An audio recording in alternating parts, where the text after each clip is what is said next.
Hey guys, this is God Harry. How are you all? Please support to subscribe this channel for watching new interesting stories.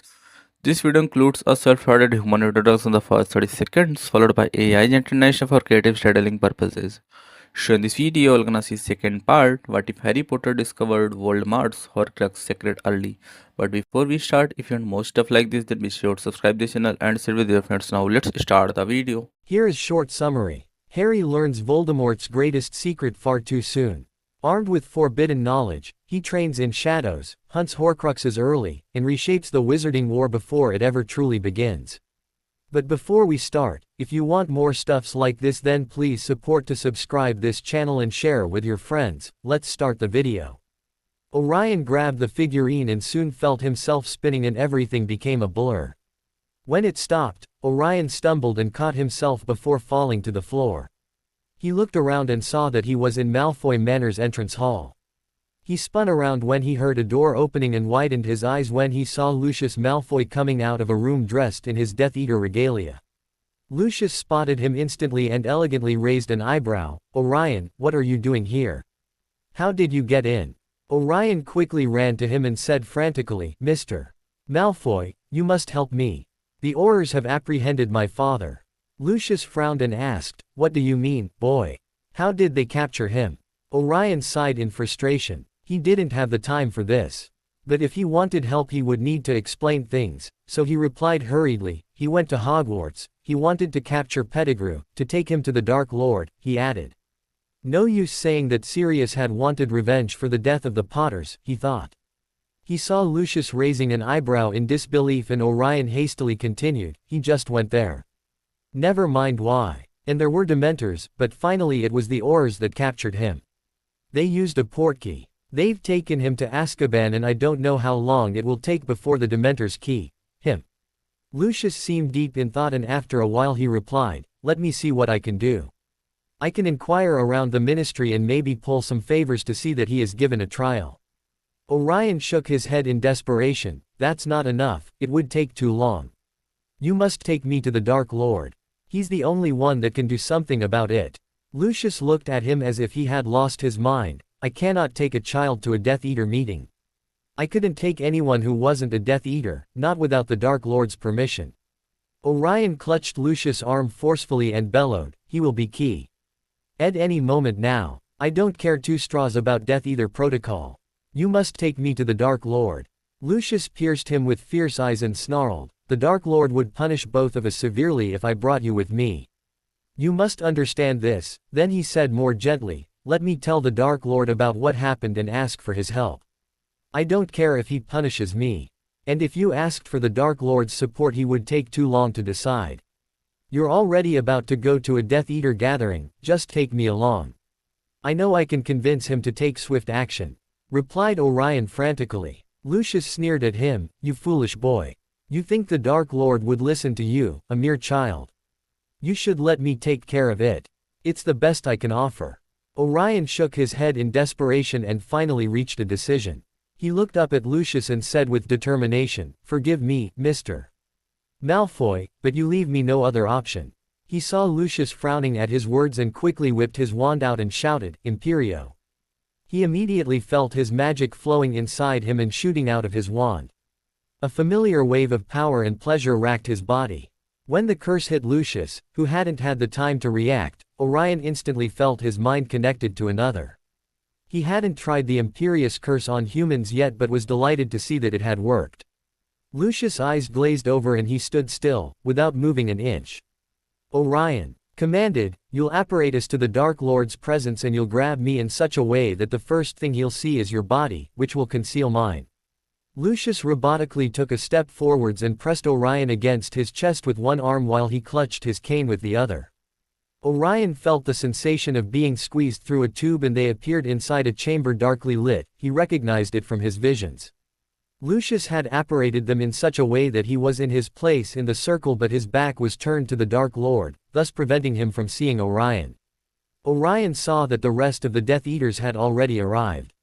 He heard a cold demanding voice saying, "What's the reason for your lateness, Lucius?" Then quietly added in anger, "You dare show your back at me?" Orion whispered to Lucius, "Release me." Lucius obeyed, but his body was still shielding Orion from Voldemort and Orion couldn't see him. Orion calmly said while taking a step to his side, "He won't respond unless I tell him to." He lifted his eyes to look at Voldemort and his eyes widened in surprise. He had expected a 60-something-year-old wizard, not one that looked in his early or mid-30s and had a strong and healthy-looking body. His skin was unnaturally pale and his eyes were intensely scarlet, but that only made him more fascinating and rare. He had very handsome and masculine features and had slightly wavy black hair that was combed back elegantly. No, Orion had certainly not expected this wizard before him, not after seeing that horribly distorted face at the back of Quirrell's head reflected in the mirror. He wondered about it. Could it be that his two merged souls had been of different ages? And the result of their merge was a middle-aged man.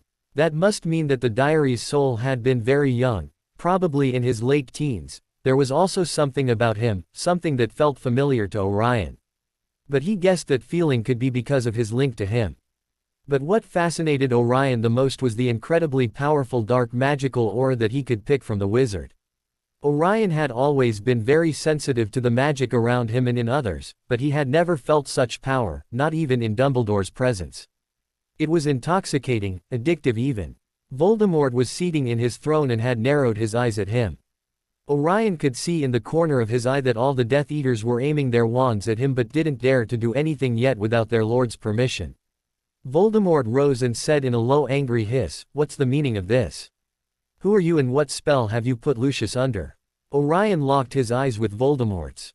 He replied softly, "I'm Orion Black." He saw Voldemort's eyes marginally widening and continued, "I needed to see you as soon as possible and Mr.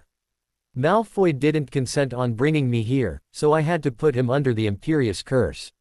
Orion heard angry hisses coming from the rest of the Death Eaters and he tensed and discreetly grabbed his wand tighter. He had his hand wand resting against the side of his leg but ready to move quickly if necessary. Voldemort seemed to be scrutinizing him, piercing him with his scarlet eyes. After a while he commanded, "Release him." Orion quickly flicked his wand and Lucius immediately gained his reason again. He turned fiercely towards Orion, making a move to grab him, and snarled, "You impudent imp. How dare you?" Voldemort quietly said, "Silence." And Lucius stopped in his tracks, shot one last malicious glare at Orion, and fell back to his position in the circle. "Would you care to explain why you needed to see me so urgently that you dared to interrupt, uninvited, a Death Eater gathering, Mr. Black?" asked Voldemort, regarding him coldly. Orion had to force himself to relax. He had to play this smartly. He couldn't just demand Voldemort's help. He couldn't antagonize him in any way or show disrespect. He was desperate because his time was running short, but he needed to be patient and show calmness. Orion said in a strong clear voice, "My father has been captured by the Aurors.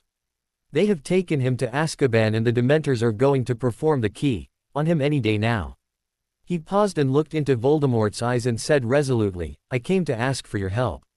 He heard some vicious and mocking laughter coming from some of the Death Eaters and some comments about his impertinence and presumptuousness, but he didn't let that affect him. He had to be strong and cool. He couldn't allow his temper to flare. Voldemort asked him quietly, "How was he captured?" Orion faltered. Was Snape here? Would he be telling Voldemort a version of the truth and contradict whatever Orion said? He quickly made up his mind and said, he had discovered that the traitor Pettigrew was at Hogwarts. He wished to capture him and bring him to you so that the traitor could be properly punished. He wanted to gain your favor by it. Voldemort narrowed his eyes at him and said, "And he didn't do it to take revenge for the Potter's death." Orion made a face as if he was truly shocked and said, "Not that I'm aware of. My father just told me that he had wanted to gain your favor.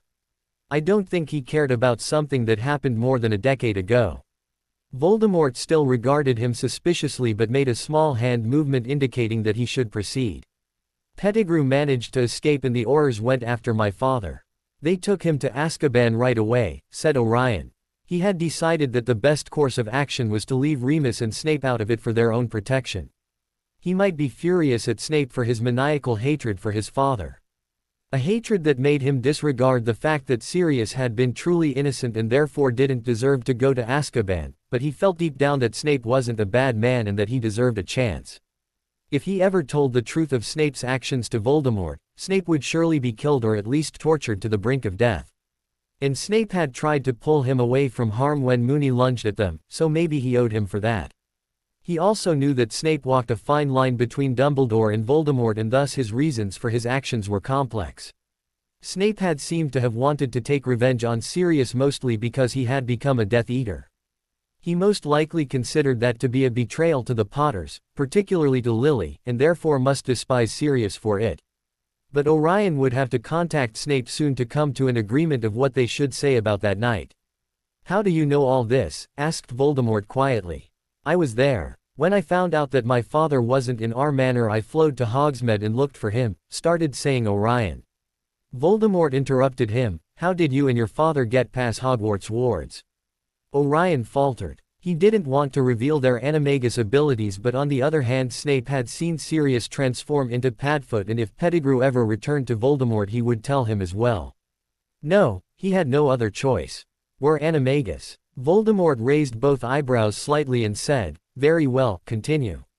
Orion nodded and said, "Well, I found him dueling Pettigrew, but then Dementors swept down on us and Pettigrew escaped. We managed to make the Dementors flee with the Patronus charm, but then the Aurors and Dumbledore came." He spat. "They stunned him and used a portkey to take him away." Then he added, looking pleadingly at Voldemort, "I need your help to get him out as soon as possible." Voldemort merely cocked an eyebrow and asked softly, "And why would you expect me to help you?" Orion tensed but replied calmly, "My father is one of your Death Eaters and a valuable follower. He's from one of the most pure and powerful dark bloodlines. I believe that it's in our interest to save him." "Our interest?" asked Voldemort in a slightly mocking tone. "Yes," replied Orion sternly, "it's in the dark side's interest that he remains alive and well." Some Death Eater laughed and Orion was starting to lose his patience. Morgana knew what his father was suffering this very instant, and these idiots were laughing. He felt the anger rising in him and clutched his wand tightly to prevent himself from cursing one of them. "And what would I gain from helping you?" asked Voldemort quietly. Orion had to prevent himself from gasping. Voldemort wanted something in return. Well, of course he would. The manipulative bastard. But what could Orion possibly give him? Well, he had a wealth of information, but all regarding him. He couldn't tell him anything. So he decided to try his luck and said with determination, "My loyalty." Voldemort regarded him in slight amusement and said tauntingly, "And what makes you think I'm interested in the loyalty of a child?" Orion's temper did flare this time and he hissed in Parseltongue, "I'm no mere child. I might be young, but I'm powerful, and in time I could be a worthy addition to your ranks." Orion saw many Death Eaters shifting nervously and he smirked at them. Voldemort seemed to be slight surprised. Hadn't he believed the rumors about him?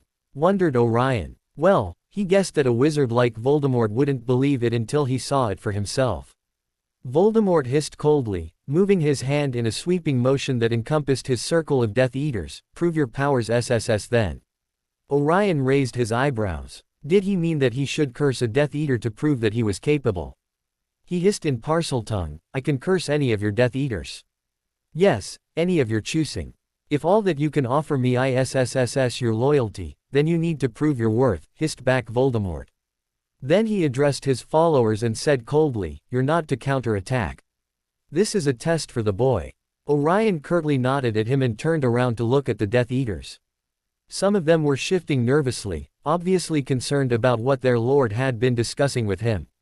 By now he knew most of them through his visions, and there were many that he didn't like, but there was one in particular that really deserved the worst of fates.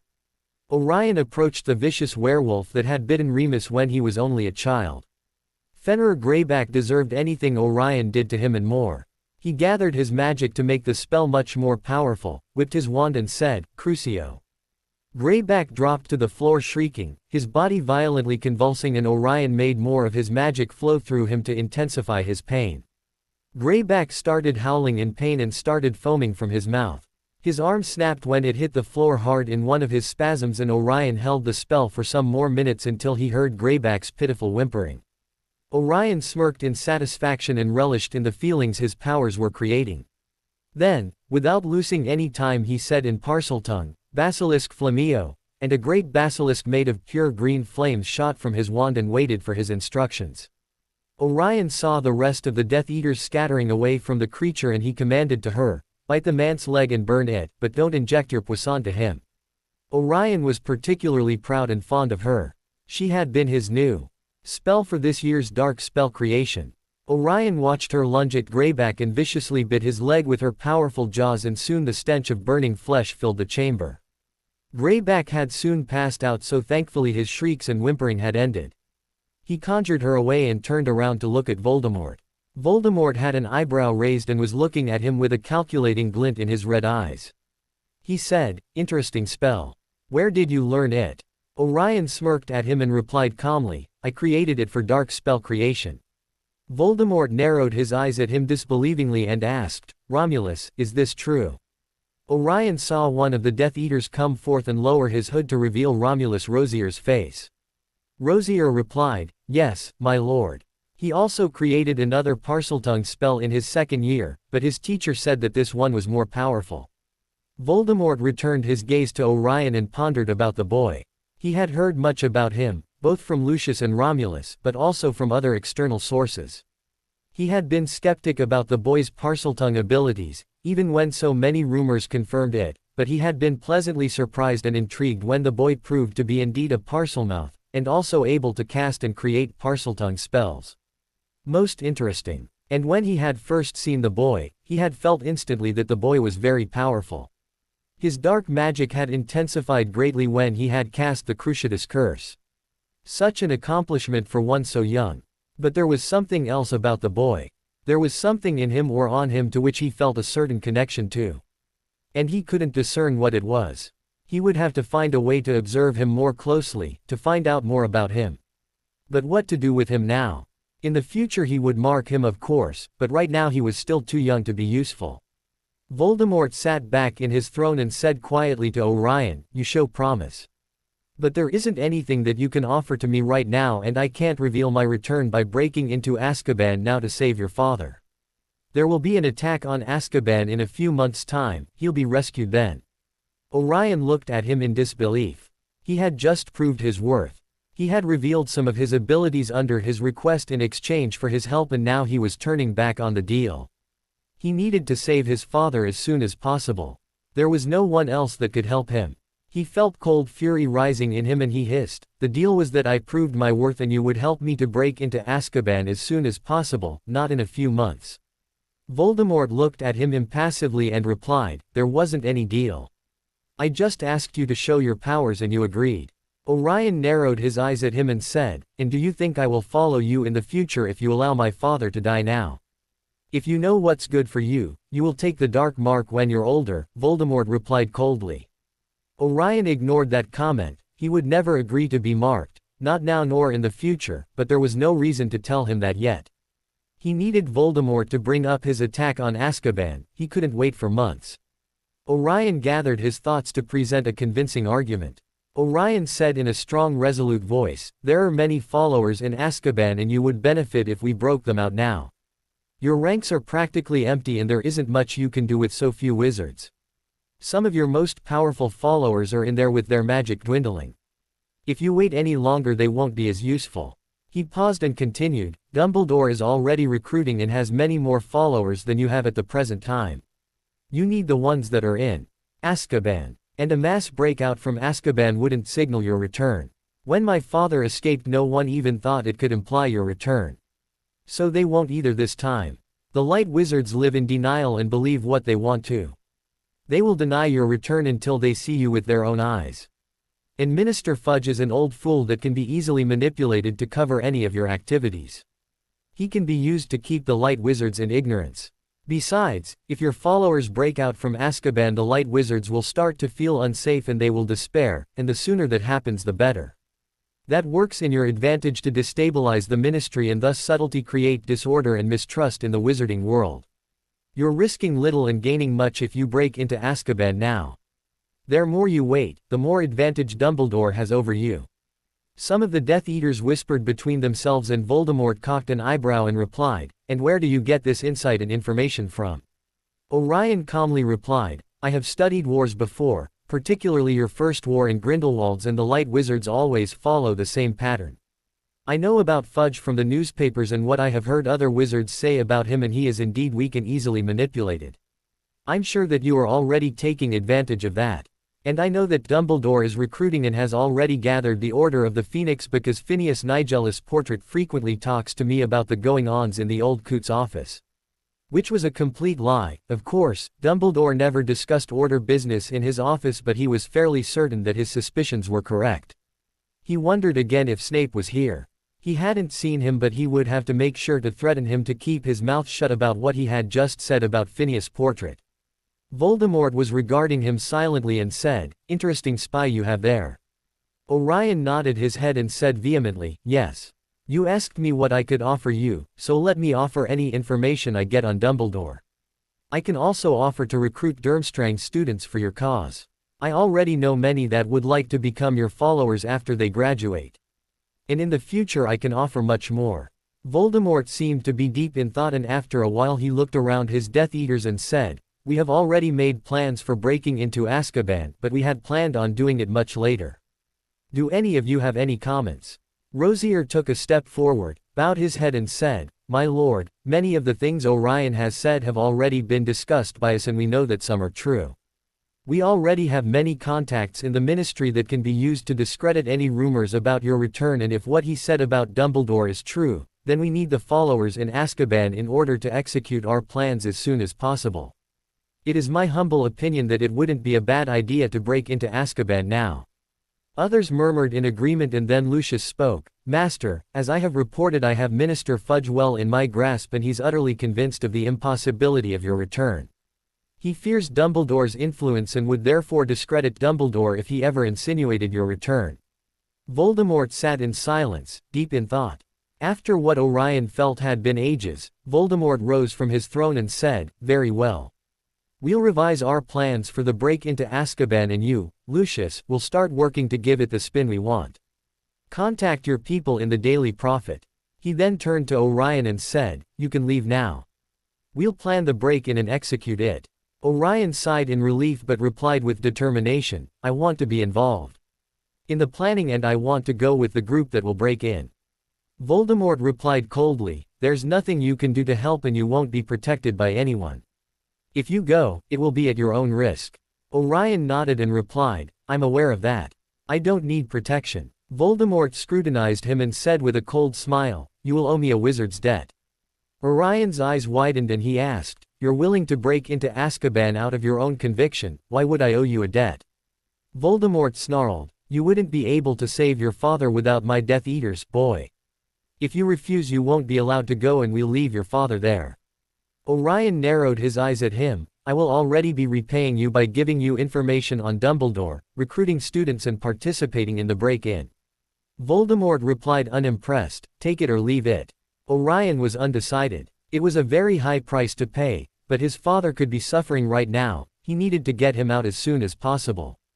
"Fine," spat Orion, "but you can't ask me to kill or torture anyone I don't want, or to take the Dark Mark if I'm not willing. And I'll only owe you a debt if I manage to rescue my father." Voldemort smirked at him maliciously, "Very well." Voldemort gave missions to some of his Death Eaters and took the rest that would be breaking into Azkaban to the War Room, as it was called, to revise their plans.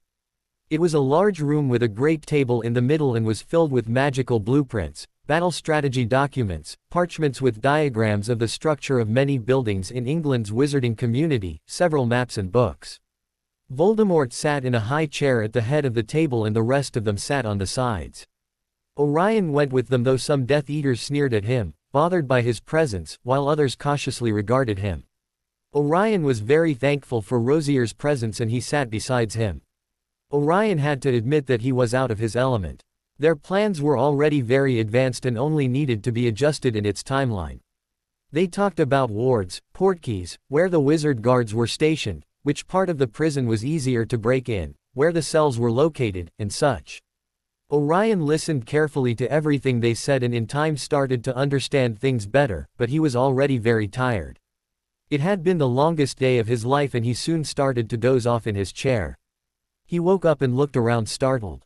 All the Death Eaters had already left and the documents and plans were neatly stacked in front of Voldemort's seat. But it was empty. He looked around once more and spotted Voldemort talking quietly to Rosier in a corner. Rosier bowed to him and left the room. Voldemort turned to look at him and approached the table. Orion sat up in his chair and tried to clear his head from its drowsiness. He asked, "How much time has passed? Where has everyone gone to?"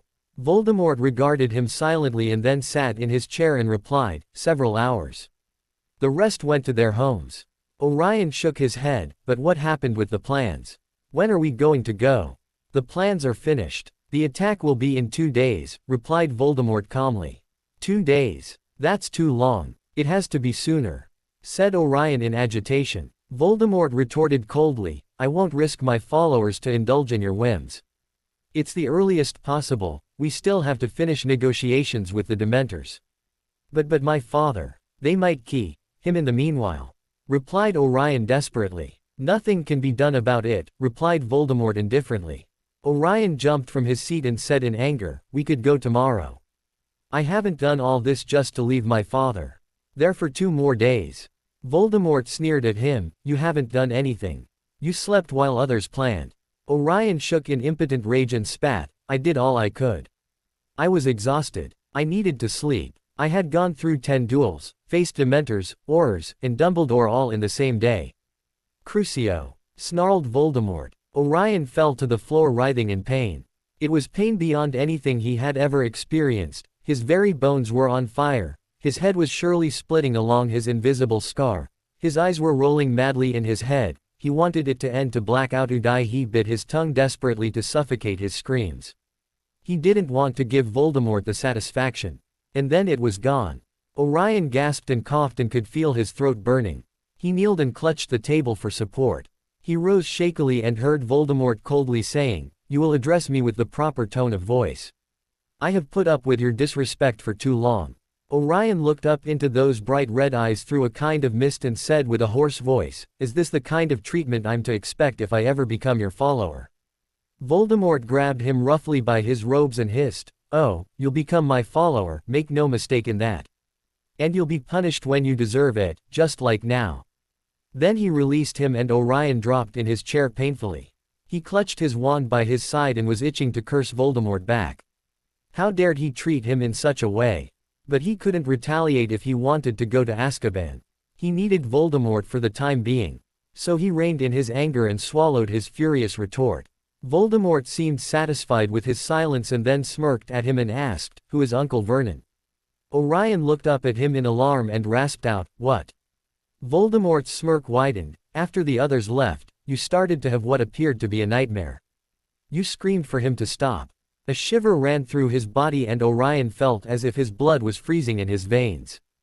Did he still have nightmares about his uncle? He had thought he didn't anymore. But perhaps it was due to his exhaustion and stress. He gathered himself and replied icily, "He was a muggle in the orphanage. He asked us to call him uncle." Voldemort narrowed his eyes at him and hissed, "Orphanage?" Orion scowled and replied, "Yes. I lived in a muggle orphanage after my mother died. My father found me there when he escaped from Azkaban." Voldemort was intensely looking at him and asked quietly, "What did the muggle do to you to make you yell at him to stop?"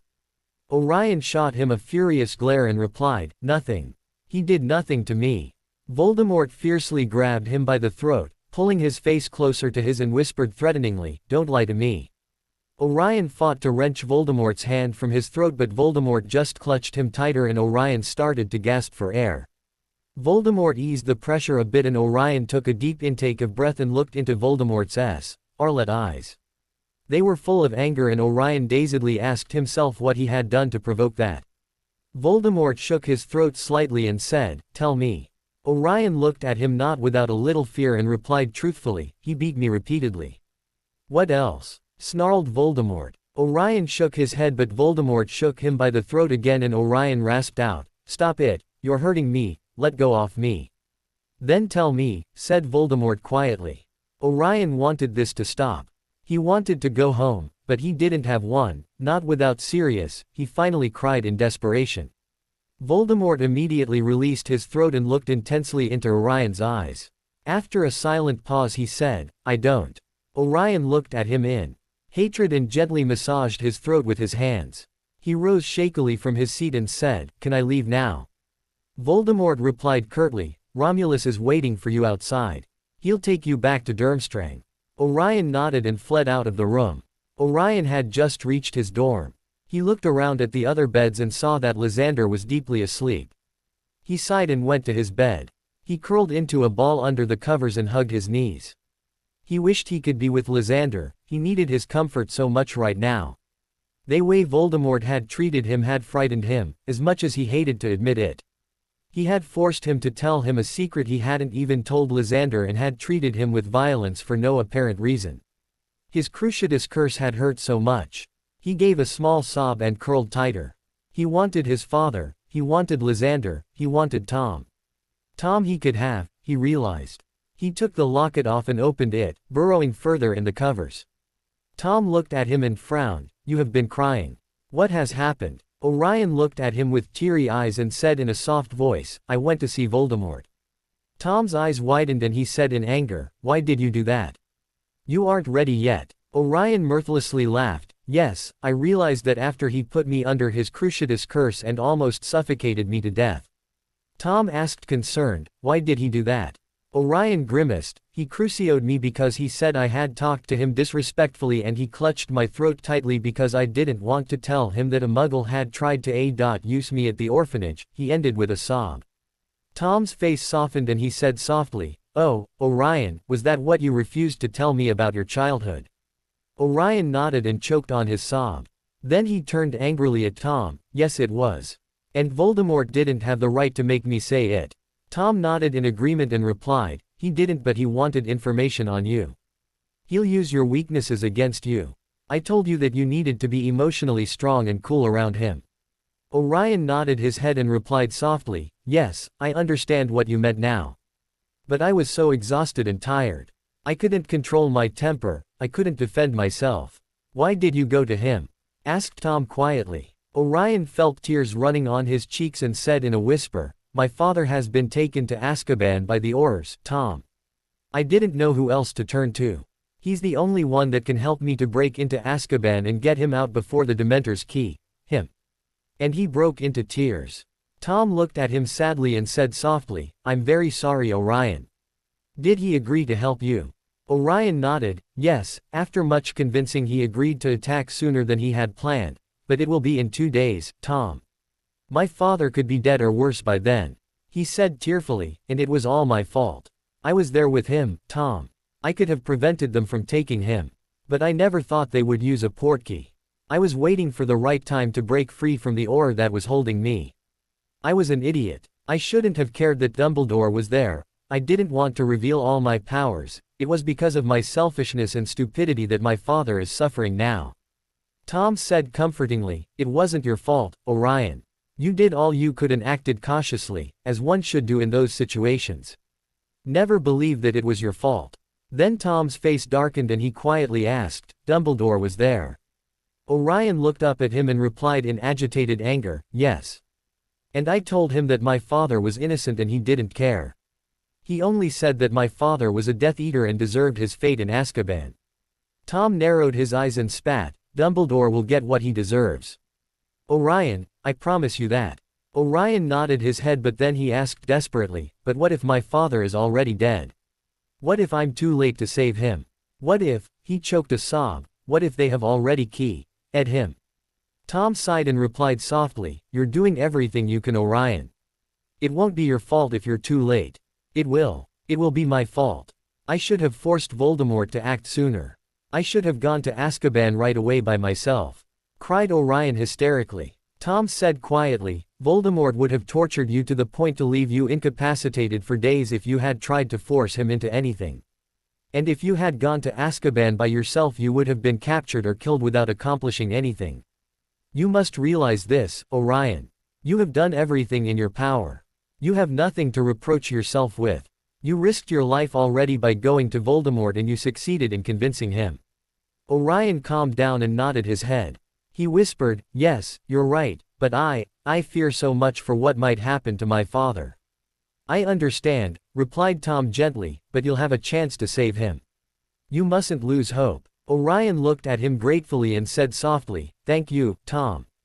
Tom nodded his head but then asked nervously in concern, were you wearing my locket when you met Voldemort? Orion looked up at him frowning. Well, yes. Why do you ask? Tom grew more concerned and asked urgently, he didn't see it, did he? Orion shook his head. No, you told me he would be furious at me if he found out I had you. I have never shown your locket to anyone. Tom nodded in relief but said, you can't wear the locket when you meet him. You can't risk it. Orion frowned and asked, but why are you so sure he'll be angry at me for having the locket? I don't see why. Tom fiercely interrupted him, you must listen to me. He must never find out that you've had the locket all this time or that you've spoken to me. In time you will present the locket to him as a gift.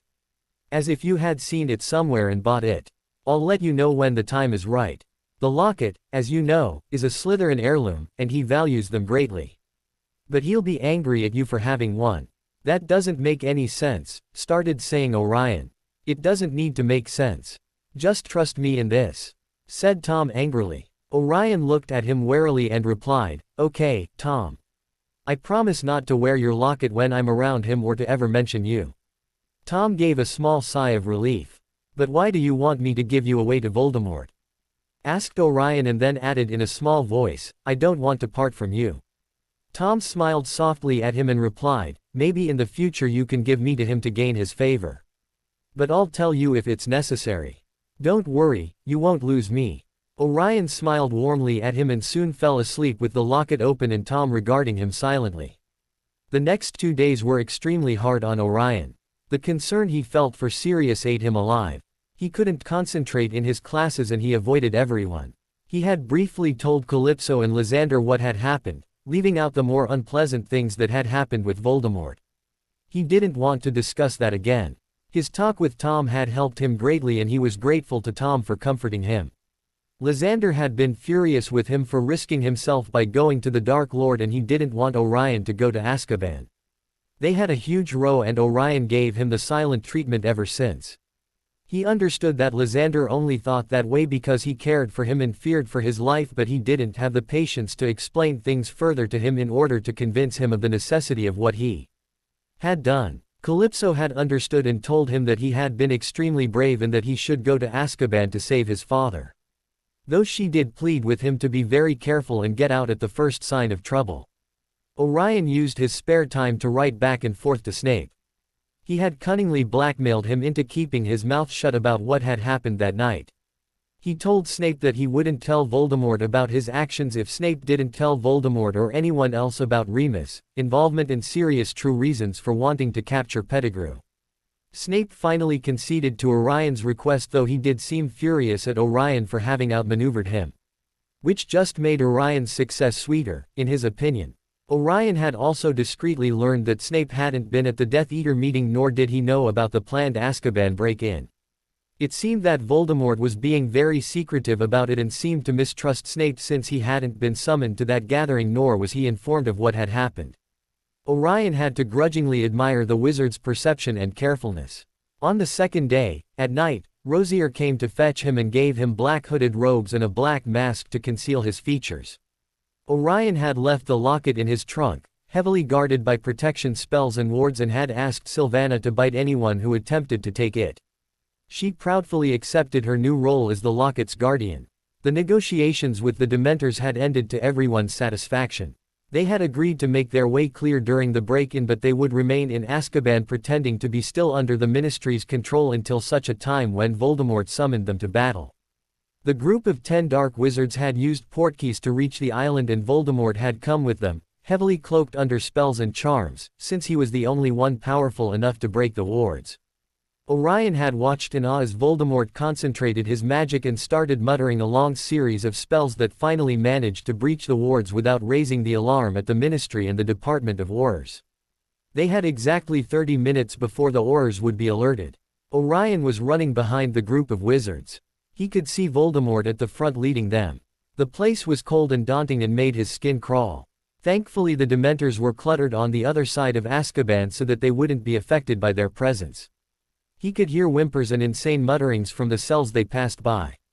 Everything was dark and they used their wands to light their way. They had already killed and stunned the first wizard guard post and were now running towards the cells where the Death Eaters were being kept. There was another post just before that section. Orion had a clear picture in his mind of the location of Sirius' containment cell and knew that it wasn't far ahead. He felt his heart loudly pumping in his chest and he anxiously wanted to reach the cell soon. Suddenly yells broke the silence and spells flew by. It was pandemonium. Orion saw the others fiercely dueling against the wizard guards, and when one of them aimed his wand at Orion he quickly yelled, "Crucio!" while jumping to a side to avoid the wizard's spell. The wizard writhed on the floor and Orion lifted the spell and quickly said, "Petrificus totalis." And the man lay stiff on the floor. He turned around swiftly to avoid an incoming spell and flick his wand towards his new attacker and yelled, "Extrema rigor." The wizard rigidly dropped to the floor unconscious. Orion turned to face another one. Before he could attack he was hit by a slicing spell that tore his chest. He hissed but counter-attacked, ignoring the pain. Obscuritas nebulis. A great black cloud surrounded the wizard's head and he gasped for breath. Soon he passed out for lack of air.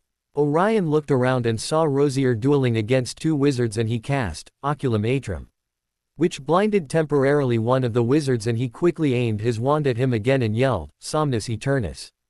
And the wizard fell into an endless sleep. Rosier had defeated the other one and ran to Orion and grabbed his arm. "Let's go. We only have 15 more minutes." Orion hastily followed him. The others were already ahead of them. They finally reached the Death Eater section and Orion saw Lucius opening the Lestrange's cell. Voldemort was giving orders and shouting at them to hurry and to portkey away as soon as they held their assigned wizard. Orion ran past Lucius, who was now carrying an emaciated and muttering woman that he recognized as Bellatrix Lestrange. He halted in front of his father's cell and ripped the mask from his face. He could see a figure lying on the floor and he quickly yelled, "Bombarda!" And the cell's barred door exploded. Orion hurriedly entered the cell shouting, "Father! Father, I've come for you. We must hurry." Orion reached Sirius and kneeled by his side. He could hardly see anything. He tucked his wand into his robes and took Sirius by the shoulders and shook him lightly. "Come on, we have to leave now." Sirius didn't reply, he didn't move. Orion looked at him desperately but could barely make out his face. Was he injured? Had he passed out? He shook him more forcefully and yelled frantically, "Wake up! Wake up, please! Father, please!" Sirius didn't react and a horrible fear entered Orion's thoughts. He took out his wand and yelled, "Lumos!" He heard Rosier shouting from the hallway, "Orion, we have to leave now." Orion looked down at his father's face and froze. He felt his blood turn to ice and his heart sharply clench as if stabbed. He shook Sirius violently and shouted, "Wake up, father!" But as he looked into Sirius' empty gray eyes he knew that he would never wake up again. Orion started shaking and trembling. His mind refused to accept the truth. He shrieked desperately, "You're not dead. You're not dead. Wake up." He started sobbing and he threw himself at Sirius' body and embraced him tightly. "No. You haven't been key. Ed, please wake up. Please don't leave me." He choked on his sobs. "Please come back. You're all that I have left. Come back." Through his mind flashed 1,000 memories. Sirius ruffling his hair and calling him young pup. Sirius embracing him and crying on his shoulder. Sirius chasing him around in a broomstick.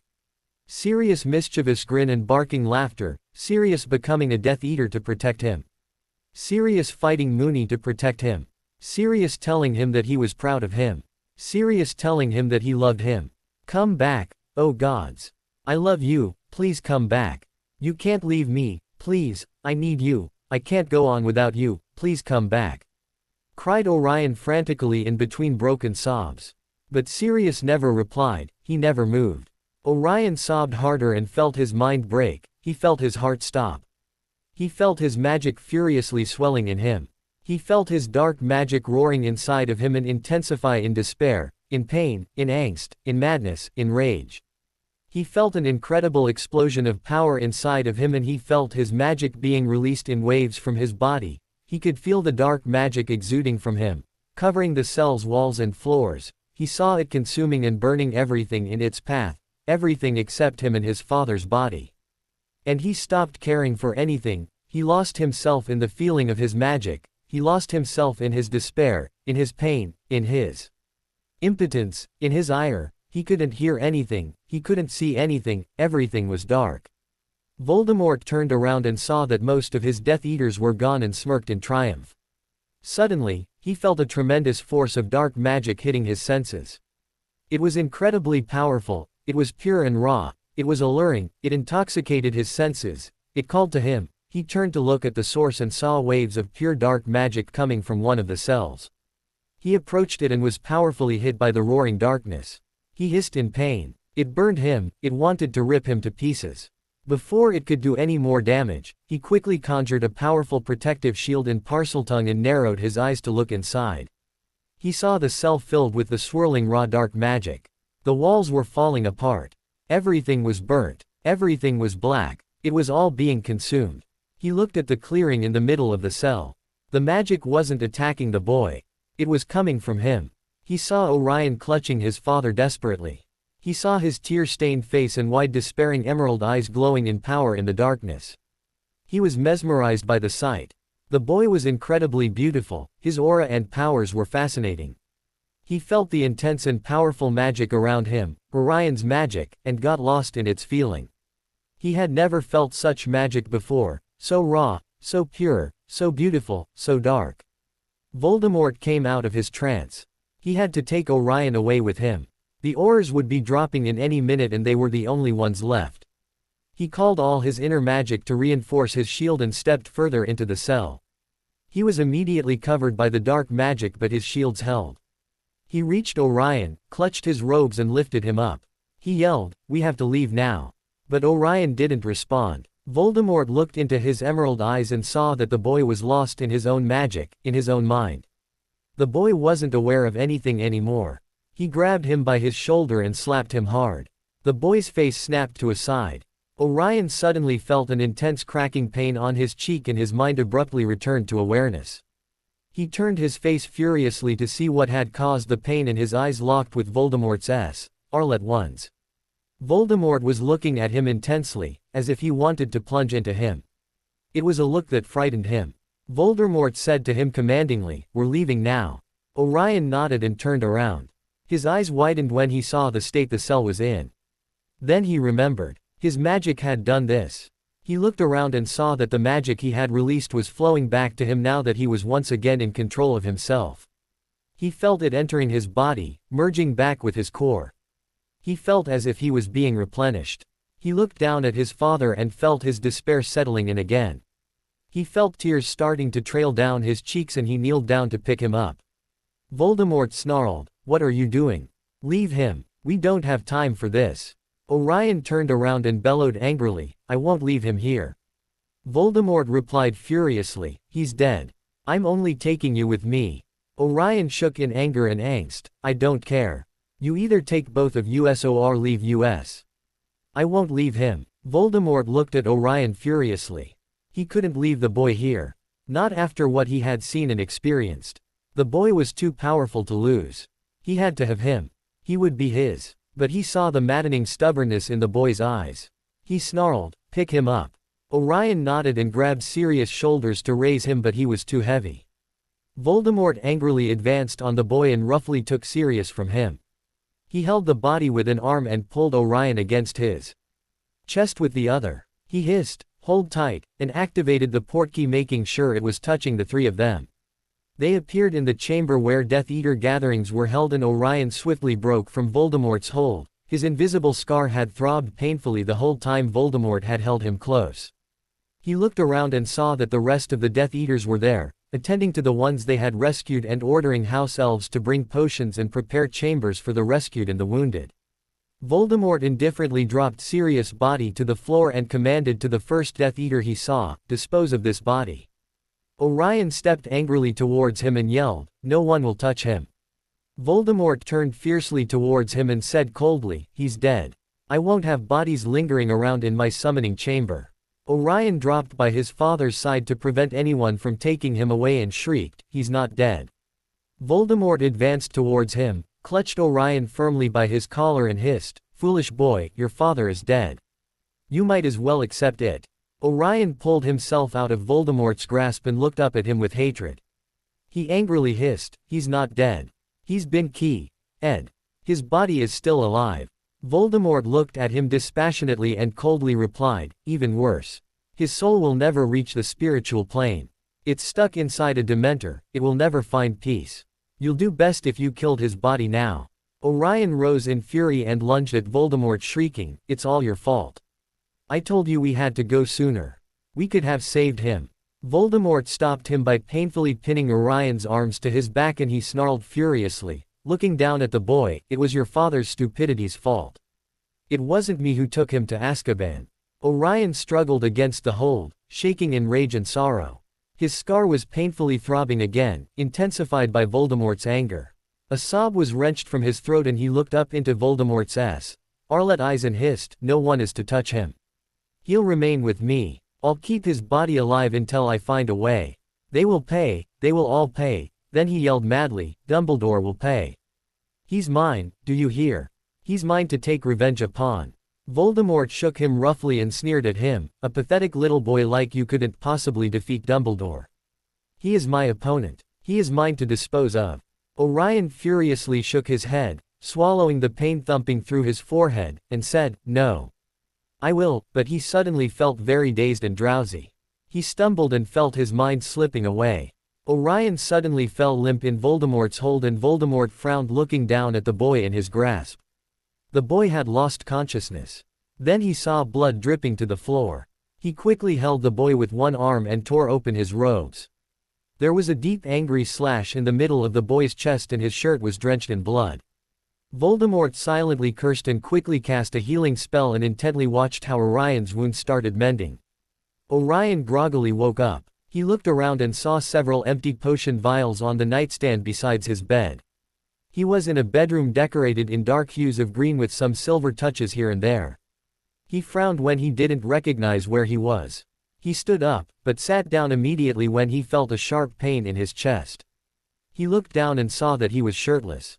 There was a bandage wrapped around his chest. He remembered now the slicing curse he had received. He stood up again slowly, went to the closet and put on a large dark green shirt. He looked around in indecision. Was he still in Voldemort's manor or someplace else? And what had happened to his father's body? He had to find it before they did something to it. He crept silently out of the room with his wand aimed in front of him. There wasn't anyone around. He had started walking through the hallway when he heard some voices coming from a room at his right. He cautiously opened the door and took a step inside, wand aimed forwards. He stopped in his tracks and lowered his wand when he saw Lucius and Narcissa Malfoy seated beside a large bed occupied by two people. They had turned around to look at him and Narcissa quickly rose from her seat and advanced towards him. "My poor child," she said gently when she embraced him, "I'm very sorry for what happened to your father." Orion broke the embrace, looked up at her pleadingly and asked, "Where is he? Do you know what they have done with him?" Narcissa looked at him sadly and replied, "He's in another room. The Dark Lord ordered that he was to remain there and be given sustaining potions for his body to remain alive." Orion sighed in relief. He looked around and saw Lucius standing beside the bed, regarding him in silence. Orion turned to Narcissa again and asked, "Where are we?" Narcissa gave him a small smile and replied, "At the Dark Lord's manor. The Death Eaters that were rescued have been given rooms here and are being healed." She then took Orion's hand and led him towards the bed. "I'll be staying here to take care of my sister until she is well enough to leave." Orion looked down at the bed and saw Bellatrix and Rodolphus Lestrange deep asleep. Their hair had been cut and brushed and they had been cleaned and given fresh clothes, but they looked very ill. Rodolphus had scars marring his face and BPD torso, and they were covered by some type of ointment. Bellatrix was completely dressed, but Orion could see the same ointment applied to parts of her face. They were both very pale and extremely thin, but he could tell that Bellatrix had been beautiful once and Rodolphus still had dark handsome features. Orion looked at Narcissa and asked, "Will they get well?" Narcissa gave a small sigh and replied sadly, "Physically, yes, in time. But mentally we cannot tell yet. I fear they have been far too long in Azkaban as to remain completely sane." Orion looked at her sadly, "I'm sorry." Narcissa gave him a small smile and cupped his face, "Don't feel sorry. We couldn't do much to help them before, but I have learned that you were the one to insist on breaking into Azkaban sooner, so I thank you for it. Orion nodded his head and was about to reply when Lucius sternly said, "We have much to discuss, Orion." Orion looked up at him questioningly. Lucius was piercing him with his gaze. Lucius moved forwards, besides his wife, and said stately, "You have been asleep for 2 days and much has happened." Orion frowned and asked, "Did everything go well? What was printed in the newspapers about the breakout?" Lucius waved his hand dismissively. "It was covered just like we wanted it to be. They believe they broke out on their own and that the Dementors are still under the Ministry's control. They don't suspect anything about the Dark Lord's return." "Good," replied Orion sincerely. "Yes, but that's not everything," said Lucius looking at him seriously. "The news of your father's key was greatly publicized." Orion tensed in anger, but Lucius continued, "You're now the head of the Black House, but you're still underage. Under the law you need to live with your guardians." Orion frowned, "But I don't have any guardians." Lucius nodded curtly. "As your remaining relative, Narcissa could file for your custody." Orion turned to look at Narcissa in surprise and asked, "You would do that?" Narcissa smiled at him softly. "Of course, Orion. I would like it very much if you came to live with us." Orion smiled back at her warmly, "Thank you." Then he frowned, "But I would still want to return to Black Manor. I want to take my father there and hire some Medowitches to take care of him." Narcissa gently grabbed his arm. "He can stay with us as well. When my sister is better, she and her husband will be staying at our manor too. The Aurors are desperately trying to find them and they can best hide inside the manor's wards. Your father's body will be better protected there." Quote. Lucius interrupted, "But there's still a problem, Orion. I have already filed for your custody, but I have learnt that Andromeda Tonks has done so as well." Orion frowned at him. Andromeda Tonks. He turned to Narcissa and asked, "Your other sister?" Narcissa made a disgusted noise but nodded. Then a thought flashed in Orion's mind and he growled, "Dumbledore. This has to be Dumbledore's doing. Why else would she bother when she doesn't even know me?" Lucius calmly replied, "Yes, we believe she has done it under Dumbledore's orders. We don't know yet why he's interested in you." Orion interrupted him with a harsh short laugh. "Oh, I know why he's interested. The manipulative old coot surely thinks he can influence me and bring me to his side." Lucius arched an eyebrow. "Why would he want you on his side?" "Why, indeed," said a cold drawling voice from behind. Orion spun around and was faced with Voldemort. His Arlet eyes pierced into his and Orion shifted uncomfortably. He didn't know if he had to feel angry at Voldemort or grateful at him for having obeyed his request and kept Sirius' body in safety and alive. Orion ignored Voldemort's stare and replied angrily, "He saw me casting very advanced magic. I think I might have piqued his curiosity. And he even tried to justify his actions to me, as if he thought I might be persuaded to look at things from his side. And just imagine what a great victory it would be for him to have a black on the light's side." Voldemort narrowed his eyes and asked coldly, "How much does he know about you?" Orion frowned. Voldemort could only be referring to his powers, to what he had seen at Azkaban. He was perhaps worried that Dumbledore had seen something similar. But why did Voldemort even care? It was his own problem if Dumbledore wanted him. Orion replied, "He knows that I'm Sirius' son and he knows that Sirius was a Death Eater. He saw me casting dark spells and non-verbal spells and," he faltered. Should he say something about his wandless abilities? Dumbledore had seen it, so perhaps he gained nothing if he lied to Voldemort about that. Voldemort moved forwards until he was in front of Orion and looked down at him and hissed, "And?" Orion looked up and said softly, "And he saw me casting wandless magic." Voldemort lifted an eyebrow and asked, "Wandless magic?" Orion smirked at him, "Yes." Voldemort regarded him coldly and said, "You're full of surprises." Then he narrowed his eyes and asked, "Did he see something else?" Orion understood what he was referring to and shook his head and answered, "No." Voldemort turned to Lucius, who had been attentively observing their interaction, and said to him, "You will gain custody of Orion. Don't disappoint me." Lucius gave a small bow and replied, "I won't, my lord." Voldemort seemed satisfied and swiftly turned around to Orion. He forcefully grabbed Orion's left arm and lifted his sleeve, while whipping out his wand. Orion's eyes widened and he pulled back, yelling, "What are you doing?" Voldemort's Arlet eyes pierced into his and he clutched Orion's arm tighter to prevent his escape. He hissed, "Are you on the dark side?" Orion frowned, ignoring the starting throb on his forehead, and replied, "Yes, of course." Voldemort smirked viciously and said, "Then I'm marking you. I want to be able to summon you to me when I require it." Orion jerked his arm away from Voldemort's grip and whipped out his wand, snarling, "I won't be marked." Voldemort's eyes turned murderous and he hissed, "If you're on our side you'll take the dark mark. You will become my follower." Orion saw from the corner of his eye how Narcissa was looking at him in apprehension while Lucius simply stood there stoically. Neither made a move to help him. Orion looked into Voldemort's Arlet eyes and replied in a low angry whisper, "I am on your side. I want to become involved in your plans." Then he raised his voice slightly and said, "But I won't be marked like cattle. I won't be your servant. Nor will I allow anyone to treat me that way. I can help our side more by allying myself with you, but not as a mere follower. I'll be nothing less than your equal." Orion heard Narcissa gasping and Lucius sneering at him.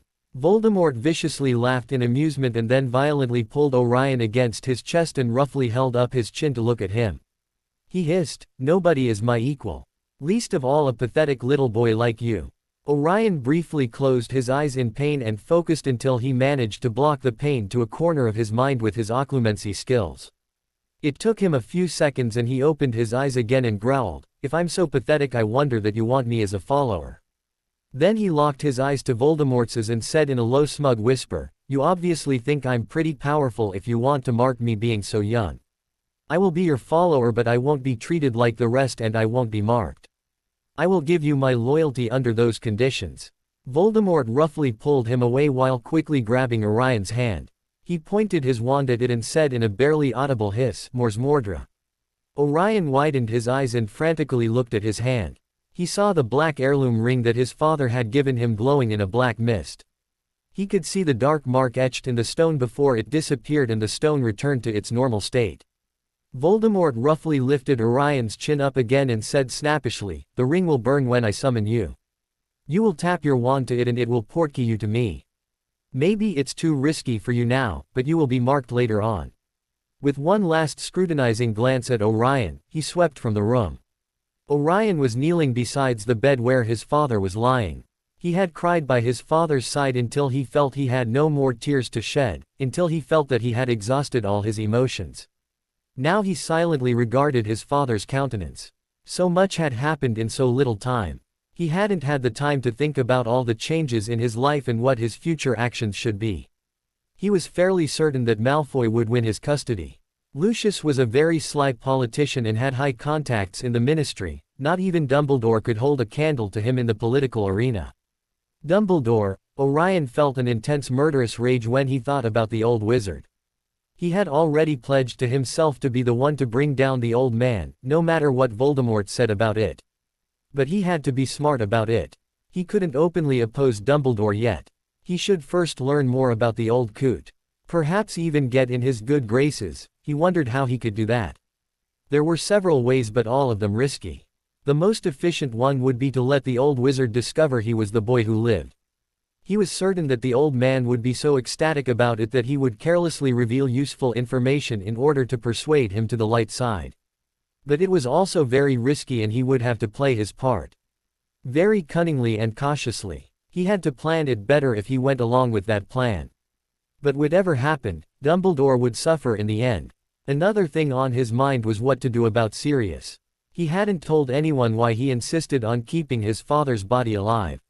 He wasn't sure himself, only that he still held the hope that one day he could perhaps do something to reverse the key. He had no clue about how it could be done. The Dementor's key was considered to be something irreversible, but he would look for answers, he would look for options. There simply had to be a way. He wouldn't give up. And then there was Voldemort. The wizard hadn't agreed to his conditions but at least he hadn't marked him, though he obviously planned on doing so in the future. Orion was just relieved that Voldemort had realized that he was too young to bear the dark mark, for it was indeed risky for him since there were many circumstances in which people could see it. He wondered what Voldemort's plans were for him. Why did Voldemort want to have a way to summon him to his side? He was partly glad because it meant he would be participating in some of the gatherings but it also made him uneasy. Voldemort had seen his powers, he knew more about his powers than anyone else, and Orion had seen Voldemort calculatingly scrutinizing him. Voldemort obviously had some plan in mind. Orion sighed. Well, there wasn't much he could do about it now. He would have to wait and see what happened. Then he remembered something. He remembered Voldemort's voice. He remembered the screams from a memory that he had no recollection of. The memory that had been brought up by the Dementors. It had been Voldemort's voice. And his mother screaming at him to spare her baby. To take her life instead. But Voldemort had given her a chance to stand aside. But why? Why would Voldemort give a member of the Order of the Phoenix a chance to save herself? It didn't make any sense. He would have never expected that from Voldemort. Unless he gained something from it. Unless someone had urged him not to kill Lily in exchange for something. Snape had to be the one to ask Voldemort for such a favor. But why would Voldemort agree? The information. It had to be because of the information that Snape had given him. So Voldemort had agreed to spare Lily to reward Snape. Well, Voldemort had tried to keep his end of the bargain. And that was surprising. Orion wouldn't have thought that the wizard had it in him to be fair. But apart from his cruelty and viciousness, Voldemort did seem to try to be fair with his loyal Death Eaters when they pleased him. Tom had been right. All in all, Voldemort wasn't a bad leader. He was just, well, extremely aggressive and perhaps slightly mad. But after everything Voldemort had gone through, that wasn't surprising at all. And maybe the splitting of his soul into two could have something to do with it as well. Orion sighed and turned his mind to his last concern, Remus. What had happened to Remus? Did he know of Sirius' fate? He must have read it in the papers. Orion needed to contact him as soon as possible. He needed to speak to Remus. He had to find an opportunity to do so soon. He was interrupted out of his musings when he heard the door opening and saw Lucius entering the room. He halted and remained by the threshold. He looked at Orion and then at Sirius' body. His gaze turned back to Orion and he said coldly, "You should wear the black-head ring. It's yours now." He spun around and closed the door behind him. Orion frowned and looked at Sirius. He touched his father's cold hand and caressed the finger with the ring. Lucius was right, but he didn't feel like the head of the Black House, not yet. He couldn't take it from his father. He left the ring in what was in his opinion its rightful place and sighed. The next day Rosier took Orion back to Durmstrang. There was only one school week left and Orion had decided that he wasn't going to stay. He just needed to return to Durmstrang to collect his things and talk to his friends. As soon as Orion entered the common room he saw Lysander and Calypso seated on a couch obviously waiting for his arrival. Lysander immediately stood up and advanced forwards until he was in front of Orion. Lysander looked at Orion uncertainly and said softly, "Forgive me. I was wrong in asking you not to go to Azkaban." He grabbed Orion's hand gently and whispered, "I'm very sorry for your father." "I didn't think." He was interrupted when Orion embraced him tightly and whispered in his ear, "Oh, Les. I didn't want to fight with you. But I understand that you were worried about me, there's nothing to forgive." He choked a sob and continued, "But I was too late anyways. Everything I did was for nothing. I couldn't save him." Lysander stroked Orion's back gently and broke the embrace to look into Orion's eyes. They were brimming with tears and Lysander's heart clenched when he saw the sorrow and despair in Orion's beautiful emerald eyes. He gently caressed Orion's cheek and said softly, "You did everything you could. It wasn't your fault. The Dementors must have key at him as soon as the Aurors took him to Azkaban." Orion nodded and leaned into Lysander's touch. Lysander smiled at Orion's reaction and pressed a soft key to Orion's lips. Orion took comfort in the soft warm lips moving against his own and closed his eyes as Lysander surrounded his body with his arms, pulling them together. He heard a small discreet cough and opened his eyes to see Calypso looking at them with a cocked eyebrow. Orion parted from Lysander's embrace and turned towards her. "Glad to see I'm not so easily ignored," Calypso said with a grin before hugging him tightly. Then she said sadly in his ear, "I'm sorry too. I wished I could have helped you more. I could have gone with you."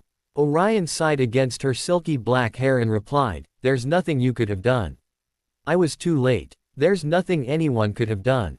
I realize this now." He broke from the hug, looked down into her large black eyes and said resolutely, "The only culpable ones are the Aurors and Dumbledore. And I will make them pay for what they have done." Calypso nodded and took Orion's hand to bring him to a couch where they all sat together. She turned to look at him and asked, "What will you do?" Orion sighed and looked into space. "I don't know. I want to take revenge, but I have to do it smartly. I have to be patient and plan carefully." Calypso took his hand and said, "I will help you. The Dark Lord will at some point reveal his return and then we can join him and fight the Aurors and Dumbledore." Orion turned to look at her and replied, "Yes, but we'll still be greatly outnumbered. Even with all the Death Eaters that were rescued from Azkaban, we aren't enough to stand against the light. We need more allies. The Dark Lord already has the werewolf pack led by Greyback, but we need more."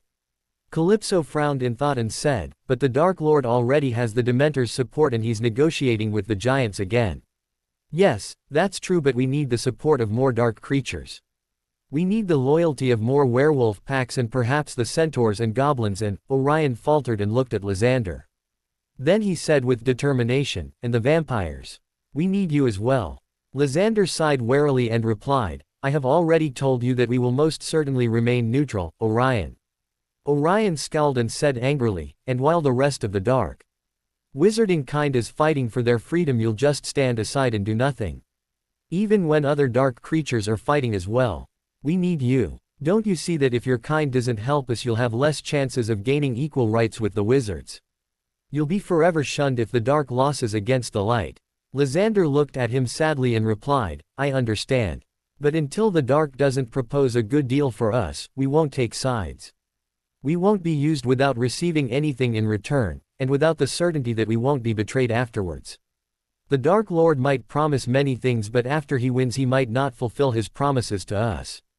We will never fully trust him and therefore we will not take his side."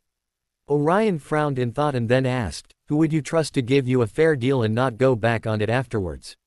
Lysander pierced Orion with his pale blue eyes and said quietly, "Someone who is powerful enough to control the dark wizards and who we know has our best interests at heart. Someone that has to be one of us as well." Orion nodded in understanding and Calypso looked at them with a frown. "Who are you talking about?" Lysander interrupted her and asked, "What will happen to you now, Orion? With whom will you live?" Orion looked at him and replied, "The Malfoys are requesting my custody, but Andromeda Tonks is fighting for it as well under Dumbledore's orders. For now I'll remain at the Dark Lord's manor. When the custody is granted to the Malfoys, I'll be living with them." Calypso gasped and said with wide eyes, "You're staying at the Dark Lord's manor?" Orion smiled at her and replied, "Yes. The Death Eaters we rescued are also there, as well as some of their relatives. Narcissa is staying for a while and I'll be there with her, helping her out." Lysander grabbed Orion's hand tightly and growled, "I don't like it. It's dangerous for you there with the Dark Lord around. You could stay with me in the meantime." Calypso frowned. Why would it be dangerous for Orion? Orion understood that Lysander was thinking about him being the boy who lived. But nothing had happened so far except his scar throbbing painfully and he could manage that.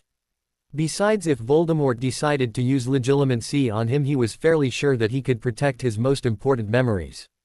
Selvins had told him he had almost mastered the occlumency arts during the year and that he only needed more practice. Orion smiled reassuringly at Lysander and said, "Don't worry. I'll be fine. Besides, it gives me an excellent opportunity to get to know him better and perhaps participate in his gatherings." "Participate in the gatherings?" asked Calypso with a raised eyebrow. Orion turned his ring around his finger and said, "Yes. I think he means for me to be at some of his gatherings.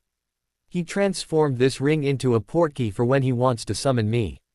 Lysander narrowed his eyes and said angrily, "And you allowed him to do such a thing? To have such control over you?" Orion turned to look at him and replied calmly, "It was either that or the Dark Mark. I believe I got the better deal." Lysander's face darkened and he growled, baring his fangs, "He wanted to mark you." Orion nodded and then waved his hand dismissively, "It doesn't matter now. I'm glad that he'll be summoning me. I want to participate in the meetings." Calypso said excited, "That's great. I wish I could participate as well. I'll have to speak to my father. I want to see when he will be presenting me to the Dark Lord." Orion smiled at her, but then Lysander grabbed his arm and asked him, "Will you be coming with me to meet my parents?" Orion sighed, "I don't know. I haven't told the Malfoys about it yet. I am the head of the Black House now, and I think'll spend a lot of time during the summer learning how to manage the family's vaults and everything. I think'll give control over to the goblins for the business deals and investments I already have until I learn about it myself. But besides that, even though I am the head of the Black House and have financial independence, I still have to obey my guardians because I'm underage. I'm fairly certain that the Malfoys will gain my custody and I'll have to ask them for permission to go with you. Lucius already told me that I'll still go to Durmstrang and that I'll be able to go to Black Manor when I want to, but I have to ask for permission for anything else. Lysander scowled and then said, if they don't let you come with me, could I at least visit you for some weeks? Orion smiled at him. I'm sure that won't be a problem. I'll ask them and I'll write to you to let you know. Calypso said excitedly, oh, Orion. We forgot to tell you something wonderful. Orion turned to look at her with a raised eyebrow and she continued, we have been selected to go to Hogwarts in October. Orion smiled broadly and said, we have. Who is going? Well, us three, of course, she said arrogantly, but Victor didn't make it. The rest are older years. Victor Crumb is going as well. He was quite mad at you, she ended with a chuckle. Orion rolled his eyes and replied, well, I beat him fair and square. It isn't my fault if he's too slow. Calypso sniggered and said, he was going around saying that it wasn't fair that you were allowed to use Parseltongue spells. I still remember his horrified face when your snake bit him. It was fantastic. Orion chuckled and said fondly, yes it was. After parting from his friends, sharing a passionate key, with Lysander while Calypso rolled her eyes and murmured to herself, Orion left with his trunk and flowed to Black Manor. He needed to collect some of his things from the manor and had also ridden to Remus to meet him there. With the help of Arcturus' portrait, Orion had been able to adjust the manor's blood wards to himself and now he could feel them in his mind and control them.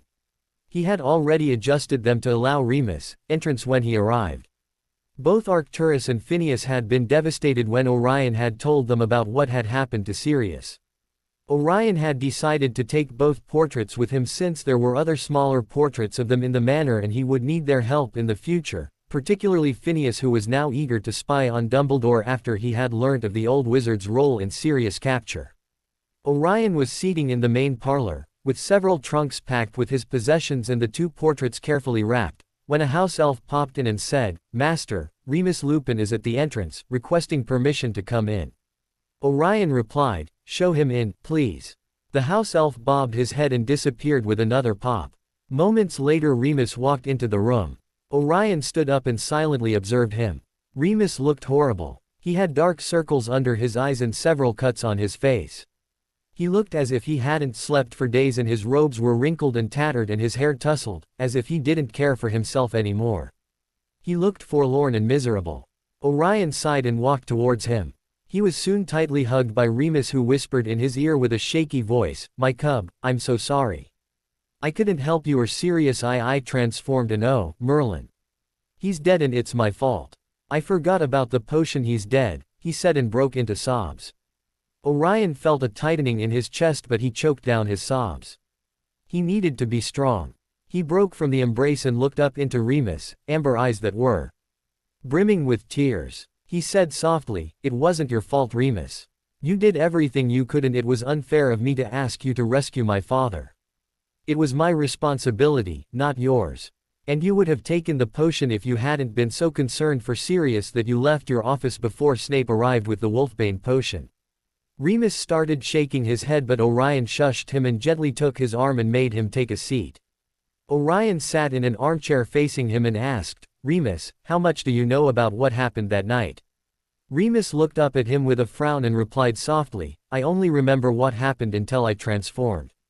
When I woke up I was already in my human form and I was in the middle of the Forbidden Forest. When I reached Hogwarts, Dumbledore regretfully told me that the Aurors had captured Sirius and taken him to Azkaban. I explained to him what had happened with Pettigrew and I told him that Sirius was innocent. Dumbledore told me that he would do what he could to save Sirius.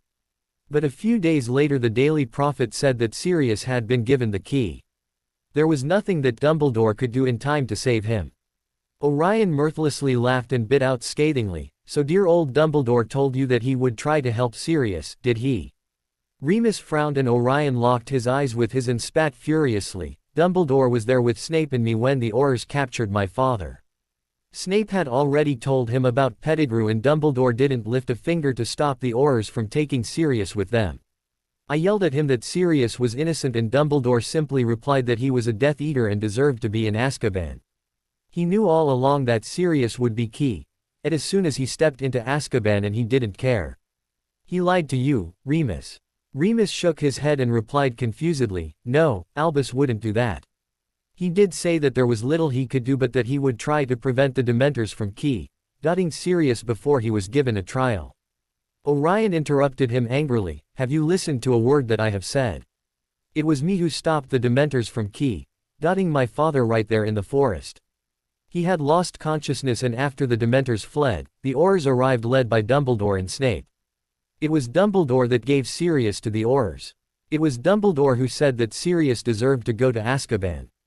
He didn't care about his innocence, he only cared that Sirius was a Death Eater. It is Dumbledore's fault that my father is now an empty shell. Dumbledore doesn't regret a thing about it. Remus looked at him with wide eyes and Orion rose from his seat and kneeled in front of Remus grabbing his hands and asked, don't you believe me? Do you need to see my memories? Orion made a move to bring out his wand but Remus gently stopped him. I believe you, Orion, whispered Remus, but I don't understand why Dumbledore would do such a thing and why he would tell me that he would try to help Sirius.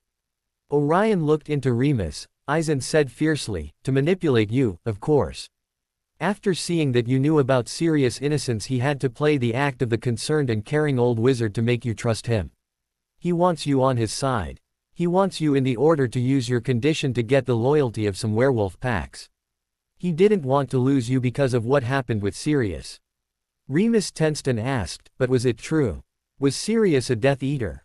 Orion rose and looked down angrily at Remus, what if he was? He didn't deserve to go to Azkaban just because of that.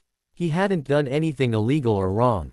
He hadn't harmed anyone. Remus looked at him sadly and replied, but then Dumbledore thought that Sirius deserved to go to Azkaban because he was a Death Eater. Orion bellowed, Sirius only turned into a Death Eater because of me. To gain information to protect me from Voldemort. He never wanted to be one. He did it all for me. Remus rose slowly in front of Orion and said warily, I understand, Orion. I know that that could be the only reason for Sirius to have turned. But Dumbledore thought that he was doing the right thing in turning Sirius in, since he was a Death Eater. Orion clutched Remus' robes and spat angrily, and what about Sirius' innocence? Dumbledore knew about Pettigrew, he knew the whole truth and he didn't care. He allowed the Aurors to restrain me. Merlin knows what he had planned for me after seeing me cast dark spells. And yet you stand there and justify his actions. After he's the reason that the last of your friends has died. That you are now all alone in the world. Remus' body shook lightly but Orion pressed on. What will you do now, Remus? Will you take the side of Sirius' murderer? Because that's what Dumbledore is, don't fool yourself about it. Will you join the Order and become my enemy? Remus' eyes widened and he said shakily, I have nowhere else to go. The school knows that I'm a werewolf now and the parents wrote to Dumbledore asking for my removal. He had no option but to sack me, but he said that I could join the Order and live at headquarters. Orion angrily shook Remus and said, don't you see that he's manipulating you? Dumbledore has enough political clout to allow you to teach at Hogwarts if he so desires. The Ministry can't interfere with his staffing decisions, not under the current laws. You served your purpose as the defense against the dark arts teacher and as a way of luring Sirius to Hogwarts, which I'm sure was Dumbledore's initial intention when he hired you since he didn't know about Pettigrew yet. And now he wants you to be part of the Order to send you as an envoy to the werewolves. He's using you again and you're allowing him to do so. You don't need him. You can stay at Black Manor. I don't need this place anyways and I can visit you often if you live here, no one will know. But you must make your decision now. If you join the Order I will not forgive you, I will not understand. Dumbledore became, as of that night, my enemy. Anyone from the Order is my enemy as well. I will show no mercy. If you join them you'll become my enemy too. Remus grabbed Orion's shoulders and said sadly, I will never be your enemy, Orion. But I can't turn against the light. I'm a light wizard. Orion replied in frustration, I'm not asking you to turn against the light. Just not to join the Order. I ask you to open your eyes and accept that Dumbledore is manipulating you. I ask you to live in Black Manor and stay by my side. You're the only one I have left, Remus. He paused and then said, just answer me this, will you support Dumbledore? Remus shifted uncomfortably and turned into deep thought. After a while he looked into Orion's eyes and said resolutely, no. He paused and added, I believe that you have told me the truth. I understand your suspicions about Dumbledore's motives, and even though I can't be certain that you're correct, I can't truly support Dumbledore now that I know that he left Sirius to be key. Ed. Orion sighed in relief and asked, will you stay at Black Manor? Please, I would like to be able to visit you frequently, and this is the best place for you. You have everything you need here. I will ask the house elves to purchase the Wolfbane potion for you every month. Remus sighed wearily and answered, very well, I'll stay here. I thank you for the offer, Orion. Orion nodded and then said sadly, why do you insist in denying who you truly are, Remus? Remus looked at him confusedly. And Orion continued, you might have been raised as a light wizard, but you're a dark creature, Remus. There's nothing to be ashamed in that. You deny your true nature, and by it you're only hurting yourself. You should accept and embrace your werewolf nature. You would be stronger if you did so. It saddens me that you live your whole life trying to repress it. You should be fighting for werewolf rights. You know that the light will never grant your kind equal rights, and that they'll always fear you and despise you, yet you still support them. Remus sighed and replied, and what would you have me do? I cannot find employment, I have no money of my own to campaign for werewolf rights, and there's really no one who cares about it. Orion raised an eyebrow and replied, the Dark Wizards care about it, Remus. In the First War, the Dark Lord negotiated with werewolf packs to give them equal rights once he'd taken over. Remus looked at him skeptically and said, the Dark Lord only wanted to use them as killing machines, Cub. He didn't really care. I doubt it very much that he would have kept his promises to the packs. Orion smirked at him, but maybe this time can be different. If the packs have a good leader, one that understood how the Dark Lord operates, then they might strike a good bargain. A leader that is powerful enough and that could threaten the Dark Lord with setting the werewolves on him and his Death Eaters if he ever reneged on his promises. He paused and pierced Remus with his green gaze. You could be the one, Remus. You could lead them. You could finally do something for your own kind. And I would do anything in my power to help you. Think about it, Remus. You have a lot of time in your hands, why not invest it in a good cause? Remus' eyebrows shot to his hairline and he muttered, well, maybe I could, but I have never. Orion clasped Remus' hands and gently said, you're the best one to lead them. If you accept your werewolf nature, you would be very powerful, and you are smart and know about the Dark Lord's tricks as well. You would be a good negotiator. He paused and took a decision. He's back, Remus. Remus frowned at him and Orion continued, the Dark Lord is back. I'm sure you read about the Azkaban breakout. Remus nodded in confusion and Orion said, well, right now he has more Death Eaters than ever. He's preparing to restart the war. I would recommend that you contacted the werewolf packs as soon as possible and started taking control. They'll need you. They only have Greyback at the time being, and not many of them support him. Remus gasped, how do you know all this? Orion smiled wickedly at him, I saw Voldemort myself. I had the immense pleasure of torturing your maker for a while, Remus. I must say that I have never felt so happy to be able to torture someone in my life. I think it will only be surpassed when I have the pleasure of killing Pettigrew. Orion saw that Remus was about to ask many questions and he quickly said, never mind the whys and the hows. Now you know that Voldemort is back and that Greyback is trying to control the werewolf packs, quite unsuccessfully I might add. He's too vicious and crazed, he's not good for them. If you want to do something truly important, then go to the werewolf packs and see where they stand and what you can do to help. I will be joining Voldemort, but I'll never allow him to mark me. I can help you from the inside. We can accomplish great things if we work together. Remus nodded and then appeared to immerse himself in his thoughts.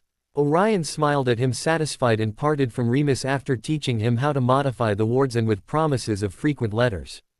As soon as Orion reached his bedroom at the Dark Lord's manor, he cast powerful wards and silencing spells and opened the locket. Tom looked at him with his dark blue eyes and asked, how did it go? Orion sat on his bed and replied in a tired voice, I was too late, Tom. My father had already been key, Ed.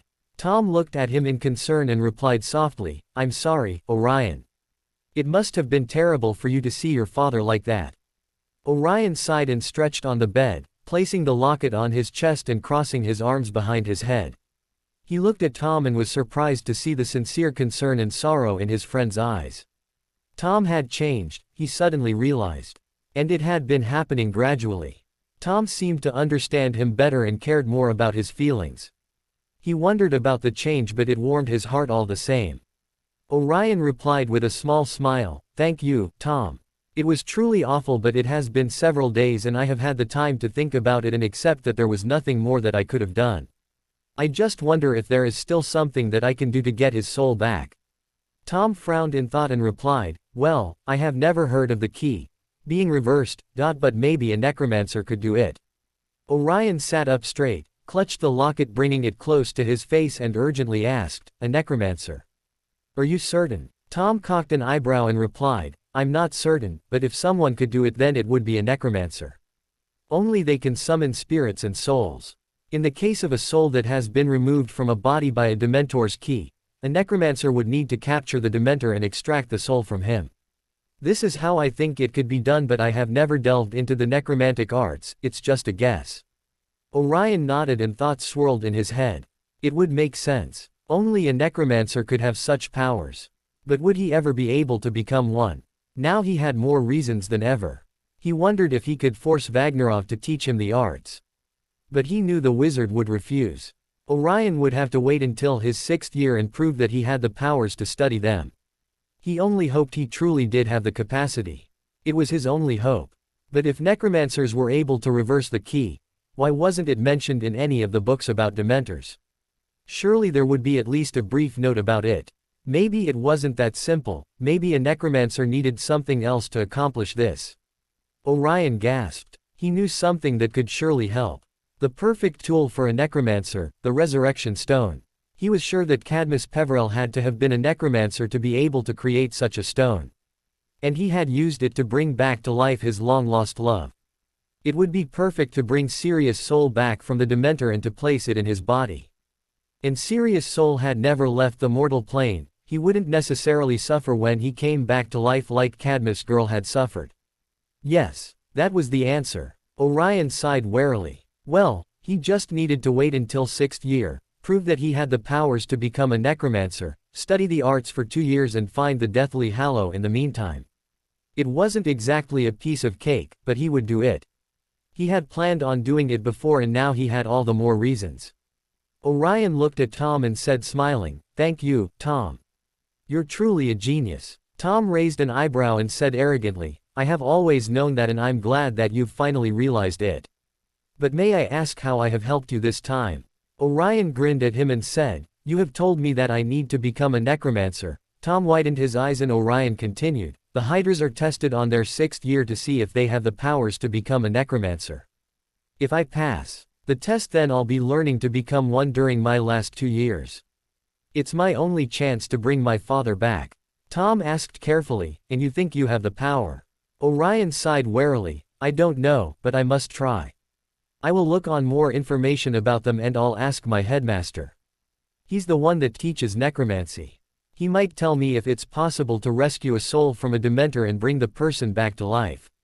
Tom nodded his head and then asked, With whom will you live now? I don't know yet. Maybe with the Malfoys if they gain my custody, because Narcissa is my aunt twice removed. I'm at the Dark Lord's manor right now, replied Orion.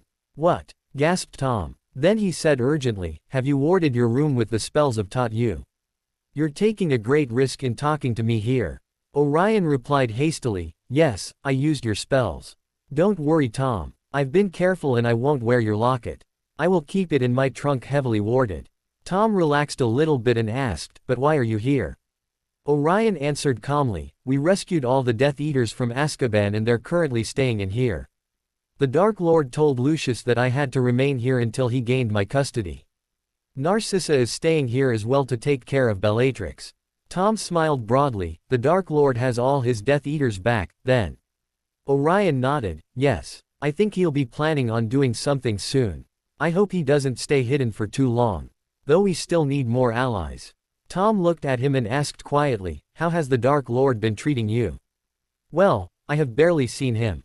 But it's as usual," replied Orion, "he's violent and nasty. And I think he has some wicked plan to use me for his convenience."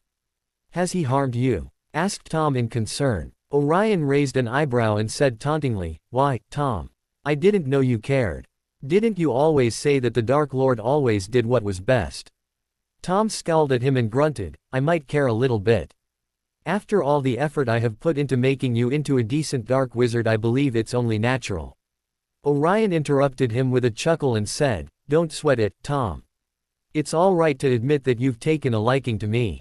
Tom snarled, "I don't like anyone. Never have and never will." Orion simply smiled at him and said softly, "Well, I like you, Tom, and I'm not afraid to say it." Tom's face softened momentarily, but then he snapped, "Will you tell me if he has done anything to you or not?"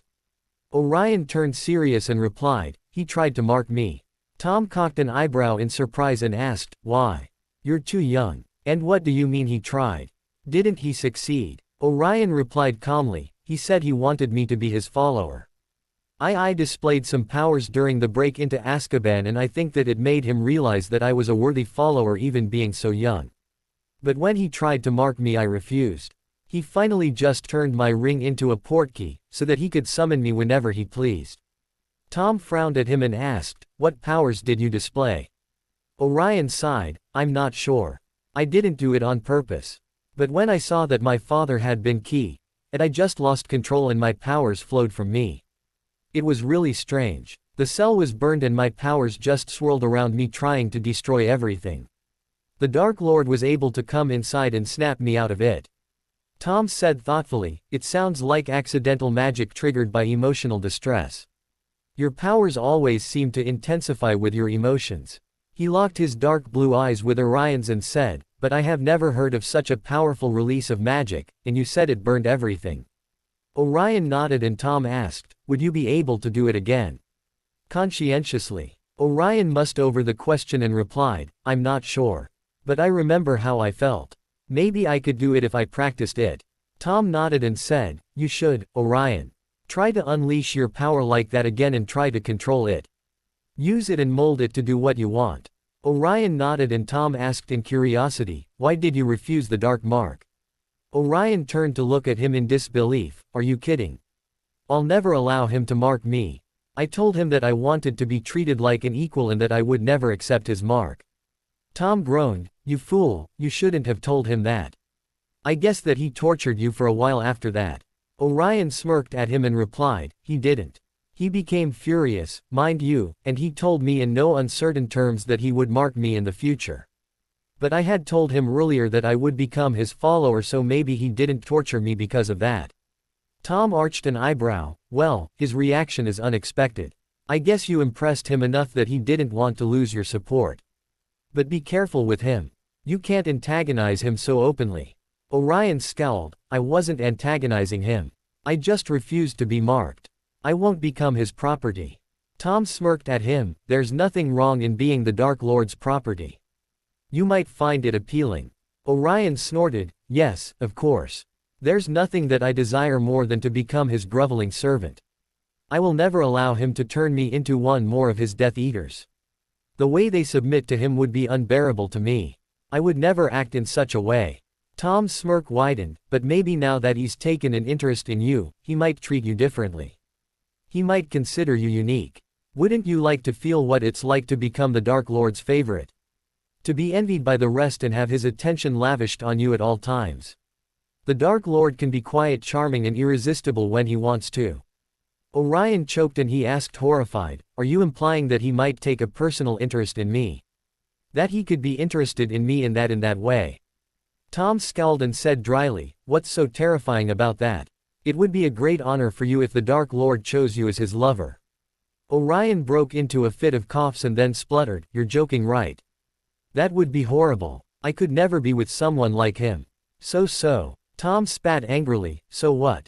Orion looked at him wide-eyed and said, "So cruel. So vicious and violent. I don't want to be with someone that would have no compunction in torturing me every time he was in a foul mood. I don't think he's even capable of loving anyone. And I couldn't be with someone who couldn't love me."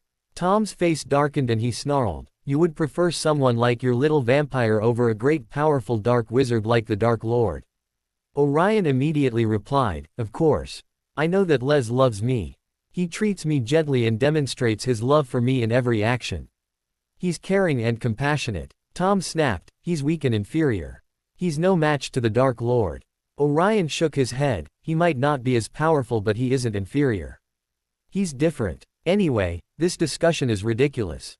The Dark Lord isn't interested in me in that way and I'm too young to have lovers anyway." Tom arched an eyebrow and interrupted him, "You haven't taken the little vampire as your lover yet." Orion scowled at him and replied icily, "It's none of your business but no, I haven't. He's my boyfriend and I plan on being with him for a long time, so there's no rush. I want to feel ready before we do anything more intimate." Tom's face lightened and he said with a smirk, "Maybe you're not attracted to him." Orion snapped at him, "Of course I am. He's extremely handsome and—" Tom interrupted him again and said with a smirk, "And the Dark Lord isn't. Don't you feel drawn to him?" Orion faltered and narrowed his eyes at Tom, "I don't care if the Dark Lord is attractive. He's not my type. I don't like his personality." "You didn't answer my question," interrupted Tom smugly, "are you drawn to him or not?" Orion huffed in indignation and replied in a low unwilling whisper, "I might feel a certain pull towards his magic, but nothing else." Tom smirked at him knowingly, "It sounds like attraction to me." Orion scowled and said fiercely, "I don't care what it sounds to you.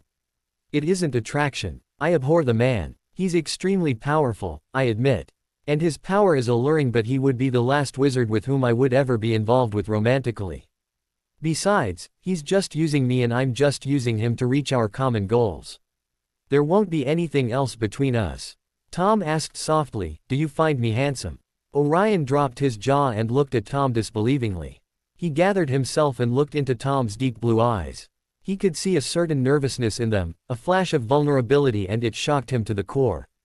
He replied in a low faltering whisper, I think you're very handsome, I like you very much." Tom gave him a small warm smile and Orion felt his heart give a small jolt. He shook his head and replied in agitation, "This is insane. You're just a portrait and what does it have to do with me finding the Dark Lord attractive or not? I'm going to sleep." Orion saw Tom smirking at him victoriously and he snapped the locket shut. He went to sleep muttering about crazy portraits that should mind their own business. During the next week, Orion helped Narcissa to take care of the Lestranges and many of the rescued Death Eaters were already healed and were resting while waiting for their lord to summon them. Bellatrix had already awoken when Orion wasn't in the room but Narcissa prevented him from seeing her, saying that Bellatrix was a bit mentally unstable and that it wasn't safe for him to be around her yet. Orion was currently standing in the middle of his bedroom. He was in deep meditation, trying to summon the dark magic he had released in Azkaban. Following Tom's advice, he had practiced daily but had yet to manage any results. He closed his eyes and focused to feel his magical core. He could see it in his mind, like a great pulsing whirlwind of lights. He went further, going into layer after layer of his magic, trying to find the source of his dark magic. He could feel it in his body, somewhere deep inside him, but he hadn't reached it yet. Orion thought it must be in the center of the core, after all the layers of magic, but he had never been able to go so far. Every time he inspected it, his core seemed endless and he always ended exhausted without being able to reach its center. Orion frowned while maintaining his eyes closed. There had to be a way to call the magic up to the surface, to make it leak from the center and fill his body like had happened in Azkaban. Tom said it had been triggered by his emotions. So he started thinking about his father, his face cold and white, his empty gray eyes looking into space. He felt a shiver running through his body and sorrow started to fill his heart. But his magic didn't stir. He concentrated further and thought about the happy moments he had shared with his father. But it only brought a painful longing and despair. Orion shook his head. In Azkaban, his dark magic had roared in anger, trying to destroy everything. Orion realized that love couldn't summon it, it was hate and desire for revenge that had fueled it. He went back to that fatidic night, he remembered Pettigrew squeaking and pleading for his life. Orion started shaking in anger and disgust. Pettigrew calling Sirius the traitor, trying to convince Remus of his innocence. Orion mentally snarled. He kept going. The Dementors sweeping over Sirius, king his memories. Pettigrew justifying his betrayal, Snape willing to turn Sirius to the Aurors just to satisfy his mindless revenge, Dumbledore saying that Sirius deserved to go to Azkaban, Dumbledore disregarding his father's innocence, allowing the Aurors to restrain him, allowing a son to watch how his father was taken away to be key. Ed. Orion's fury increased, his desire for revenge intensified, to see Dumbledore's blood spill, to see Pettigrew writhing in pain at his feet. Orion allowed the feelings to take over his mind, then, he felt it. A tingling in his skin, a furious fire roaring inside him. He mentally inspected his core, he saw pitch-black threads of magic curling around his core. Orion concentrated harder, he pictured himself torturing Dumbledore, killing Pettigrew, and the black threads pulsed violently and got larger. He clenched his fists and gritted his teeth. He increased his ire, violent scenarios flashing through his mind. The dark magic started taking over the core, he could see it, black swirls, no longer threads, vibrating inside him. He pulled at them and more dark magic was released. He felt it filling his body, a burning fire consuming him. And, oh, the power, the pleasurable fierce power raking his body, demanding to be used to strike down his enemies. He felt it now all over his body. His palms tingling, his fingertips lightly burning, and his scar pleasantly pulsing. Orion shivered, the sensation was unexpected, almost erotic. He felt filled with darkness and his senses became overloaded. He opened his eyes and stared at his hands. His white palms were exuding a soft dark aura. He focused to bring more dark magic to the surface. He didn't break his concentration and kept thinking about revenge, pain, blood, torture and death. The soft dark aura became dark dense swirls of blackness. He brought his palms forwards and furrowed his brow in concentration. He could feel his forehead drenched in sweat and his body shuddering in heat. Heat, Orion thought, that's what it felt like, a roaring internal fire. He focused and the dark swirls turned into black flames that licked his palms. He felt the heat on his skin but it didn't hurt him. Could he shape his dark magic into whatever he liked? Was it a real fire that could burn others? He made the black flames flick higher and aimed his palms towards a chair. He gathered more magic to his hands and wandlessly shot the flames towards it. Orion's eyes widened when he saw a beam of black flames reach the chair and quickly devour it in a cloud of black smoke. He stumbled backwards and his body sagged. He felt very drained. He looked at his palms and saw that the flames were gone. He tiredly sat down on his bed and thought about what had happened. It was clear to him that only dark emotions were able to call to the surface his dark magic and he seemed to be able to give it any shape he liked. Orion frowned, well maybe not any shape, he would have to practice more and see what it could be turned into. But turning it into a real fire clearly indicated that the possibility was there. And it also made sense. The dark magic theorists believed that its origin was the Earth's raw magic, so turning dark magic into a natural element seemed like a plausible thing to do. He wondered how many wizards were able to do so. He hadn't read about it, but surely if he could do it so could other dark wizards. Though it could be considered as wandless magic and not many were able to do that. Suddenly he felt a sharp burning around his little finger. Orion frowned and saw that. His ring was glowing black and he sighed. Voldemort was apparently summoning his Death Eaters. Why did it have to be now when he felt so tired? He quickly stood up and cast a Scourgify over him. He grabbed the black mask he had used in Azkaban and put it on. He threw a hooded black cloak over his shoulders and pressed his wand's tip to the ring. Orion portkeyed into the summoning chamber and saw that the rest of the Death Eaters were already forming a two-row semicircle around Voldemort's throne. He could see that most of those who had been rescued from Azkaban were also there. And he recognized Valerian Vlonsky, Xander Fornix, Konstantin Kavsar and Richard Parkinson amongst the gathered. Voldemort rose from the throne and addressed his followers, pinning them with his red gaze, "Welcome back, my trusted servants. Finally our family is complete. Those of you who remained in Azkaban instead of renouncing your loyalty to me will be rewarded above everyone else." "Master," interrupted Bellatrix, throwing herself at Voldemort's feet and fervently dotting his robes, "Thank you, Master. Thank you for freeing us. I always remained loyal, always faithful. I knew you would return to us." Orion scrunched his nose in disgust. How could Bellatrix lower herself and act in such a subservient way? She was a black. She should have more pride. Voldemort looked down at her and thinly smiled while tracing a long white finger along her cheek.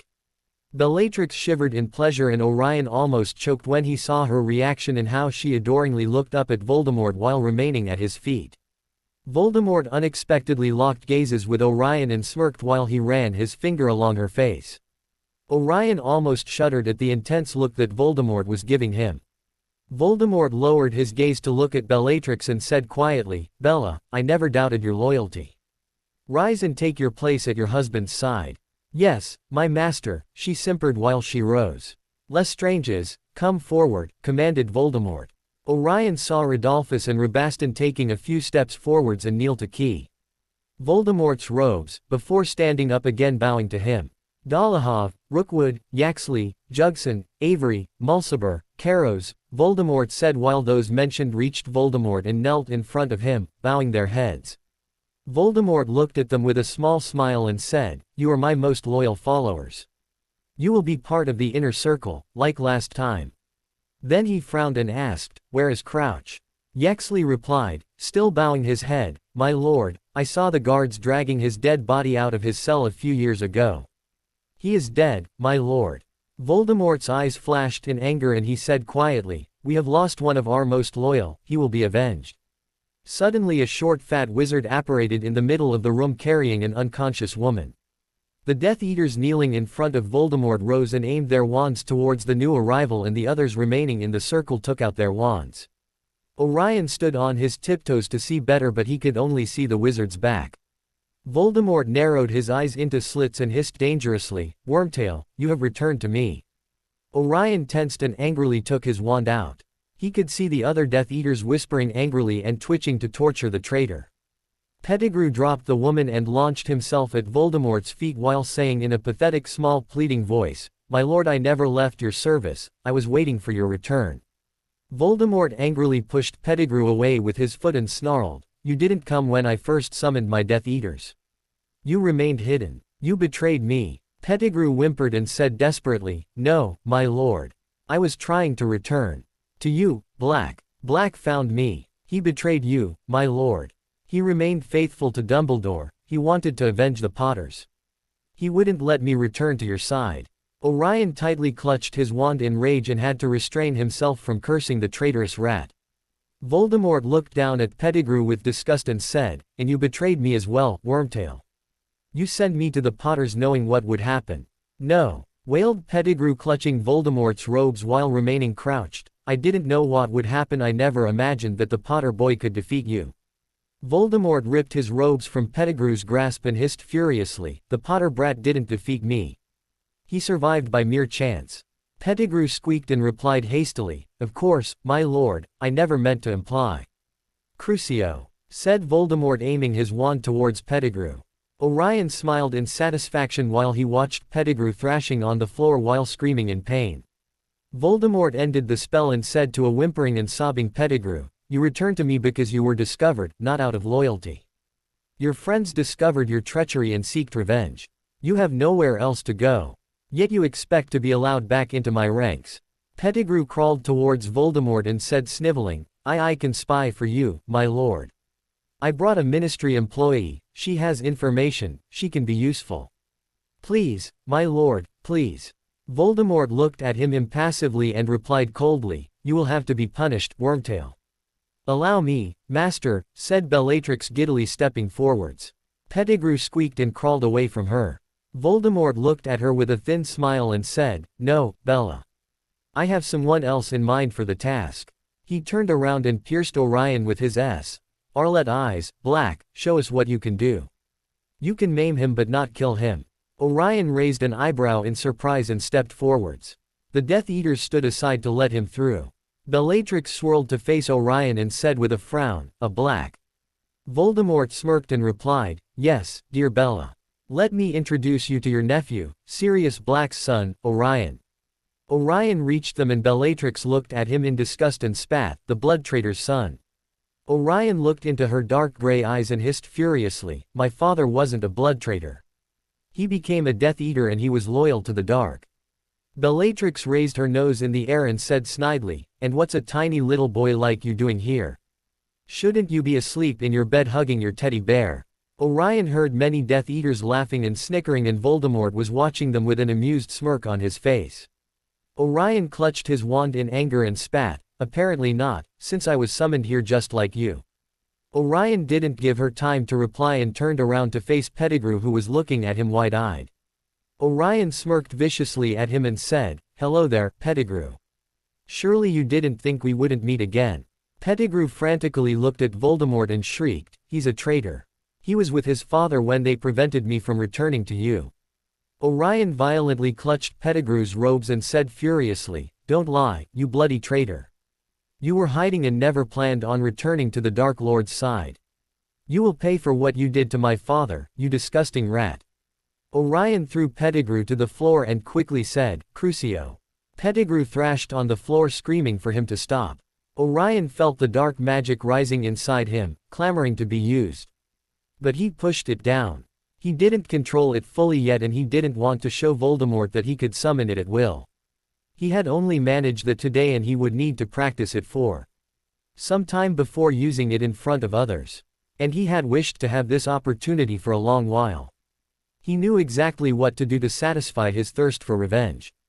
Orion lifted the spell and hissed, "SS's Serpentis Flame OSSSS." 4 snakes made of fire shot from his wand and rose in front of him, waiting for his instructions.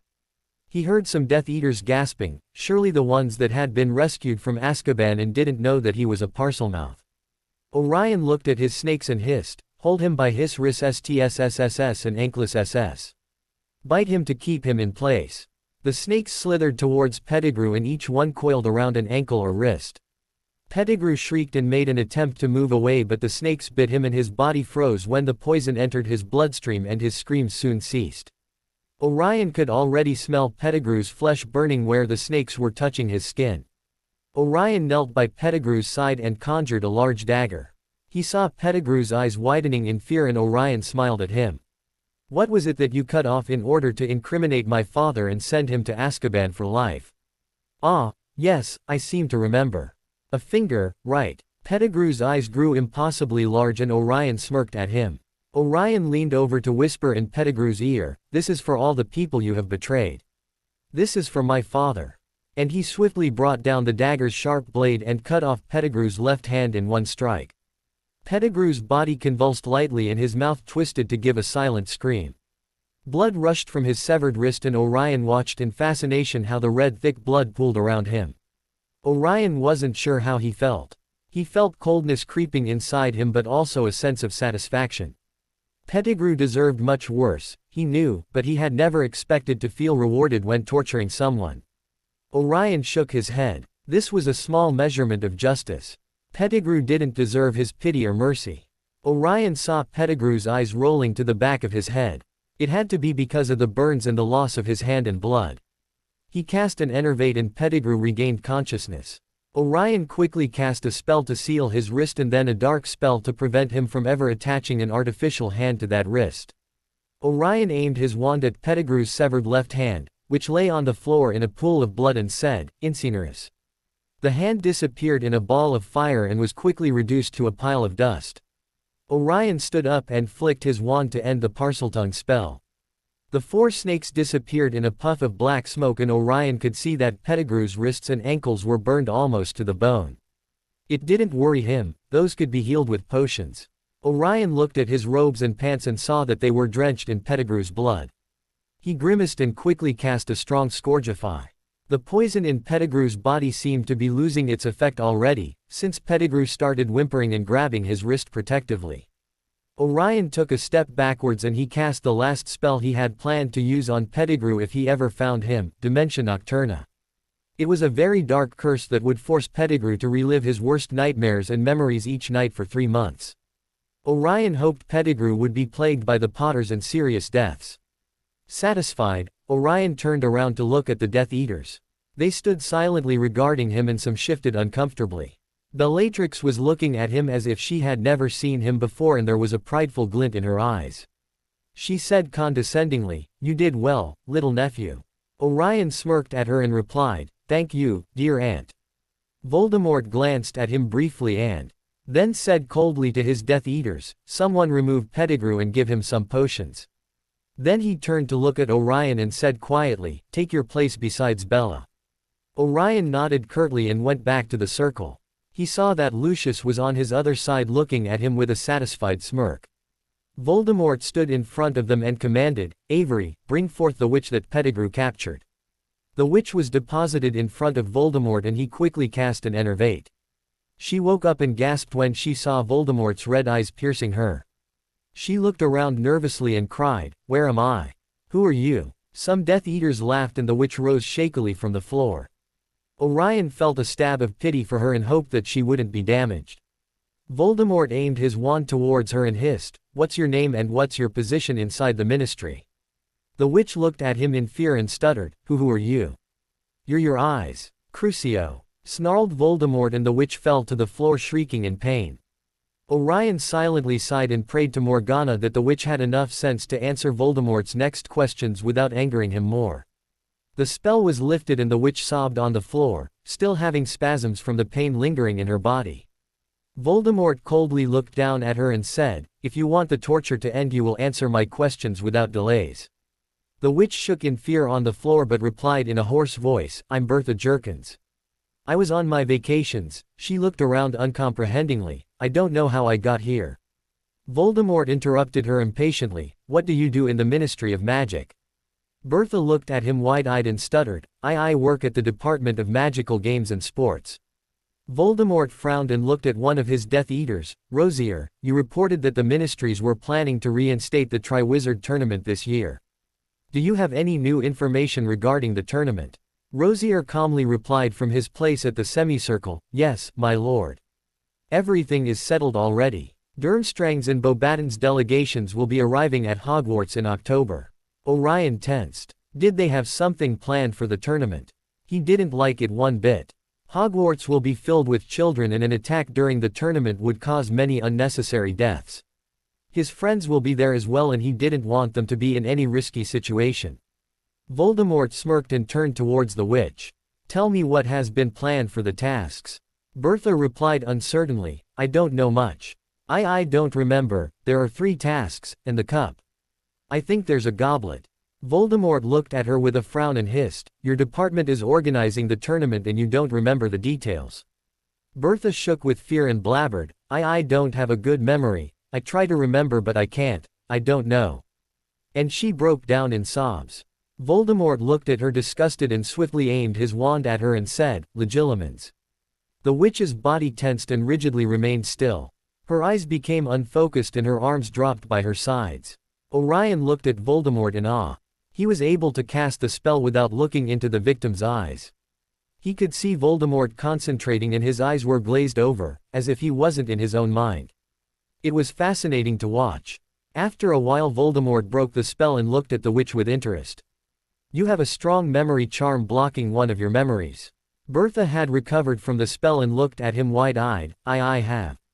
I don't remember." One of the Death Eaters snorted and Voldemort looked at her with a vicious smirk. "I can remove it for you. Would you like me to?" he said quietly. Orion frowned. To remove a memory charm was very dangerous, the victim could suffer from brain damage if it wasn't done carefully. And Voldemort didn't seem to care if he did it with delicacy as long as he got the information that was being blocked. Orion made a move to come forwards but Lucius forcefully grabbed his arm and shook his head at him. The message was clear, he shouldn't interfere. Orion looked at Voldemort and the witch with apprehension.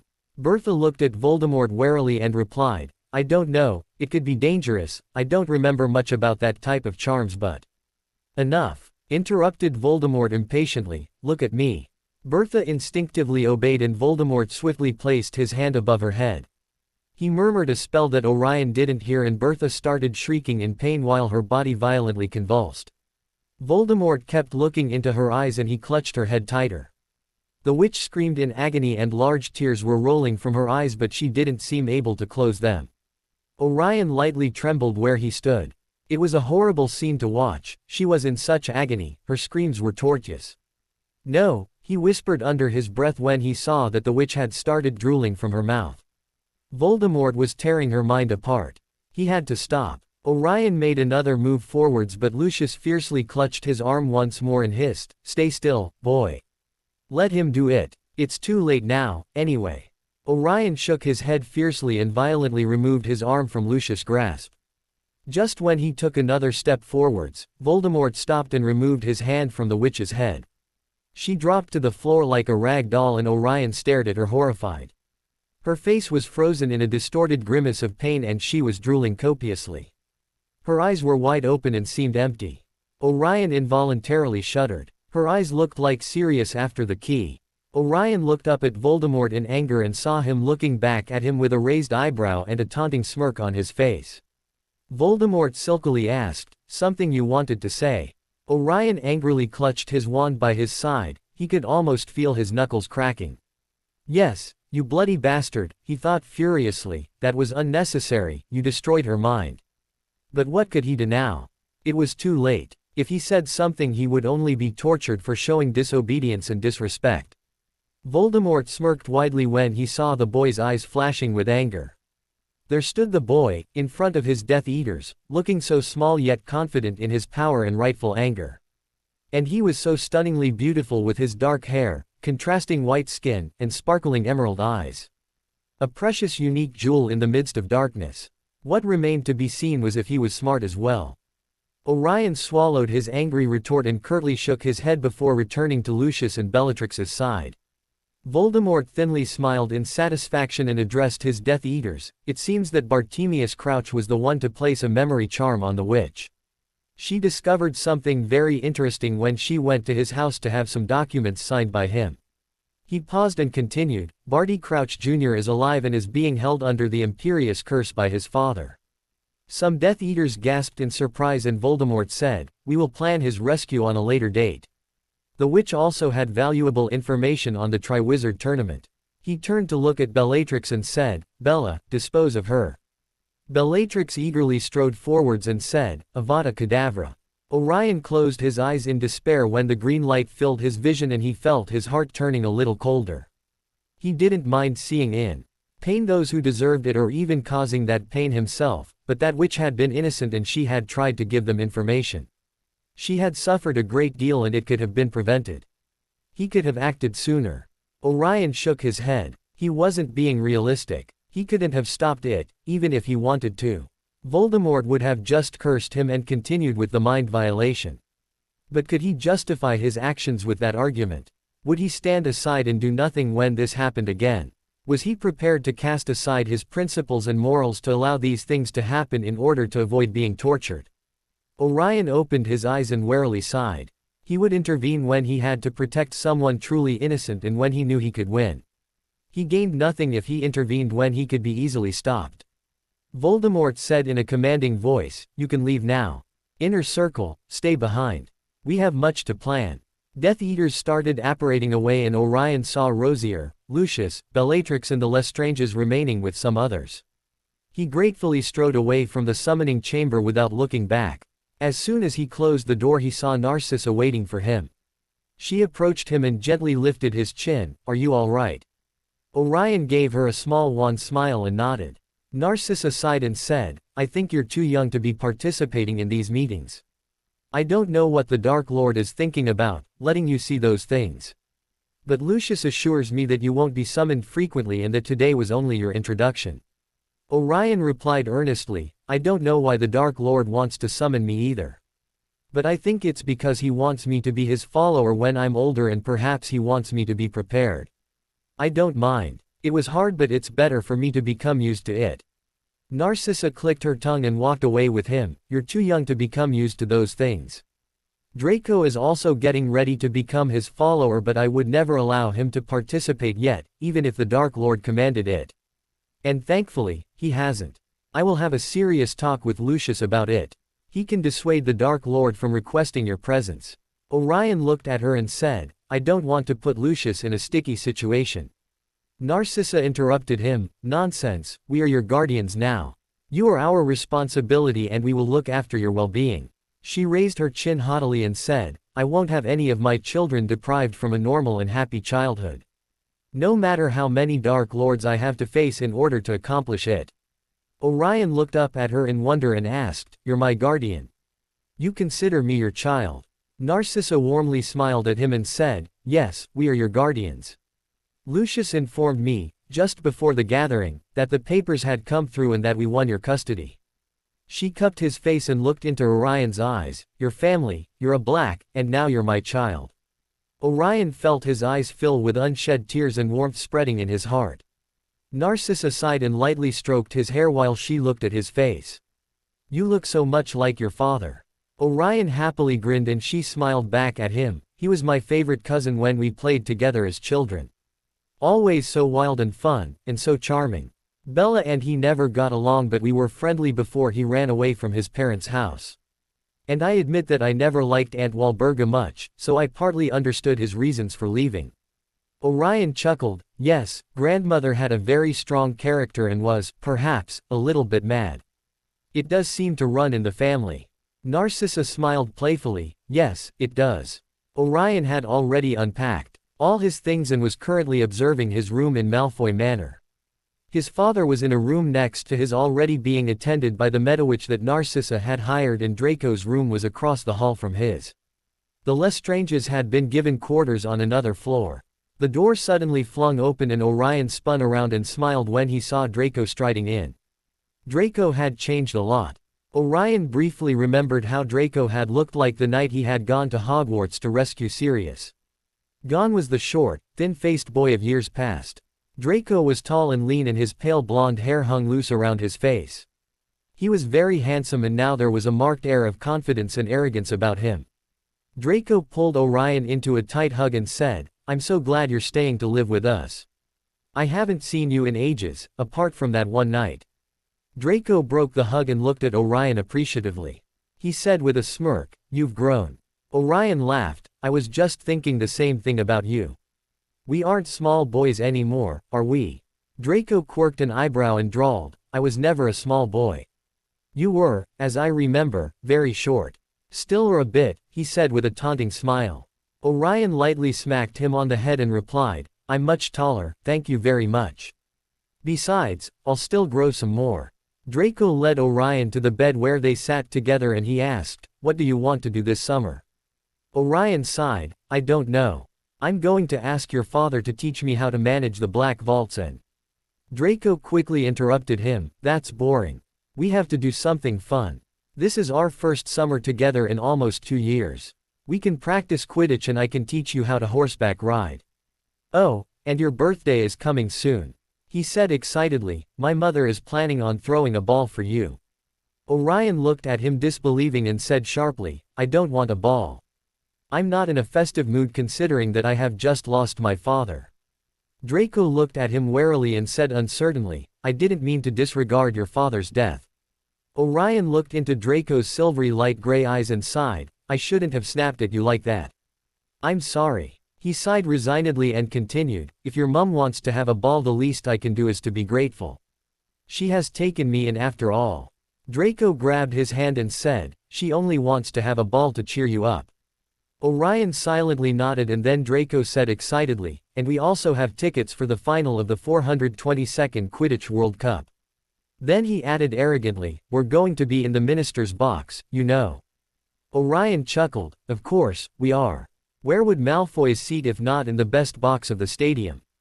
"Exactly," said Draco ignoring Orion's taunting tone, "and it's going to be great. Bulgaria against Ireland. Your pal Crumb is playing, I can't wait to see him flying." Orion snorted, "He's hardly my pal.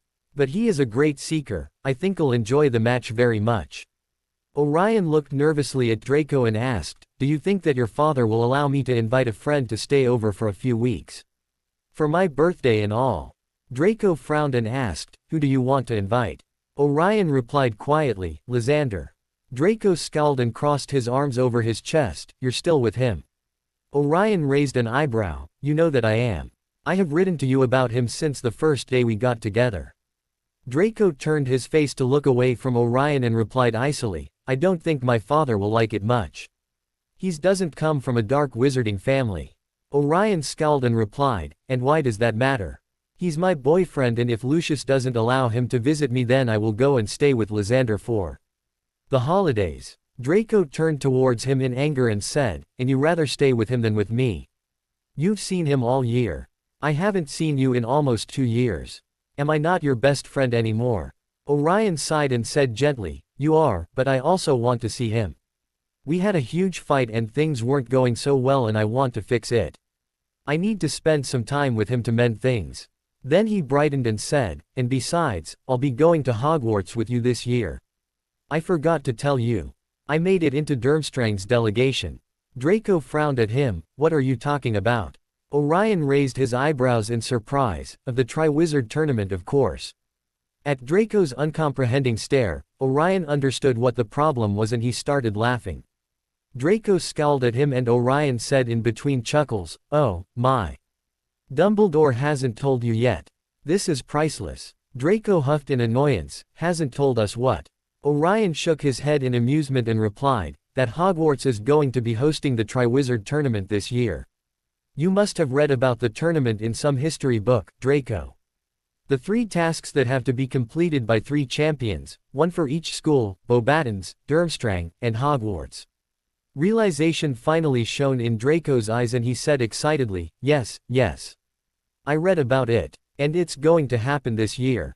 Orion nodded and Draco's face darkened, "And the old coot hasn't told us about it yet." What was he thinking? The students have to get ready and train during the summer. Orion snickered, "I have no idea what went through Dumbledore's mind but I guess he is going to tell the school on the first day of class." Draco huffed in indignation, "Well, he should have told us sooner. Your headmaster obviously told you ages ago." "Yes, he did," replied Orion proudly. "We had to go through a dueling tournament to get selected to be in the delegation, so I can safely say that we will be serious competition." Draco arched an eyebrow and drawled arrogantly, "Well, I'm also going to be a serious contender. You'll see, I bet I get selected as Hogwarts champion." Orion smiled at him in amusement but then said pensively, But I still don't know if there's going to be an age restriction. Dumbledore was negotiating to set one and I still don't know what the final decision was." Draco stared at him in disbelief. "An age restriction? Whatever for?" Orion rolled his eyes and replied, "They believe that we're too young to compete. They only want to allow those who are 17 or older to put their names forward." Draco crossed his arms angrily and raised his chin haughtily. "Well, that's rubbish. I'll put my name forwards anyways. I'll find a way to bypass the stupid rule." Orion shook his head and chuckled. "Good luck with that, then. I will have a good time seeing you try to outsmart Dumbledore." They spent the rest of the day talking about their year and playing chess or flying around the Quidditch pitch. Orion hadn't felt this carefree in ages and he realized that he had missed Draco greatly. Draco could be superficial at times but his light-heartedness was refreshing and endearing. Draco didn't seem concerned about the Dark Lord or the incoming war, he just liked to enjoy his life as much as possible and it allowed Orion to catch a glimpse of what a normal childhood should be like. He could distinctly see Narcissa's influence in his friend's attitude. Narcissa had obviously shielded Draco from the more unpleasant realities of the times they were living in and Orion partly envied that. He just hoped that Draco would be ready to face the harshness when things got more serious. But Orion realized that Draco was also partly aware thanks to Lucius, even if he didn't dwell much on such matters. Draco could easily discuss Death Eaters and the war, he just didn't see much cause for concern. Draco had great faith in what his father had told him about the greatness of the Dark Lord and he was convinced that the Dark Lord could defeat Dumbledore and that the Dark would ultimately triumph. Orion was a little more skeptic, he knew that the Dark wasn't ready yet and that they needed more allies but he didn't bother in popping his friend's bubble. Orion was certain that Lucius would take care of preparing Draco for the times to come and he liked to see Draco enjoying his life unconcernedly in the meantime. Orion suddenly woke up from his nap and automatically rubbed his invisible scar. He hadn't had visions in a long while since he always went to sleep with his occlumency shields raised. He had decided that he needed some peace for a while and therefore he had started blocking his visions. But in this afternoon nap he had forgotten about raising his mind barriers. It had been a regular Death Eater meeting but the interesting part was that Voldemort had ordered Pettigrew to spy on Dumbledore in his animagus form in order to gather information on what the old wizard knew about Harry Potter. It seemed that Voldemort hadn't given up finding him yet and it worried him. Why was Voldemort so adamant about finding him? Was his theory about Snape and the prophecy correct? Orion sighed and turned in his bed. He wished people would just forget about Harry Potter. Why couldn't they leave him alone? He also remembered something else. Voldemort had briefly referred to their plans about the Triwizard Tournament, but he hadn't said anything specific. It seemed that the inner circle had everything set already. Orion wondered what they wanted to do. How could they use the tournament? Maybe to create some havoc and terror, maybe frighten the light wizards. Was Voldemort planning on making his return public during the tournament? Did he feel prepared already? Orion frowned, but surely the Death Eaters who had children attending Hogwarts that year wouldn't want to put them in danger. They wouldn't risk an attack on Hogwarts, would they? Orion stood up and decided to push his concerns to a side. Lucius would tell him if something that could affect Draco and him happened, and Calypso would be warned by her father as well. He'll worry about it when the time came. He had another business to attend to. Orion quickly moved around the manor and reached Lucius' office. The wizard always spent all his time there, and it was the surest place to find him. Orion knocked and heard a muffled, "Enter." He opened the door and strode in. Lucius was seated behind a great mahogany desk and was perusing some parchments while holding a cup of red wine with his other hand. Lucius arched an eyebrow when he saw him and asked, "Already finished with the finance manuals I gave you?" Orion replied, "Yes, but I wanted to speak to you about something else." Lucius motioned for him to take a seat and Orion sat in front of him and involuntarily fidgeted a little bit. Lucius had been very patient with him and had dedicated long hours to teach him about the management of his vaults and the business deals that Sirius had participated in. Orion had learned a lot and respected Lucius' brilliance and mind for business. But he was sure that Lucius wouldn't be happy about what he was about to request, considering Draco's reaction when he told him. Orion looked up at Lucius and said, "You know that Narcissa has planned a ball for my birthday in a few days. And I gave her a list with the names of my friends so that she could invite them. But I was wondering if I could ask one of them to stay at the manor for a few weeks." Lucius replied calmly, "Yes, of course. I see no problem in that. Who do you want to invite?" Orion fidgeted again but said with determination, "Lysander Zeraven." Lucius frowned in thought and then said, "I don't recognize his family name." Then Lucius marginally widened his eyes and he fixed Orion with his stare. "Zeraven from the vampire clan." Orion nodded and decided that he had to be honest. If Lysander was staying, they wouldn't be hiding their relationship. "Yes, he's the son of the master vampire. And, well, he's my boyfriend." Lucius raised an eyebrow and asked, "How long have you been with him?" "A year," Orion replied quietly. Lucius pierced him with his light gray eyes and said sternly, "You can have any boyfriends or girlfriends you like while you're underage, but you shouldn't invest so much time in a relationship that you know you will have to break when you turn 17. You shouldn't grow attached to anyone." Orion frowned at him and said, "I have no desire of breaking my relationship with Lysander if we're still together when we turn 17. "I don't see why." Lucius interrupted him and coldly said, "I'm sure your father already explained this to you, Orion. When you turn 17 you will be betrothed to a dark pureblood witch or wizard in order to have a powerful heir. You should break up with Lysander as soon as possible before becoming more close to him." Orion scowled and replied, "I'm already close to him and I don't want to marry anyone else. Besides, my father isn't able to conduct the negotiations anymore. I don't need to become betrothed when I turn 17. I could just remain with Lysander." Lucius looked at him with determination and replied, "Narcissa has taken charge of the negotiations for you, as is expected. When you become of age you will be already betrothed to the one we select for you." Orion looked at him angrily and hissed, "To the one you select for me. I will decide whom I marry. I won't be forced into an arranged marriage." Lucius snapped at him, "You will do as you're told. You are the head of the Black House. I won't have you mixing your blood with a vampire. He's not a dark wizard. You will do your duty and produce an heir for the black bloodline." Orion crossed his arms in front of his chest and replied angrily, "That's my decision. My father told me that he wouldn't force me into anything. I'm aware that I need an heir, but I will decide whom I marry. And if I want to marry when I'm much older, then I will. I don't need to be engaged at 17. That's too soon and I can be with Lysander in the meanwhile." Lucius snarled, "Your father was too lenient with you. As your guardians, we will choose the best candidate for you. We do this for your own good." We know who is from the best and more powerful bloodlines. You will marry when you turn 17. You can return to your vampire after producing an heir, though I discourage it. He is not the proper partner for you. And you will need to break your relationship with him as soon as possible.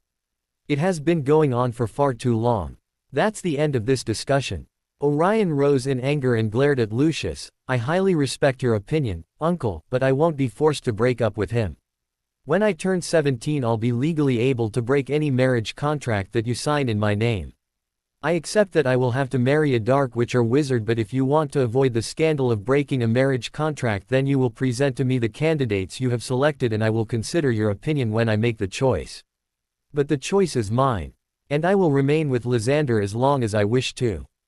There's no reason for me to break our relationship before I get married. Lucius rose from his chair and approached Orion. He clutched his shoulders and said coldly, looking down at him, if you break a marriage contract you will bring shame and dishonor to the family. I won't allow you to do that. Orion looked up at him and said desperately, then let me choose. I have already admitted that I won't be able to marry Lysander, but at least let me choose the mother or father of my child.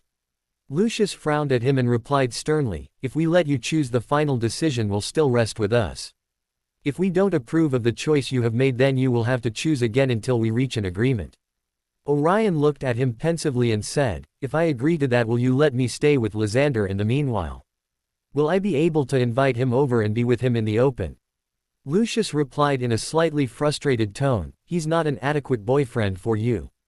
You can be with any other dark wizard in the meantime, and you're too young for a serious relationship anyway. Any relationship you have now will have to be terminated eventually.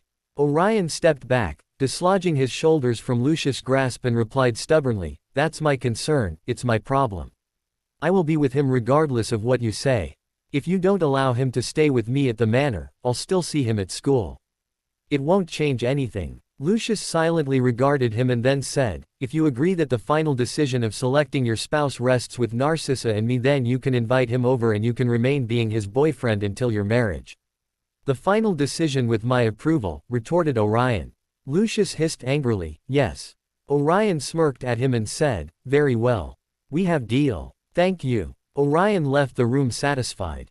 Lysander would stay with him for a couple of weeks and they could be together in public without concerns. He had already predicted that the Malfoys would be selecting his future spouse, so that didn't come as a surprise. Besides, he would cross that bridge when he turned 17. He had no compunction in breaking a marriage contract if Lucius didn't keep his promise of asking for his approval first. He had given him fair warning. After the boy left, Lucius sat down in front of his desk and frowned. He didn't like it at all that Orion was so stubborn about his relationship with the vampire. And he liked it even less that the boy wanted to choose his own spouse. He was the last male black and he was extremely powerful. The boy had proved so in several occasions. The boy needed to mix his blood with another powerful bloodline, and it would be a great and advantageous match if Orion were to marry Draco. The Malfoy line would be greatly strengthened if it mixed with the blacks again, and the Parseltongue ability could perhaps breed true in their heir. And the Dark Lord had already told him that he would decide as well with who Orion was to be paired with. Lucius smirked. There were some types of magical marriage contracts that couldn't be broken. The boy clearly hadn't read about the matter thoroughly. I've missed you, whispered Lysander, hugging Orion as soon they had closed the door of Orion's bedroom. Lysander had just arrived by flow at Malfoy Manor, and after a quick and cold introduction to Narcissa and Lucius, Orion had taken him to his bedroom. Lysander had been given a room next to his and they had already left his trunks there. Orion nuzzled Lysander's neck and replied, I've missed you too. I'm sorry for the way the Malfoys greeted you. Lysander sighed and stroked Orion's hair. I already expected it. After you explained to me all about the dark pureblood traditions, I suspected that they wouldn't be too happy about us. Orion looked up at him without breaking the hug and said, they have no right to interfere. Lucius told me that he was okay with it. Lysander raised an eyebrow. He's okay with you becoming my mate. Orion fidgeted and answered, well, no. I didn't tell him about that. We reached an agreement where he wouldn't force me to marry anyone I didn't approve of. Orion looked up into Lysander's pale blue eyes and asked nervously, you still want me to become your mate? Lysander smiled warmly at him, of course I do. We're still too young, but when the time comes I want to bond with you. Orion asked uncertainly, but what about your parents? What about our respective duties? Lysander sighed and took Orion towards the bed.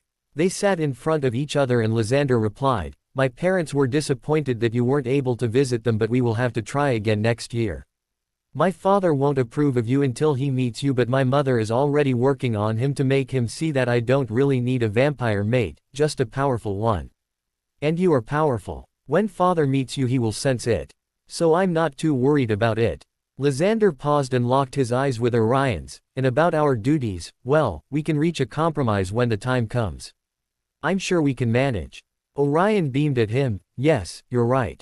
It's simply a matter of organizing our time together when the war starts and you take your place by your father's side. Orion frowned and then asked nervously, but what about my need for a pureblood heir? Lysander scowled, is it really that important? Won't a child with me be sufficient? Orion looked at him warily and replied, it would be sufficient for me, Lysander, but it is important for the dark wizards that my bloodline mixes with another dark one. Lysander remained stonily scowling and Orion sighed and said, it doesn't matter now. I can avoid getting married with a dark pureblood and perhaps when I'm 30 or older I can produce an heir with someone. It shouldn't affect our relationship. I don't want to argue because of it. I just want to be with you. Lysander's face softened and he replied, yes, those are concerns for the future.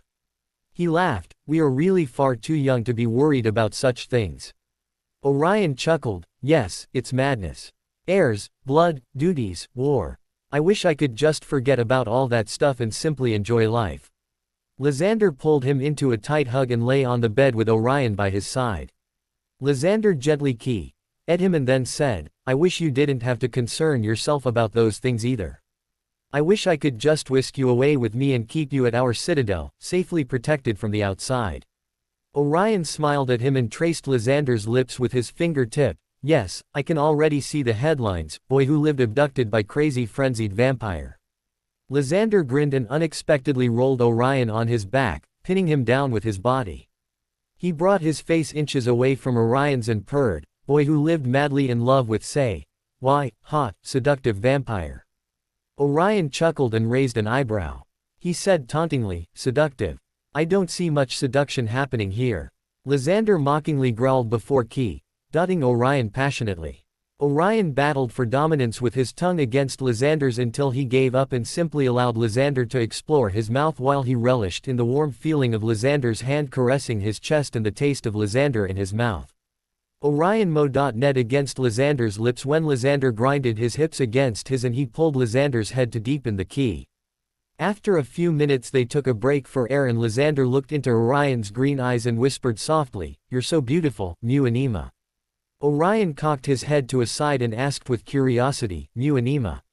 Lysander grinned and replied, you're quite the linguist, you pronounced it perfectly. Though with that little agile tongue of yours I shouldn't be surprised. Orion smiled and replied, be serious, what does it mean? Lysander leaned closer and whispered to his ear, it means, my heart, in Romanian. Orion widened his eyes and asked, is that where your clan lives? Lysander wickedly smirked at him, I would have to bite you and make you mine if I disclosed that secret. Orion chuckled but then looked up at Lysander, why have you never bitten me? Lysander raised his eyebrows, I didn't think you would be comfortable with it. Orion frowned, well, I don't want you to bite me to drain me from my blood. But don't vampires bite their mates when they are together intimately? Yes, we do. We drain very little blood but it is a very intimate moment, replied Lysander earnestly. He locked eyes with Orion and asked uncertainly, you wouldn't mind? Orion smiled warmly at him and replied, of course not. I trust you and I don't want you to restrain yourself just because I'm not a vampire. Then he smirked at him roguishly and said, I would like to experience those legendary vampire keys for myself. Lysander leaned closer and his eyes sparkled. He purred, they can become quite addictive, you know. I wouldn't want to be accosted in public by you, forever demanding to be bitten again. Orion laughed and replied, it's you who's incapable of keeping your hands away from me in the presence of others. I do think you're quite the exhibitionist. Lysander wickedly smiled, of course I am. I want everyone to know that you're mine. Orion grinned, I am, as much as you're mine as well. Always and completely, replied Lysander before nuzzling Orion's neck. Then he whispered, "Are you sure?" Orion chuckled and tilted his head upwards to give Lysander more access. "Yes, get on with it or I'll find myself another more willing vampire." Lysander didn't waste any more time and finally indulged in something that he had desired for a long time. Orion gasped when he felt Lysander's fangs pierce the skin of his neck, and he closed his eyes when he felt the rush of his blood. He could feel Lysander's warm lips gently king his neck and soon felt a feverish pleasure coursing through his body. He could feel Lysander's heart beating against his chest, and he arched and Ned in pleasure when he felt a heightened arousing feeling raking his body. Orion blindly caressed Lysander's long silky hair and then felt Lysander's tongue lapping his neck. The pleasure slowly subsided and he dazedly opened his eyes. Lysander's face was inches away from his and he was grinning at him. Orion, still a little bit dazzled, said, "Wow. That was amazing." Then he shook his head to clear it and asked with a pout, "Why didn't you continue?" Lysander chuckled, "I didn't want to weaken you. When we are bonded I will be able to do it for a longer period of time without affecting you." Orion's pout intensified and he said, "Well, that isn't fair. I'm beginning to feel rather envious of the muggles you take. They shouldn't be allowed to take pleasure from you." Lysander laughed, "It would be quite unfair if we didn't give them anything in return. Their blood sustains our life after all. And stop pouting at me. You look delectable like that." Orion asked, surprised, "I do." Then he grinned, "Well, now I know just what to do when I want to get something out of you." Lysander shook his head in amusement and deeply at him. Orion relished in the metallic tang in Lysander's mouth.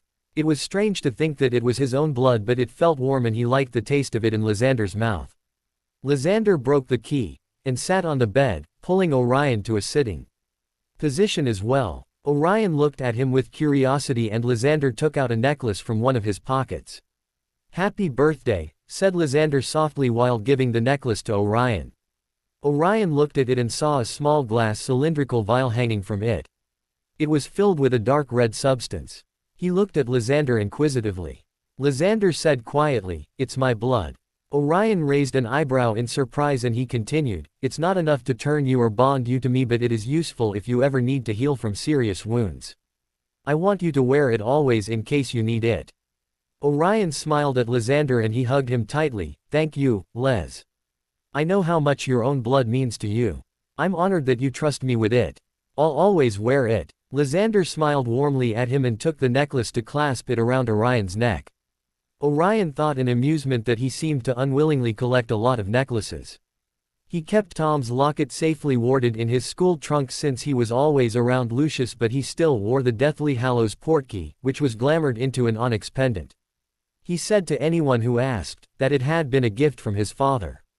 Lysander then asked, "At what time is this ball of yours?" Orion gasped. He had almost forgotten. The ball was tonight. He quickly grabbed his wand and cast a time spell. "We only have an hour. Narcissa will skin me alive if we are late." Orion stood up and dragged an amused Lysander with him. "Come on, we have to get ready." The ball was in full swing and he hadn't stopped dancing with Lysander for a single moment. Lysander was an amazing dancer and he led him perfectly around the ballroom. Orion could see a scowling Draco being pestered by a determinate pansy. But Draco seemed to be in a foul mood this night and had refused everyone who had asked him to dance. Evander was dancing with Kara, and to Orion's amazement, Victor had finally convinced a reticent Calypso to join him on the dance floor. Orion winked at her conspiratorially when Lysander and he passed the couple in one of their twirls and she just rolled her eyes at him. He had seen Blaze dancing with a handsome boy moments ago and Theo was chatting up a girl in one of the corners. The adults were either talking between themselves and occasionally looking at the young couples or dancing as well. Orion felt this had been his best birthday ever. He felt extremely happy in Lysander's arms, being able to be with him in public and knowing that Lucius couldn't chastise him for it. Then his happiness vanished and was replaced by sorrow and guilt when he remembered that his father wasn't there with him and that he was enjoying the party while Sirius lay soulless on a bed. He sniffled and burrowed his head in Lysander's neck. They kept dancing, but Lysander parted a bit from Orion and gently lifted his chin and asked in concern, "Hey, why are you sad? Aren't you enjoying the ball?" Orion grimaced and replied, "Yes, very much. That's the problem, Les. I'm here enjoying my life and I forgot that my father is an empty shell that will never share these moments with me. Lysander looked at him sadly and replied, but there's still hope. You plan on studying necromancy in order to gain back his soul. There's still a chance. Orion locked his eyes with his and said with despair, yes, but I don't even know if it's possible, and if it is, it will take many years. How will he be like when he returns? Or what if I'm unsuccessful? I miss him so much. I don't deserve to have fun while he's in that condition. Lysander shook his head and said with determination, you can't do that to yourself, Orion. You must live on and fight for him. You can't drown in your sorrow. You know that you did everything in your power. And now you just need to be strong and find a way to get him back. You always succeed when you put your mind into things. You will succeed this time as well. If you try and fail, it won't be your fault either. There are some things that are irreversible and escape our control. You can't blame yourself either if in the future you fail in doing something that hasn't been done before. And you have others who love you and care for you as well. Orion nodded and gave him a small smile. You're right, of course. I just can't help it. Sometimes I'm fine, but then I remember him and I feel so useless and impotent. What's the use of being magically powerful if I can't even protect those whom I love? If I can't even save him from death? Lysander warily sighed and pulled Orion towards him without missing a step. It's only natural that you feel that way. It will get better in time. Orion silently nodded and vouched that he would find a way to defeat death somehow. He would bring his father back, whatever it took. Lysander gently caressed his hair and Orion leaned towards the touch while closing his eyes. He followed the slow rhythm of the music and started to enjoy the feel of Lysander's body against his own. He goofily smiled when Lysander started whispering encouragements in his ear. Suddenly the small hairs on the back of his neck stood up and he felt an intense magical aura washing through his senses. His invisible scar started prickling furiously, but it didn't hurt much. He opened his eyes and immediately locked gazes with narrowed Arlet eyes that were watching him intently. Orion tensed when he recognized them. What in Morgana's name was Voldemort doing at his birthday ball? He looked around over Lysander's shoulder and saw that Voldemort was surrounded by some of his inner circle and other wizards that he didn't know. Bellatrix was hovering at Voldemort's side talking animatedly about something, but he saw that Lucius was watching him as well. Lucius' expression was unreadable. Orion frowned and thought about the list of guests. He realized that they were all Death Eaters or families that had supported Voldemort in the past. It wasn't surprising then that Voldemort dared to make an appearance. It was probably beneficial for him to interact with other dark purebloods and prove that he was healthy and strong. Only his higher-ranked Death Eaters had seen him so far, and if he wanted more followers he needed to show himself at some of the more exclusive gatherings. Lysander must have felt him tense since he asked, "What's the matter?" Orion quickly replied, looking away from Voldemort and his large group of wizards, "Nothing. It's nothing." He didn't want Lysander to know. Les didn't like Voldemort at all, even less when he had told him that he was the boy who lived. Orion clutched Lysander tighter and pressed a reassuring key against his neck while praying to Morgana that Lysander didn't find out. A surge of anger that wasn't his own raked his mind and Orion gasped, quickly raising higher his occlumency shields. Why did someone have to anger Voldemort right now? Orion glanced at Voldemort and saw that he was still observing him. Orion frowned in confusion. He had angered Voldemort. Why? Lysander spun them around while following the dance and Orion was cut from Voldemort's vision. Orion relaxed and kept dancing with Lysander. Then Lysander asked, "Who is that wizard?" Orion tensed and asked nervously, "Who, Les?" Lysander turned his face to look at him suspiciously and said, "That wizard holding court with others. He hasn't stopped looking at us and he has these weird ruby-colored eyes." Orion lied smoothly, "Nobody, just one more dark wizard. No one to worry about." Lysander narrowed his eyes at him and then his eyes widened in sudden realization and he gasped, "It's Voldemort. Those eyes. Nobody else has those eyes." Orion sighed and said reluctantly, "Yes, it's him. Ignore him. Let's dance somewhere else." Lysander grabbed Orion tightly to prevent him from moving away and whispered harshly, "He's looking at you. I don't like it. He looks at you with a possessive glint in his eyes." Tom's words echoed in Orion's mind, but he cast them aside and laughed, "Don't be silly, Les. He's just watching the couples dance. And I'm the only young one that he knows personally. He's simply curious. And he partly believed his own words himself. It did make sense, though Voldemort's anger. Orion shook his head. The song thankfully ended and Orion dragged Lysander to the corner where his friends were already gathered.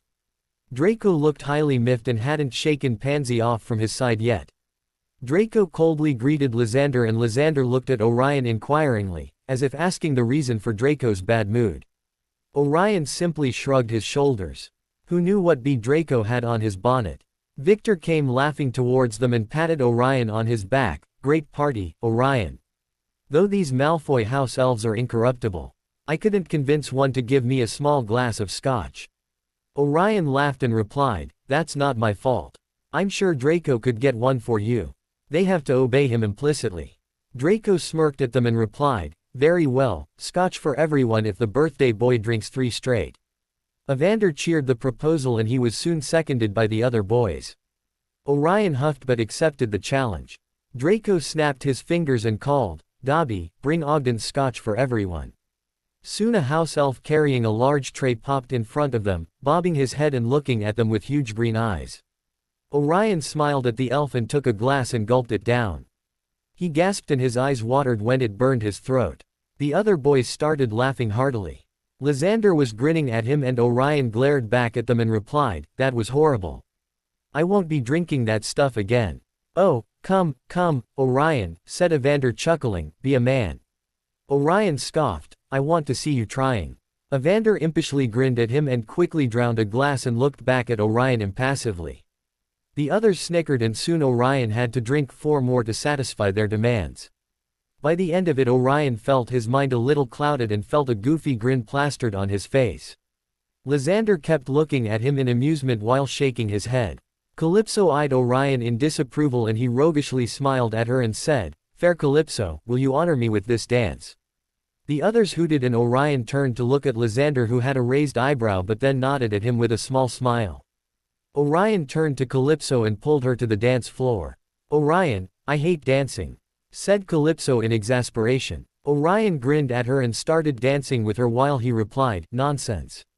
I saw you getting very cuddly with Victor before. You can't fool your best friend. Calypso huffed against his neck, he forced me. He wouldn't take, no, for an answer. Orion chuckled, have a persistent admirer, do you?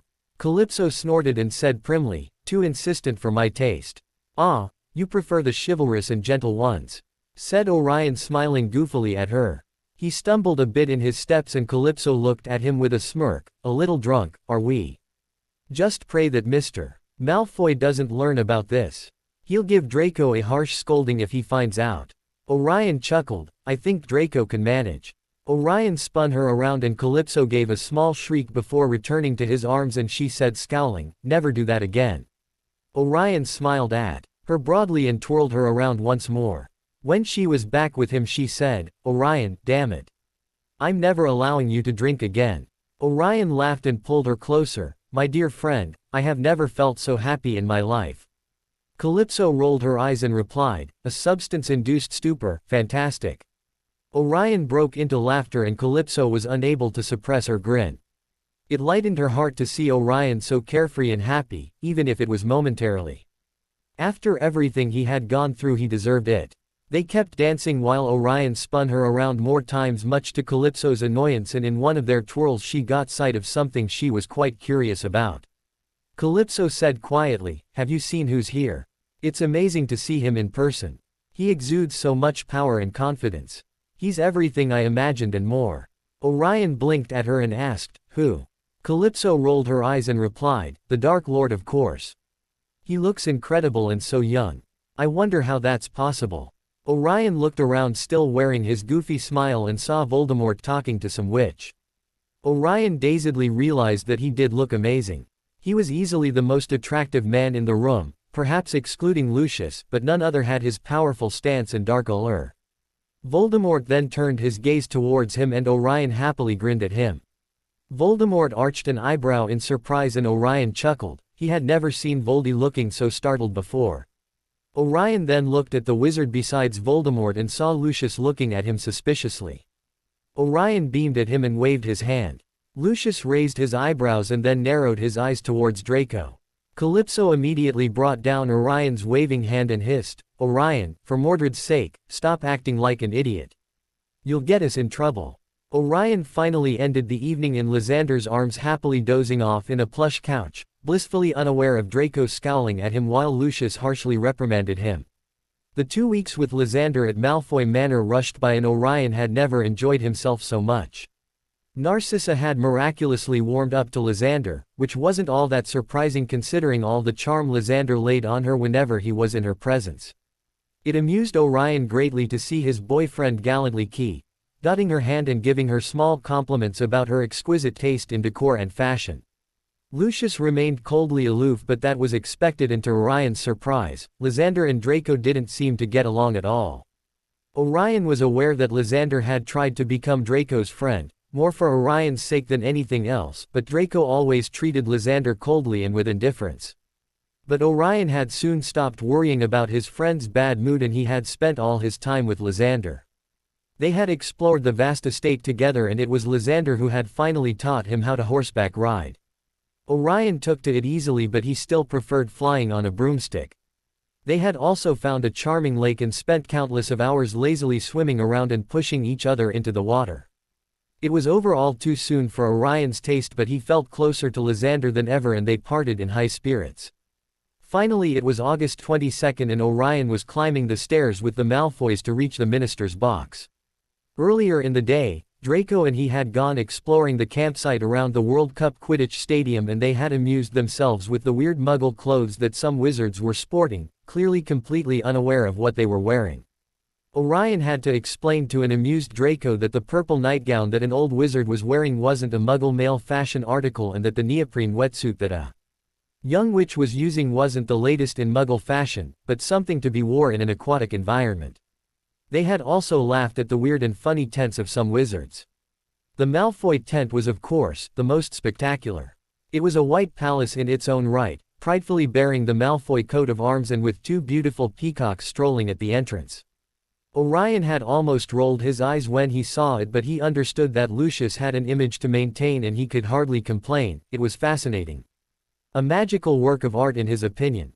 They finally reached the box and Orion saw a short plump man with a bowler hat, dressed in a suit that seemed to have come out of a 1930s movie, saying, "I'm no great shakes at languages, I need Barty Crouch for this sort of thing. Ah, I see his house elf's saving him a seat, good job too. These Bulgarian blighters have been trying to cadge all the best places, and here's Lucius." Orion didn't have to strain his brain much to deduce that the wizard was Cornelius Fudge, the idiotic English minister of magic. What caught his attention was the elf saving Crouch's seat. The elf seemed extremely nervous and constantly looked at the empty seat by her side. Orion wondered if Barty Jr. had already been saved by the Death Eaters. He hadn't heard anything about it, and he sincerely hoped the wizard was all right. He despised Crouch Sr. He had been the one to send Sirius to Azkaban without a trial, and Orion had been furious when he learned at the Death Eater meeting that the man was holding his own son prisoner under the Imperious Curse, which was highly hypocritical of him considering it was a dark spell banned by his own ministry. Orion looked at Narcissa and saw that she was wearing her social pureblood mask. She had a look that suggested there was a nasty smell under her nose, and Orion was unable to suppress his chuckle. Narcissa looked at him and surreptitiously winked at him, which only made him chuckle harder. He had come to love Narcissa dearly. She was a proper pureblood witch at all times, but also had a warm heart and could be quite funny around her family. She spoiled both Draco and him and always strived to spend some time with them, while she juggled with all her social engagements. Lucius confidently strode forwards. "Ah, Fudge," he said, holding out his hand as he reached the Minister of Magic. "How are you? I don't think you've met my wife, Narcissa. Or our son, Draco." How do you do," said Fudge, smiling and bowing to Mrs.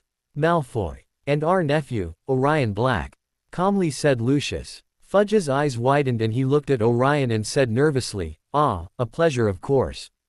Orion rigidly smiled at him and gave him a very curt and short bow. Fudge fidgeted and turned to Lucius saying, "And allow me to introduce you to Mr. Obolonsk, Mr. Well, he's the Bulgarian Minister of Magic, and he can't understand a word I'm saying anyway, so never mind."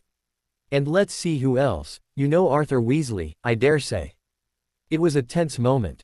Mr. Weasley and Lucius looked at each other, and Lucius' cold gray eyes swept over Mr. Weasley, and then up and down the row. Good Lord, Arthur, Lucius said softly.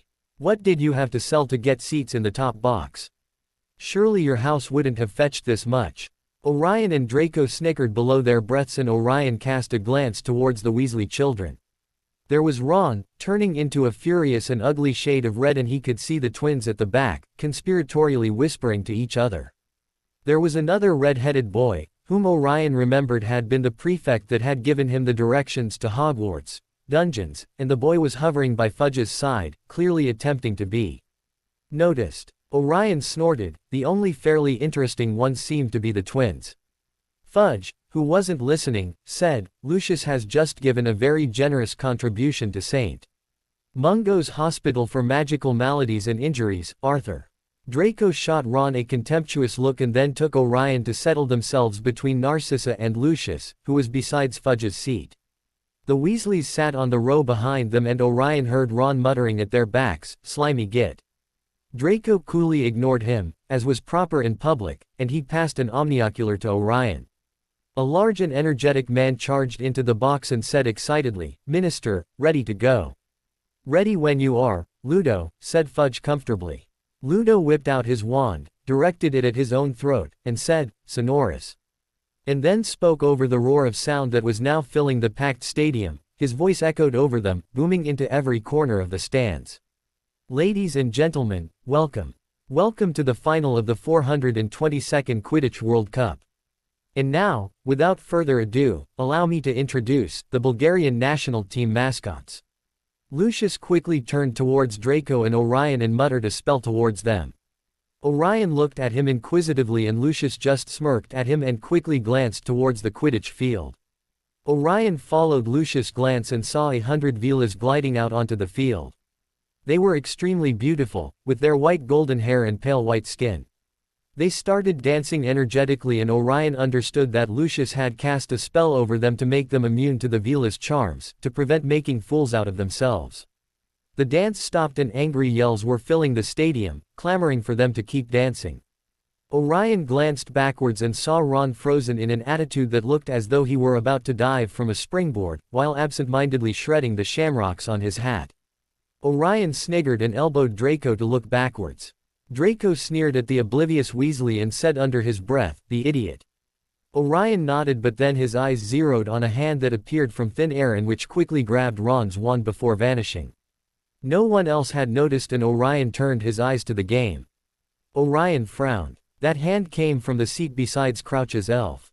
Someone was there, under a disillusionment charm, perhaps. But no, the charm made the whole body invisible. It had to be an invisibility cloak. Who could possibly be there, and why did they need a wand? Crouch Sr. But that couldn't be. He was still working on the organization of the portkeys to be used after the match, according to Fudge. Orion's eyes widened in realization. Barty Jr. Merlin's staff. The poor wizard was still under his father's thumb. Had he been able to throw off his father's imperious curse? He must have, if he was able to steal a wand. And the elf was surely there to keep an eye on him. How had Barty Jr. convinced his father to let him attend the match? Orion shook his head. That was of no consequence. Should he do something to help him? No, it was best to not get involved unless the circumstances were on his favor and he could do something without getting into trouble. He turned his mind to the game and was soon following Crumb's movements with excitement and clapping at his daring maneuvers. During the game, Orion leaned towards Draco and asked in a taunting whisper, Tell me, Draco, are you sure you don't have any Vela blood in you? Draco turned towards him and said indignantly, Of course not. Orion grinned and said, nudging Draco in the ribs, Are you sure? You do have platinum blonde hair and milky white skin, just like them. Draco arched an eyebrow and replied with a smirk, Ah, what? You're trying to say is that I'm just as handsome as they are and that I exude a powerful magnetic attraction. Orion laughed and replied, No, you're mistaken. I saw the clear resemblance between you and the Velas when they turned into fierce raving bird-like creatures. Just like you when you were in a foul mood or wake up early in the mornings. Narcissa chuckled at his comment and Draco slapped him on the head. After the game, Draco and Orion excitedly commented on Krumm's perfectly executed Ronsky feint while they all returned to their tent. They pleaded with Lucius to let them go out and join the Irish festivities, but he absolutely refused, saying that no relation of his would be seen mingling with those kind of wizards while singing at the top of their lungs. Draco and Orion finally gave up and distracted themselves going over every Quidditch movement and strategy they had seen. A while after, Lucius came out of his room dressed in a black hooded robe, grasping a mask in his hand. Narcissa trailed after him looking worried, and Orion stood up. Lucius turned to address Draco and Orion and said sternly, "I want you to go to the forest with your mother and stay there until I came for you. It will be over soon." Orion frowned and asked, "What are you going to do?" Lucius smirked at him and said, "Some of us are going to indulge in some muggle sport with the permission of the Dark Lord." Orion narrowed his eyes at him and said coldly, "That's completely useless and you're taking risks unnecessarily." Lucius snarled, "It is good to keep the light wizards on their tiptoes and make them a little bit scared. No one is going to cast the dark mark, it will not cast suspicions on the Dark Lord's return." Orion chanced a glance at Narcissa, but she wore a resigned expression, and Draco would never go against his father. Orion sighed and replied, "Very well, but we will cast green sparks if any of us get separated from one another. Things are going to turn chaotic." Lucius strode out of the tent and Orion muttered, "This is stupid." Narcissa replied tiredly, "It is. But they haven't been able to do it in over a decade. I think it gives them a sense of camaraderie."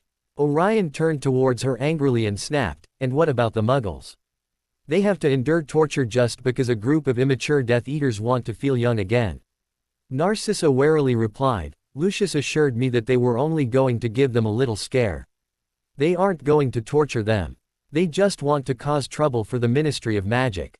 Orion sighed, "Well, that was at least a worthy reason." He just hoped the Muggles wouldn't be injured, it really gave the dark side a bad reputation. The noises outside the tent suddenly changed. The singing abruptly stopped. Screams and the sound of people running could be heard. Narcissa widened her eyes and said frantically, "It has already started. Let's go." She clutched each of them by their arms and they hurriedly left the tent. As soon as they stepped out of the tent, they were almost trampled over by the running and shrieking mob.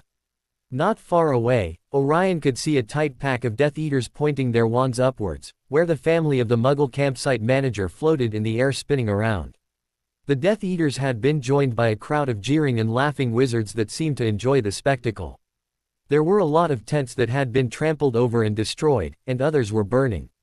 Loud shrieks of fear could be heard from the running crowd, children were crying, anxious shouts and panicked voices were reverberating around them in the cold night air. It was pandemonium. Narcissa clutched their arms tighter and started running with them towards the woods, but the mob of hysterical fleeing light wizards was very disorderly and violent. Orion was knocked over by someone and he heard his name being shouted. He was pulled to his feet by Draco, who had a pale face and concerned look. Draco yelled above the loud noise, "We have lost my mother. I can't see her." Orion looked around, but it was impossible to find Narcissa in the large crowd. He tightly grabbed Draco's arm and shouted, "We have to get to the woods. She'll go there looking for us. Let's move." He took out his wand and started casting mild electrifying spells in front of him to make their way. Orion and Draco stumbled their way through, and after several minutes they reached the woods. It was already very dark, and Orion saw in the distance how Ministry officials were trying to reach the Death Eaters through the crowd that were cheering them on. He looked around and saw Draco catching his breath leaning against a tree. He heard someone approaching and he spun around and was faced with Ron Weasley and two other boys, which had to be Dean Thomas and Seamus Finnegan according to Draco's description of Weasley's lackeys. Draco strode to his side and said mockingly to the Weasley boy, "I suppose your daddy told you all to hide. What's he up to, trying to rescue the Muggles? Where are your parents?" said Ron furiously. "Out there wearing masks, are they?" Orion took a step forwards and said angrily, "Watch your mouth, Weasley. It's not smart to make false accusations." Ron rounded on him and spat. "Everyone knows that his father was a filthy Death Eater, no matter what lies he said to avoid Azkaban." Orion arched an eyebrow unimpressed and said calmly, "Mr. Malfoy was cleared of all charges and he is a respectable and influential wizard." Then he sneered at Ron, "Unlike some others. I hear that your father works at the Misuse of Muggle Artifacts office." Not very impressive or important work, is it? Rather pathetic if you ask me. Ron turned red and spluttered angrily, better than having a Death Eater father that got what he deserved and got key. Ed. Orion whipped out his wand, took a threatening step forwards and hissed, "Never dare to say anything disparaging against my father in my presence or I'll make you regret it for the rest of your life." A blast like a bomb sounded from the campsite, and a flash of green light momentarily lit the trees around them. Draco placed a comforting hand on Orion's shoulder and nodded towards Dean Thomas while saying coldly to Ron, "Hadn't you better be hurrying along, now? You wouldn't like him spotted, would you?" "What's that supposed to mean?" asked Dean Thomas confusedly. Draco snorted, "Thomas, they're after muggles and mudbloods. Would you like to be spinning around midair? Because if you do, hang around, they're moving this way, and it would give us all a laugh." Ron turned an angry shade of purple and spluttered incoherently, but Finnegan pulled him and Dean Thomas away and they disappeared into the forest. Orion turned towards Draco and said with curiosity, "You warned them. You didn't want the Death Eaters to find Thomas. Why?" Draco shrugged his shoulders and answered calmly, "I don't care either way. I just wanted them to leave." Orion nodded, "Let's get deeper into the woods. It's not safe here." They walked for several minutes when suddenly they heard someone nearby shout, "Mors Mordra." Orion's eyes widened when he saw a colossal skull, comprised of what looked like emerald stars, with a serpent protruding from its mouth like a tongue. As they watched, it rose higher and higher, blazing in a haze of greenish smoke, etched against the black sky like a new constellation. Orion cursed under his breath. No one was supposed to cast the dark mark. He frowned, the Death Eaters wouldn't have done it. Then who? Suddenly, the woods all around them erupted with screams. And Orion turned around and saw Weasley and his two friends looking confused and scared in the middle of a clearing a few feet away from them. Popping noises announced the arrival of 20 wizards, appearing from thin air, surrounding Weasley and his friends. They all roared at once, stupefied. Orion pulled Draco to the ground when several stunners flew over their heads. He could see the clearing from their position and thankfully the trees concealed them from sight. Orion saw Mr. Weasley advancing towards the three boys and yelling, "Stop! Stop! That's my son! Out of the way, Arthur," said coldly a wizard with a short squared mustache. It was Crouch Sr. Orion recognized him from newspaper articles. "Which of you did it?" Crouch snapped, "Which of you conjured the dark mark?" "We didn't do anything," said Ron, who was rubbing his elbow and looking indignantly at his father. "What did you want to attack us for?" "Do not lie, sir," shouted Crouch. His wand was still pointing directly at Ron, and his eyes were popping. He looked slightly mad. "You have been discovered at the scene of the crime." "Barty," said a witch in a long woolen dressing gown, "they're kids, Barty, they'd never have been able to." "Where did the mark come from, you three?" said Mr. Weasley quickly. "Over there," said Finnegan shakily, pointing at a place not far from Orion and Draco. "There was someone behind the trees." They shouted words, an incantation. Orion didn't bother to hear the rest. He realized that Barty Crouch Jr. had to be the one to cast the dark mark. None other could have possibly done it since the Dark Lord had specifically prohibited it. And he couldn't allow Barty Jr. to be captured again. They would surely send him to be key. Ed. No one else was going to suffer that fate if there was something he could do about it. He turned towards Draco and whispered, "Stay here. I'll disillusion you. I'll be right back." Draco shook his head and whispered back, "Orion, no." But Orion quickly cast the spell and saw Draco disappear from his sight. He quickly ran towards the place Finnegan had pointed to. Orion could hardly see anything in the dark forest, so he quickly spelled his eyes for night vision, using a crafty little spell that Master Golmern had taught them in human transformation. He reached the place and saw Crouch's house elf stunned on the ground. He frantically looked around and gasped when he saw the body of a wizard, which was invisible from the waist down. It had to be Barty Jr. with the invisibility cloak. The stunners must have hit him. He heard a voice nearby saying, "I don't think so, our stunners went right through those trees. There's a good chance we got them." "Amos, be careful," said another voice. Orion tensed. They were coming this way. He had to get Barty away. But he hadn't learned how to apparate yet and he couldn't carry Barty's body, it would weigh too much for him. And he needed to incriminate someone else or they would keep searching the woods. Orion snatched the wand Barty had in his hand and quickly placed it in the elf's hand. No one would be so stupid as to believe that the elf had done it, but it would give him some extra time. He pulled Barty's body away from the elf and dragged him to a corner shrouded in shadows. He pulled the invisibility cloak over the wizard's body and had just finished disillusioning himself when he saw a wizard approaching. The wizard spotted the house elf and shouted, "Yes. We got them. There's someone here, unconscious. But, blimey," he said when he crouched to see that it was a house elf holding a wand. "You've got someone," shouted Crouch from the clearing. Who is it?" Orion saw the wizard picking up the house elf and grabbing the wand and striding away back to the clearing. Orion sighed in relief. He heard the wizards arguing between themselves. Some were skeptical that the elf had done it and Crouch sounded furious. The wand was Ron Weasley's and the idiotic boy was shouting his innocence. Orion grabbed Barty and pulled him further away, towards the place where Draco was waiting for him. He snapped his head around when he heard someone approaching the place where the elf had been. Orion kept still and watched through the shadows as Crouch Sr. desperately looked around. Orion frowned. Crouch must be looking for his son. He must know that it was him who conjured the dark mark. The wizard looked half-crazed while searching the woods and using his foot to step the ground to find someone hidden under an invisibility cloak. The wizard finally gave up and angrily strode away. Orion tiredly dragged Barty and reached the place where he had left Draco. Orion flicked his wand and cancelled his disillusionment charm and whispered, "Draco." Orion felt a hand grab his arm and heard Draco's disembodied voice whisper, "Yes, I'm here." Orion nodded and whispered back, "I have someone with me. We must wait for the wizards to leave before we move." "Okay," replied Draco in a low whisper. Orion laid on the ground and looked towards the clearing. "Perhaps Amos is suggesting," said Crouch, cold anger in every syllable, "that I routinely teach my servants to conjure the dark mark." The wizard that had found the elf replied horrified, "Mr. Crouch, not at all. I trust you remember the many proofs I have given, over a long career, that I despise and detest the dark arts and those who practice them." Crouch shouted, his eyes bulging. "Mr. Crouch, I never suggested you had anything to do with it." Amos muttered again, now reddening behind his scrubby brown beard. "If you accuse my elf, you accuse me, Diggory," shouted Crouch. Where else would she have learned to conjure it?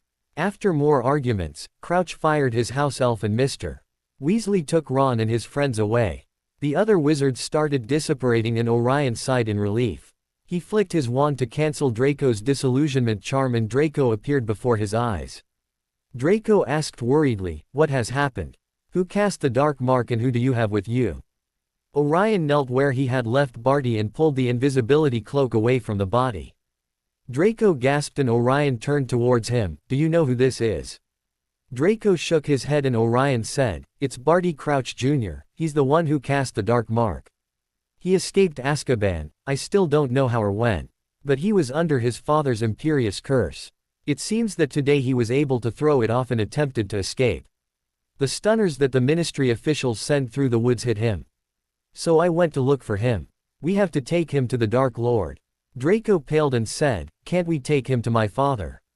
Or let's cast the green sparks and wait for my mother to find us." Orion shook his head, "No. We don't know where Lucius is. He must have had to apparate away. And we cannot drag Barty back to the tent, even if the tent is still up, which I doubt. Someone might see us. And if we cast the sparks we might draw the attention of someone else and if they see us with a Death Eater we are in serious trouble." Draco said worriedly, "But how do we take him to the Dark Lord? And my mother must be frantically looking for us, if we just leave she'll be worried sick. We can ask the Dark Lord to summon Lucius. Your father will take us home and your mum will be alright," replied Orion, "and the only way to take Barty to the Dark Lord is to wake him up and ask him to use his dark mark to apparate us to the Dark Lord's side." Draco sighed and replied, "Very well, let's do it."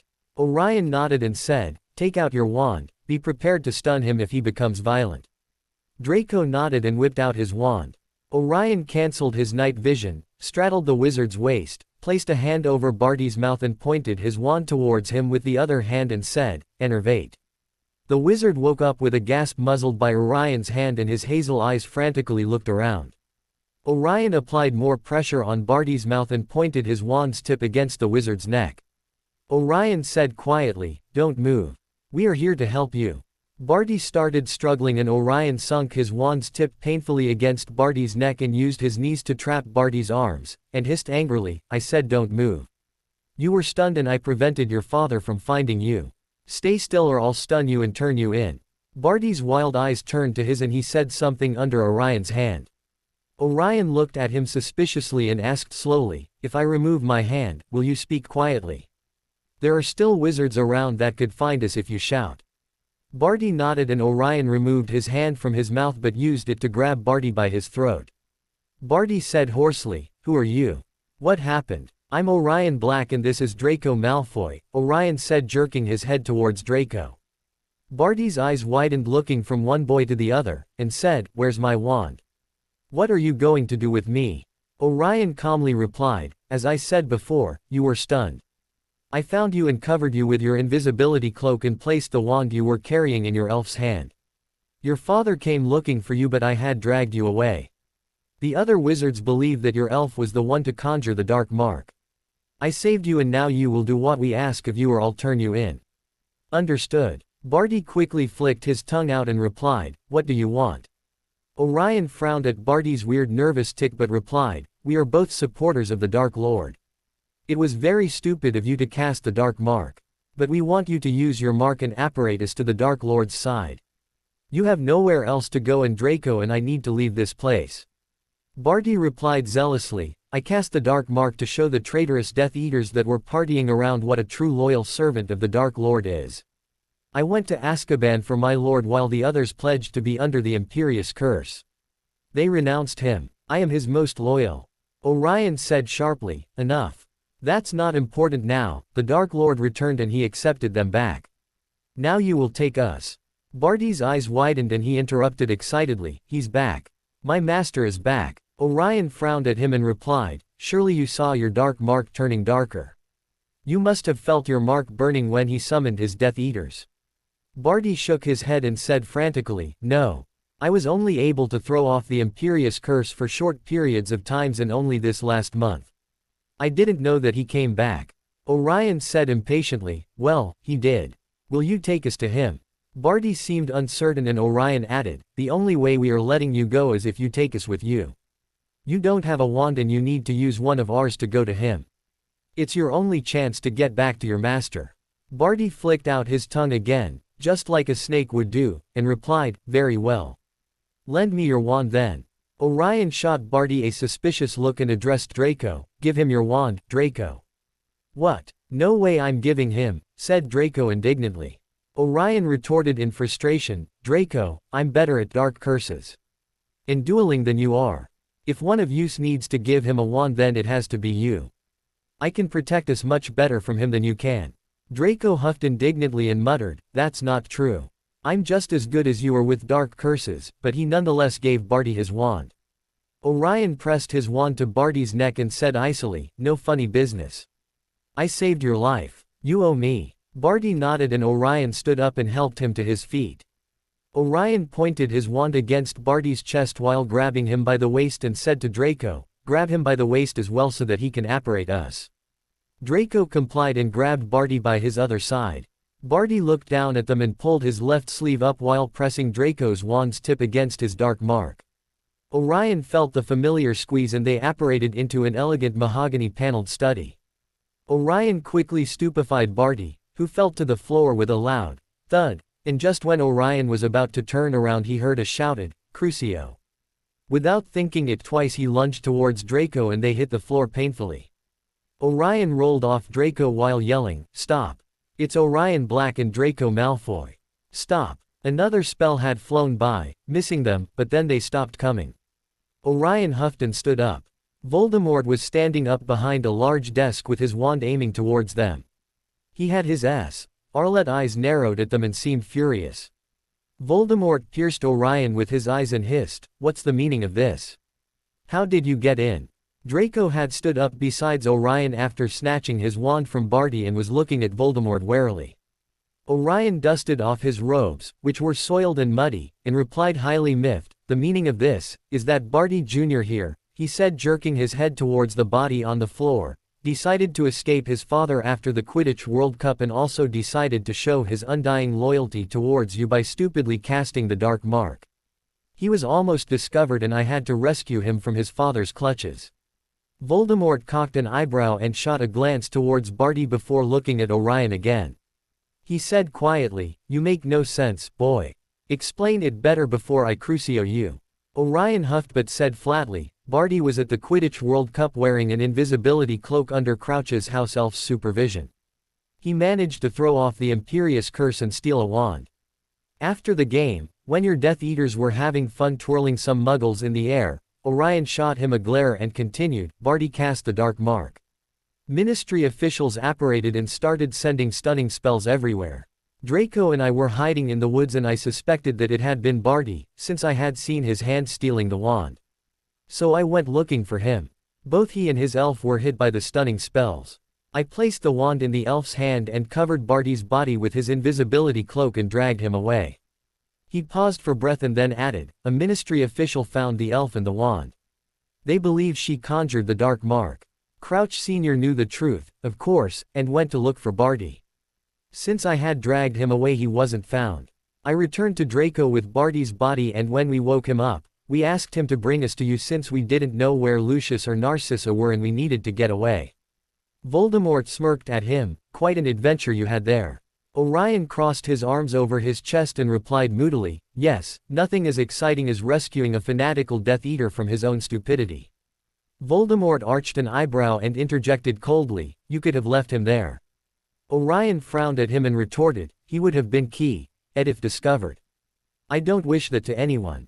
And anyway, now you have your loyal servant back."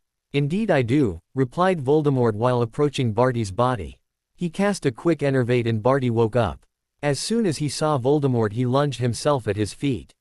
"My lord, my master," said Barty fervently, "you're back. I knew that you were too powerful to die. I knew you would return to us." Voldemort thinly smiled at Barty and coldly petted his head. Orion looked away in disgust as Barty blabbered some more. Draco was fidgeting by his side and Orion shot him an inquiringly look. Draco whispered to him, "I wonder if Mother is all right." Orion nodded and turned towards Voldemort and his obedient pet. Orion said icily, "Excuse me for interrupting this heartbreaking reunion but I wonder if Lucius could be summoned so that Draco and I can leave." Barty shot him a glare and said angrily, "You insolent brat. How dare you address my master and such?" Voldemort interrupted him while locking his Arlet eyes with Orion's. "Yes, he is quite insolent. Maybe he needs to be taught some manners." Draco stiffened by his side and Orion fiercely clutched his wand. "Just let him try," Orion thought angrily, "I've had enough for one evening." Voldemort smirked at Orion and silkily hissed in Parseltongue, "But perhaps I could postpone that immense pleas sure for another time. After all, you did me a SSSS service today. As I'm SSS sure you'll keep SSS serving me in the future." Orion shivered at Voldemort's tone of voice. He wasn't sure what Voldemort was implying but the way Voldemort slithered his words when he spoke Parseltongue in that way, it felt almost like a caress. And there was something in the way Voldemort was intently looking at him, almost predatorily and possessively. Orion involuntarily gave another shiver and Voldemort smirked at him knowingly. His smirk turned into what Orion considered to be a seductive small smile and Orion looked away hiding his flush. Really, what was he thinking about, Voldemort's smile being seductive? He must be exhausted to have such ridiculous thoughts. Voldemort approached Orion and with a gentleness Orion would have never expected, Voldemort lifted his chin. Voldemort locked gazes with him and Orion felt as if those Arlet eyes were trying to see into his soul. His scar started prickling painfully when Voldemort's thumb started trailing along his jaw. Orion closed his eyes trying to numb the pain while reinforcing his ever-present mind barriers. Voldemort softly hissed, "Open your eyes SSSS.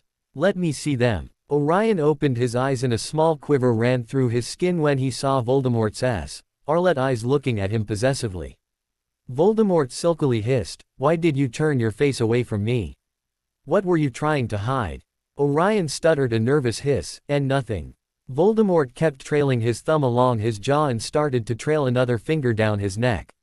Orion shivered again when he felt the pleasant touch and he was starting to get very confused. He made a move to pull away but Voldemort lightly grabbed his throat and gave him an amused smirk. Voldemort hissed while piercing him with his red gaze, "It was his SSSS something. Tell me, why do you SSSS shiver when I SSSS speak Parseltongue to you? Why do you SSS shiver when I caress you?" Orion was asking himself exactly the same thing. He looked into Voldemort's eyes and dazedly realized that they were beautiful, they were of a unique indescribable deep scarlet hue. As Voldemort rubbed his thumb against Orion's throat, the pain in his scar spiked and his forehead throbbed painfully and Orion was unable to suppress a small moan of pain. Orion hissed beseechingly, "I don't know. Please, let me go." Voldemort frowned at him but released him. Orion stumbled a step backwards and quickly turned his face away. Voldemort paused to look at him but then turned and approached Barty, who was standing up looking at them with a dark scowl. Voldemort lifted Barty's sleeve and pressed his wand's tip to the dark mark while saying Lucius' name. After a few short minutes, Lucius apparated into the room and took in the scene before him with an arched eyebrow. He saw his son looking at Orion with a deep angry frown, Orion trying to hide his face from everyone, his lord looking intently at the boy, and another young wizard scowling at Orion. Then he realized that the young wizard was surprisingly Barty Jr. What in Morgana's name had happened? Voldemort turned towards Lucius and said calmly, "Lucius, you can take your boys away with you. I'm sure Narcissa must be worried." Lucius deeply bowed at him and replied, "Yes, my lord. Thank you." Lucius took out a portkey and motioned the boys to take it. Orion took a last glance of Voldemort and the last thing he saw before being pulled away was Voldemort looking at him with a satisfied pleased smirk on his face. As soon as they dropped in Malfoy Manor's main parlor, both Draco and Orion were confronted by a stiff Narcissa. Only the pallidness of her beautiful face and the way her fingers jerkily clamped on their shoulders gave Orion any indication that she had been frantically worried. "Where have you been?" she said, her voice very quiet yet with a slight tremor. "I looked for you everywhere." Ignoring her, Draco spun around to face Orion, and demanded angrily, "What the bloody hell was that all about?" Orion was deeply confused. What mind games was Voldemort playing with him? What did he want? Why had Voldemort caressed his jaw? Why did he speak to him in that tone of voice? It must be a trick to confuse him, to throw him off, thought Orion angrily. He was up to something and it certainly wasn't something good for him. "I don't know," he replied quietly, glancing at his friend. "What do you mean you don't know?" snapped Draco angrily. "He was speaking in Parseltongue with you. He was touching you." One of Lucius' eyebrows slowly crept upwards, while Narcissa's restraint over her composure seemed to flake, since her voice slightly raised when she demanded, "Do you mind telling me what you are talking about? Where have you been?" "We found Barty Crouch Jr.," said Draco sharply, turning towards her, "and he took us to the Dark Lord since we couldn't find either you or father. And the Dark Lord threatened to curse Orion to teach him some manners and then he started speaking in Parseltongue with him.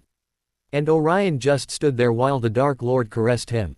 It was disgusting." Narcissa's eyes marginally widened, and she looked at Orion with concern, her voice a mere whisper, "He caressed you?"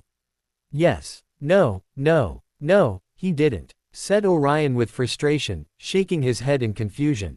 He just asked me some things. He wasn't caressing me." "Yes he was," bit out Draco furiously, rounding on him. "And you let him. You practically leaned towards his touch." Orion's eyes widened, and he replied frantically, "I didn't lean towards his touch. He wasn't caressing me. He was playing mind games with me." "Did you enjoy it?" snarled Draco, angrily seizing Orion's shoulders. "Were you enjoying his touch?" Orion shook his head in desperation. "He wasn't touching me in that way." "Enough, Draco," cut in Narcissa sharply. "Leave him alone." Draco released him but crossed his arms over his chest and furiously scowled at Orion, who nervously shifted his weight on his feet. "What did the Dark Lord do to you, Orion?" asked Narcissa softly, lifting his chin with a long and delicate finger. Orion looked into her concerned blue eyes, and replied quietly, "Nothing. He did nothing. He asked me some questions and touched my jaw, but that was only to confuse me and make me reply. He didn't do anything else." Draco snorted but didn't comment. "Very well," said Narcissa, sighing softly. Go to bed, you two. When the boys left the room, Narcissa turned around to face her husband, her poise calm and dignified, as she inquired quietly, "What happened, Lucius? Is the Dark Lord interested in Orion?"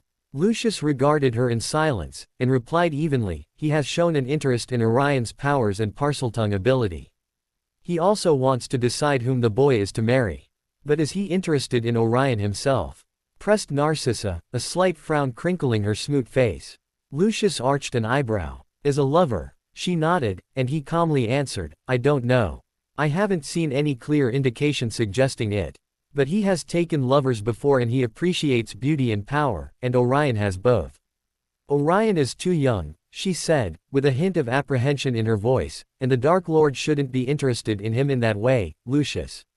We can't allow it. We must protect him. If the Dark Lord wants him for a while," said Lucius coldly, "there's nothing we can do." Narcissa's eyes slightly narrowed, before she calmly smoothed her robes with a hand, her eyes all the while piercing her husband as she said placidly, "There is something we can do. Haven't you told him that you want a match between Orion and Draco? He must know that he can't interfere with that only to satisfy a passing interest." "He knows about the planned match," said Lucius coolly, "but he didn't comment on it. I don't think the Dark Lord has any serious interest in the boy." "But what if he has?" she said, her calm voice masking her troubled worry. "Maybe he wants to keep Orion for himself. Maybe he isn't planning on supporting the match between Orion and Draco." Lucius waved his hand dismissively. "The Dark Lord has taken numerous lovers in the past and has never considered a serious relationship or marriage with anyone, sissy. He uses them and discards them. He has always thought that he has no equal, and he wouldn't take someone whom he considers to be inferior as a spouse. And he knows that a match between Orion and Draco would produce a powerful heir. I'm sure he doesn't plan on interfering with that. You must insist on getting his approval for Draco's and Orion's match," said Narcissa impassively, looking unconvinced by his assertion, while her voice carried a hint of hard determination. "It's the only way to be sure. And if he approves, you must hint that Orion won't be allowed to have lovers in the meantime. I don't want the Dark Lord using Orion to satisfy his lust. The Dark Lord isn't gentle with his lovers, Lucius." Lucius arched an eyebrow, and coldly replied, "The Dark Lord has seen Orion with his vampire, sissy. He knows that Orion is allowed to be with others until his marriage." "Orion and Lysander are boyfriends," said Narcissa, a stern expression crossing her beautiful features, "but they aren't lovers yet, I could tell." "You will tell him that, Lucius. You must tell him that Orion isn't allowed to have lovers." She intently regarded him, and said coolly, "Or do you want your nephew to be used in such a way? Don't you care for him, my husband? For his, and therefore, our reputation?" Her barbs seemed to strike home, since a muscle in Lucius' jaw briefly clenched, before he replied impassively, "I do care, sissy, and I will protect him if I can, but there's little that I can do against the Dark Lord if he wants to take Orion as a lover before he gets married. I will dissuade him of the notion as subtlety as I can, if I see any indication that he plans on doing that. I will tell him what you asked." Narcissa nodded in satisfaction, and after a quick peck on Lucius' cheek, she left for her bedroom. Orion dropped tiredly on his bed. He didn't understand why Draco was so angry with him. It wasn't as if he had encouraged Voldemort to treat him that way. And Voldemort hadn't exactly caressed him either. He had done it to get an answer from him, as a sort of manipulation. But why had Voldemort insisted on knowing the reasons for his shivers? It was all very confusing. Voldemort didn't do things without a good reason and his actions were unexpected. He didn't understand himself why Voldemort's hisses got such a reaction from him. It hadn't happened before, though Voldemort hadn't spoken in Parseltongue in that tone before either. Orion sighed tiredly and rubbed his eyes. He decided to consult his confidant and quickly cast warding and silencing spells around his room. He took out the locket from his trunk and laid back on his bed. As soon as he opened the locket, Tom looked at him and asked, "How was the match?" Orion grinned at him. "It was great. Ireland won but Crumb got the snitch. It was really unexpected." Tom nodded and Orion said, "We found Barty Jr. after the game. It seems that the Death Eaters still hadn't gone to rescue him." Tom raised an eyebrow and asked, "The wizard that was being held under his father's Imperius?" Orion nodded, "Yes. Apparently he was a favorite of the Dark Lords during the First War. He took Draco and me to the Dark Lord since he had cast the Dark Mark and Ministry officials were looking around for the one who had done it. Tom pierced him with his dark blue eyes and perceptively said, "Something happened with the Dark Lord and you want to ask me about it. Out with it." Orion chuckled, "You know me so well. I wonder how you do it." Tom smirked at him, "I've known you since you were 11, Orion." Orion raised his eyebrows and replied, "That's true. Time has flown by." He gave Tom a warm smile and added, "You realize that you're my oldest friend, then?" Tom retorted in mock despair, "Yes, it's not as if I could escape your acquaintance. I'm practically your prisoner and have had to endure your babbles for many years. Alas, we portraits suffer such injustices." Orion laughed and replied, "You would be extremely bored without me, Tom. Whatever would you do without me in your life?" Tom smirked at him, "Probably sleep and have a peaceful existence." Orion rolled his eyes and Tom quickly asked, "What happened?" Orion was unsure as to what to say. I don't really know." Orion frowned and continued, "He threatened to teach me some manners and then he spoke to me in Parseltongue, but in a weird tone, very silkily. He said something about me continuing to provide services to him, because I was the one to sort of rescue Barty Jr. Tom quirked an eyebrow, "That's it." Orion fidgeted and replied softly, "No, he asked me why I shivered." Tom raised an eyebrow and smirked victoriously, "You shivered. Because of him." Orion flushed and replied nervously, "Not because of him." "Well, not exactly. It was the way he spoke and the way he touched me." Tom's eyebrows shot upwards and he asked silkily, "He touched you and it made you shiver.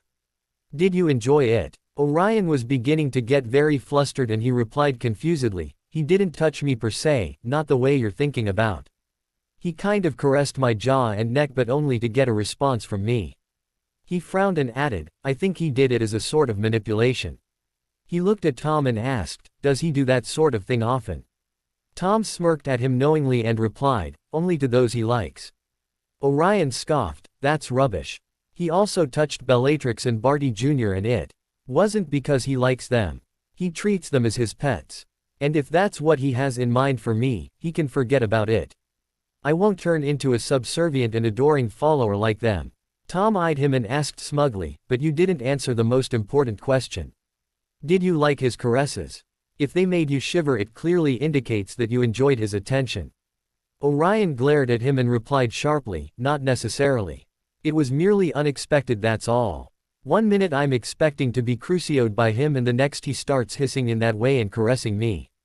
Of course I'm going to shiver. The man is completely bonkers." Tom snorted, "Of course he's not. He knows perfectly well what he does at all times." Orion replied warily, "Yes, that's what worries me. He has something in mind and I don't like it one bit." Tom smirked at him and said slyly, "It sounds to me as if you like it a lot. And you still dodge my question. Did you enjoy it or not?" Orion replied in frustration, "Yes I did, all right. I liked the way he spoke to me in Parseltongue and I liked the way he trailed his finger on my neck. But I won't be manipulated in such a way.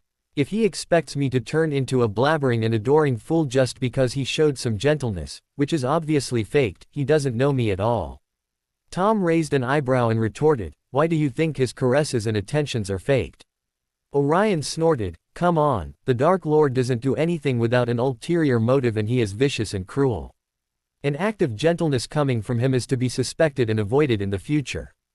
Tom scowled at him and replied, "He may be vicious and cruel but that doesn't mean that his attentions towards you are insincere." Orion frowned at him and asked desperately, "But then what does he want from me? Why did he act in such a way?" Tom lifted an eyebrow and replied calmly, "I would have thought that to be obvious." He paused and then said, "He wants you." Orion's eyebrows shot upwards and he asked nervously, "Wants me for what?" Tom gave him a wicked smirk, "That's for you to discover, and enjoy." Orion became flustered and he insistently asked, "Wants me for what, Tom?" But Tom refused to say anything else and just observed him with a pleased smirk on his handsome face. Orion shut the locket and placed it inside his trunk under powerful wards. He uneasily fell asleep dreaming of intense Arlet eyes and silky hissing sounds. It was the end of August and Orion had convinced Lucius to take him to Diagon Alley to buy a new wand. Orion had read that during the Triwizard Tournament the wands of the contenders were inspected and he didn't want anyone to look at his wand. Grigorovich had implied that it was special and Ragnarok had told him to never say anything about his wand's double core, so he needed to get a new one. Besides, having two wands could prove to be very useful. He could use the new one as a replacement and perhaps he could learn to cast spells with his left hand as well. That would be very advantageous in a duel. Though he knew that a new wand would never be as powerful or attuned to his magic as the one he already had.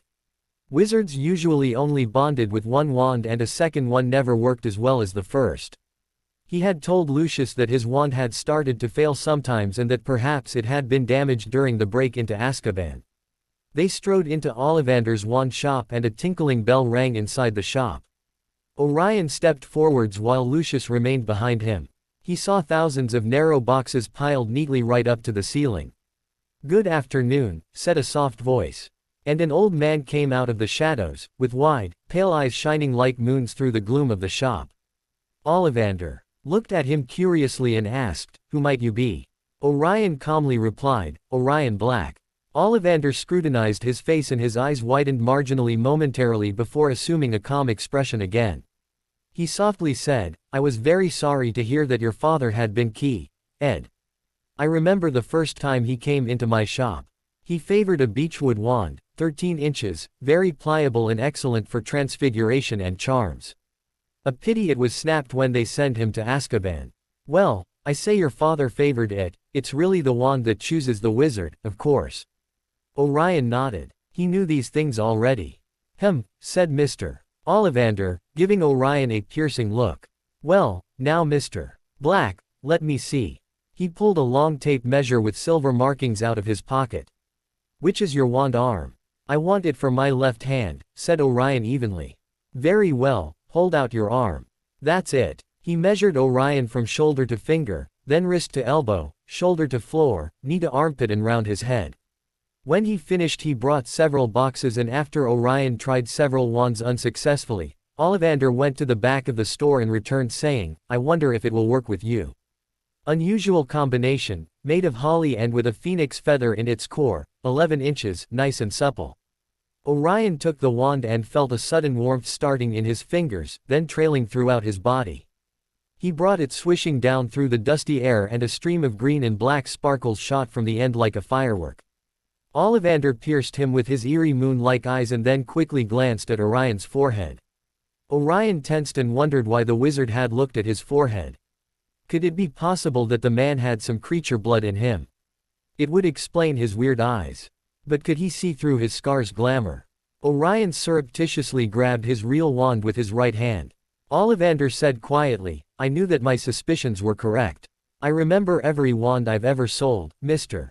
Black. It so happens that the phoenix whose tail feather is in your wand, gave another feather, just one other. It is very curious indeed that you should be destined for this wand when its brother gave you that scar." Before Ollivander could finish his sentence, Orion wandlessly stunned Lucius and aimed his death and life wand, as he called it, towards Ollivander. He pocketed the new wand with his left hand. Ollivander looked at him with raised eyebrows and Orion said sternly, "You know who I am." "I do indeed," replied Ollivander, "though it surprised me that you are a Black, though the resemblance is there. But your mother was really Lily Potter." Orion nodded, and said dryly, "I'm sorry but I cannot let you speak of this with anyone." "I wouldn't. You would tell Dumbledore," retorted Orion harshly. Ollivander remained silent, and then said, "He could help you. Dumbledore needs to know. He has been looking for you." Orion didn't need to hear more. That had just sealed Ollivander's fate. He quickly stunned him and knelt by Ollivander's side, behind the counter. He looked into his eerie eyes, which remained open, and pointed his wand towards Ollivander's face. Orion concentrated on the memories he wanted to remove. Ollivander had looked at him weirdly since the first moment he entered the shop. He must have seen his scar since the beginning. He would eliminate all the memories of his visit and Ollivander would never remember that he had met him. Orion concentrated harder and said, "Obliviate." Orion saw in his mind all the memories he was destroying and flicked his wand to stop the spell when the last one was deleted. He sighed and stood up, before quickly casting several spells too. Send all the boxes with their wands back into the shelves, including the empty box of his new Phoenix wand. If Ollivander ever opened it, he would wonder what had happened to the wand but would thankfully never know the truth. But the problem still remained with the weighing of the wands during the Triwizard tournament. Ollivander would probably be asked to do it. Well, he would think of a solution if he ever had to cross that bridge. He turned and knelt by Lucius' side and cast a quick Obliviate to eliminate just the last memories where Ollivander spoke of his new wand and his scar. When he was done, he stood up and cast an Enervate. Lucius woke up and Orion helped him to rise. Lucius frowned at him, and demanded coldly, "What has happened? Why was I on the floor?" Orion looked at him innocently, and replied in a concerned voice, "I'm sorry. It seems that one of the wands didn't like me. There was a weird explosion and you fell back. I think you hit your head. I'm sorry. Are you alright?" Lucius narrowed his eyes at him, but said coolly, "Don't worry. I'm fine." He looked around with an arched eyebrow. "Where's Ollivander?" Ollivander was still stunned behind the counter and couldn't be seen. Orion replied calmly, "He went to the back store. He said he had something to do. I have already paid him. I have a wand that worked for me." "Very well, let's leave," commanded Lucius. Orion nodded, and just before closing the door of the shop he sent a wandless Enervate towards Ollivander. He walked through Diagon Alley wondering about his new wand. It had been truly unexpected. In short, Ollivander had said that his Phoenix wand was the twin of Voldemort's wand, of the one he had used to cast the Avada Kedavra curse and forge the link between them. Was it because of the link that the wand had chosen him? But it went beyond that. For two wizards to carry twin wands, it meant that the wizards were similar at some level and that their magic was compatible. The wands recognized those similarities between the wizards when they chose them. Orion frowned. In which sense was he similar to Voldemort? Why did they have compatible magic? Orion was seating with his friends at Durmstrang's welcoming feast.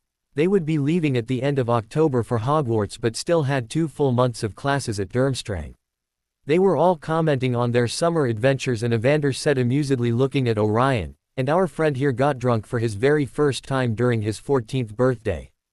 It was hilarious." Calypso chuckled and said, "He acted like an idiot." "Really, Orion, you should definitely never drink again," she said in amusement. "You even grinned at the Dark Lord and waved at Mr. Malfoy. I was sure Mr. Malfoy was going to berate you for it." The others laughed and Lysander shot Orion an angry look. Orion asked, horrified, "I grinned at the Dark Lord."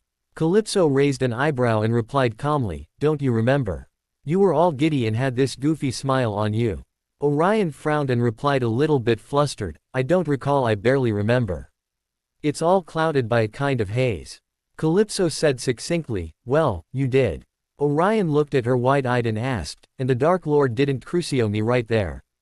Calypso chuckled, "He could hardly crucio you in the middle of the ball." Orion shook his head and said with a groan, "I can't believe I grinned at him. What possessed me to do that? I can't imagine anyone grinning at the Dark Lord and surviving to tell the tale." Calypso rolled her eyes, "Don't be so melodramatic. Surely he doesn't take offense when people grin or smile at him." Orion snorted, "The man would consider it a disrespect, I'm sure." Calypso scoffed, "Nonsense. I bet a lot of wizards and witches smile at him to get his attention and that he doesn't mind. He's very interesting and extremely attractive, he must have quite a crowd of people trying to entice him." Orion snapped at her, "I'm certain that I didn't grin at him to get his attention." Calypso raised an eyebrow at his outburst, "I know you didn't. You were simply drunk and in an alcohol-induced state of happiness and stupidity." The others snickered while Lysander remained stonily silent. Orion nodded and prevented himself from banging his head against the table. He had grinned at Voldemort. He had grinned. He was definitely never going to touch a glass of scotch again. After the feast, Vagnarov asked the students selected for the delegation to stay behind. The students grouped around Vagnarov and he said to them, "As you know, I will be taking you to Hogwarts on October 30th. I will remain with you throughout the tournament. Regrettably, Hogwarts education isn't up to our standards and therefore you will be port-keying back to Durmstrang to attend the classes that aren't taught at Hogwarts." He looked at Orion, Calypso and Lysander and said, "You, that are 4th-year Hydras, will be coming back to attend Dark Arts, Human Transformation, Dark Spell Creation, and Occlumency and Legilimency. Vagnarov turned to the other students and told them the classes they would be having at Durmstrang as well. When he finished, he looked at the group at large and said, "You'll be taking the rest of your lessons with the Slytherins of your corresponding year, and you will be sharing guest rooms that are located in the dungeons near their dorm." Then he added with a smirk, "I wouldn't subject you to the pain and bigotry of being with any other house." He ran his eyes over them and continued, "The selected champions of Hogwarts and Beauxbatons are exempt from their final exams, but that will not be the case for our champion. I will not have your grades falling just because you're indulging in the tournament. So I expect excellent marks and no excuses will be tolerated. I must impress upon you that you will be representing this school and I will have you behaving exemplary. Anyone who acts in any way that soils Durmstrang's reputation will be sent back immediately. You will proudly wear Durmstrang's uniform at all times and you will behave according to our rules. You cannot practice dark spells on Hogwarts grounds, but our ship is, under law, Danish territory and you can practice your spells there. After much negotiation, an exemption has been made, and you will be able to use dark spells during the tournament, with the exception of the Unforgivables." He pierced them with his eyes and asked, "Do you have any questions?" Calypso quickly raised her hand and said, "Yes, headmaster. I would like to know if the age restriction is going to be imposed." Vagnarov smirked and replied, "Since 3 of our 10 candidates are 14-year-olds, we managed to convince the English Ministry of Magic that the age restriction needed to be set on 14 for us. So, Ms. Rosier, I can assure you that you will be able to put your name forth." Calypso beamed at him and Orion grinned. That was great. He still didn't know if he wanted to compete. There were a lot of other things that interested him, but at least now he had the option. And Draco would be ecstatic when he found out. No one else had any more questions and the students quickly trailed away. Orion motioned to Lysander and Calypso that he needed to speak to Vagnarov and they left him alone. Orion approached the wizard and said, "Excuse me, headmaster. I wonder if I could have a word." Vagnarov raised an eyebrow and replied, "Of course, Mr. Black." They sat at the nearest table and Orion looked at him. "I'm aware that I cannot learn necromancy until I pass your test in my 6th year, but I would appreciate if you could answer some questions. I'll do my best to answer your questions if they don't require me to divulge information that only a necromancer has the right to know, Mr. Black," replied Vagnarov sternly. Orion nodded. "I understand." He fidgeted but then locked his eyes with Vagnarov's and said with determination, "I would like to know if it's possible to recover a soul that has been keyed by a Dementor." Vagnarov's eyebrows shot upwards and he replied softly, "I was sorry to hear that your father was keyed, Mr. Black. It was a great tragedy indeed. But such a thing has never been done before. A Dementor's key is irreversible." Orion frowned and said persistently, "But I understand that a soul that has been keyed remains inside the Dementor, it doesn't leave the mortal plane. So there could be a way of capturing the Dementor and summoning the soul out of it." Vagnarov frowned. "That is theoretically true. A soul slowly feeds a Dementor and it doesn't leave the mortal plane until it has been completely consumed by the Dementor, and that usually takes decades. But Dementors aren't simply dark creatures. It would require an extremely powerful necromancer to capture one, and even then I doubt that he could defeat the Dementor and steal the soul away from it." Orion quirked an eyebrow. "What do you mean that they aren't dark creatures? What are they?" Vagnarov pierced him with his eyes and replied quietly, "The origin of the Dementors is unclear. But the most supported theory is that Dementors were once powerful necromancers who evolved into their new form when they delved deeper into the arts than anyone else. You see, interacting with the spiritual plane irreversibly changes you. Few have the magical strength and power to survive it. That's why it's only taught to those few who possess the power. That's why the necromantic arts are so secretive. It would be catastrophic to have the knowledge of a necromancer made public." He made a small pause and continued, "It is believed, and I personally agree, that the Dementors were necromancers who got consumed by the arts. They started living more in the spiritual plane than in the mortal one, and after time, it became a need for them in order to exist. They were biologically altered by their frequent interaction with death, and the price they paid was to lose their humanity and to hunger for souls forever. A Dementor hasn't been created in centuries. They are said to be immortal in their cursed existence, but they also provide a useful service. They are the ones who act as guardians between this world and the next." Orion was in awe. He had never read that anywhere. It was fascinating. He asked quickly, I see that they are extremely powerful, but surely a very powerful and gifted necromancer could defeat a Dementor. Vagnarov replied sternly, the few who have dared to try in the past have failed and died. A Dementor has a much higher level of necromantic power than a necromancer for the simple reason that they interact constantly with the spiritual plane and that reinforces their powers.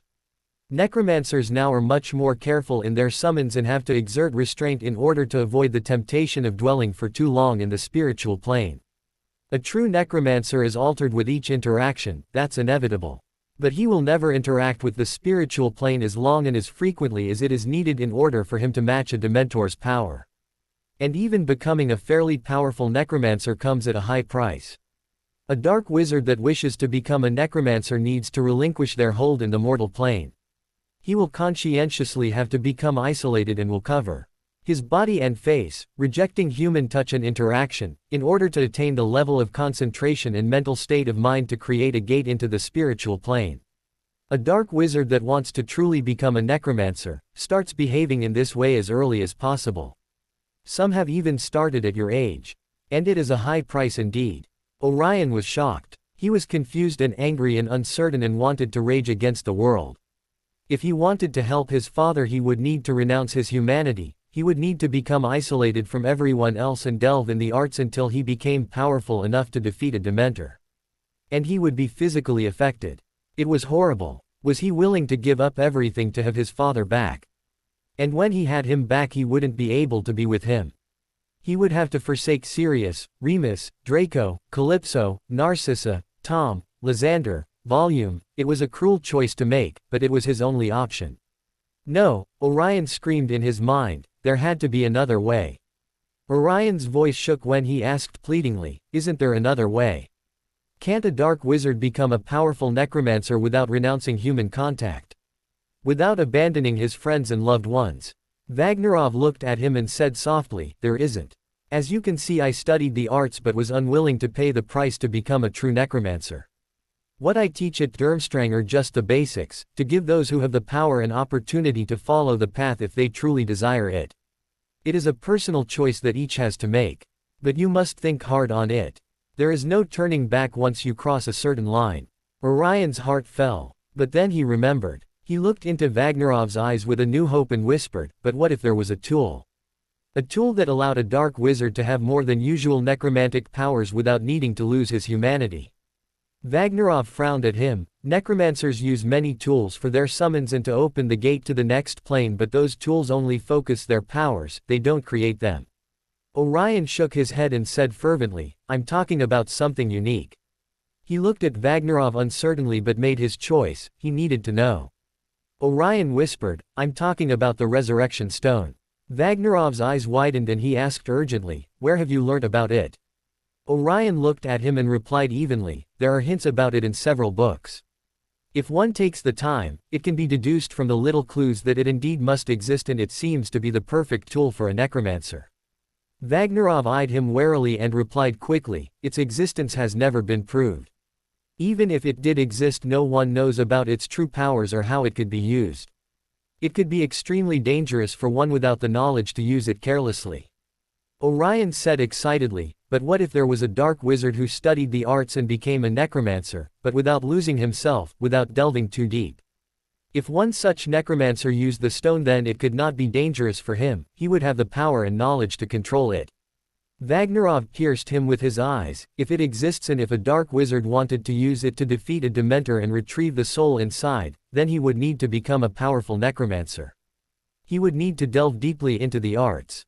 There's no other way. Dementors are too powerful to be defeated by a mediocre necromancer, even if he had the stone, because he wouldn't have the power in him to use it properly. Orion was unconvinced, but he said, I understand. I thank you for your candidness. Vagnarov gave him a curt nod, and when Orion was about to stand up, he grabbed his arm tightly and said quietly, Orion, be careful. I understand the drive behind your desire to become a powerful necromancer, but don't take it lightly. The price is too high. Orion was startled by Vagnarov's use of his first name and by the concern that shone in the older wizard's eyes, but he smiled warmly at his headmaster and replied, Thank you, sir. I'll heed your warning. He left a highly perturbed dark wizard behind him and went to the library to read more about dementors and whatever he could find about necromancers. He had much to think about. His body was burning. He felt his skin tighten against his heaving chest. He felt out of breath and gave a tormented needy moan. He felt as though he was surrounded by a pleasant burning fire. He felt hands touching every part of his body.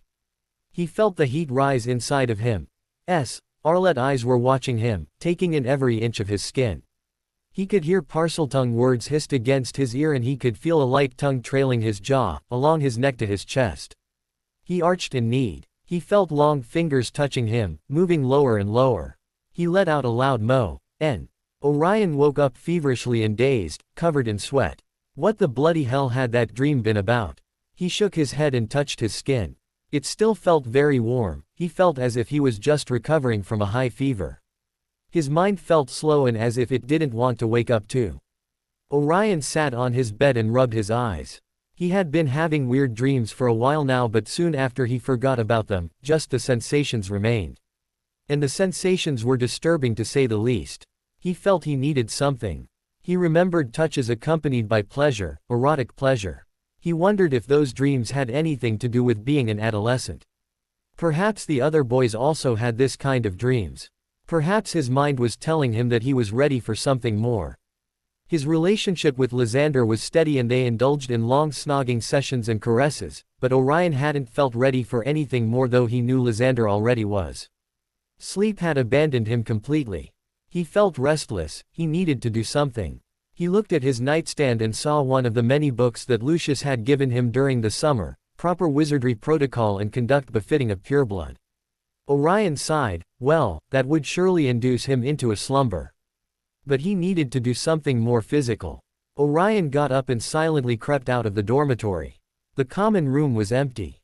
He did a quick Tempest spell and saw that it was 3 in the morning. Maybe he couldn't sleep because tomorrow they were leaving for Hogwarts. The first 2 months of class had been very intense, as if the teachers wanted them to learn as much as possible before the tournament. Even the students that weren't going were very excited and always came up to the delegation students to give them tips and express their encouragement. And the students that were going had started meeting after class to go through spells together. Even Victor Crumb had approached him and extended a hand in friendship, asking for his forgiveness for having been angry at him when Orion had used the Parseltongue spell in the dueling tournament. After spending some time with Crumb, Orion saw that he was a good person, not bright or interesting in a conversation, but he was a good dueler and Orion enjoyed his conversations about Quidditch with him. Calypso had been studying furiously and always dragged Lysander and him to the library to learn more spells that could be useful. Orion smiled when he thought of her. She was nearly in hysterics, always muttering about the importance of winning the Triwizard Tournament in order to elevate the reputation of dark schools such as Durmstrang. Classes had been very interesting, especially Occlumency and Legilimency. Lysander excelled thanks to his natural mind barriers and Calypso had quickly taken to Occlumency. Master Selvins made Orion and Lysander go ahead of the rest and start practicing Legilimency. It was much tougher than Occlumency, but Orion was determined to be good at it. He had seen firsthand how Voldemort used it and he wanted to be able to cast the spell wandlessly and without the need of eye contact just like Voldemort did. He was nowhere near that level of expertise, with just 2 months of practice, but in the 2 years of class that they had he was determined to accomplish it. Calypso's facility with Occlumency also made Orion wonder when he should disclose some of his secrets to her. He had felt partially guilty that he had told Lysander about his Harry Potter identity without being able to tell her. But now that she was learning Occlumency quickly, perhaps he could tell her the truth. She was his best friend and always confided in him and he trusted her completely. So maybe in the not-so-distant future he could tell her. Someone would find out sooner or later and she would feel betrayed that he hadn't told her, and besides, he would need all the support he could get when the cat was out of the bag. Orion decided that perhaps he would tell her this year.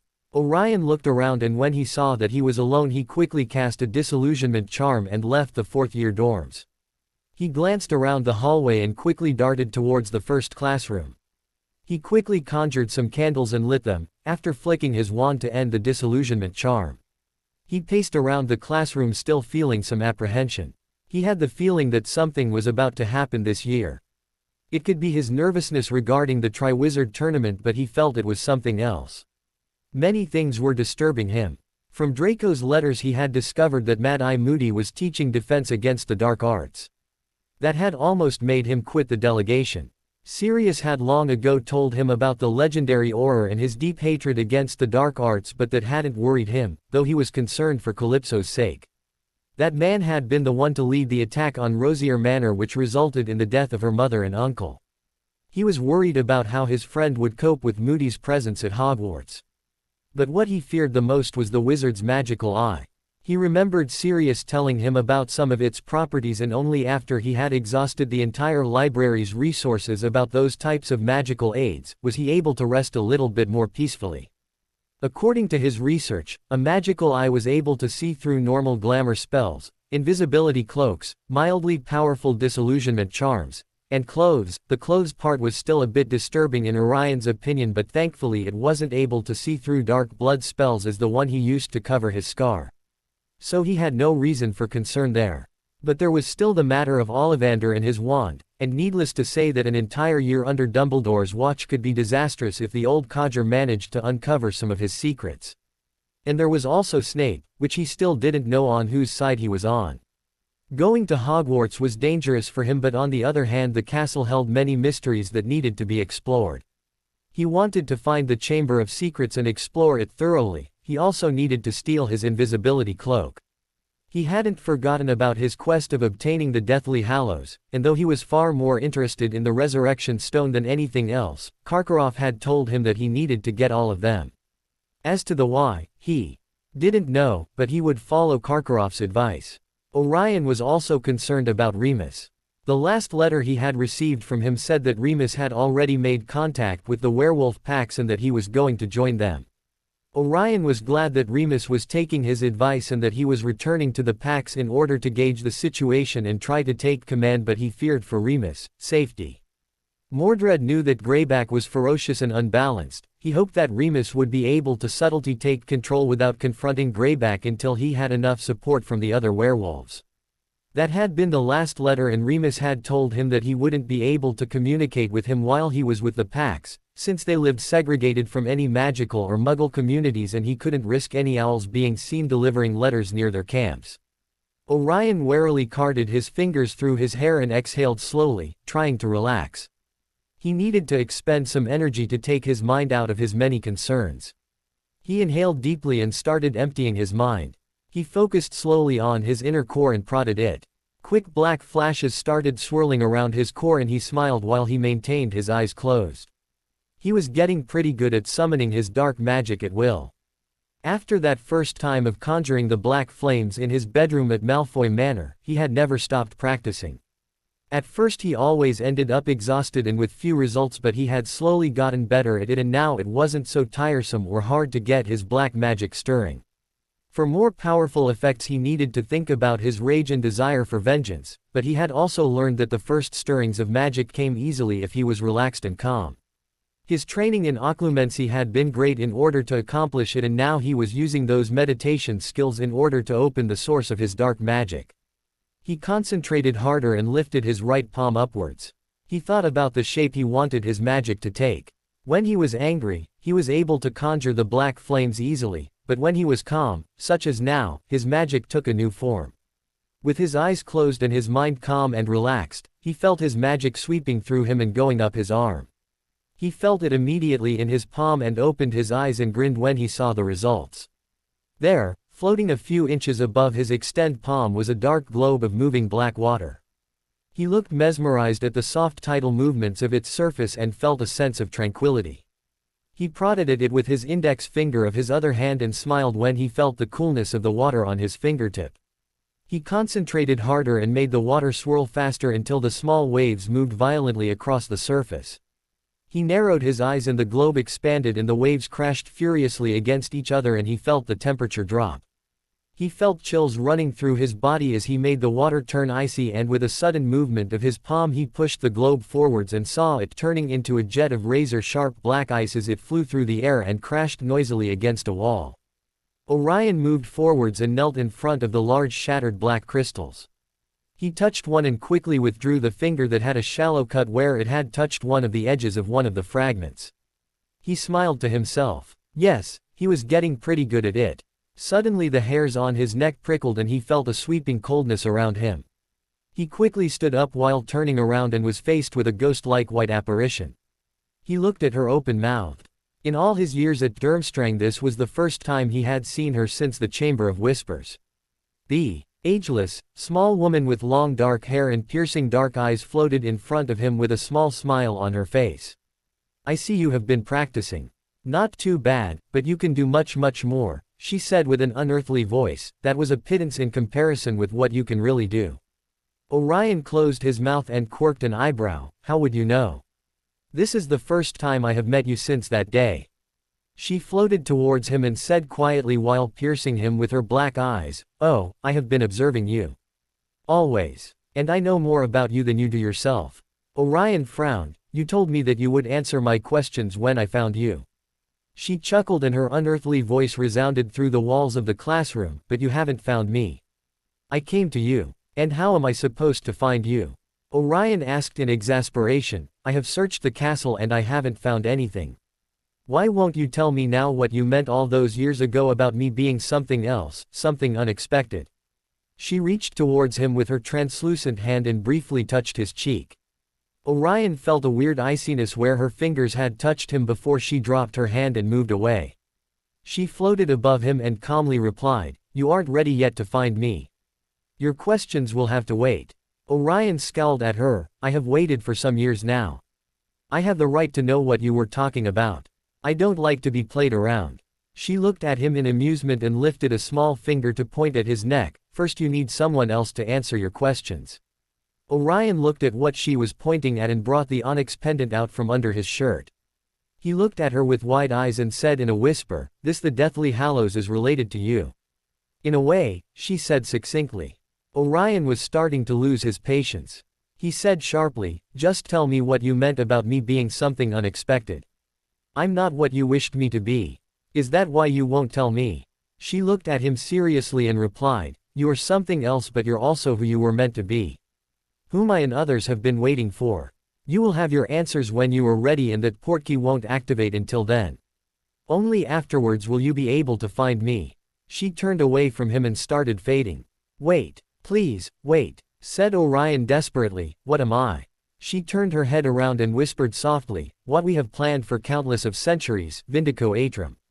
And then she disappeared. Orion stood stunned in the middle of the classroom and he felt the temperature rising to its normal level.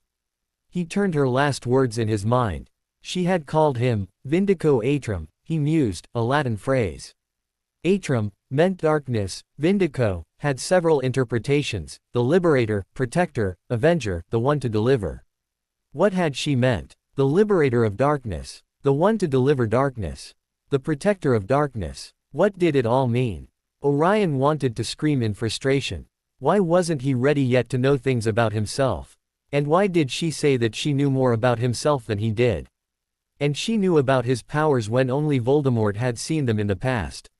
He had never told or shown anyone. She might have seen him practicing, but how did she know that he could do much more? That his powers went beyond from what he was able to do now?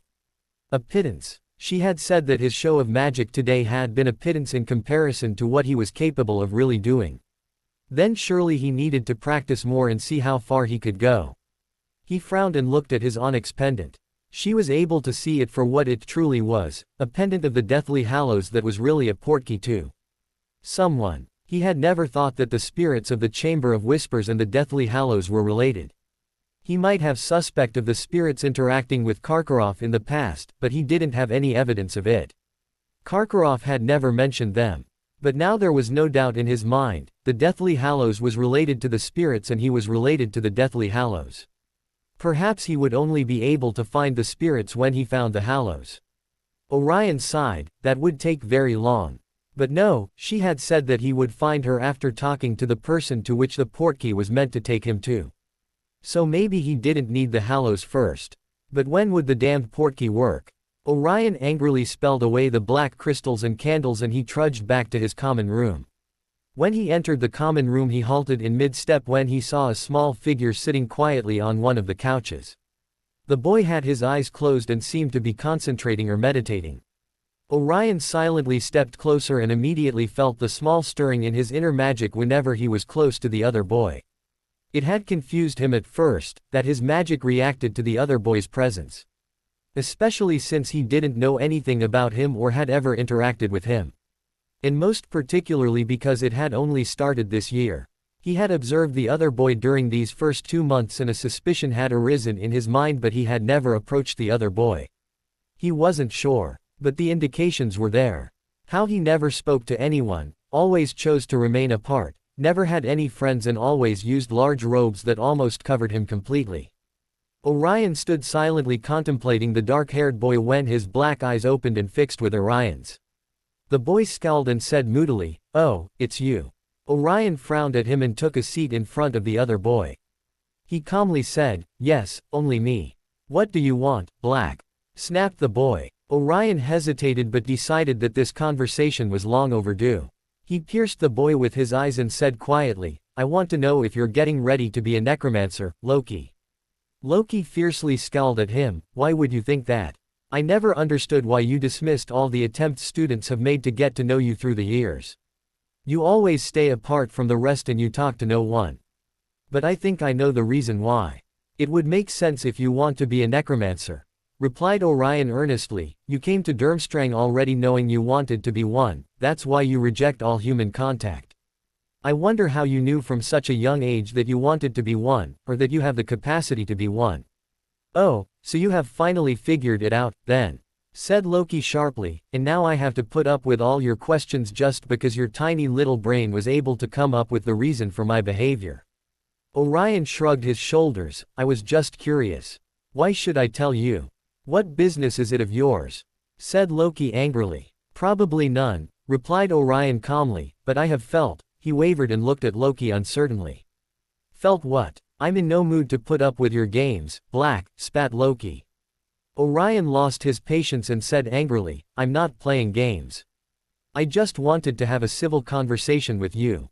Loki sneered, "Well, I have no wish to speak to you now or ever." "Have it your way, then," snapped Orion. "I recently felt some compatibility with your magic and I just wanted to know what it was." Orion stood up angrily and turned around to go to his dorm, but then he heard Loki say caustically, "So you have finally felt it. I wondered how long it would take you." He spun around to look at the other boy. And arched an eyebrow, "So you have felt it also." Loki snorted, "Of course I have. You must be really dense if it took you all this time to know what you are."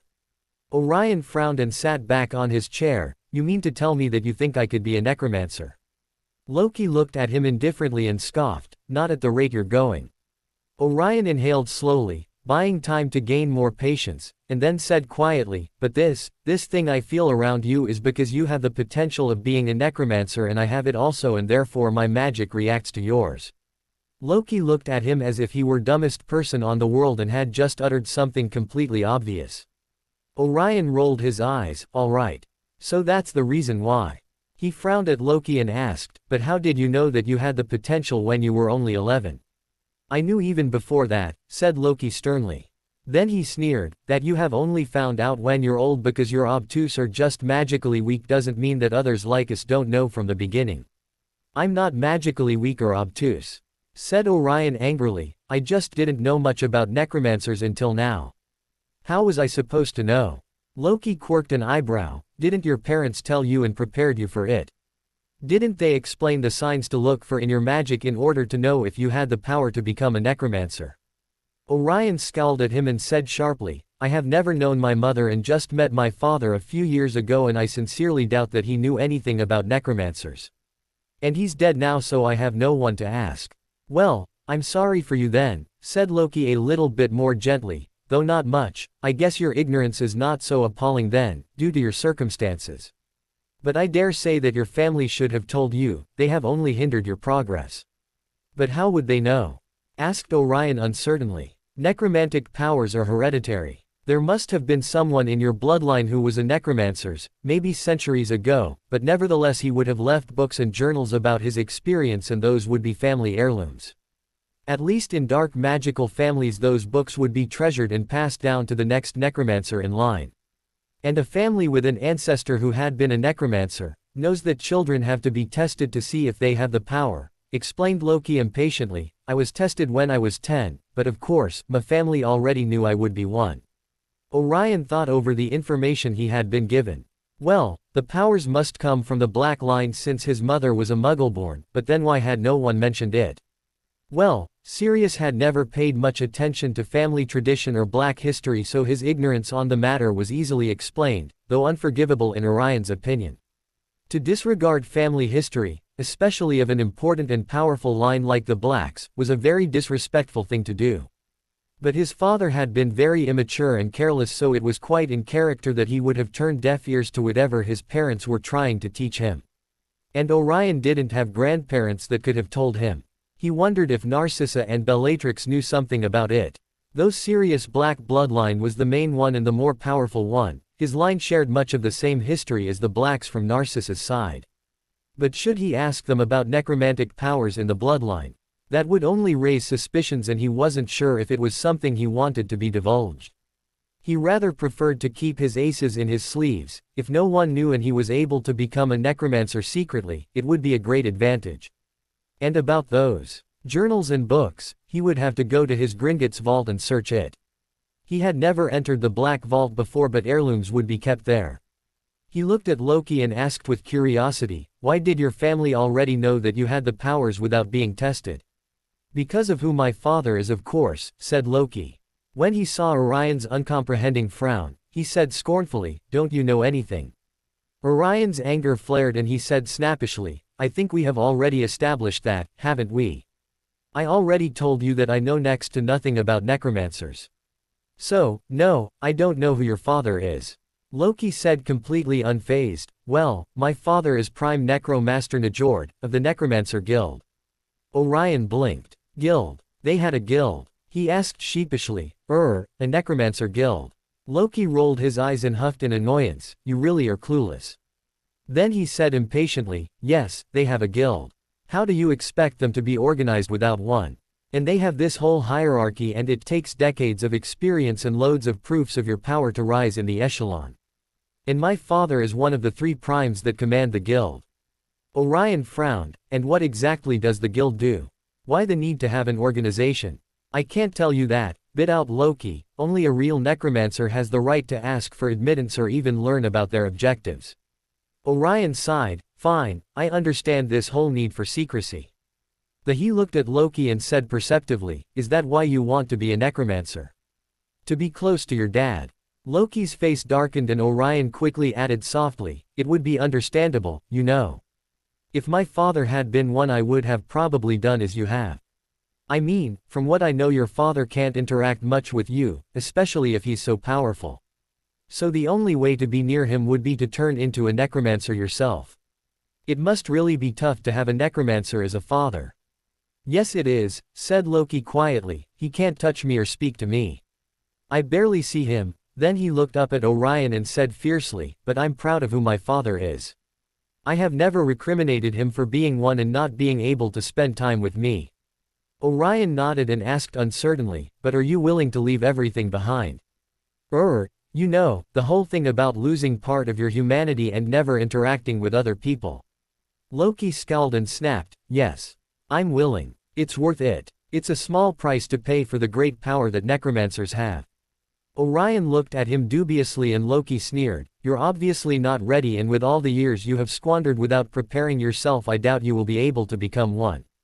Orion took no offense. In comparison to Loki, he was very far behind indeed. Loki was already completely isolated from everyone else and had no compunction in leaving everyone behind in order to fulfill his ambitions. He looked up at Loki and said earnestly, "I do want to become one, you know. Now that I know that I have certain capacity for it, I would like to explore it, but I'm not sure if I'm able to isolate myself from the ones I love." He swallowed thickly and continued softly, "I'm also doing it for my father. And if I were in your shoes, I wouldn't hesitate for a minute in becoming one if it meant I could be with my father. But my case is different. My father was key. Ed by a Dementor," he said, and looked up at Loki, who merely nodded his head. And Orion continued, I want to try and pry his soul from the Dementor and give my father his life back. But even if I succeeded, I wouldn't be able to be with him afterwards, because at that point I would be so completely submerged in the arts that I couldn't turn back to what I was once before. So I would live alone knowing that my father is alive, but without being able to be with him or the others I care for. Loki looked at him in understanding and said quietly, in your case it's complicated. He sighed, I would probably want to rescue my father as well, no matter the price, but to know that the probabilities of success are slim to none, and only knowing if you have failed or succeeded in your attempt when it is too late to turn back, when you have already irreversibly changed, well, maybe you should think more deeply about what you're willing to give up. Orion looked at his feet and said quietly, yes. It's a difficult choice. And as you said, I have lost many years, maybe I won't be powerful enough to succeed even if I took the plunge into the arts. Maybe I was too hasty to say that, said Loki uncomfortably. I mean, if you have the drive and the power, I'm sure that you could be a great necromancer one day. Orion smiled wanly at him and replied softly, thank you, Loki. Loki nodded curtly but didn't say anything else. Orion stood up tiredly and bid his good night, even if there were only a few hours until morning. Just when he was about to climb the stairs to their dorm, he heard Loki saying quietly, good luck in the tournament. Orion smiled to himself and replied without looking back, thank you for everything. The very first thing that Orion noticed about Hogwarts was that it was very warm. After several hours of journeying under the depths of the sea, he was glad when their ship came up to the surface of the lake. He barely remembered the castle from the first time he had seen it during the horrible night of his father's capture. His mind had been completely preoccupied with more important matters. But now he could see that it was a beautiful castle, its size similar to Durmstrang's, and the magic it gave off in waves was just as powerful. Though Durmstrang was indubitably much more ancient and had a different feeling altogether. The main difference with Hogwarts was that it was light while Durmstrang was dark, from the color of the stones that made its walls to the feel of the magic of the place. Hogwarts seemed like a cozy home while Durmstrang felt like an imposing fortification. Hogwarts' feeling was that of happiness and childishness, Durmstrang felt like contained dark power and seriousness. Orion could even see it in the faces of the students. They were all carefree and relaxed. In Durmstrang everyone was always studying fiercely and always aiming to better themselves, there wasn't much place for childish pranks and games. And Orion had to admit that he preferred Durmstrang, because he knew that the type of environment that Durmstrang provided was the best to train more powerful and disciplined wizards. Even if it meant a more severe education and less time for play, it was well worth it. They were greeted by Hogwarts students standing in rows in front of the immense steps of the castle while they gaped at their ship and murmured between them. Vagnarov had curtly greeted Dumbledore, and Orion had to hold back a snigger when he saw that those two didn't seem to get along. It was probably because Vagnarov had been ruthless in the negotiations and had gained the upper hand in many of the things he had requested. Dumbledore's eyes still twinkled merrily, but Orion could perceive the strong dislike that the old coot had for his headmaster. And Vagnarov merely scanned Hogwarts students and the castle with cold and shrewd eyes and a small sneer on his face. Orion couldn't be any more proud of his headmaster, he was a force to reckon with. They filed together and entered the Great Hall. Orion saw the Beauxbatons students shivering in their pale blue silk uniforms with huge fluffy scarves around their necks, sitting at the Ravenclaw table. Orion shrugged off his expensive fur coat and straightened his dark burgundy uniform. He missed the Hydra crest on his uniform's chest. Vagnarov had told them that all order crests had to be removed and only Durmstrang's coat of arms shield had to remain on their uniforms, since no one outside of Durmstrang could know about the orders or how the students were organized. Orion always wondered about all the secrecy about his school, but he wouldn't go against the rules. He looked around and saw enormous silk banners hung from the walls, each of them representing a Hogwarts house, red with a gold lion for Gryffindor, blue with a bronze eagle for Ravenclaw, yellow with a black badger for Hufflepuff, and green with a silver serpent for Slytherin. Behind the teacher's table, the largest banner of all bore the Hogwarts coat of arms: lion, eagle, badger, and snake united around a large letter H. But the most impressive feature was the transparent ceiling which showed the evening dusk. Some books alleged that it had been Salazar Slytherin's idea and his spells which had turned the arched ceiling into a wonder of magic, saying that he had done it so that anyone at Hogwarts could feel the immensity of our world and our due place in it. Orion wondered what he had meant with that, if the account was true. The loudest table by far was the Gryffindors. They were boisterously commenting on the new students, and it got much worse when Victor Krum finally appeared from underneath his huge coat. Orion saw the red-headed idiot, Ron, gaping open-mouthed at Krum before he regained some measure of intelligence and started waving his hand at Krum and shouting for him to seat with him over the loud voices. Many others were taking out quills and parchments, obviously waiting to pounce on Krum in order to ask for autographs. Orion saw Draco over at the Slytherin table. The Slytherins were all looking around with a supreme air of indifference, but he saw Draco's lips turn into a smile when he saw him. Orion turned to Lysander, who was getting much attention from some girls nearby, and Calypso was looking around examining the Great Hall. He nudged them over towards the Slytherin table, and when he came up to Krum he quietly said to him, "If you wish to escape your avid fans, sit with us with some friends at the Slytherin table. I promise they won't badger you." Krum's surly expression lightened when he turned around to look at him and said gratefully, "Thank you. I think I will." Orion wondered how Victor's thick Bulgarian accent had managed to survive all his years at Durmstrang. Classes were taught in English since most of the students were from different countries of Central and Eastern Europe and had been taught English during their childhoods. Lysander still had a slight accent which Orion couldn't pin but found endearing, and Viktor Vlonsky, though Russian, spoke English like a true Englishman. The same went for the rest of his friends. Krum and the other Durmstrang students sat in front of Draco. And Orion, after receiving a quick hug from Draco, sat with Lysander and Calypso at his side. Dumbledore said some introductory words of welcome and wished them to enjoy the feast. Soon spectacular dishes appeared on their table and conversations rang loudly through the Great Hall. After introducing Krum and his friends to Draco, Blaise, Theo, Pansy and Millicent, Orion's eyes turned towards the teacher's table. Vagnarov was talking cordially with Beauxbatons, Headmistress, Madame Maxime, if Orion remembered correctly, and Dumbledore was speaking in low hushed tones with McGonagall. He remembered that Sirius used to speak very fondly of her, saying that she was very strict but always fair. And Sirius had loved to annoy her with his charms during his days as a marauder.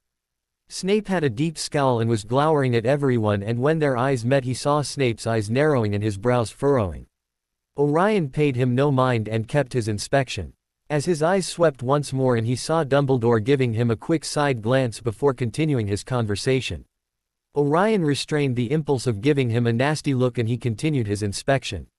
His eyes narrowed when he saw Mad-Eye Moody's magical eye spinning in his head looking around. He seemed to be looking far too frequently at the Gryffindors' table. Orion felt Calypso tense at his side and he turned to look at her. She was pale and her black eyes were narrowed in hatred while she looked at Moody. Orion clasped her hand under the table and said in a whisper, "I told you he was going to be here. Are you all right?" Calypso's lips thinned and she said through gritted teeth, "Yes.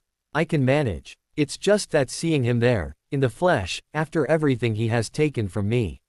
Orion squeezed her hand and whispered, "I understand.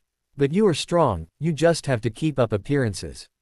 You'll get your chance for revenge once the war starts." She turned her face up to look at him and her eyes flashed while she said with conviction, "Oh, he will get his due, I'll make sure of that. And I will enjoy it immensely." "That's the spirit," said Orion with a smile. Draco had been speaking with Krum while shooting smug glances at Ron Weasley over the many heads of the students, while the other boy turned red in anger. After the conversation with Krum had dulled, Draco turned to Orion and said with a smirk, "How's Sylvana?" Orion smiled at him, furious. She wouldn't stop hissing at me for not bringing her here and for sending her back home. But really, I tried to explain to her that low-rated schools such as this didn't admit beautiful serpents as a familiar and she didn't believe me. Draco shot him a glare and said bristling, "Hogwarts isn't low-rated."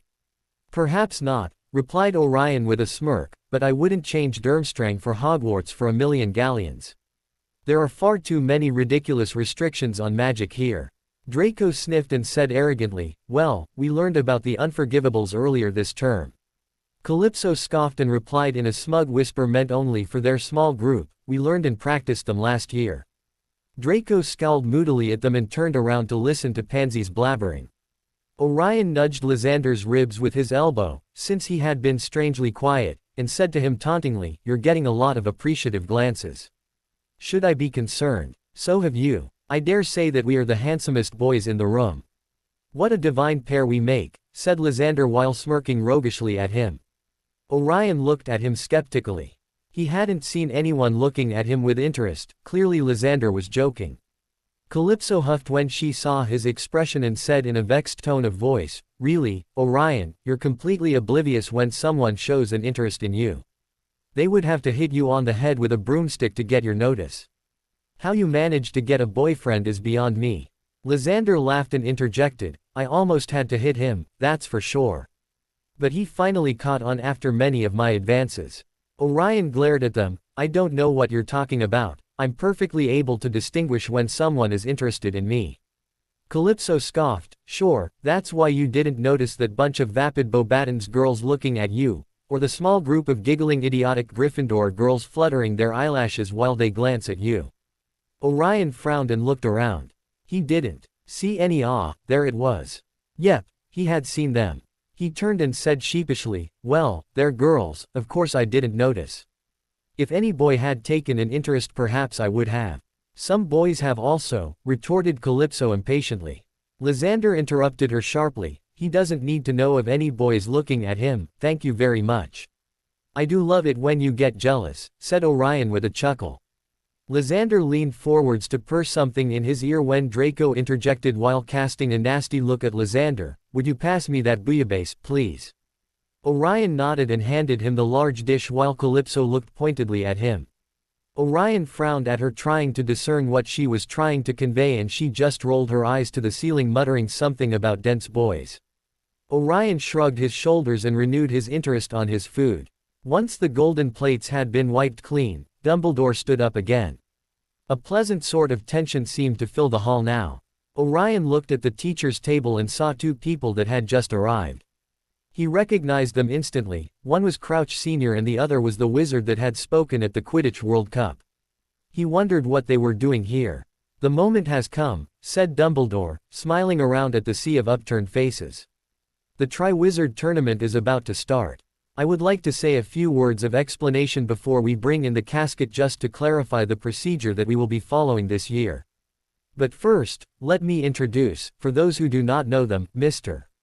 Bartemius Crouch, head of the Department of International Magical Cooperation." There was a smattering of polite applause, and Mr.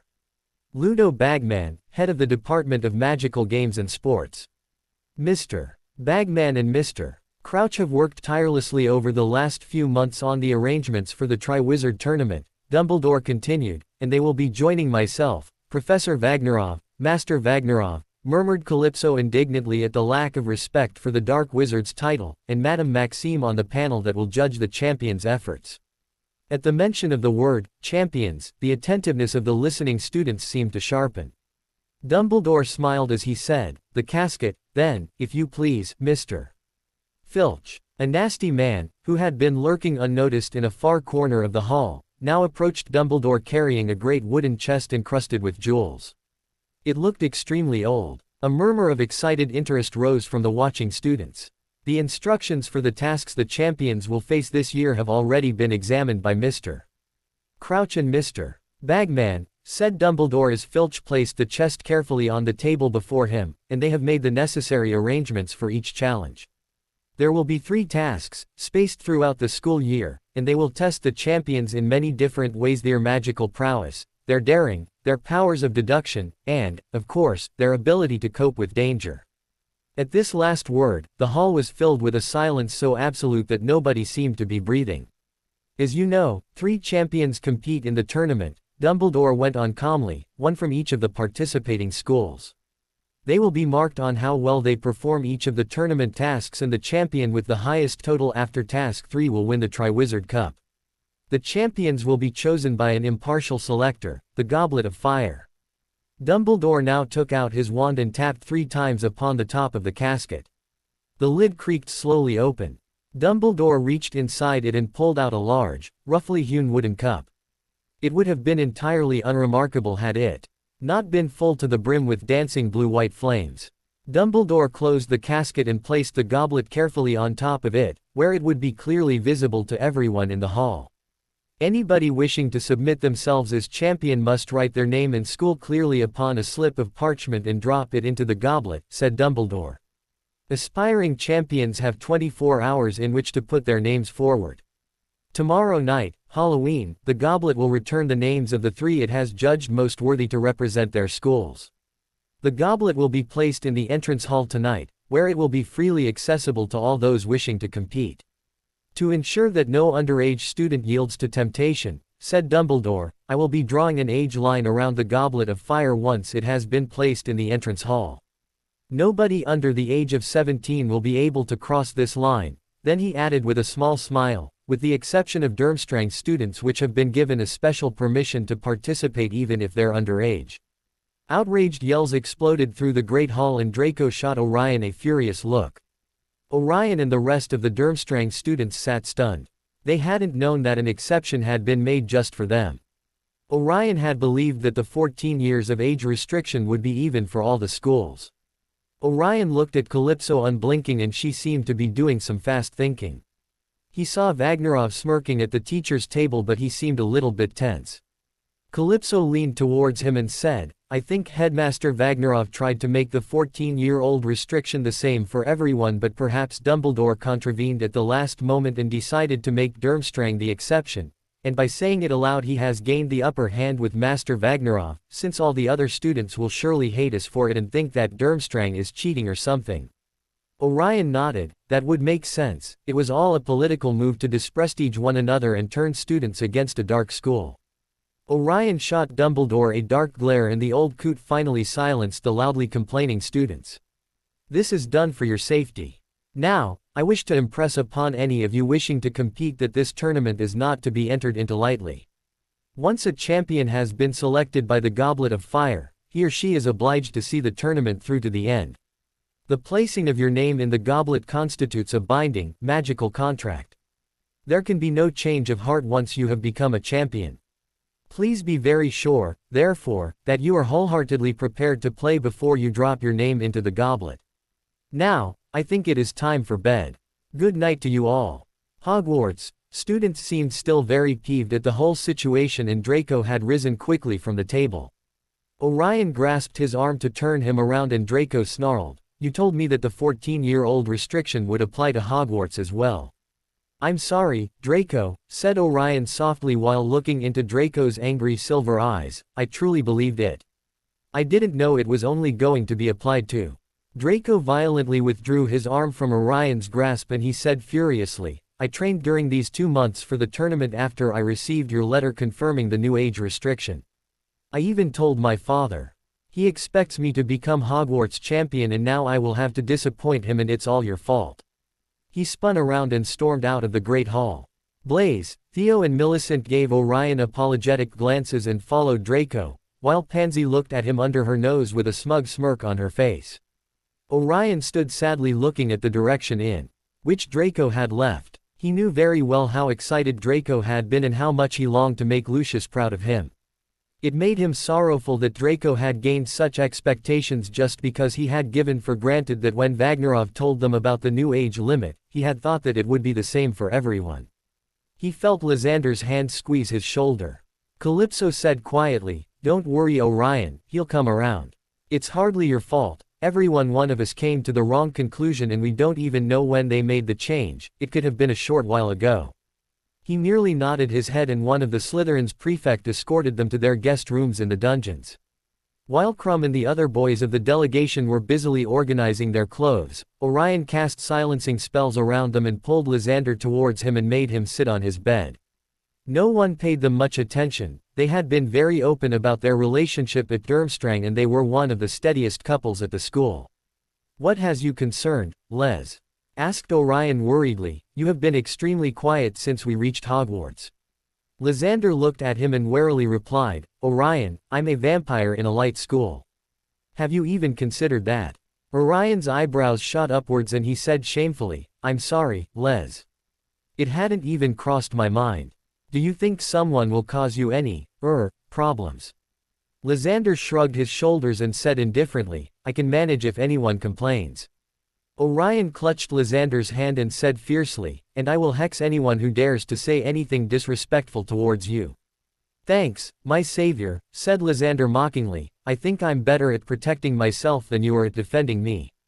Really, you know that I'm stronger than you are. Orion huffed. Physically yes, but I'm wickedly good at casting dark spells. So am I, said Lysander arrogantly.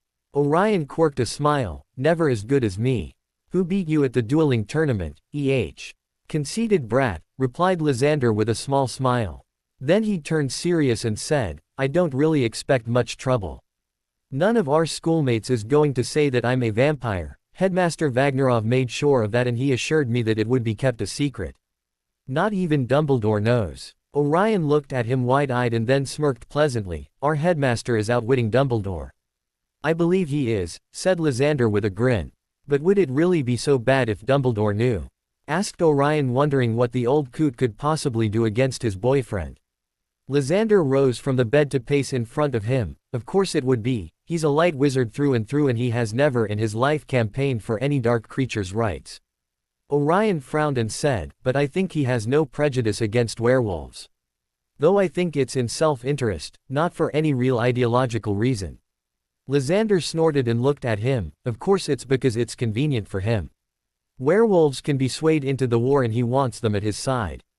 We vampires are much more independent and quite frankly, much more dangerous and valuable as fighters. Dumbledore knows perfectly well we won't ever go to his side. The light side has always showed us their contempt towards us. They were the ones to hunt some of our clans to extinction. If he ever suspected that I'm a vampire he could ask for my removal from school grounds, or even worse yet, he could try to manipulate me. The removal might be a problem, but Dumbledore couldn't possibly manipulate you into doing anything you don't want to do. Lysander, said Orion sternly, he's not omniscient, you know. For Mordred's sake, in a battle of wits and wills I believe you would be the victor. And you have Master Vagnarov's support. He would stand by you against him, and I'm sure he has enough political clout to prevent Dumbledore from kicking you out of Hogwarts if he ever found out. Lysander sat at his side and said quietly, I know that I have Master Vagnarov's support. That's why I came, because he adamantly refused to deprive me of the experience just because of the bigotry of light wizards. And my father wanted me to come as well, to learn about the light wizards, to have a dark creature that they despise under their very noses with them being none the wiser. I didn't know that you had even contemplated not coming to Hogwarts, said Orion softly, casting his eyes downwards. I'm really a lousy boyfriend, aren't I? I always come to you with my problems, but I didn't even perceive that you were going through all this shit. Lysander lifted Orion's chin up and said with a small smile, I like it when you come to me with your problems. Don't ever doubt that. And it was my fault that you didn't know. You had already so many things in your mind, I didn't want to add something else. Orion eyed him softly and then said against Lysander's lips while looking into his pale blue eyes, I want you to tell me your troubles as well. Don't ever worry about me having too much on my mind. You're a priority to me and I want to be a support to you as much as you have always been one for me. Lysander gently eyed him back while softly caressing his hair. They broke from the tender and Lysander smiled at him roguishly. Thanks, I believe some of my worries have already flown out of my mind. Orion slapped him on his arm and said, you idiot, I wish my would do the trick. I would be ing you senseless all the time, then. You, dotting me senseless. Said Lysander with an arched eyebrow, I believe I'm the one who you until your mind becomes numb in this relationship. Orion chuckled but then became serious. Do you really think Dumbledore could find out? I don't know. If I competed perhaps he would. My lack of injuries and my physical strength could become suspicious, said Lysander earnestly. That's why I'm not submitting my name. What? No. That's not fair to you.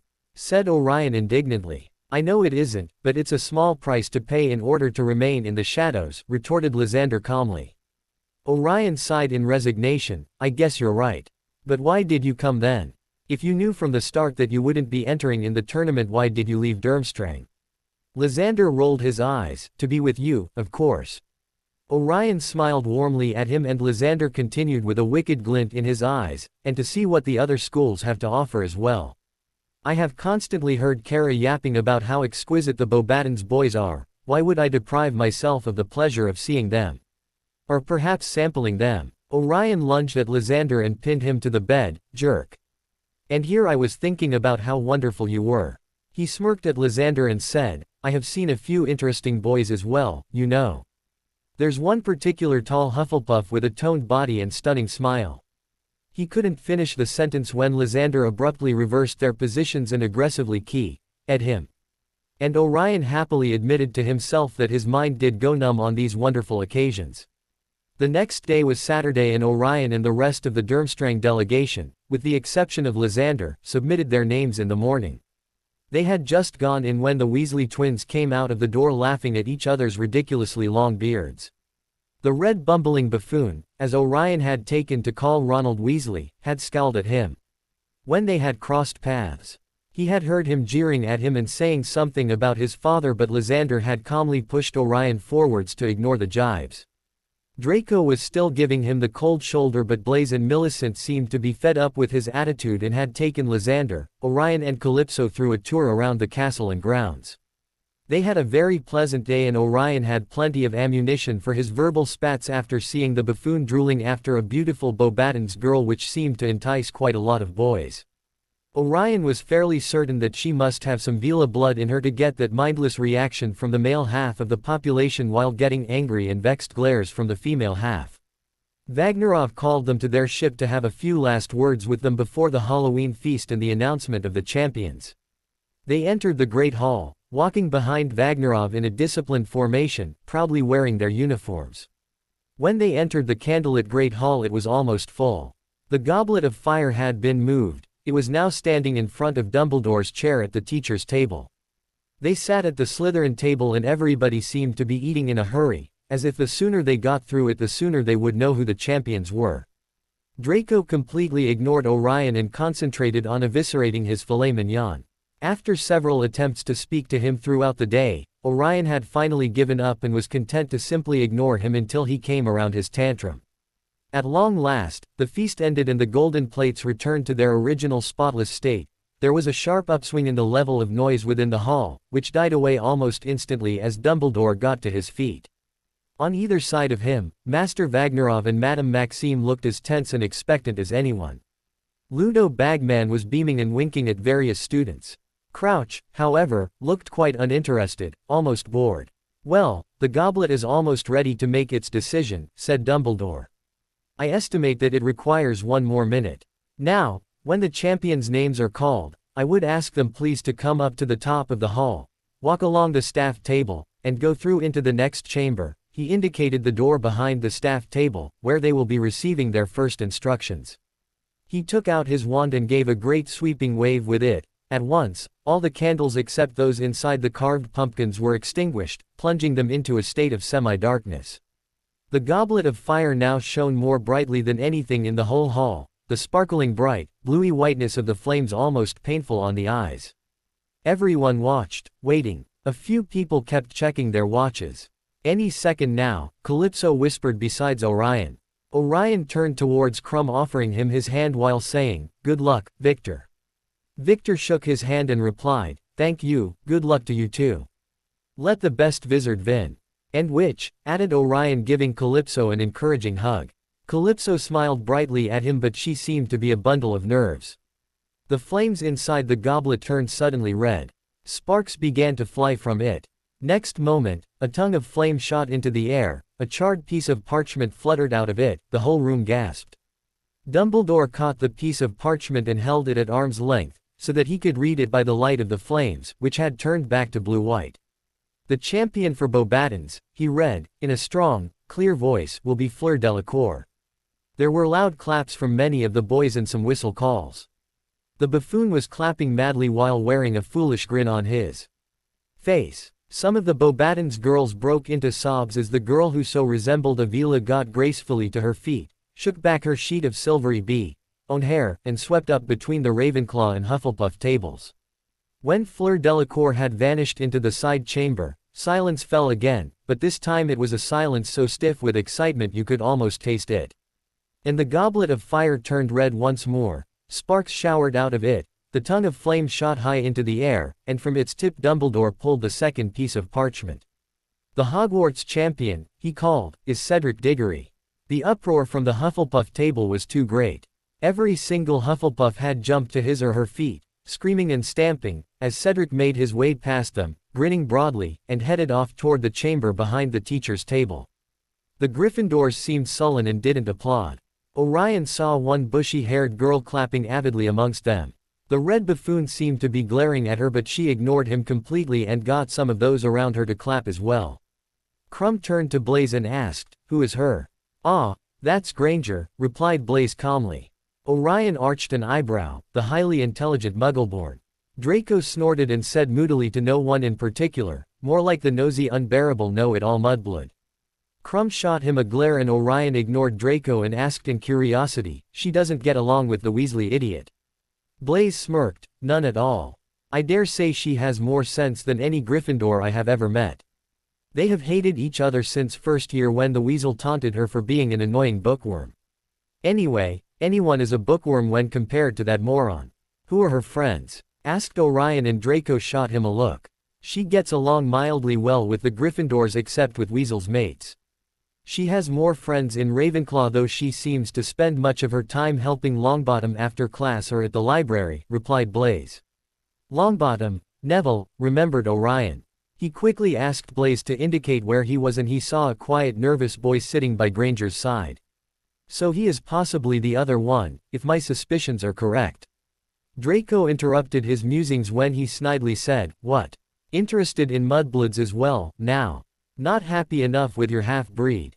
Lysander stiffened by his side and Orion turned angrily towards Draco and hissed furiously, "Don't you dare insult my boyfriend, Draco. I don't know what stick you have up your—" His angry words were swallowed when Dumbledore called out loudly, "And Durmstrang's champion is Orion Sirius Black." All the students at the other tables except Slytherins seemed to freeze. Crumb clapped him on the back and congratulated him. Lysander gave him a prideful smile and Calypso shrieked in excitement and tightly hugged him while some of the Slytherins and his Durmstrang fellows clapped loudly and cheered for him. Orion straightened his back and as he passed along the tables he heard fearful murmurs. Sirius Black's son, Death Eater, deserved the key. The murderer, the Potter's betrayer, he's dark as well. He didn't let any of it bother him and simply smirked at some of the students while he confidently strode along the tables. As he passed the teacher's table, Dumbledore pierced him with narrowed blue eyes and Snape looked at him as if he were a flubberworm under his shoe. Orion nastily smirked at them both and continued towards his headmaster. Vagnarov looked extremely pleased and said quietly to him, "Well done, Orion. I'm sure you'll make Durmstrang proud." Orion smiled at him and said, "Thank you, headmaster, I'll do my best." Vagnarov patted him on the back and Orion descended the stairs towards the chamber where the other champions were waiting. He found himself in a smaller room, lined with paintings of witches and wizards, and filled with cups and prizes. A handsome fire was roaring in the fireplace opposite him and Cedric Diggory and Fleur Delacour were grouped around the fire. Cedric was standing with his hands behind his back, staring into the fire. Fleur Delacour looked around when Orion walked in and threw back her sheet of long, silvery hair. "You're Durmstrang's champion," she said. "I was sure Zat Crumb would be the one." Orion looked at her and said calmly, "No, it was me in the end." He smiled charmingly at her while thinking in amusement that he could use some of Les's charming ways to ingratiate himself with the Vila. Surely allies in the tournament could come in handy. He took her hand gallantly while placing a soft key on it and said, "Orion Black, pleased to meet you." Fleur looked at him with a raised pale eyebrow and her lips quirked into an amused smile. Fleur Delacour, enchanted. Orion chuckled, an ironic use of the word for a Vila. He turned around and faced Cedric who was looking at them. Cedric shook his hand while saying, "Cedric Diggory, nice to meet you." "Likewise," replied Orion, "you're the Hufflepuff Seeker, right?" Cedric looked startled and Orion added, "I have heard that you're pretty good." "I like Quidditch myself and prefer the Seeker position too." Cedric smiled at him and replied, "Yes, I am. We should play a match one of these days." Orion nodded and said, "That would be fun." The three of them were startled when they heard loud noises coming through the door. It seemed as if the Great Hall was in an uproar. Curious, considering it had been absolutely silent just a moment ago. They heard uncertain footsteps and a nervous boy came from the stairs and looked at them with a dismal expression on his face. Orion recognized him but was utterly perplexed as to the reason why he was here. Fleur looked at the boy and asked impatiently, "What is it? Do they want us back in the hall?" He shuffled his feet and stuttered, "And no. I was." He gulped and seemed unable to utter anything else. The poor boy seemed to be on the edge of having a nervous breakdown. Fleur had an exasperated look on her face and Cedric merely waited for the boy to say something more. Then there was a sound of scurrying feet and Ludo Bagman entered the room. He took the boy by the arm and led him forward. "Extraordinary," Bagman muttered, "absolutely extraordinary. Gentlemen, lady," he added, approaching the fireside and addressing them. "May I introduce, incredible though it may seem, the fourth Triwizard champion." He beamed at them as if he were enjoying a great show and said while pushing the boy to the front, "Neville Longbottom." Orion frowned but didn't have much time to muse over this unexpected development when a large group of people came through the door. Dumbledore, followed closely by Crouch, Master Vagnarov, Madame Maxime, McGonagall, and Snape. Orion heard the buzzing of the hundreds of students on the other side of the wall, before McGonagall closed the door. "Madame Maxime," said Fleur at once, striding over to her headmistress. "They are saying that this little boy is to compete also." Neville flushed in embarrassment and Madame Maxime drew herself up to her full, and considerable, height. "What is the meaning of these, Dumbledore?" she said imperiously. "I'd rather like to know that myself, Dumbledore," said Vagnarov with a steely smile, "two Hogwarts champions. I don't remember anyone telling me the host school is allowed 2 champions, or have I not read the rules carefully enough?" "C'est impossible," said Madame Maxime, whose enormous hand with its many superb opals was resting upon Fleur's shoulder. "Hogwarts cannot, Avenue 2 champions. It is most unjust. We were under the impression that your age line would keep out younger contestants, Dumbledore," said Vagnarov icily. "After all your touching proclamations of your concern for your younger students during the negotiations and your refusal to use Durmstrang's age restriction as a standard, I would have thought that this sort of thing wouldn't have happened. It makes me wonder if it was all a plot to have 2 Hogwarts champions instead of 1. You haven't much to complain about, Vagnarov. After all, you managed to create an exception for your own school. If Longbottom isn't allowed to compete then Black shouldn't either, considering they're of the same age," said Snape sharply while his black eyes narrowed towards Orion. Orion looked back at him indifferently. He was sure that Vagnarov wouldn't allow such a thing to happen. "Thank you, Severus," said Dumbledore firmly. Snape's eyes still glinted malevolently through his curtain of greasy black hair. Dumbledore looked down at Neville, who cast down his head. The old man placed a hand on his shoulder and asked gently, "Did you put your name into the goblet of fire, Neville?" "No," said Neville softly. "Did you ask an older student to put it into the goblet of fire for you?" said Dumbledore. "No," said the pale boy who looked as if he wanted the earth to swallow him right there. "Ah, but of course, he is lying," cried Madame Maxime. Snape sneered. "Longbottom isn't able to cast a simple levitation charm without mucking the spell. He couldn't have possibly entered his own name in the goblet." Dumbledore shot him a sharp look and Snape went quiet though his lips curled in distaste for the boy and Neville seemed to be on the verge of fainting under his dark gaze. "He could not have crossed the age line," said McGonagall sharply. "I am sure we all agree on that." "Dumbledore must. Avenue made a mistake with Z line," said Madame Maxime, shrugging. McGonagall said angrily, "That's nonsense. Professor Dumbledore didn't make a mistake and he believes that Neville did not persuade an older student to do it for him. I'm sure that should be good enough for everybody else." "Mr. Crouch, Mr. Bagman," said Vagnarov coolly, "you are objective judges. Surely you will agree that this is most irregular." Crouch, who was standing outside the circle of the firelight, his face half hidden in shadows, said in his curt voice, "We must follow the rules, and the rules state clearly that those people whose names come out of the goblet of fire are bound by a magical contract to compete in the tournament. Then I insist upon resubmitting the names of the rest of my students as well as Beauxbatons, until each school has 2 champions," said Vagnarov. "I'm sure Victor will appreciate the opportunity and surely Madame Maxime has more students as excellent as Ms. Delacour who also deserve the chance." Madame Maxime nodded her approval but Bagman said, "But Vagnarov, it doesn't work like that. The goblet of fire's just gone out, it won't reignite until the start of the next tournament. In which Bobatons will most certainly not be competing," said Madame Maxime angrily. Vagnarov smiled thinly at Dumbledore. "I share Madame Maxime's sentiment. I have half a mind to leave now with my champion, and I shall be lodging complaints with the Ministry of Magic and the International Confederation of Wizards." "Empty threat, Vagnarov," growled a voice from near the door. "You can't leave your champion now. He's got to compete. They've all got to compete." "Binding magical contract," like Crouch said. "Convenient, Moody had just entered the room. He limped toward the fire, and with every right step he took, there was a loud clunk. "Convenient," said Madame Maxime. "I'm afraid I don't understand."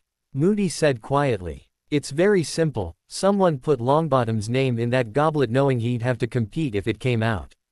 Evidently, someone, who wished to give Hogwarts 2 bites at the apple," retorted Madame Maxime. "I quite agree, Madame Maxime," said Vagnarov. "If anyone's got reason to complain, it's Longbottom," growled Moody, "but funny thing, I don't hear him saying a word." Orion mentally rolled his eyes. Of course he's not saying anything. Neville had shrunk away from the angry adults and looked about to pass out. "Why should he complain?" burst out Fleur Delacour, stamping her foot. Is the chance to compete, hasn't we haven't you all been hoping to be chosen for weeks and weeks? The honor for our schools. 1,000 galleons in prize money, this is a chance many would die for. Maybe someone's hoping Longbottom is going to die for it," said Moody, with the merest trace of a growl. An extremely tense silence followed these words, and Orion honestly thought that it wouldn't take much to achieve it by the way the boy looked. According to Draco, Longbottom was a dismal student and had little power. He wondered why anyone would want to kill him.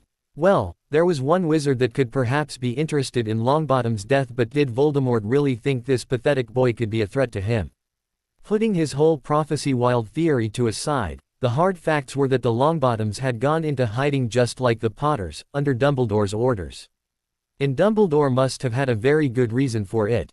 Did the old coot seriously believe that Neville could grow up to be a powerful wizard?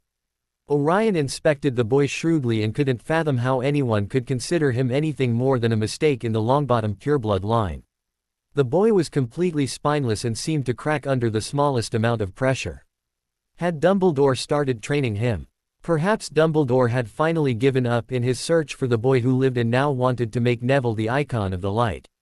Politically, it was a smart move. The Light Wizards had counted on having the boy who lived, and if they believed him dead, then Dumbledore's side would benefit from having another boy hero. And Neville's parents had been powerful. The general masses didn't really know about Neville's non-existent magical ability. Dumbledore could use Neville's family name in order to give hope to the light wizarding community. Manipulating the masses correctly, Dumbledore didn't even need to give proof of Neville's magical abilities. He could simply use him to motivate his side, without requiring Neville to fight in any battles. Well, then, in that case Neville did have some value, and perhaps Voldemort also recognized this. And what better way to crush the light side's hopes than to kill Neville as well? Dumbledore would be out of saviors then. Orion did somewhat pity the boy. He was standing in the way of a clash between titans. Orion smirked, much like himself, but at least he had gained a good position in the dark side and he wasn't allowing anyone to manipulate him. He was working arduously to become a titan himself and screw the other two when he accomplished it. And while Neville's predicament was Dumbledore's and Voldemort's fault, it was also his own. Orion had had a much tougher childhood and he had managed to get through everything having the upper hand, while Neville had been raised in the magical community having many more opportunities than he had had. If Neville hadn't grasped them, it was his own fault, and it was even worse if he was allowing Dumbledore to use him as a pawn. Neville's fate is his own doing, Orion concluded. He couldn't feel any real sympathy for those who didn't help themselves, and besides he was the enemy. He couldn't feel pity for the enemy, Orion said to himself. And Frank Longbottom had been ruthless and vicious towards dark wizards. Poor Bellatrix, such potential spoiled because of her insanity. Insanity caused by Frank Longbottom. And Bellatrix was family. No matter how nasty she was now, she was first and foremost a black. He wouldn't lift a finger to help Neville. Let Dumbledore take care of his own. The old bastard, thought Orion angrily, always using others, and worse, using children. It seemed that the old coot was not satisfied in ruining Harry Potter's childhood and was now also manipulating another boy. Someday he would get his due. The others had continued arguing during his musings, but he had hardly missed anything important. There was really nothing that could be done, and Orion was sure that Vagnarov already knew this and was just using the situation to bring Dumbledore down a few notches and to win Madame Maxime's support. He vaguely wondered if Vagnarov was a Death Eater. How this situation arose, we do not know, said Dumbledore, speaking to everyone gathered in the room.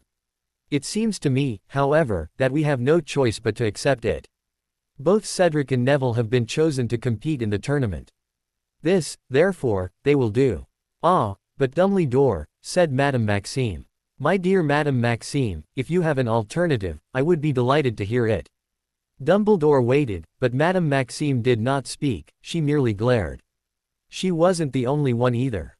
Fleur looked furious, Snape livid, Bagman, however, looked rather excited. Well, shall we crack on, then? He said, rubbing his hands together and smiling around the room. Got to give our champions their instructions, haven't we? Barty, want to do the honors? Crouch seemed to come out of a deep reverie. Yes, he said, instructions. Yes, the first task. He moved forward into the firelight. Close up. Orion thought he looked ill. There were dark shadows beneath his eyes and a thin, papery look about his wrinkled skin that had not been there at the Quidditch World Cup. He must be really worried about his son having escaped. If anyone found out, his career would be over. The first task is designed to test your daring, he told Orion, Cedric, Fleur, and Neville, so we are not going to be telling you what it is. Courage in the face of the unknown is an important quality in a wizard, very important. The first task will take place on November the 24th, in front of the other students and the panel of judges. The champions are not permitted to ask for or accept help of any kind from their teachers to complete the tasks in the tournament. The champions will face the first challenge armed only with their wands. They will receive information about the second task when the first is over. Owing to the demanding and time-consuming nature of the tournament, the champions are exempted from end-of-year tests, except for the Durmstrang champion. Orion grinned at Vagnarov to let him know he didn't mind at all, he rather understood it. Cedric and Fleur looked at him pityingly, but he just simply shrugged his shoulders and smiled. Crouch turned to look at Dumbledore. I think that's all, is it, Albus? I think so, said Dumbledore, who was looking at Crouch with mild concern. Are you sure you wouldn't like to stay at Hogwarts tonight, Barty? No, Dumbledore, I must get back to the Ministry, said Crouch. It is a very busy, very difficult time at the moment. You've left young Weatherby in charge. Very enthusiastic, a little overenthusiastic, if truth be told. Orion held back his snigger at hearing about Weatherby. Professor Vagnarov, Madame Maxime, a nightcap, said Dumbledore. But Madame Maxime had already put her arm around Fleur's shoulders and was leading her swiftly out of the room. Orion could hear them both talking very fast in French as they went off into the great hall.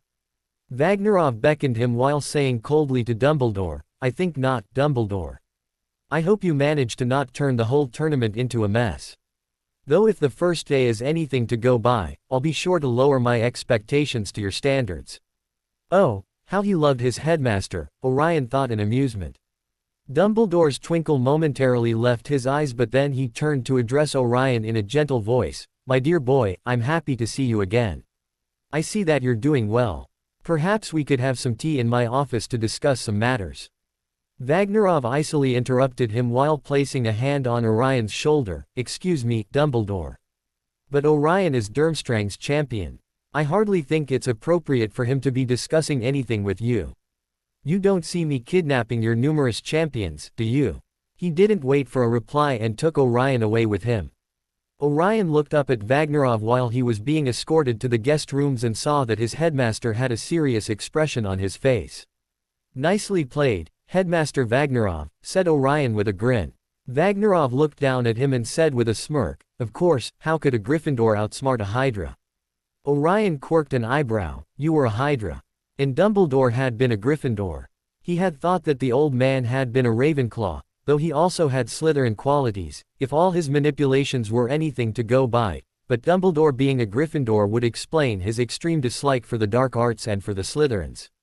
Yes, they had reached the portrait of the guest rooms and Vagnarov placed his hands on Orion's shoulders and said seriously, Orion, I want you to come to me if you see anything unusual.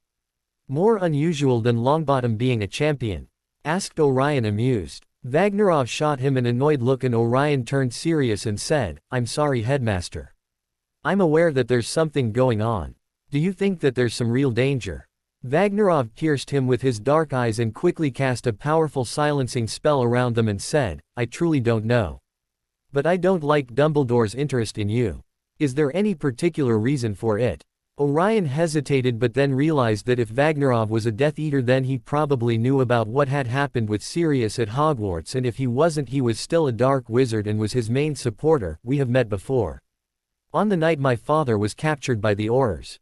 He saw me using dark spells and, some wandless magic. Vagnarov didn't seem surprised. I'm well aware of your abilities, Orion. The teachers report to me periodically about the students. It doesn't surprise me that you can cast some spells wandlessly. But you shouldn't use wandless magic during the tournament or powerful dark spells. You don't want to attract more attention than necessary.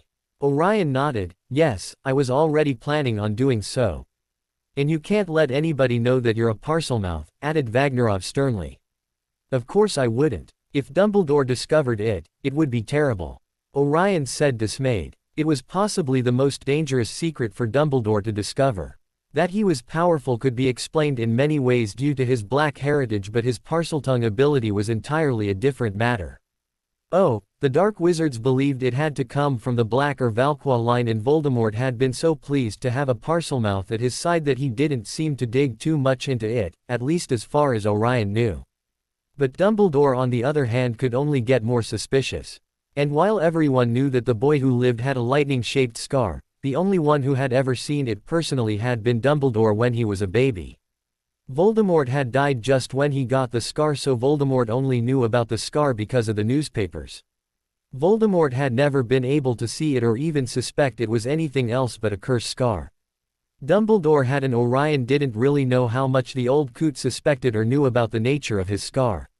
When he had been a baby, Dumbledore had probably taken the opportunity of inspecting his scar before dumping him with the Dursleys, so he could suspect about the mental link or a transfer of powers.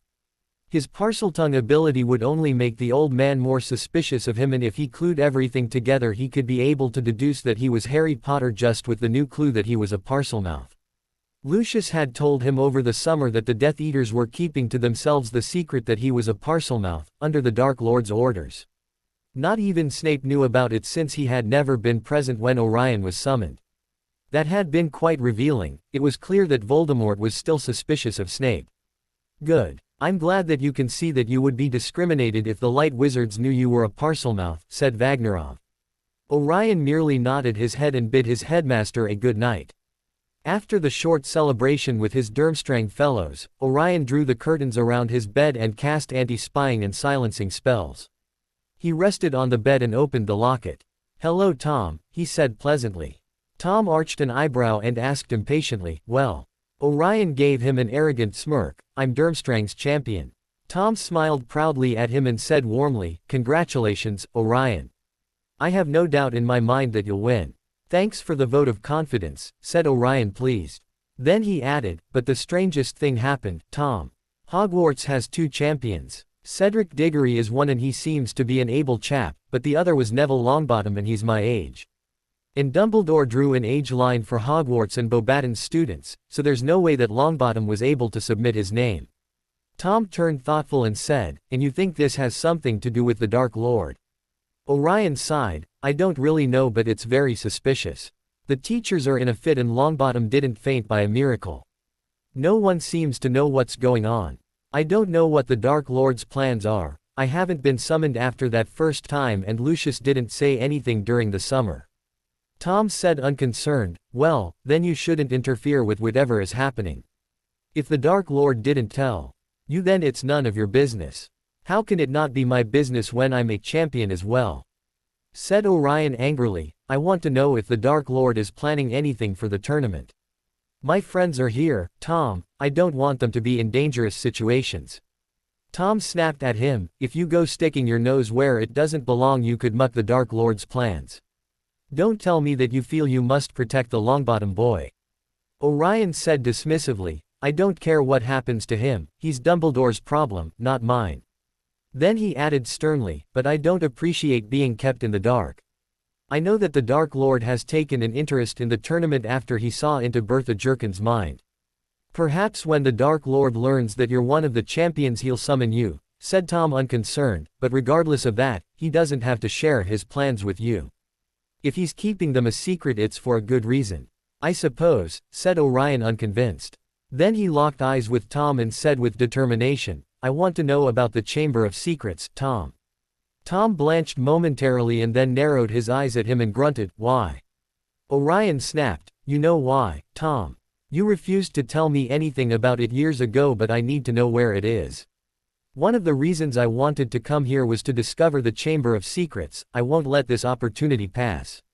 There's nothing for you in the Chamber of Secrets, hissed Tom angrily. Orion looked at him with narrowed eyes and said, why are you so opposed to the idea of me going into the chamber? Tom answered nonchalantly, I could be dangerous for you. Orion scoffed, yeah, right. You know I can take care of myself. That's not it. He regarded Tom silently and added, what are you afraid I'll discover? Tom bristled and replied, you'll discover nothing. There's nothing there. It's just an empty chamber. Orion laughed mirthlessly, empty chamber, my ass. The Dark Lord obtained his body there and I want to know how. It's none of your business. Snarled Tom furiously, if you keep sticking your nose in his affairs you'll end up badly. Orion waved his hand dismissively, he won't know. Then he said excitedly, besides, I want to see the chamber that Slytherin built. It must be very impressive and maybe there's a library or a secret place with his hidden journals. There's nothing of the sort in there, said Tom sternly, it's not interesting at all. Orion shot him a look and said coolly, that's right, you went into the chamber when you were a student here. So you know where the entrance is. You must tell me. Tom glared at him darkly and said in clipped tones, I won't tell you anything and you'll stop asking me about it. Orion scowled at him, fine. He's mad if he thinks I won't go looking for it, thought Orion mutinously, and he's afraid of something, there's something in there that he doesn't want me to see, I wonder what it is. You won't go looking for it then? Asked Tom sternly. Orion looked at him and gave him his sweetest smile, if it bothers you so much, I won't. I don't want you to be mad at me. Tom narrowed his eyes at him suspiciously but didn't say anything. Orion stretched on his bed and started plotting how he could discover the chamber. He would ask Calypso to help him, she would know all about it after the whole Chamber of Secrets affair all those years ago. And he could ask Draco again about what had happened that year at Hogwarts. There must be clues somewhere indicating the entrance to the chamber. And there was also Salazar Slytherin's portrait. He would have to speak to it again. What are you thinking about? Asked Tom quietly. Orion came out of his musings and replied vaguely, about Dumbledore. Then he remembered something that he had always wanted to know and added, you never told me why you hate him so much. It's a thing of the past, said Tom indifferently. Yes, and you have never shared your past with me, Tom, said Orion gently, tell me about your childhood. First tell me about yours, said Tom blandly. Orion sighed and closed his eyes, you already know everything. The chores, the beatings, the starvation, the verbal use, the attempted beat, the insults. That was it. What did the muggle call you? Asked Tom through gritted teeth. Orion replied softly without opening his eyes, freak. Then he swallowed thickly and added, and that day, when he tried to, well, you know what, he continually whispered in my ear something that I didn't understand what it meant at the time. Then when I grew up I remembered the words in my nightmares. What was it? Asked Tom softly. He said to me that I would become his pretty little whore, said Orion unfeelingly. Tom remained silent for a while and finally said quietly, I was an abomination. That was what the muggle caretakers at the orphanage called me. Orion slowly opened his eyes and looked at Tom with understanding, what happened in the orphanage? Tom's face darkened and he said, I was powerful, even as a child, my accidental magic occurred frequently and it scared the adults. They thought I was possessed or that I was evil, or some such muggle religious superstitious crap. Go on, said Orion gently. According to them they tried to cure me, continued Tom quietly, they left me locked up for days in a tiny dark room, isolated from the rest of the children, without food and water so that I could repent from my sins. Every time I did sporadic magic they beat me to an inch of my life to teach me that unnatural deeds didn't go unpunished, said Tom crisply. At first, I remember that I tried to control my magic. I was terrified every time something unusual occurred because I knew what the consequences would be, but I was unable to do anything to prevent it. In time, I began to see that I could control it and use it to defend myself from others, so I did. The older children always bullied me because they saw that the adults hated me. So I used my magic to frighten them. When they hurt me I hurt them back, by destroying a favorite toy, killing a loved pet, anything that would do the trick. But it was never enough, they always hurt me much more than whatever I could do to them. Not a single adult or child ever took my side. Orion asked gently, did the scars of the beatings go away? Tom pierced him with his dark blue eyes and said, not all of them. Before my portrait was made I still had the word, abomination, carved on my left arm. It was barely visible because I took several potions when I was older to make it fade, but I still could discern the letters if I really looked carefully. I still see mine as well, said Orion softly. He never used a knife but the belt welts did leave the skin on my back somewhat marred. And my ribs will always be prone to fracture since they had been broken several times without receiving medical attention. He sighed and added, but the most evident result is my stunted growth. I'll never be tall or physically strong. Tom remained quiet and Orion asked perceptively, Dumbledore knew, didn't he?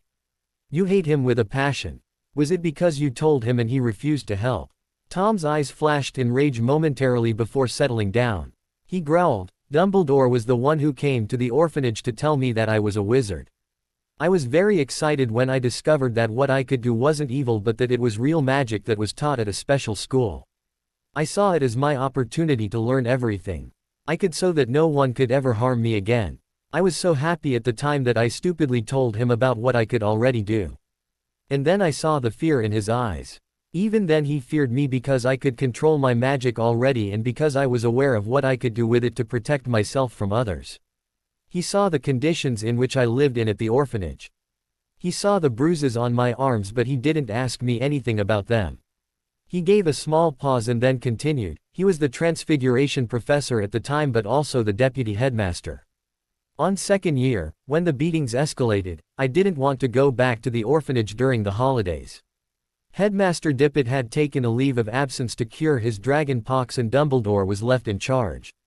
I asked him if I could remain in the castle and I told him that the orphanage's environment wasn't good for me. He refused my request and it was during those holidays that one of the muggles used a knife to carve, abomination, on my arm. When I came back and Dumbledore asked me if it had been all right, I lied and told him I was perfectly fine. It was already too late and I knew then that he had never cared for me. He always showed such gentleness and caring for some students, but never towards me. He always watched me, always waiting for me to do something that would incriminate me. From that day onwards I became the perfect role model student while I learned the darkest and most powerful magic by myself, so that I would never need protection from anyone, never depend on anyone, and so that I could become the one people feared instead of being the one they despised. And I have never regretted it. Later on, I took my revenge on everyone that had ever hurt me. Orion sighed and closed his eyes. It was worse than he had imagined. He slowly opened his eyes and looked at Tom. His expression was closed but Orion could now see, through Tom's dark blue eyes, the vulnerable used child of the past. He asked softly, you killed the muggles of the orphanage. Tom narrowed his eyes at him and said as if expecting a confrontation, yes, and others that had hurt me as well. Orion nodded his head and said quietly, I understand, Tom.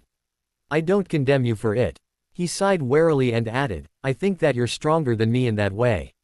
You were able to take revenge without remorse, that's difficult to do. Even though I hate the muggle that did that stuff to me I still don't know if I could kill him. And in a sense that makes me weak. Tom's expression softened and he said, yes, that is what I was always trying to make you understand. And you were right. I understand it now that I'm older, said Orion while he ran his fingers through his dark hair. Perhaps one day I will go back and take revenge, just to prove to myself that I'm capable of doing it. That I'm strong enough and that he doesn't frighten me anymore, that he doesn't hold that power over me. Tom smiled indulgently at him. I think you should. There's nothing more liberating than finally taking revenge upon those who have harmed you. It lifts a huge weight off your shoulders. It makes you freer in a sense. Orion laughed, or perhaps it just means that you have already lost all sense of morality and that you can go into a murdering rampage without your conscience even tweaking a bit. Tom quirked an eyebrow. Well, that sounds ideal to me. Orion rolled his eyes and murmured, of course it would. Then he asked with curiosity, were you able to take revenge upon Dumbledore? No, Tom grunted. Well, I'm sorry for it. You're probably dead or too old to take revenge upon him now, said Orion. I'm not too old, said Tom indignantly. Orion rolled his eyes. Fine. If you're alive, you're around. You're 70s, and though that's still younger than Dumbledore, I don't think the real you has many chances. Besides, don't worry, I'll make the old coot pay for both of us, said Orion with a winning smile.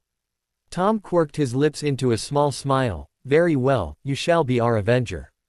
Orion chuckled. All right. Then his expression turned thoughtful. It's weird, isn't it? How much our childhoods are alike. I ended up in the care of the abusive muggles because my father went to Azkaban and Dumbledore did nothing to prevent it, nor did he care for my well-being enough to check on me, and you had to remain with abusive muggles because Dumbledore didn't do anything to help you either. And we both turned dark. I mean, we have dark blood in our veins, but other dark wizards have been brought up like light wizards and changed sides. But we had no idea that we were wizards, and when we discovered it we both went dark without even considering turning towards the light, at least in my case. And to think that Dumbledore could have prevented all of that. If he hadn't feared your powers and if he hadn't neglected me, it could all have turned out so differently. Tom frowned at him. Would you have liked that? Would you have preferred that Dumbledore had taken care of you and brought you up as a light wizard? Well, I would have had a more pleasant childhood, that's for sure, said Orion in earnest while hiding a yawn, but I would have never learned to love the dark arts. I would have never met my friends, or my boyfriend, or consider the Malfoys like my family. I would have been brainwashed and I would have turned out to be a bigot and Dumbledore's puppet. So, no, I prefer it this way. Tom smirked victoriously and said under his breath, that's all I wanted to hear. Orion looked at him sleepily and said softly, thank you, Tom, for confiding in me. It means a lot to me that you were finally able to share your childhood with me. I know it must have been very difficult for you and I appreciate it. Tom said with a small smile, you're welcome. Orion furrowed in his bed and held the locket closer. He looked at Tom smiling at him and it made his heart fill with warmth. Tom was so similar to him and yet so different. He couldn't help feeling a deep admiration for him. He must have been someone extraordinary in real life. It was such a pity that he would never meet him, that they were separated by decades of age. Even if he was still alive he would be an old man, already in the last decades of his life. Tom was so strong and sure of himself. He never regretted anything and had strong beliefs. He was extremely handsome, intelligent, witty and cunning. And while Tom had an aggressive and cold personality, he had started to show that he cared for him. Orion sometimes wished that Tom could be real. He sometimes wished that he could hug Tom or lean into him while they talked through the hours of the night. And now that Tom had opened to him, Orion felt that he needed to convey some of his feelings to Tom. Orion gently touched the edge of the small portrait and said softly, you mean a lot to me, you know. I can confide in you and I feel I trust you. You understand the darkest parts of me, you know the worst of my past, and you make me want to be stronger and better. He looked into Tom's dark blue eyes and continued, I have never told you directly how much I care for you, but I do, deeply. Tom's eyes sparkled and he said in a warm low voice, I care for you too, Orion. I think that you're the only one I have ever truly cared for. Orion beamed at him and said in a whisper before falling asleep, I sometimes wished you were real. Tom looked at the beautiful sleeping young man and whispered, I am, and someday you'll be mine. The next few days were a whirlwind of activity. The Red Buffoon taunted him every chance he got. Draco continued to ignore him. The Hufflepuffs looked at him as if he would jump at them to cast the killing curse. The Gryffindors murmured at his back about him being a Death Eater or possibly the next Dark Lord. The Ravenclaws looked at him as if he was some interesting specimen to be examined. Some girls blushed when he glanced at them and whispered about his dark mysterious ways. Snape glowered at him from the teacher's table, and Dumbledore kept shooting him twinkling glances. Orion had to practice great restraint to not hex them all into oblivion.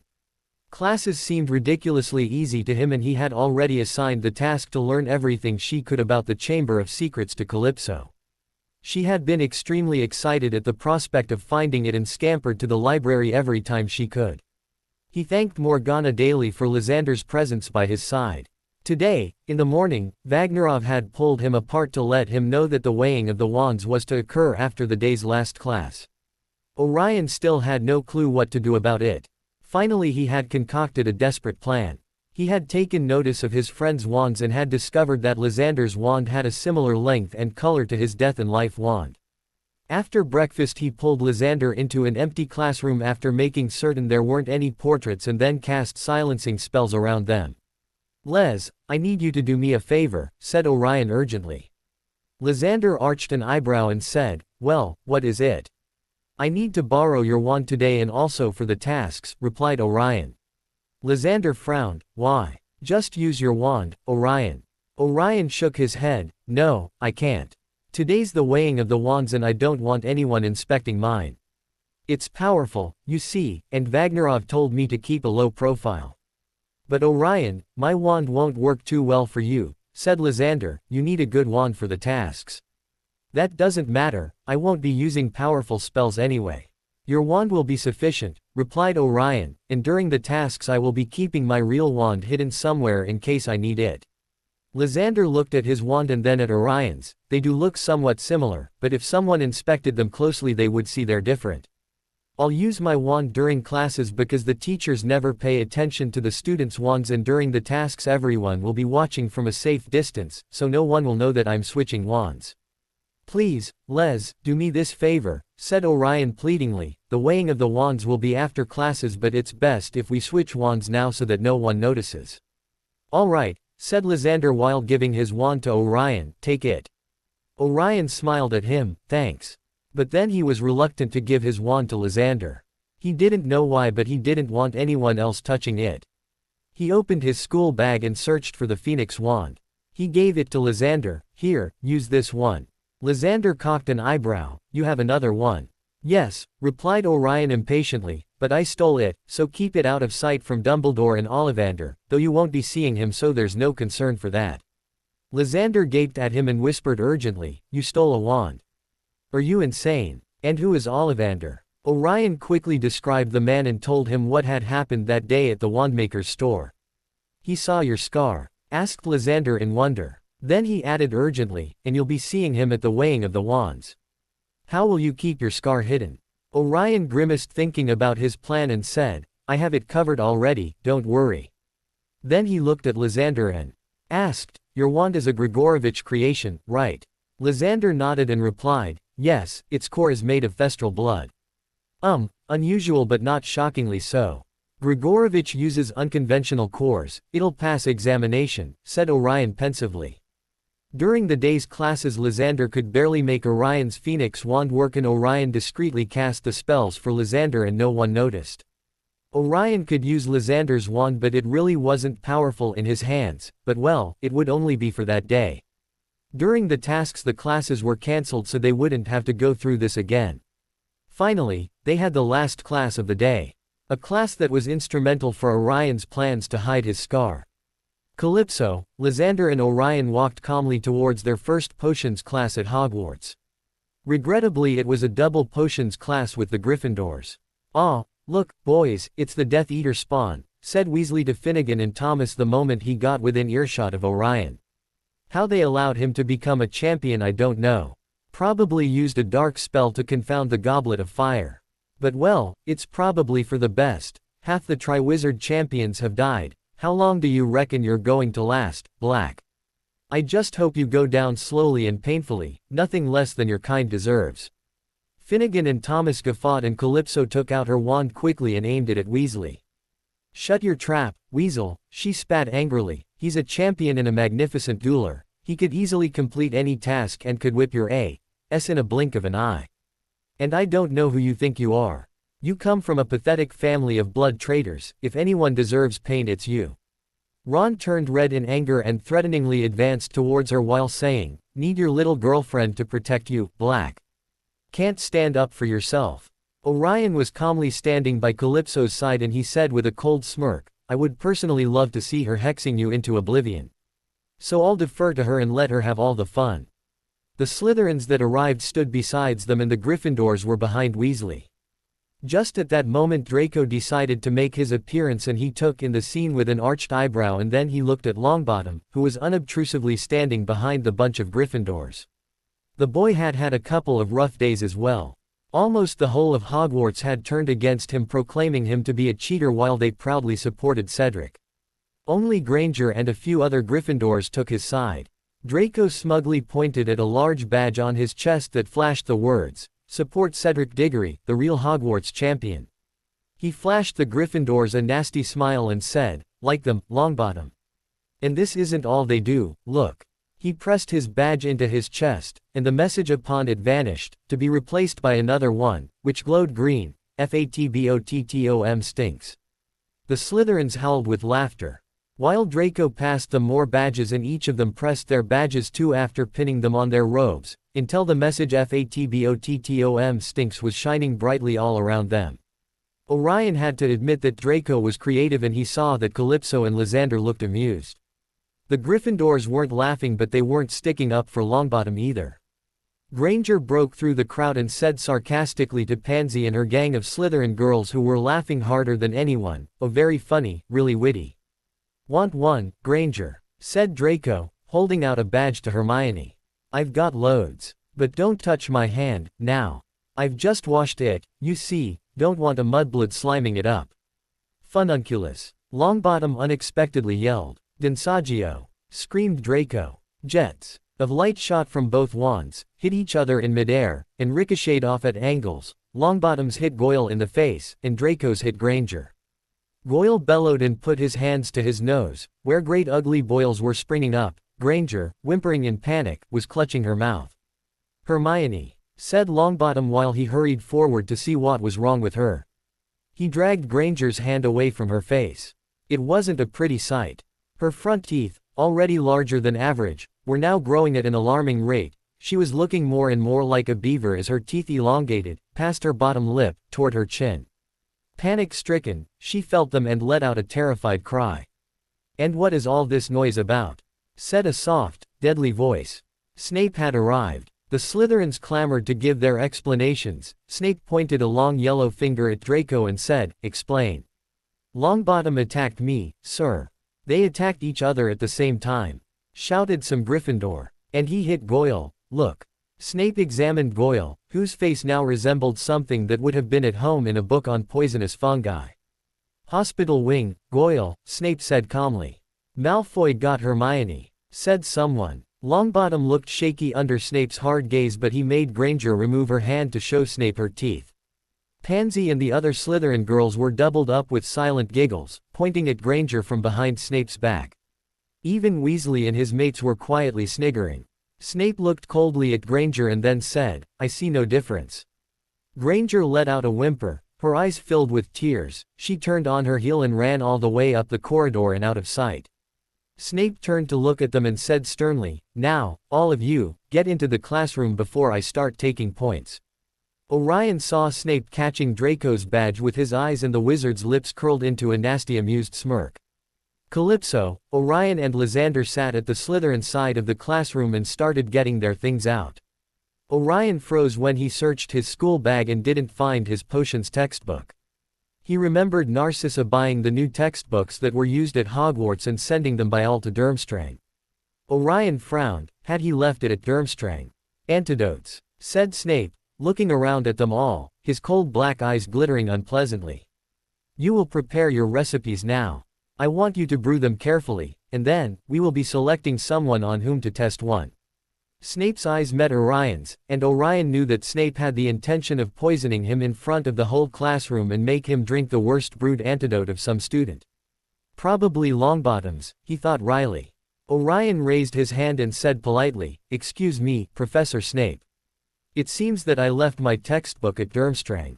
Is it all right if I share one with someone for this lesson? Snape sneered at him, too high and mighty to remember to come prepared for classes, Mr. Black. I'm sure they spoil you at Durmstrang, but I will not have you disrupting any of my students for your benefit. He pointed towards a shelf filled with tattered old books and bit out, "You'll use one of those." Orion nodded and calmly strode towards the shelf. He absent-mindedly took one and went back to work on his potion. He opened the book and saw that the margins were filled with words written in small scrunched letters. Comments were inserted in the author's brewing instructions. Orion frowned and looked at the cover. It was a Newt-level potions textbook. Well, he wasn't about to ask again for another book. He remembered this potion from his Durmstrang's lessons, so he started brewing the antidote. He had also taken out the key ingredients for his plan. He just had to wait for the perfect occasion. Snape went on with his class and Calypso intently listened to him. When Orion looked at her, he saw that she seemed to be mesmerized. Orion's eyes widened and he looked from Snape to her, and back. He held back a bark of laughter and elbowed Lysander while jerking his head towards her. Lysander looked at her and his eyes glinted in amusement. While Snape was busy inspecting cauldrons, Orion leaned towards her and whispered, "Has someone caught your interest, little Calypso?" She blushed but said stoically, "I haven't the foggiest idea of what you're referring to." Orion chuckled and said tauntingly, "I think someone is developing a crush." Calypso turned up her nose at him and replied smoothly, "You're delusional. Now leave me alone so that I can finish this." Orion shook his head, "I can help you, you know. I can shorten your skirt with a spell and pop some buttons from your blouse, and you just have to lean over his desk and while you flutter your lovely eyelashes, and say to him with a shivering voice, 'Potions master, please, I see that you have been through a couple of dry ink years, would you like to dip your quill in my inkpot?'" Lysander exploded into laughter and Calypso blushed fiercely while she repeatedly slapped Orion on his head and shrieked, "Orion! You're disgusting, lewd, obscene." Snape spun angrily towards them and snarled, "Ms. Rosier, Mr. Black, why are you disrupting my class?" Calypso sniffed and turned up her nose indignantly. Her face was completely flushed and she seemed unable to look at Snape. Orion took pity and said, "Excuse me, sir, it was my fault." Snape malevolently sneered at him, "Of course it was, not that I expected any better considering who your father was. You're an undisciplined, arrogant, insolent mutt, just like him." Weasley and his chums broke into sniggers but the Slytherins remained silent. Orion furiously clenched his hands into fists but maintained a composed and blank face. He would not give Snape the satisfaction of seeing how much it angered him, how much it hurt him when anyone criticized his father. He would be revealing a weakness if he did. Seeing that the boy wouldn't bite the bait, Snape angrily snapped, "Detention with me, Black. Tomorrow after class." And he swirled around to continue his inspection of the cauldrons. After a while of more silent brewing, the moment came for Orion to take action. He inspected his potion. The dragon blood would react just like he wanted when he added the aconite. He surreptitiously and wandlessly cast shielding spells for his face and body, leaving only his forehead unprotected. He took a deep breath and threw the aconite in. The reaction was instant. The potion bubbled dangerously and immediately a small explosion burst through the cauldron, while potion splashed on Orion's forehead. He hissed when he felt the burning pain. Snape was bellowing at him for his incompetence while adding more detentions when someone knocked on the dungeon door and burst in. It was a small Gryffindor. "Yes," said Snape curtly. "Please, sir, I'm supposed to take Neville Longbottom and Orion Black upstairs," said the small boy. Snape stared down his hooked nose at the boy and said coldly, "They have another hour of potions to complete, Mr. Creevy. They will come upstairs when this class is finished." The boy went pink. Sir, Mr. Bagman wants him," he said nervously. "All the champions have got to go, I think they want to take photographs." Very well, Snape snapped. "Black, leave your things here, I want you back down here later to test your antidote." "Please, sir, he's got to take his things with him," squeaked the boy, "all the champions." "Very well," snarled Snape. "Longbottom, Black, take your bags and get out of my sight." Orion put his used potions book in his bag and cursed his luck. He had thought he would have been able to get out of the class and go to the infirmary before he was called. He thought they would have waited for the champions to finish their classes. He had conjured a napkin to remove the potion but the skin on his forehead was burnt and it stung painfully. He needed to get a bandage over it. Ollivander could see through glamours, but he couldn't see through clothes and therefore, wouldn't see through the bandage. He had discovered in a book about magical creatures that the old man had harpy blood in him. The man's weird eyes had been the giveaway. And Moody could see through the bandage but not through his blood glamour. He had thought that the solution was perfect, pain aside. A potions accident was quite usual, so nobody would suspect anything. He left the classroom giving reassuring smiles to Calypso and Lysander, and when he was in the hallway he said to the small boy and Longbottom, "Look, I have to take care of this injury first. Tell them I'll be there as soon as possible." "Where are they?" The small Gryffindor replied, "In the old Transfiguration classroom. Do you know where it is?" "Yes, thanks," said Orion before sprinting towards the infirmary. The school nurse, Madame Pomfrey, while clicking her tongue and complaining about careless students, easily remedied his injury by applying a thick ointment and wrapping a bandage around his forehead. She told him that by tomorrow night his skin would be as good as new. When he entered the classroom he saw Bagman sitting on one of the chairs in the middle of the room, talking to AB, on which that Orion had never seen before, who was wearing magenta robes. Longbottom was standing quietly alone and Cedric and Fleur were in conversation.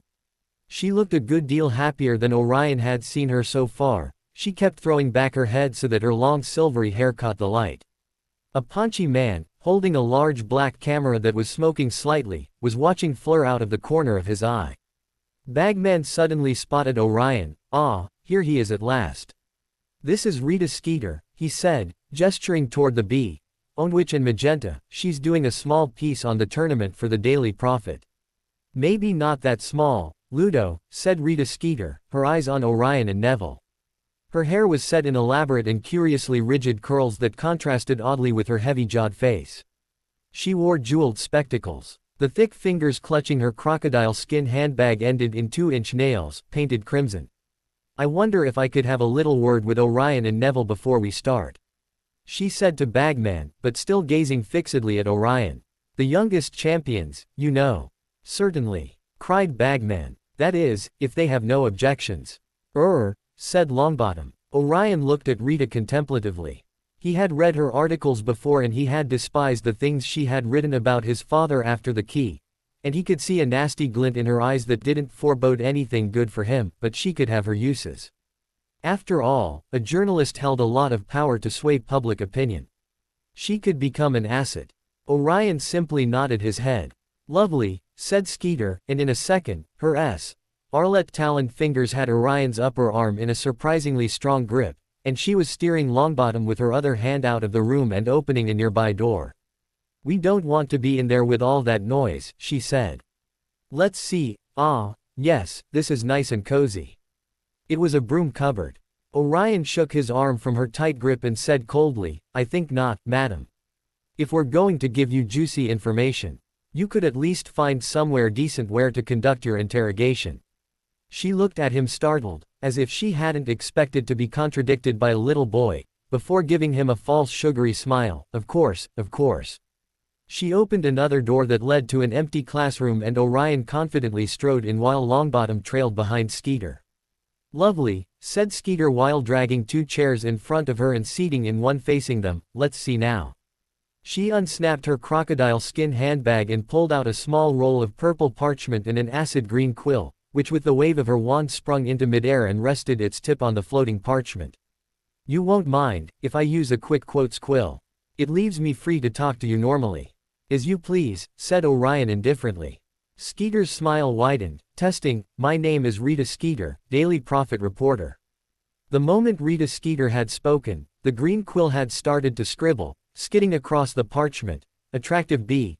Owned Rita Skeeter, 43, whose savage quill has punctured many inflated reputations." "Perfect," said Skeeter, and then she turned to Longbottom. "So, Neville, what made you decide to enter the Triwizard Tournament?" I didn't enter," said Neville hesitantly while looking at the quill in apprehension, which was dashing across the parchment, and in its wake Orion could make out a fresh sentence. A frail, unsure boy, tormented by his tragic past, trying and failing to live up to his father's reputation. Orion held back a laugh. The woman was priceless. "Ignore the quill, Neville," said Skeeter firmly. "Now, why did you decide to enter the tournament?" I didn't, said Neville quietly. I don't know how my name got into the goblet. Skeeter raised a heavily penciled eyebrow. Come now, Neville, there's no need to be scared of getting into trouble. We all know you shouldn't really have entered at all. But don't worry about that. My readers will love it. But I didn't, repeated Neville nervously. I don't know who. How do you feel about the tasks ahead? Said Rita Skeeter. Champions have died in the past, haven't they? Do you feel excited? Nervous. Nervous, I suppose, said Neville, squirming uncomfortably. Skeeter, watching him closely, said, how would you say that your parents' situation affected you? Said Neville while his eyes filled with sadness. Do you think that the trauma in your past might have made you keen to prove yourself? To live up to the Longbottom name? Do you think that perhaps you were tempted to enter the Triwizard Tournament because you've always been in your father's shadow?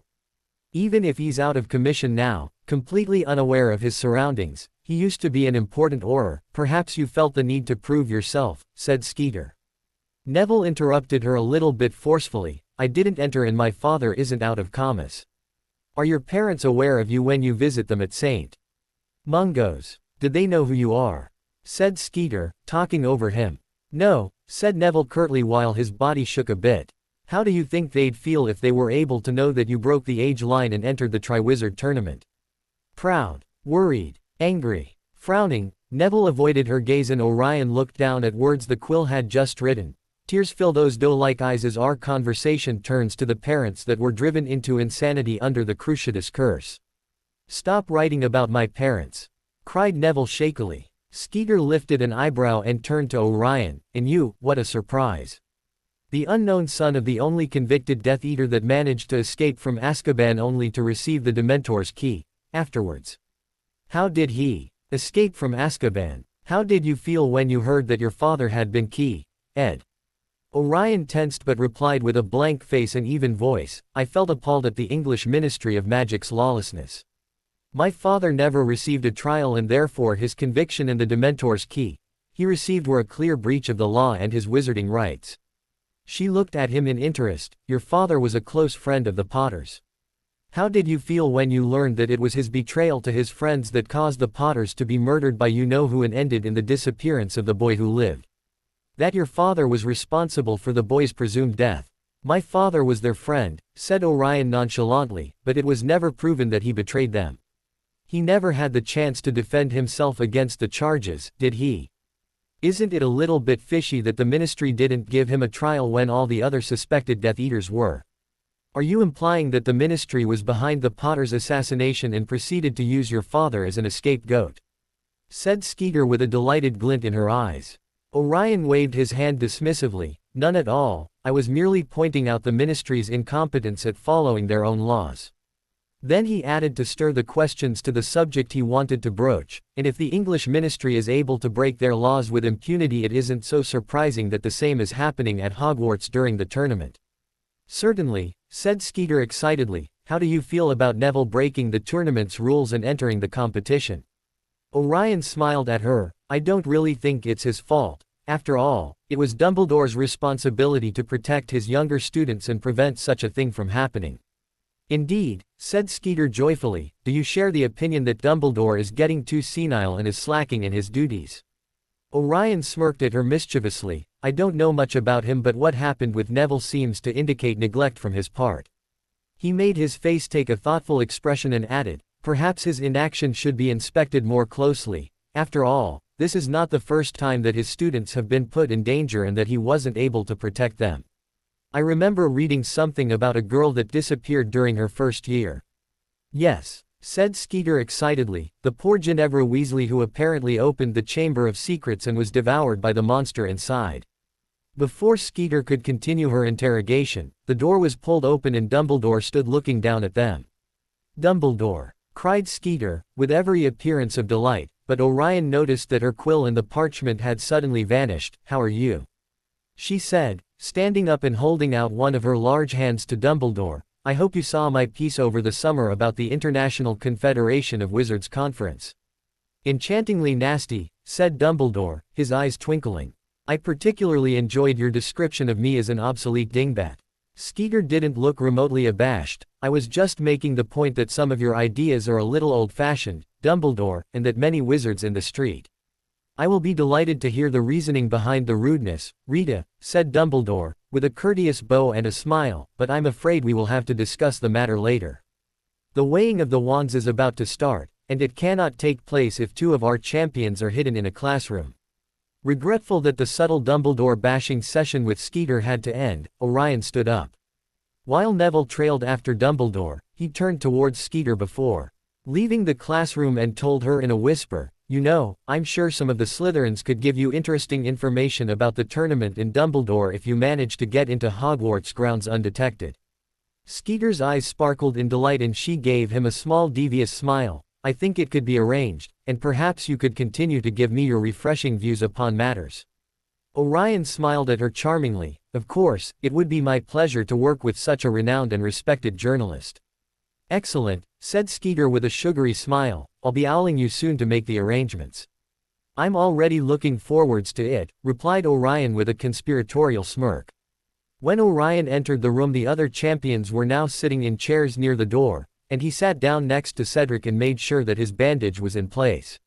He looked up at the velvet-covered table, where 4 of the 5 judges were now sitting: Master Vagnarov, Madame Maxime, Crouch, and Bagman.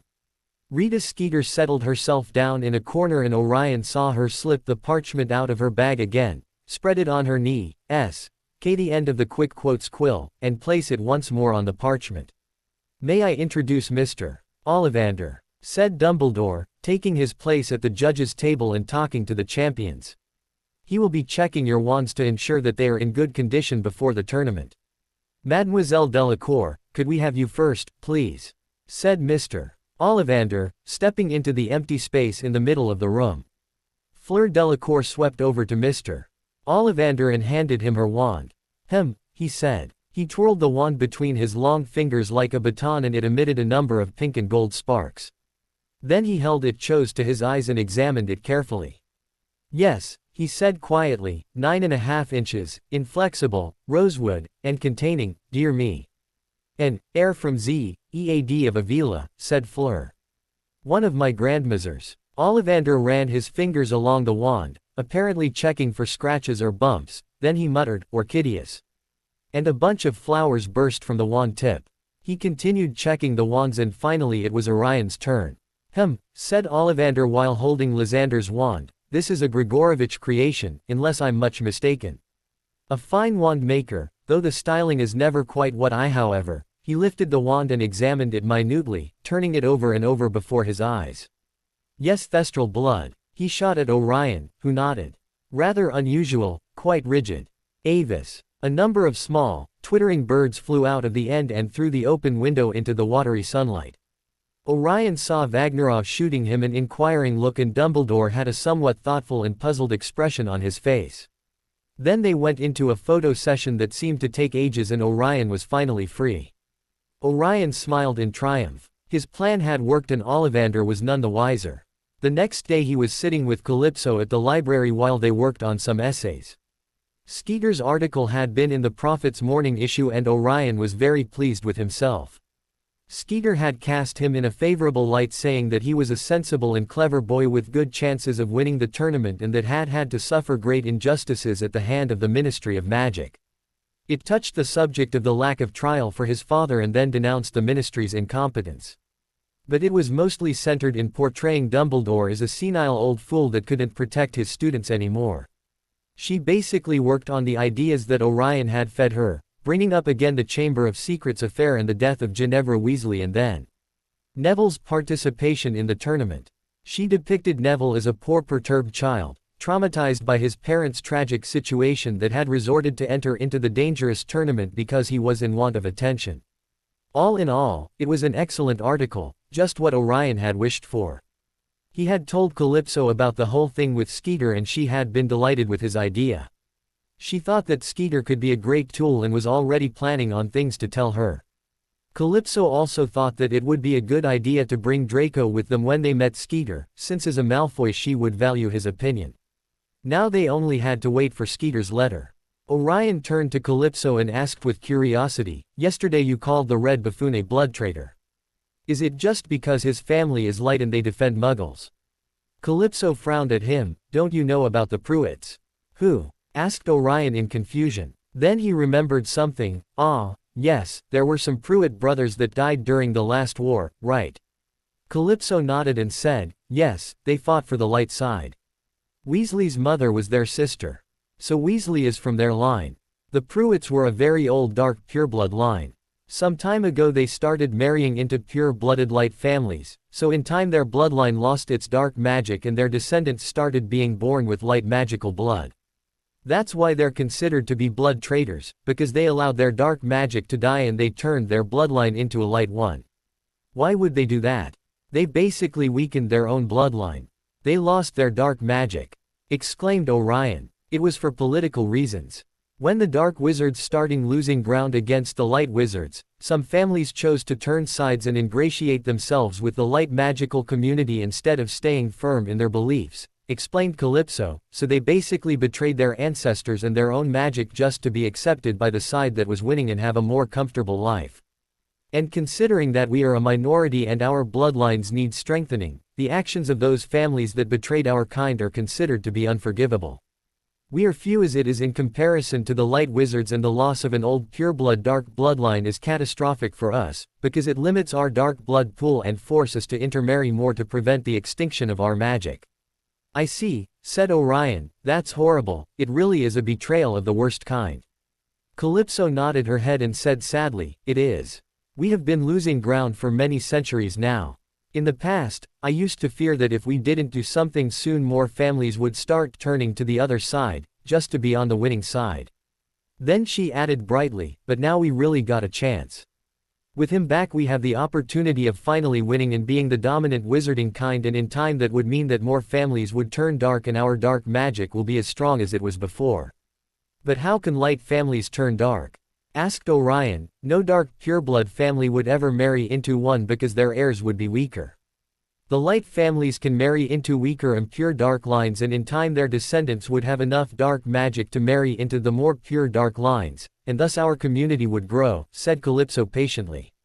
Orion retorted pensively, that makes sense and it's a good plan. Then he looked at her. This war really is a war for the survival of our magic, isn't it? It is for us, replied Calypso. For the Light Wizards it's for dominance and to maintain the status quo. Orion mused over the information and then said excitedly, it could also work with the Muggleborns, couldn't it? Calypso said with distaste, our kind mixing with Muggleborns.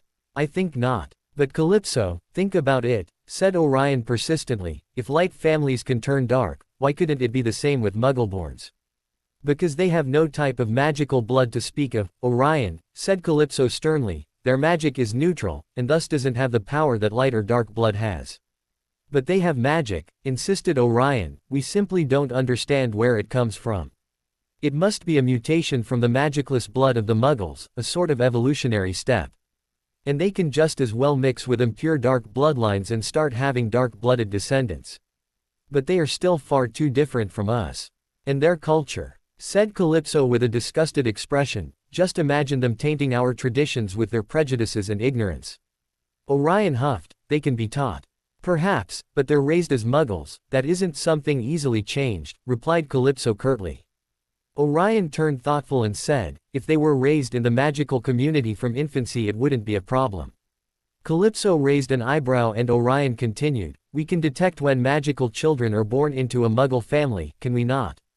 They are detected when they have their first outburst of accidental magic, answered Calypso.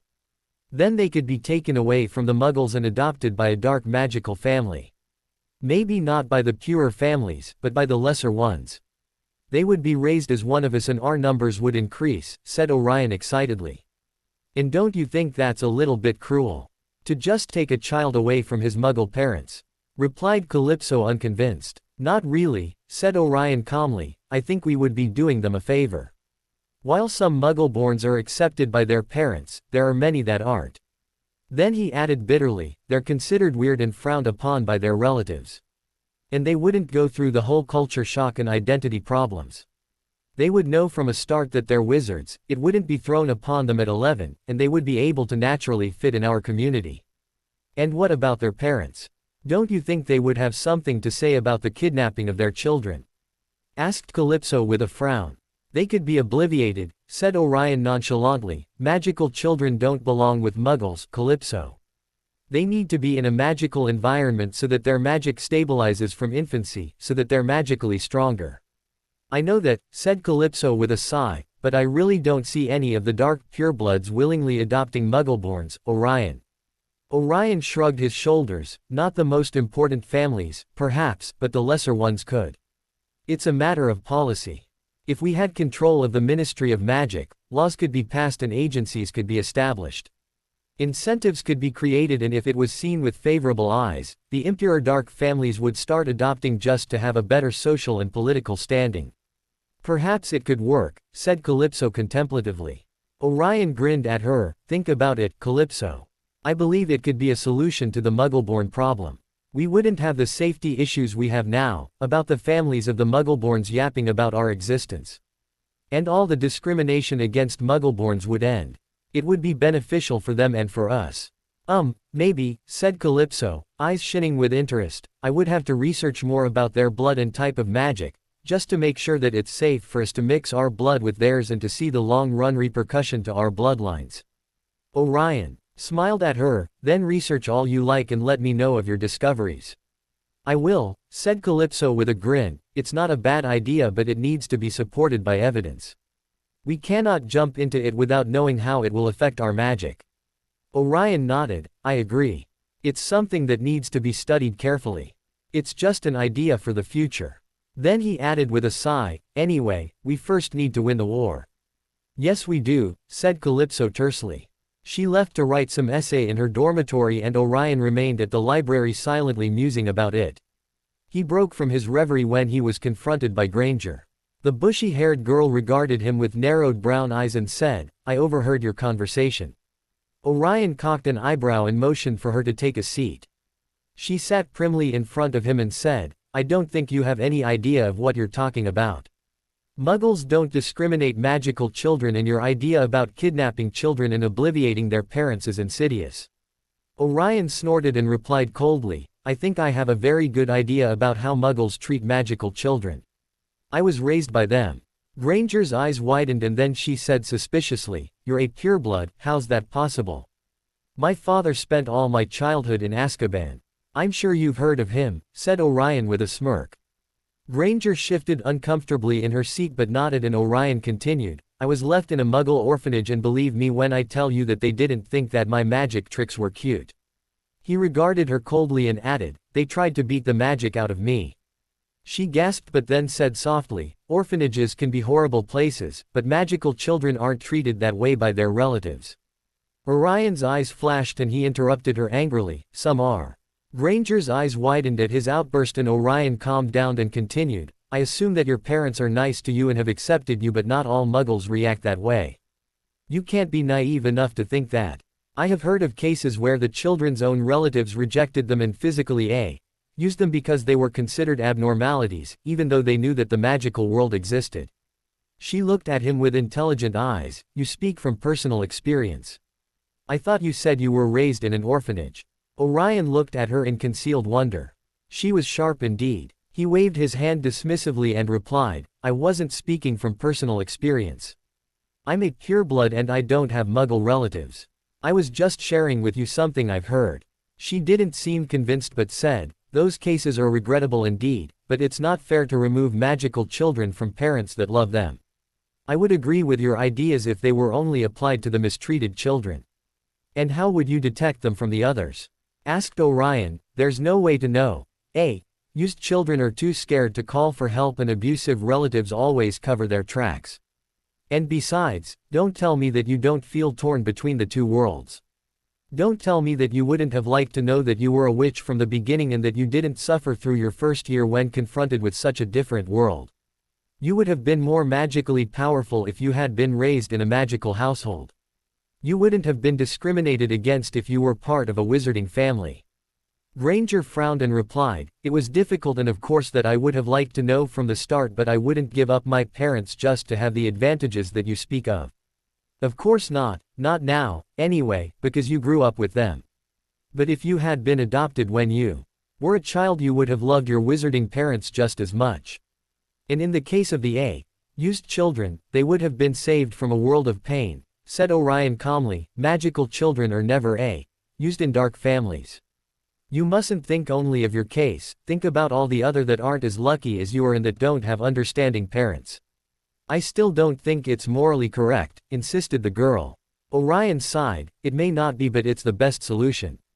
It's either that or what is happening now, purebloods looking down their noses at Muggleborns and Muggleborns trying to cope with everything. And with the constant threat that Muggles might discover us and hunt us down. Granger frowned and said, Muggles wouldn't kill us. Orion snorted and replied, you can't be for real. Muggles wouldn't hesitate of using us or killing us if they perceive we're a threat. They outnumber us by millions. They could easily use us as lab rats to study how we became magical in order for them to gain our abilities, or they could be scared shitless of us and kill us with the punch of a button. Muggle history shows that they always destroy what they don't understand or what they think is dangerous for them. How easy it would be for them to kill us with machine guns and drop bombs at our communities. Not even the strongest of wards could shield us from Muggle nukes. You seem to know a lot about Muggles, said Granger, shooting him a suspicious glance. Orion replied evenly, as I said before, I was raised in a Muggle orphanage. Of course I know what their technology is capable of doing and how their minds work. She hummed, and Orion added, look, ponder about what I said to my friend and I'll be glad to hear about any other satisfactory solution that you may come up with. He rose from his seat, but she asked, was it true? Orion looked at her expectantly and she continued, about the extinction of your magic. Orion pierced her with his green eyes and replied truthfully, it is. And about the different types of magic, and that for dark magic to continue dark families must marry into other dark families. Yes, it's all true, replied Orion patiently. She turned pensive and said, but isn't dark magic, used for evil purposes? Orion snorted, that's crap. It's simply a different kind of magic, an earthbound type of magic. More raw and wild, but also more powerful. It can only be controlled by wizards with dark blood, so that's why light wizards fear it.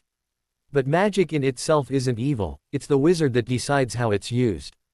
And wouldn't the dark wizards subject us to an age of terror if they ever took over? She asked briskly. They killed thousands of innocents in the last war. They tortured Muggles and Muggleborns for their own sadistic pleasure.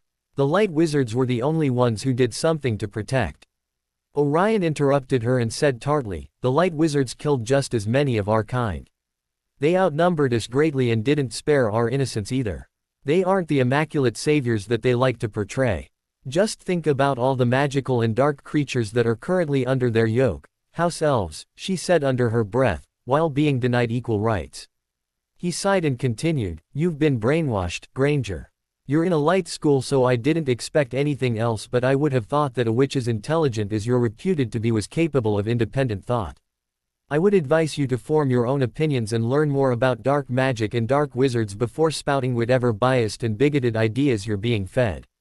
Granger frowned but didn't reply. Orion stood up once again and said, bye, Granger. Hermione, she said, extending her hand. Orion looked at her with an arched eyebrow and shook her hand. Orion. She gave him a small tentative smile and said, I'll think about what you've said.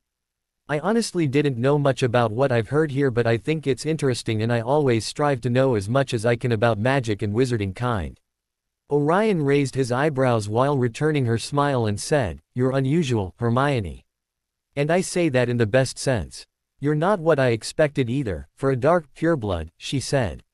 Orion smirked at her, what an interesting pair we make. Then he left her to her own musings. Weeks flew by and Orion started a tentative acquaintance with Hermione. He had to admit that despite her bias against the dark wizards, he had started to like her. After all, her prejudiced opinions weren't completely her fault. She was closed-minded and it took a lot of debates to sway her opinions, but at least she was interested in learning the truth. She had pestered him for books, since Hogwarts' library didn't contain books about the dark wizarding community or their magic, and Orion had relented and had lent her some of his favorite books on their history. They surreptitiously met, after Orion's insistence of keeping their meetings a secret since he didn't want Dumbledore to find out, to discuss what she had read, and Orion proudly realized that she was progressing and becoming a little bit more objective about the dark wizards. Lessons were easy, and though Snape was always nasty with him, he couldn't find anything to criticize about his potions. Orion wasn't excellent, but he could easily follow instructions and his potions always turned out alright. He had immediately purchased by all his potions textbook, but he still kept the tattered old one. He had started to read it during the nights, not the text itself but the writings the student had made. The owner of the book was someone that called himself the Half-Blood Prince, and Orion had to admit that he had been brilliant.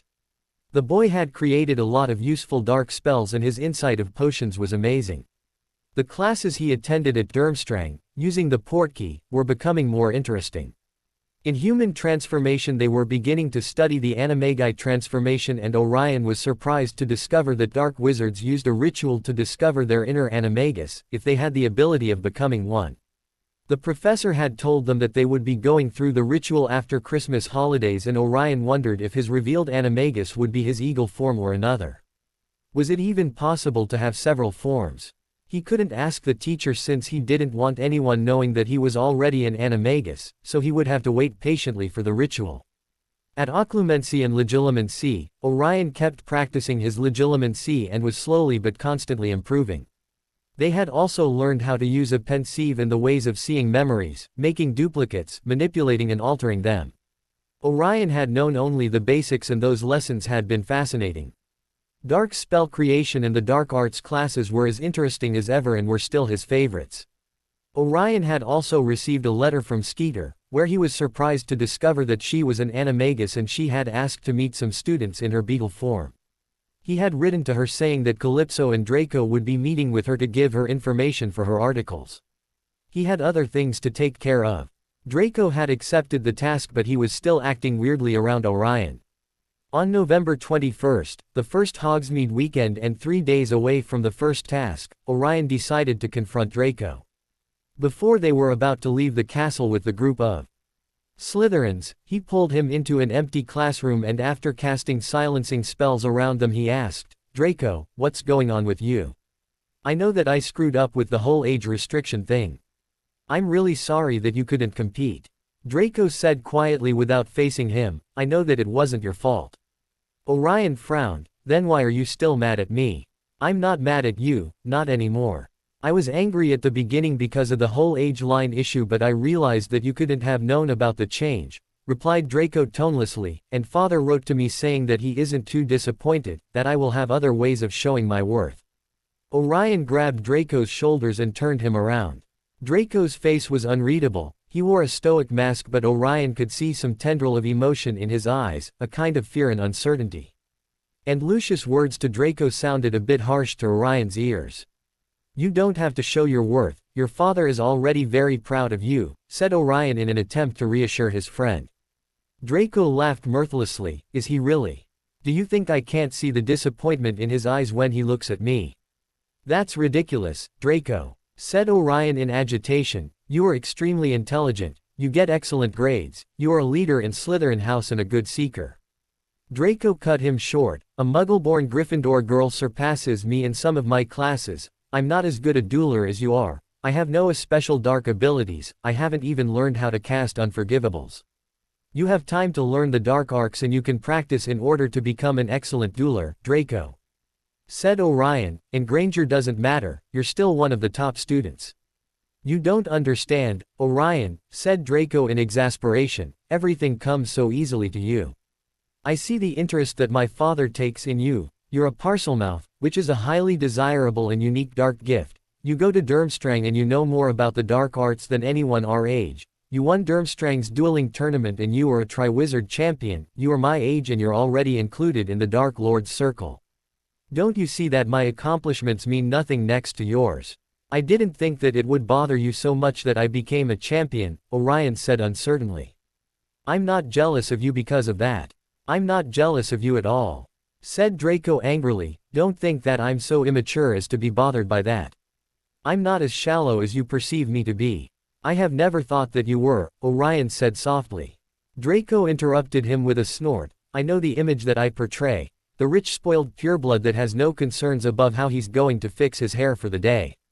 He paused and said tensely, "I know what's coming, Orion. I might appear to be carefree and unconcerned, but I know that things are going to get serious very soon. He sighed. I don't know if I'm ready for it. I don't know if I'll survive. Orion's eyes widened and he clutched Draco's upper arms while whispering urgently, You're concerned about the impending war. That's why you've been acting so weirdly. Draco nodded and said in resignation, I'm concerned about not having what it takes to be a Death Eater. Father has always expected me to become the Dark Lord's right hand, just as he is now. Orion pierced him with his eyes, but what do you want, Draco? Excuse me, but bugger your father, it's your life. You don't have to become a Death Eater just to fulfill his expectations. Draco scoffed, do you really think that the Dark Lord would allow me to turn him down? Are you insane? He would torture me and punish Father if I ever rejected the Dark Mark. Orion sighed. As much as it pained him, that was the truth, especially for someone like Draco who came from a very powerful and pure dark bloodline. Voldemort would never allow him to escape his clutches. But do you dislike the idea of becoming a Death Eater? I don't know, said Draco truthfully. I have been brought up with wonderful heroic tales about the Dark Lord and his loyal followers who fight for our rights. From infancy I knew that my father expected me to follow his path. But I'm not blind. I have seen my father coming back from Death Eater gatherings barely able to walk due to the lingering pain of the cruciatus. That was not what I had imagined and I don't know if I have the stomach for it. You have already been to Death Eater gatherings. Only to 2, interjected Orion, but Draco continued, and you did very well. I heard Father talking to Uncle Rodolphus over the summer about it. You impressed them. You're my age and you're able to stand in the Dark Lord's circle and do what is required of you. Orion shook his head. Draco, I'm not as strong as you believe. I was horrified about the things I saw and it was really hard for me, but I think that in time one can become used to it. I was only able to torture Greyback and Pettigrew because I have personal reasons to hate them. Do you really think I could easily induce pain to anyone else? To some stranger? Perhaps I could, but not without feeling sick for it, at least at first. But I understand that in the end I'll have to stomach it, there's no other way. I came to the conclusion that I can't feel guilty for my actions during the war because to be a good fighter one need to be indifferent to the pain of others. But sometimes I wonder if I'll be able to live with the memories of what I have done when everything ends. But at least you're prepared for it, both mentally and magically, insisted Draco. You're extremely good at the dark arts and even my father respects you for it, but what do I have to say for myself? Will I crack under the pressure? Will I be powerful enough to become an inner circle Death Eater? Will I even survive the bloody war? You will, Draco, said Orion with determination. I'll make sure of it. You're not alone in this whole thing. I'll always be there, in Calypso and some of our friends as well. And your father will help you also. He loves you, Draco, never doubt that. And I know he's proud of you. He might not show it, but I know that he truly is proud of you and that he loves you very much. Draco looked uncertain and said, if he does, why does he want to put me in a dangerous position? Why does he want me to become a Death Eater? You answered that question yourself a while ago, replied Orion calmly. The Dark Lord will want you to become a Death Eater and your father knows that, so the only path that's left for him is to make you as good as a Death Eater as you can be. He has already started giving you lessons in the dark arts. By preparing you, he's protecting you the only way he can. And besides, he believes in our cause and I think he wants you to be involved because after all it's our responsibility to change things for the better. If we want our kind to prosper we have no choice but to fight. Draco smiled wanly at him. Maybe you're right. He still seemed very despondent and Orion wondered if Draco would really be able to manage the horrors of being a Death Eater. He was powerful and smart but had been sheltered his whole life. The transition would be very tough on him. Maybe there was something he could do to spare Draco from taking the Dark Mark. He would have to convince Voldemort somehow. Orion hugged him and whispered, we'll manage, don't worry. I share your concerns as well, you aren't alone in this. Draco hugged him back tightly and sighed softly against Orion's hair. They stood embracing for a while and Orion finally broke the hug to look at Draco in the eyes. Is everything all right between us, then? Draco smiled. Yes, everything's fine. Then he frowned and added sourly, I still don't like your boyfriend, though. Orion rolled his eyes and asked beseechingly, could you at least try to be civil towards him? Draco huffed in annoyance, why don't you just ditch him? Why do you dislike him so much? asked Orion in exasperation. Draco seemed to hesitate and then he looked at Orion and said evenly, he's not good for you. Is this just because he's a vampire? I never thought you were prejudiced against dark creatures, Draco, said Orion angrily. Draco scrunched his nose and replied, I have nothing against the half-breeds. Draco, said Orion in warning. Draco simply waved his hand dismissively and continued, as I was saying, I have nothing against dark creatures but I think that dark wizards shouldn't mix with them. I simply think you could do better. Well, that's my decision to make, isn't it? Said Orion defensively, I don't criticize your choice in partners. Draco rolled his eyes, that's because I don't have one. Orion smirked and gave a false cough that sounded like, pansy. Draco glowered at him and hissed, she isn't my girlfriend. Could have fooled me by the way you let her coil around your body every time you stay still for 2 seconds, said Orion scathingly. Draco elegantly arched a pale eyebrow and said silkily, jealous much. Orion scoffed, of that empty-headed little twit. Sure, as much as I'm envious of the red buffoon's mental skills. Draco snorted and Orion asked with curiosity, why don't you have a partner? I know that you have a horde of girls and boys pinning after you. You're the Slytherin prince after all. So why don't you date? I've dated and I've fooled around a lot, Draco said with a smug smirk, but I'm simply not interested in them. He scoffed, there isn't anyone at Hogwarts who catches my attention enough to have a relationship with. Orion arched an eyebrow but didn't comment. Draco's love life was his own affair after all. Then he said, will you behave around Lysander? I want to spend this year with you but I won't be able if you're going to be antagonizing him every second. Draco scowled at him and bit out, fine, I'll leave him alone. Then he added dryly, for the time being. Orion shot him a glare but decided to take what was being offered and he patted Draco on the back, thanks. Now, let's go to Hogsmeade. As the two of them walked towards Hogwarts' immense oak doors to join their friends that were waiting for them outside, Orion saw from the corner of his eyes the Weasley twins huddled together in a corner whispering between themselves. Those two were always conspiring about something and it always made him curious. Looking at them he saw that they were staring at some piece of parchment. He slowed his pace and surreptitiously flicked his wand to cast a listening spell and their voices traveled to his ears as if he were standing right beside them. Gred, look, Filch is moving in the 3rd floor corridor, shouldn't we wait after Hogsmeade? No, I want to set those dung bombs before, but we have to track Bagman down, Forge, and he'll be at Hogsmeade now.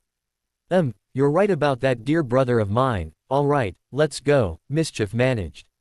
Orion's eyes widened and he cancelled the spell just when he went through the doors.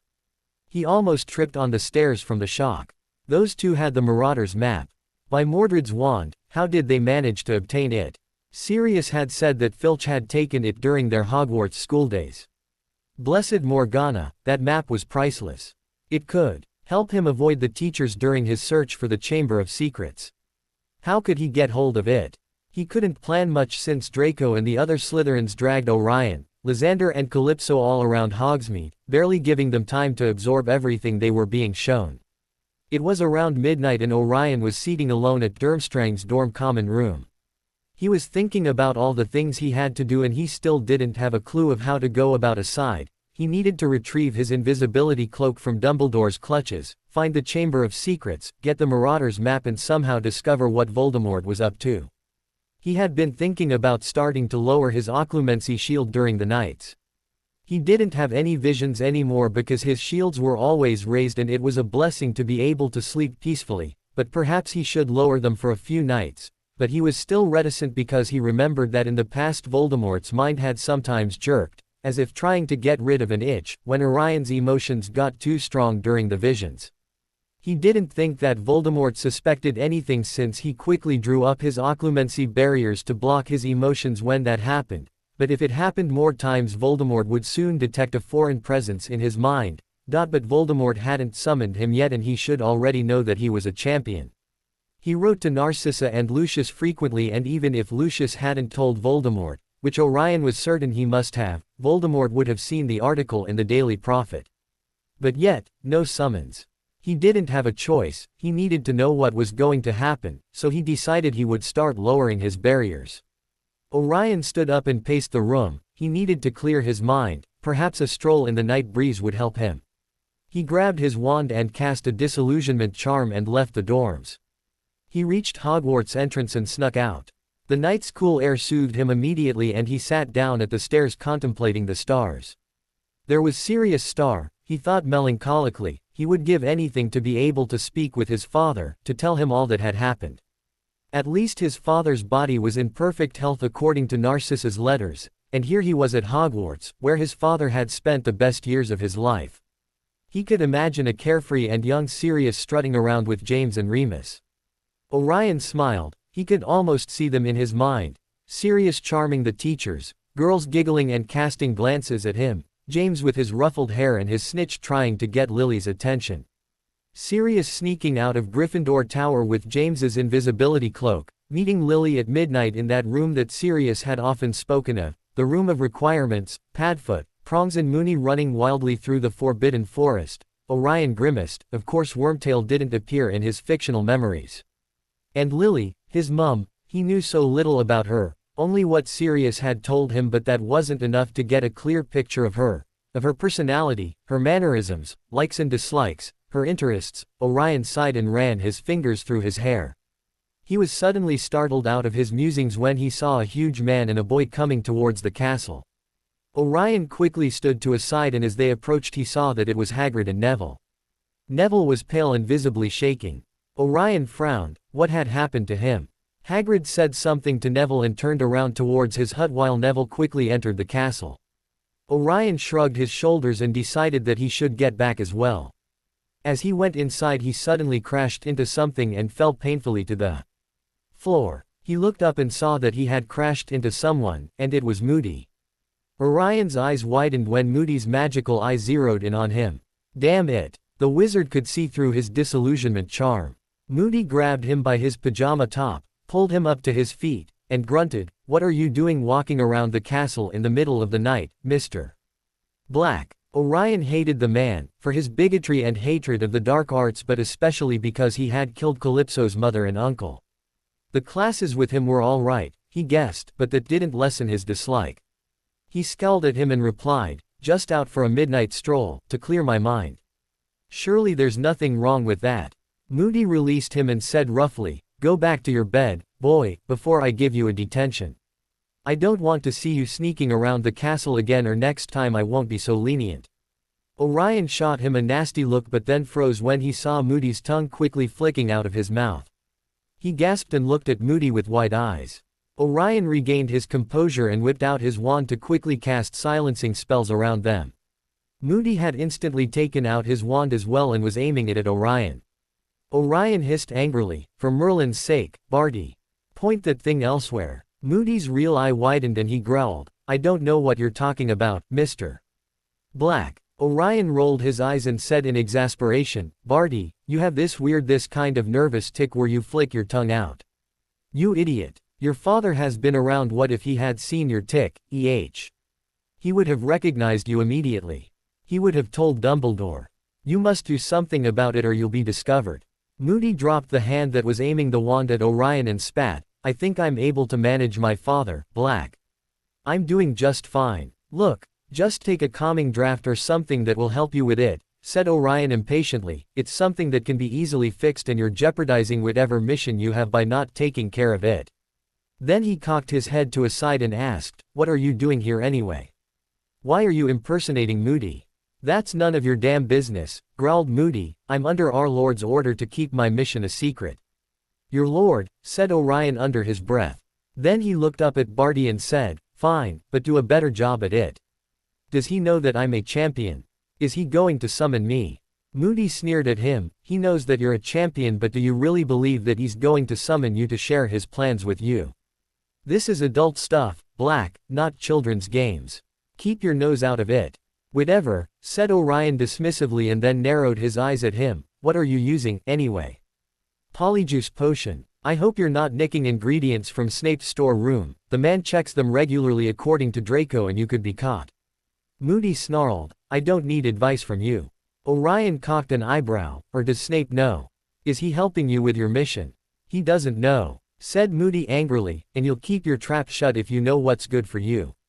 "Fine, I understand, snapped Orion. I was only trying to help you, next time I won't bother. Orion spun around and went back to his dorm. Really, thought Orion angrily, I saved his ungrateful ass and now I have to put up with his bad moods. Should have left him to fend for himself at the Quidditch World Cup, he thought mutinously. And what the hell is he doing here? How is he managing to frequently get hair from the real Moody? Where is the real Moody? Well, at least it's clear now that Voldemort is planning something for the tournament. That's it, my mind barriers are going down. I need to know what's going on. Finally, the day of the first task arrived. After his friends had wished him good luck, Draco hugged him tightly, Lysander snogged him to death and Calypso spewed a barrage of spells that could be useful for any situation. Vagnarov led him into the champion's tent and patted him confidently on the back. Fleur was sitting in a corner on a wooden stool. She didn't look nearly as composed as usual, but rather pale and clammy. Neville looked green as if he were about to throw up all his breakfast and Cedric was pacing up and down. When Orion entered, Fleur gave him a small smile, which Orion returned. And Bagman was almost jumping up and down from excitement. Well, now we're all here, time to fill you in, said Bagman brightly. When the audience has assembled, I'm going to be offering each of you this bag. He held up a small sack of purple silk and shook it at them, from which you will each select a small animated model of the thing you are about to face. There are different, varieties, you see. And I have to tell you something else too. Yes, your task is to collect the golden egg. Orion frowned and Cedric looked at Bagman in confusion. Orion noticed that only Fleur and Neville hadn't reacted at all. And in no time at all, hundreds upon hundreds of pairs of feet could be heard passing the tent, their owners talking excitedly, laughing, joking. Bagman opened the neck of the purple silk sack and said happily, offering it to Fleur, ladies first. She put a shaking hand inside the bag and drew out a tiny, perfect breathing model of a dragon. Orion and Cedric gasped. Dragons. We have to face dragons, thought Orion in shock. Well, that was unexpected. He looked at it and saw that it was a Welsh green if he remembered his Durmstrang lessons correctly. It had the number 2 around its neck and Orion knew, by the fact that Fleur showed no sign of surprise, but rather a determined resignation, that she had known beforehand what the task would be. And the only ones to possibly know were their own headmasters and headmistresses. So Madame Maxime was cheating, was she? The same held true for Neville. He pulled out a Hungarian horntail. It had a number 3 around its neck. He paled but didn't even blink, just sat back down and stared at the ground. Orion frowned. Who had told Neville, then? Dumbledore perhaps. He wouldn't put it past him, but then he remembered last night, the shaky Neville with Hagrid. Hagrid had told him, under Dumbledore's orders. Cedric put his hand into the bag, and out came a bluish-gray Swedish short snout, the number 1 tied around its neck. And Cedric's eyes widened. He clearly hadn't been told, so that ruled out Dumbledore then. Orion guessed that if the old man told Neville he would also tell Cedric. So Hagrid must have told Neville of his own accord.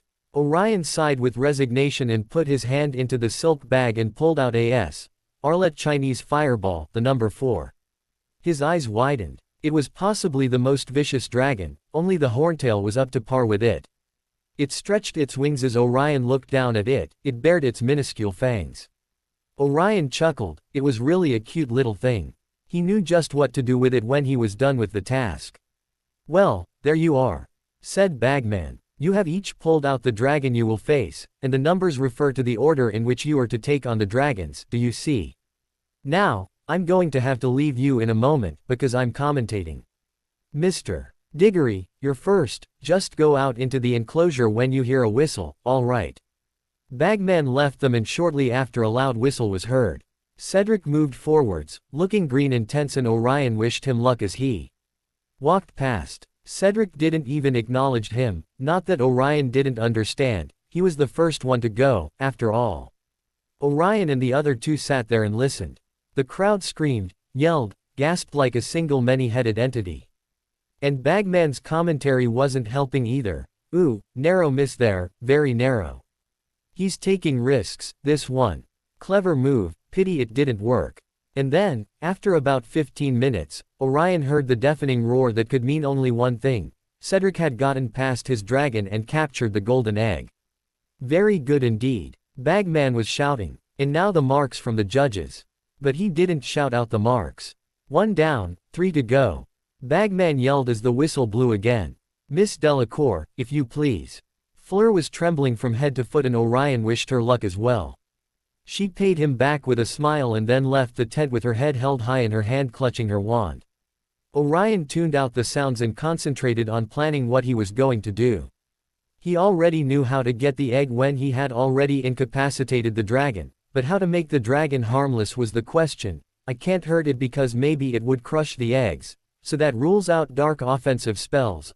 I could transfigure it into another animal, and even though I could easily do it, it requires a lot of power and I can't show that I'm powerful enough to do that. I doubt that even McGonagall would be able to do it. There are a couple of Parseltongue spells that would work, but then again, can't use them, damn it. I could use switching spells, I have very good aim, switch his fangs into small kitten-like teeth, and transfigure its tail into a dog's tail. At least it's not a complete transfiguration, it wouldn't raise suspicions, and the wings, must do something about the wings, again, transfiguration, no other spells could get through its hide. But what about its breath of fire? I could use Aguamenti any time it shoots fire at me.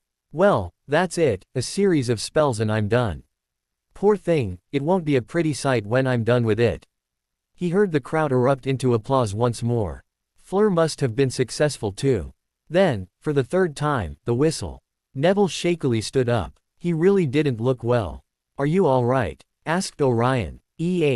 Said Neville absent-mindedly. Yeah, fine, know what to do. As soon as Neville left the tent, Orion switched wands. There was no way he was confronting a dragon with Les's wand. He hid Lysander's wand in his inner pocket and the next minutes flew by and the whistle blew for the last time. Orion walked out of the tent with his head held high and in confident strides. He entered the enclosure and there were hundreds of faces staring down at him from the stands that had been magic there. And there, was the Chinese fireball, at the other end of the enclosure, crouched low over her clutch of eggs, her Arlette wings half furled, her evil, green eyes upon him, a monstrous, scaly, crimson lizard, thrashing her spiked tail, heaving yard-long gouge marks in the hard ground.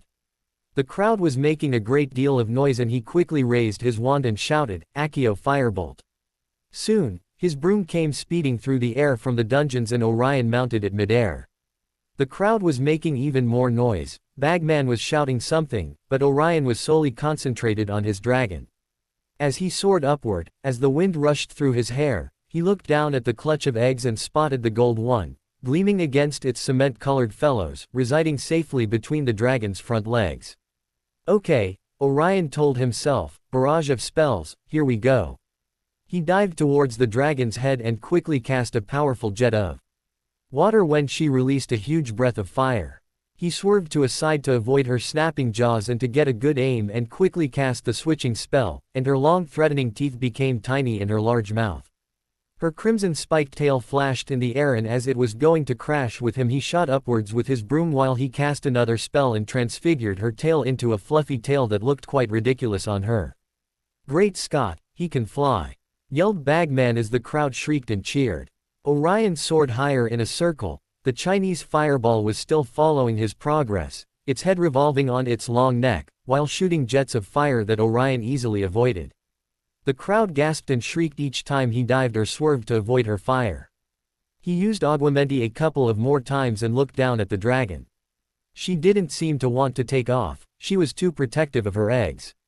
Well, he needed to change her wings just in case. He dived towards her and swiftly transfigured her wings into large thin bat wings that would be unable to support her weight. She looked now like a weird monster from some child's nightmare, with the body and head of a dragon, the fluffy tail of a dog, tiny teeth and large useless bat wings. But she wasn't hurt or furious, she just seemed highly irritated. Now he had to get the egg. She was hunched over the eggs on her 4 legs. Her claws were still a threat.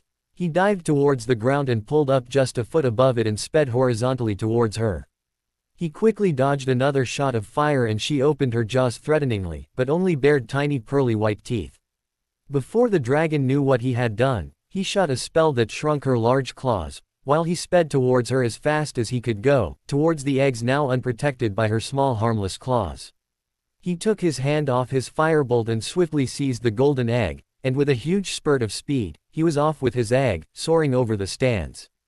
For the first time, he became properly aware of the noise of the crowd, which was screaming and applauding as loudly as the Irish supporters at the World Cup. "Look at that," Bagman was yelling. "Will you look at that? One of our youngest champions is quickest to get his egg. And completely unharmed as well.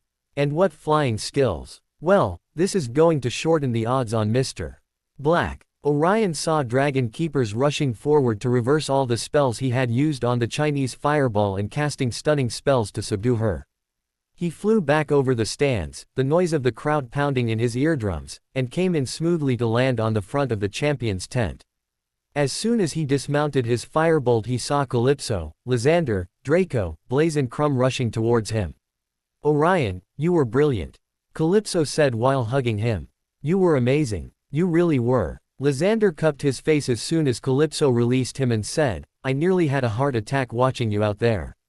I'm never letting you get into these kind of dangerous situations again." Then he proceeded to give him a deep key that left him dazed but with a deliriously happy smile on his face. Draco spun him around and gave him a hug while saying, "You were incredible.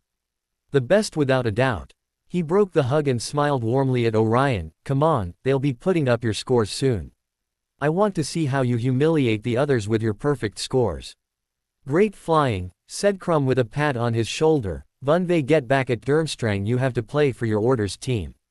The headmaster will never forgive you if you don't." Orion nodded his head and Crumb said with a grin before leaving, "And party tonight at Durmstrang's dorm. They will win the cup for sure."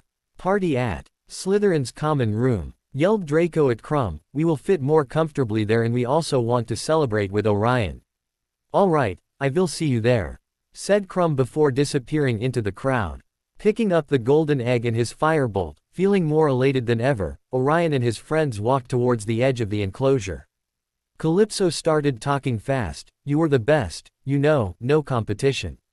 Diggory did this weird thing where he transfigured a rock on the ground, turned it into a dog. He was trying to make the dragon go for the dog instead of him. Well, it was a pretty cool bit of transfiguration. But yours were much better," interrupted Draco smugly. "Your spells were more powerful and impressive because you transfigured a living dragon's parts. I even saw McGonagall looking at you proudly. And she's a tough one to impress." "Yes, well, as I was saying," continued Calypso with a glare towards Draco for interrupting her, "Diggory's transfiguration sort of worked, because he did get the egg, but he got burned as well. The dragon changed its mind halfway through and decided it would rather have him than the Labrador. He only just got away.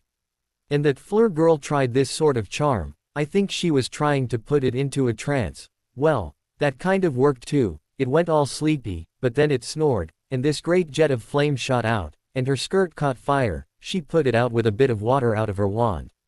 And Longbottom at first seemed to freeze when he saw his dragon. Only when the Gryffindors started yelling at him, he reacted, but he was too late to avoid a jet of fire that burned his left arm. Then he acioed a huge poisonous plant with large fangs from the greenhouse. Remember the one that we saw that day in herbology class? The one that almost took a bite out of Pansy? Well, that was the one. He levitated the plant towards the dragon, but in mid-air his spell failed. I think it was because he was nervous. Luckily for him the plant's pot didn't crack. Finally he managed to place the plant in front of the dragon and it took a bite. The dragon fell asleep but only after it went trampling around in pain and squashed half the real eggs. They took marks off for that. He wasn't supposed to do any damage to them. Calypso finally drew a breath as they reached the edge of the enclosure. Now that the dragon had been taken away, Orion could see where the 5 judges were sitting, right at the other end, in raised seats draped in gold. "It's marks out of 10 from each one," Draco said, and Orion, looking up the field, saw the first judge, Madame Maxime, raise her wand in the air. What looked like a long silver ribbon shot out of it, which twisted itself into a large figure 8. "Not bad," said Blaze as the crowd applauded. Draco huffed. She should have given him a 10. He wasn't injured and he finished first. Crouch came next. He shot a number 10 into the air. "Well, at least he's objective," said Calypso. "You'll win, love," said Lysander to him while he squeezed his hand. Orion flashed him a smile. "Next, Dumbledore." He put up a 9. The crowd was cheering harder than ever while Draco huffed indignantly. Ludo Bagman, 10. And finally Vagnarov, who Orion saw, even from here, sending Dumbledore a satisfied smirk, gave him a 10. The crowd exploded into a bang of cheers and Calypso said over the noise, after doing fast calculations in her mind, "You have the first place." Lysander Key. Ed him again, and when he came back to Earth, Orion turned around to face Draco. He was scowling at Lysander, but as soon as he saw Orion looking at him he assumed an innocent expression on his face. Orion rolled his eyes and dug into his pocket to retrieve what he wanted to give to Draco. With his hand closed around the gift he said with a smile as he revealed it, "Here, for your collection. Just something more to feed your unhealthy obsession with them." Draco looked down at Orion's opened hand and saw a little breathing model of the Chinese fireball that Orion had faced during the task. He looked up at Orion with sparkling silver gray eyes and said, "Really?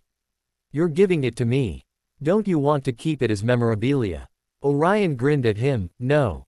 Come on, take it. I know you're dying to have it." Draco beamed at him, "Thank you." He gently took the little dragon in his hand and petted it with his fingertip. The Arlet dragon belched a little ball of fire and Draco laughed delightedly. Orion returned to the champion's tent as the others hurried back to Slytherin's common room to get everything ready for the party. One side of Cedric's face was covered in a thick orange paste, which was presumably mending his burn. And Neville had a thick bandage wrapped around his arm. Fleur only had a few mild burns on her legs, lightly covered in the same paste. "Well done, all of you," said Ludo Bagman, bouncing into the tent and looking as pleased as though he personally had just got past a dragon. "Now, just a quick few words. You've got a nice long break before the second task, which will take place at 9:30 on the morning of February the 24th, but we're giving you something to think about in the meantime. If you look down at those golden eggs you're all holding, you will see that they open, see the hinges there. You need to solve the clue inside the egg, because it will tell you what the second task is, and enable you to prepare for it. All clear? Sure. Well, off you go, then." When Orion left the tent he was confronted with Rita Skeeter. She was wearing acid green robes today, the quick quotes quill in her hand blended perfectly against them. "Congratulations, Orion," she said, beaming at him. "I wonder if you could give me a quick word. How you felt facing that dragon. How you feel now, about the fairness of the scoring. I noticed you didn't use any dark spells. I was rather looking forward to seeing some. Do you feel that the dark arts shouldn't be used openly, is that's why you didn't use them?" Orion sighed and ran his fingers through his hair. He was already feeling tired and he had a long night ahead of him, especially with Draco being in charge of the party. He was sure that he wouldn't be able to sneak out of it to have a nice well-deserved restful sleep. "Rita, can't we do this another time?" said Orion, "I'm really tired." Come, Orion," said Rita sweetly, "my avid readers will want to know everything about you now that you're on the first place. And we had a deal, remember?" "Fine," said Orion in defeat. The scoring seemed fair and facing the dragon wasn't too bad either. "I didn't use dark spells because, well, there are many prejudices against dark magic, especially here, if you catch my drift, but apart from that I have no problems in using dark spells openly, they're magic, just like any other kind." "Ah, so you're saying that Dumbledore wouldn't like it if you used dark magic in his school?" said Rita with glinting eyes, "that he's prejudiced." Orion gave her a smirk and winked at her. "Your words, Rita, not mine." "Of course," she said with a satisfied smile. Then her eyes sparkled wickedly and Orion just knew that something unpleasant was coming his way. She adopted a sugary tone of voice and said, "And do you have any romantic interests, Orion? I saw you very chummy with the Malfoy heir, any comments?" "I will not be discussing my love life with you, Rita. Surely there are far more important things to write about," said Orion firmly. She gave him a nasty smile and pressed on, "But the evidence is overwhelming. You live with the Malfoys now, you spend a lot of time with him, and now he hugs you in public, and you seem to very close to Victor Crumb. Perhaps there's some romance going on there as well. After all, he goes to Durmstrang with you, or maybe that handsome boy that was grabbing your hand when they were giving you the scores. Who is he? What's his family name? Or maybe that black-haired girl?" Orion narrowed her eyes at her. Should he tell her that Lysander was his boyfriend? But his last name is Zeraven. She would recognize immediately that it isn't a pureblood family name, and if she ever dug for more information on him, could she discover that Zeraven was a vampire clan? No, he would never give her his name. They're all simply my friends, Rita, said Orion calmly. I have no love interest at the moment. Rita smiled at him, but he could already see, by the glint in her eyes, that she would write whatever her imagination came up with.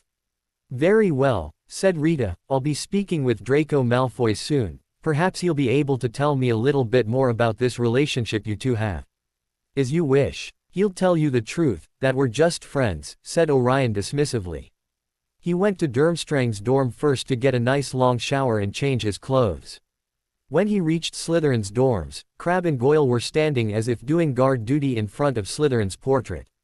Goyle grunted the password and Orion could feel Slytherin's eyes on him. But evidently the portrait wouldn't say anything to him while others were around. He would speak to it soon. The party was in full swing. All the Slytherins and Durmstrang students were there, and as soon as they caught sight of him they started clamoring for him to open his egg, which he had brought with him. Finally relenting, he opened the egg and instantly the most horrible noise, a loud and screechy wailing, filled the room. People bellowed for him to shut it and he immediately did. What on earth was that? Asked Blaze horrified. It sounded like a banshee, said someone. No, like a vela, you know, when they transform into those ugly bird-like creatures, piped in a girl. Calypso approached him and said, let me see that. Orion thankfully handed her the egg. He really had no idea what that had been. She inspected the egg and made a move to open it again when Pansy shrieked, don't you dare open that thing again. It was horrible. It has already given me a terrible headache. Calypso snapped at her, well, how do you pretend that we find out what the next task is if we don't open it again? I don't care, it's not my problem, said Pansy angrily. Why, you selfish little, started retaliating Calypso. Orion interrupted her, it's fine, let's enjoy the party. The task's on February the 24th, I still have time to figure it out. Calypso huffed, fine, but I'll help you and you should really solve it before leaving for Christmas holidays. Orion nodded and stuck the egg on a corner. Draco came towards him with an older boy and said, Orion, this is Marcus Flint, my Quidditch captain. Marcus, nice to meet you, said Orion extending a hand. Marcus shook it, likewise. Great moves on your firebolt. Do you play Quidditch at Durmstrang? No, replied Orion, I've been too busy, but perhaps next year I will. I like it a lot. Another older boy approached and Draco said, this is Adrian Pusey. As the party progressed, Orion and the rest of the Durmstrang students were introduced to almost all the Slytherins. They all got along splendidly well, though it was to be expected since some knew each other from childhood or were distantly related in some way. Butterbeer and food circled all around and Orion finally cuddled with Lysander on one of the black leather couches and fell asleep exhaustedly while Lysander gently carded his fingers through his hair. He was seated on his throne, looking directly at the only wizard in the room, as Dumbledore still seeing the boy after class. As soon as he said the words Orion realized that he was having a vision. Well, it finally paid to have lowered his barriers. His scar didn't even hurt much, possibly because Voldemort was rather calm at the moment. Yes, my lord, but I couldn't find out why Dumbledore is spending so much of his time with the boy, replied Snape. This worries me. I thought that with Harry Potter dead, Dumbledore would stop his manipulations, but now it seems that he thinks that the Longbottom boy could stop me. He pierced Snape with his crimson gaze. Does Dumbledore truly believe the boy could defeat me, Severus? He is uncertain, but since he's the only one left, he has taken the task of preparing him. Is the boy powerful? Asked Voldemort impatiently. Does he have any unusual talents? Snape's lips curled into a nasty smirk. He's practically a squib, my lord. He's no match for you. But Dumbledore must have some faith in him, said Voldemort contemplatively. The old man is desperate, my lord. All his assumptions regarding the prophecy proved to be incorrect when the Potter brat died, so now he believes that perhaps the prophecy spoke of Longbottom all along. Orion mentally gasped. His theory was correct. There was a prophecy about him and Neville. Finally some answers. Yes, that damned prophecy. And still you're unable to convince Dumbledore to tell you what it said. Voldemort hissed furiously, we only know the beginning and that's not enough, especially if Dumbledore is taking the prophecy at face value. You must renew your efforts to learn the complete prophecy, Severus, or I'll make you very sorry for your constant failure. Snape bowed deeply. Yes, my lord. Voldemort's eyes narrowed and he snarled, and Dumbledore truly believes that Harry Potter is dead, are you certain of this? Yes, master. He has stopped all attempts to look for the boy. He thinks he must have died in the streets a few years back. There has been no sign of him anywhere and too many years have gone by. Yes, murmured Voldemort, my spies have come up empty-handed as well. The boy simply vanished, he must be dead. Then he said aloud, you may leave now, Severus. Thank you, my lord, said Snape humbly before departing. Voldemort turned around and said, you can come out. Barty Jr. appeared from thin air, neatly folding his invisibility cloak, and Voldemort asked, did Severus tell me truth?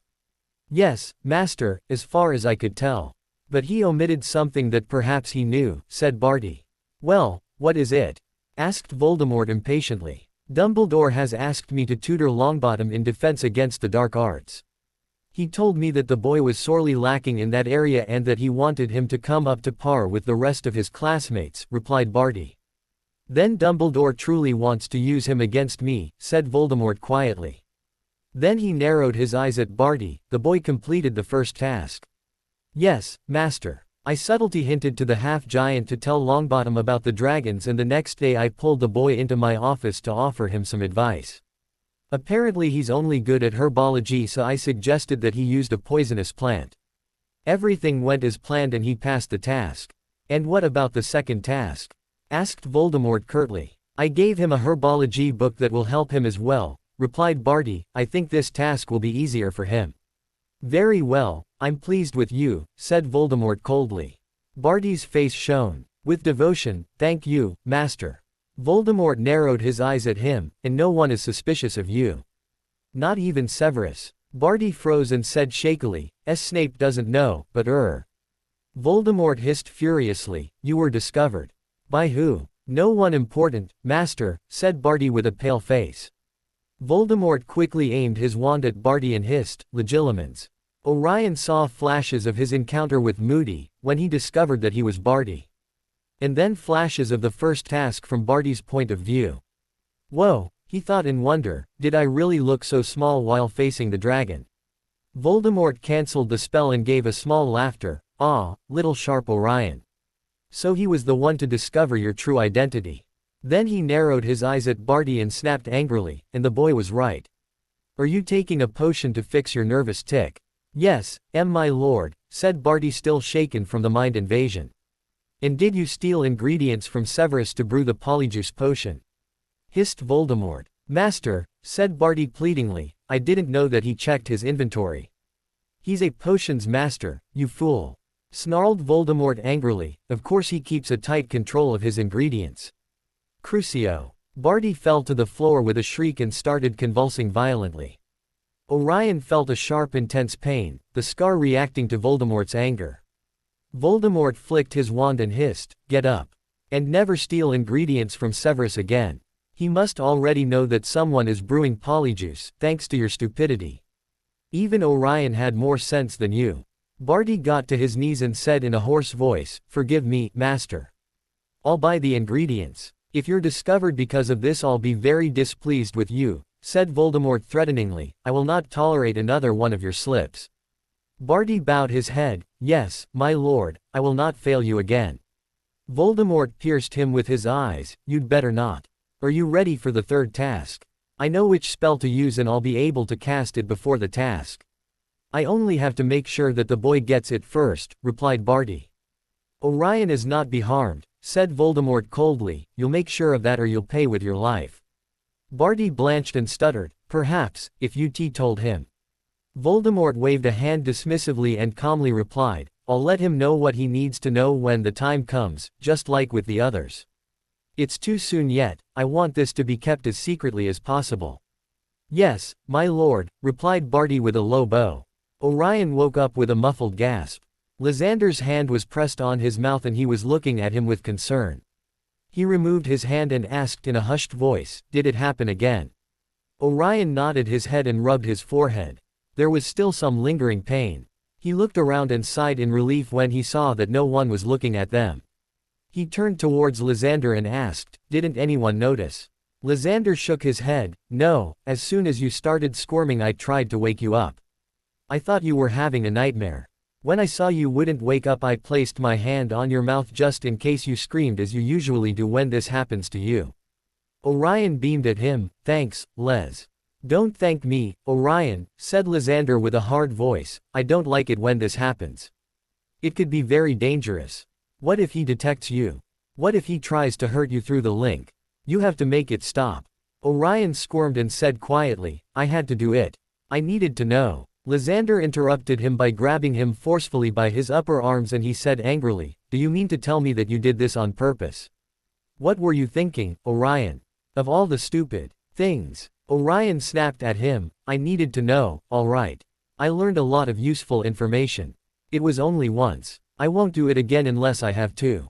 It was well worth it. Nothing is worth your pain. Or the possibility of him finding out," spat Lysander furiously. Orion shook his head and exclaimed, "You don't understand." He looked around and then looked back at Lysander. "I'll tell you later, when we're alone, but you'll see that the information is extremely valuable." Lysander didn't relax his grip and he said sternly, "This is getting very bloody tiresome, Orion." Orion's eyes widened in hurt and he said in a small voice, "What do you mean? Our relationship is getting tiresome for you?" Then he narrowed his eyes, and hissed angrily, "Am I too much of a burden for you, Les? Me and all my problems." He quickly stood up and shook his arms from Lysander's grip. "You know what, perhaps you're right. I have too many things to worry about right now and they don't concern you. You would probably be better off without me and I would have more time to concentrate in the things I must do." He took a step to turn around but Lysander grabbed his arm and said angrily, "Oh, no you don't. You won't walk away from this conversation. Get off me," bellowed Orion, wrenching free from Lysander's grasp. The party seemed to come to a halt. Everybody was looking from Lysander to Orion and back. Lysander had withdrawn his hand and was looking at Orion angrily. Orion quickly spun around and without looking at anyone he walked away briskly and left the Slytherin common room. He was fuming and deeply hurt. With all the things he had on his mind and Lysander chose now to get difficult. And King Voldemort was up to something. And the bloody prophecy existed. And the King Red-Eyed Moron hadn't even heard the complete prophecy before acting on it. He wrenched open the door of his dormitory and angrily started disrobing. "Voldemort doesn't want to share his plans with me, does he? Well, he can stuff it. I'm sick and tired of the man." He rubbed his forehead angrily. "And I'm sick of this bloody link. Why should I be in pain whenever he gets angry? Sod it. It should be the other way around. Let's see how he likes it. And what the hell is Barty doing trying to help Longbottom get through the tasks? And bloody Dumbledore is preparing Neville for the war." Orion laughed mirthlessly. "Have they all gone insane? The old goat must be really senile if he thinks Neville has a chance against Voldemort. What a laugh. I would pay to see that." He practically ripped the sheets from his bed and got inside. Then, as his head rested on the pillow, it hit him. Lysander is tired of me. His heart clenched painfully and he swallowed a sob. Well, what did I expect? It was too good to be true.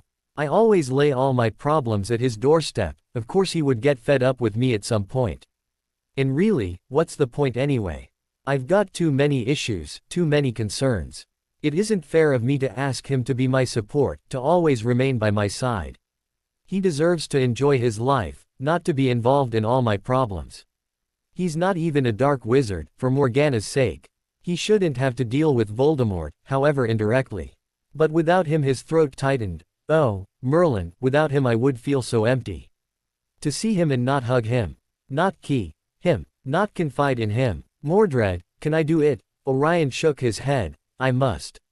It's for the best. It's for his sake, as well as mine. How could I have been so stupid? I have too many things to deal with, I can't have a boyfriend. Not now. I must concentrate, that's it. Think, Orion, think of what you have to do.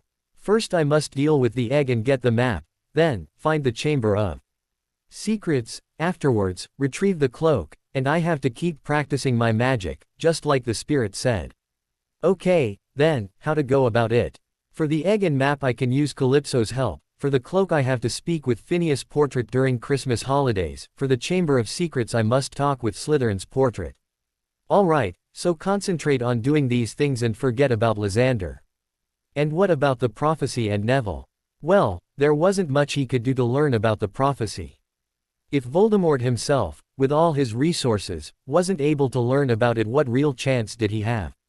None at all. So forget about the prophecy for now. And Neville, well, let Voldemort and Dumbledore do whatever they want with him, it's not my problem. And Voldemort's plans about the tournament. Voldemort had asked Barty to keep him safe, so again, not much cause for concern there, he would leave it alone for now as well. The next few days Orion avoided any attempt Lysander made to speak with him, and he dodged his friends' questions about their fight. He simply went to class, did his essays, and plotted. He had started staying at Slytherin's common room to avoid Lysander as much as possible. He was now sitting next to Calypso, who had been wise enough to not pester him about his fight with Lysander, and he was eyeing the egg. They had read books about Velas and banshees and those kinds of creatures but had found nothing. Orion sighed and took out his Half-Blood Prince book. He welcomed the distraction and the spells were interesting. He was leafing through the book, which he had almost finished, when Calypso turned around and asked, "What's that?" "Ah, remember the first potion class when I didn't have a textbook? This is the used book that I took from Snape's shelf," replied Orion. "But why are you reading it? You have your new textbook," said Calypso. Orion leaned towards her to show her the book. "I'm reading what the past owner of the book wrote. See, it's full of dark spells that he either created or that were popular during his time at Hogwarts." Calypso frowned while she read the scrunched letters. "This handwriting seems familiar. Who was the owner?" "I don't know," replied Orion, "I just says the Half-Blood Prince. And he's brilliant at potions as well, see how he improved many of the brewing instructions." Calypso looked at Orion with wide eyes and squeaked before rushing away, "I'll be right back." And she did, while waving an essay in front of him.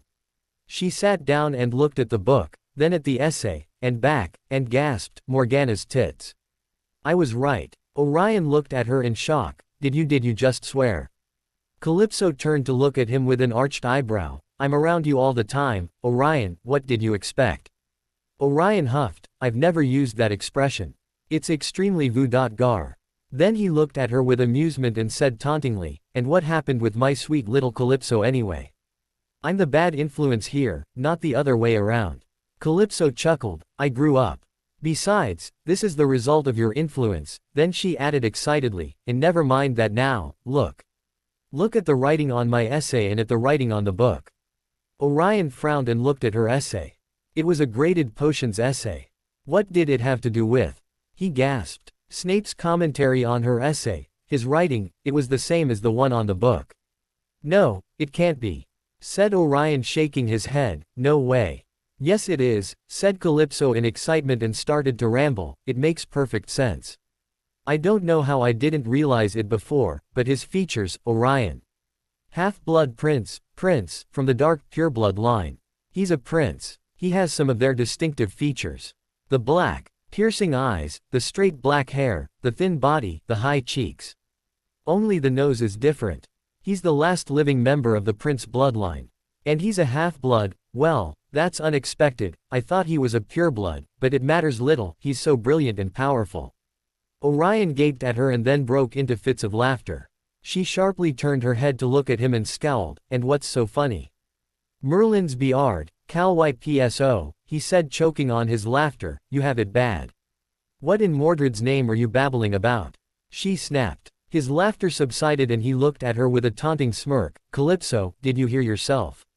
Talking about Snape's body and high cheeks and sparkling deep dark eyes. And how brilliant, powerful, strong, magnificent, he is." Calypso blushed fiercely and huffed, "I did not say all those things." "You most certainly did," said Orion merrily. "Can we get back to the issue at hand?" She snapped. Orion chuckled, "All right, but only if you admit that you have a crush on him." "I'll admit nothing of the kind," she said primly. "Now, this is his textbook." "That's certain. What are you going to do with it?" Orion arched an eyebrow. "Keep it, of course." Calypso glared at him and said heatedly, "You must return it to him. It's his and I'm sure he would like to have it back." You're bonkers if you think I'm going to relinquish this book, said Orion, it's a treasure. But it doesn't belong to you. Interrupted Calypso angrily, and if anyone found out that he had written dark spells in his potions textbook and then left it lying around for a student to find it, even if it wasn't on purpose, what do you think will happen to him? He's a professor in a light school. It could get him in trouble. He could be sacked. Orion looked at her thoughtfully. You're right about that, it would get him in trouble, not that I wouldn't mind seeing him in a tight spot. Calypso shot him a nasty look and he continued in an appeasing voice, I will return it to him, but first I'll make a copy. You mustn't, interjected Calypso. I'll remove his name and change his writing. Calypso, said Orion soothingly, don't ruffle your feathers, I won't get your paramour in trouble. He's not my paramour, said Calypso indignantly, but she couldn't avoid the dark blush that spread over her cheeks. Orion looked at her knowingly and replied, there's nothing wrong with it. If you're into dark, brooding, ill-humored, nasty men.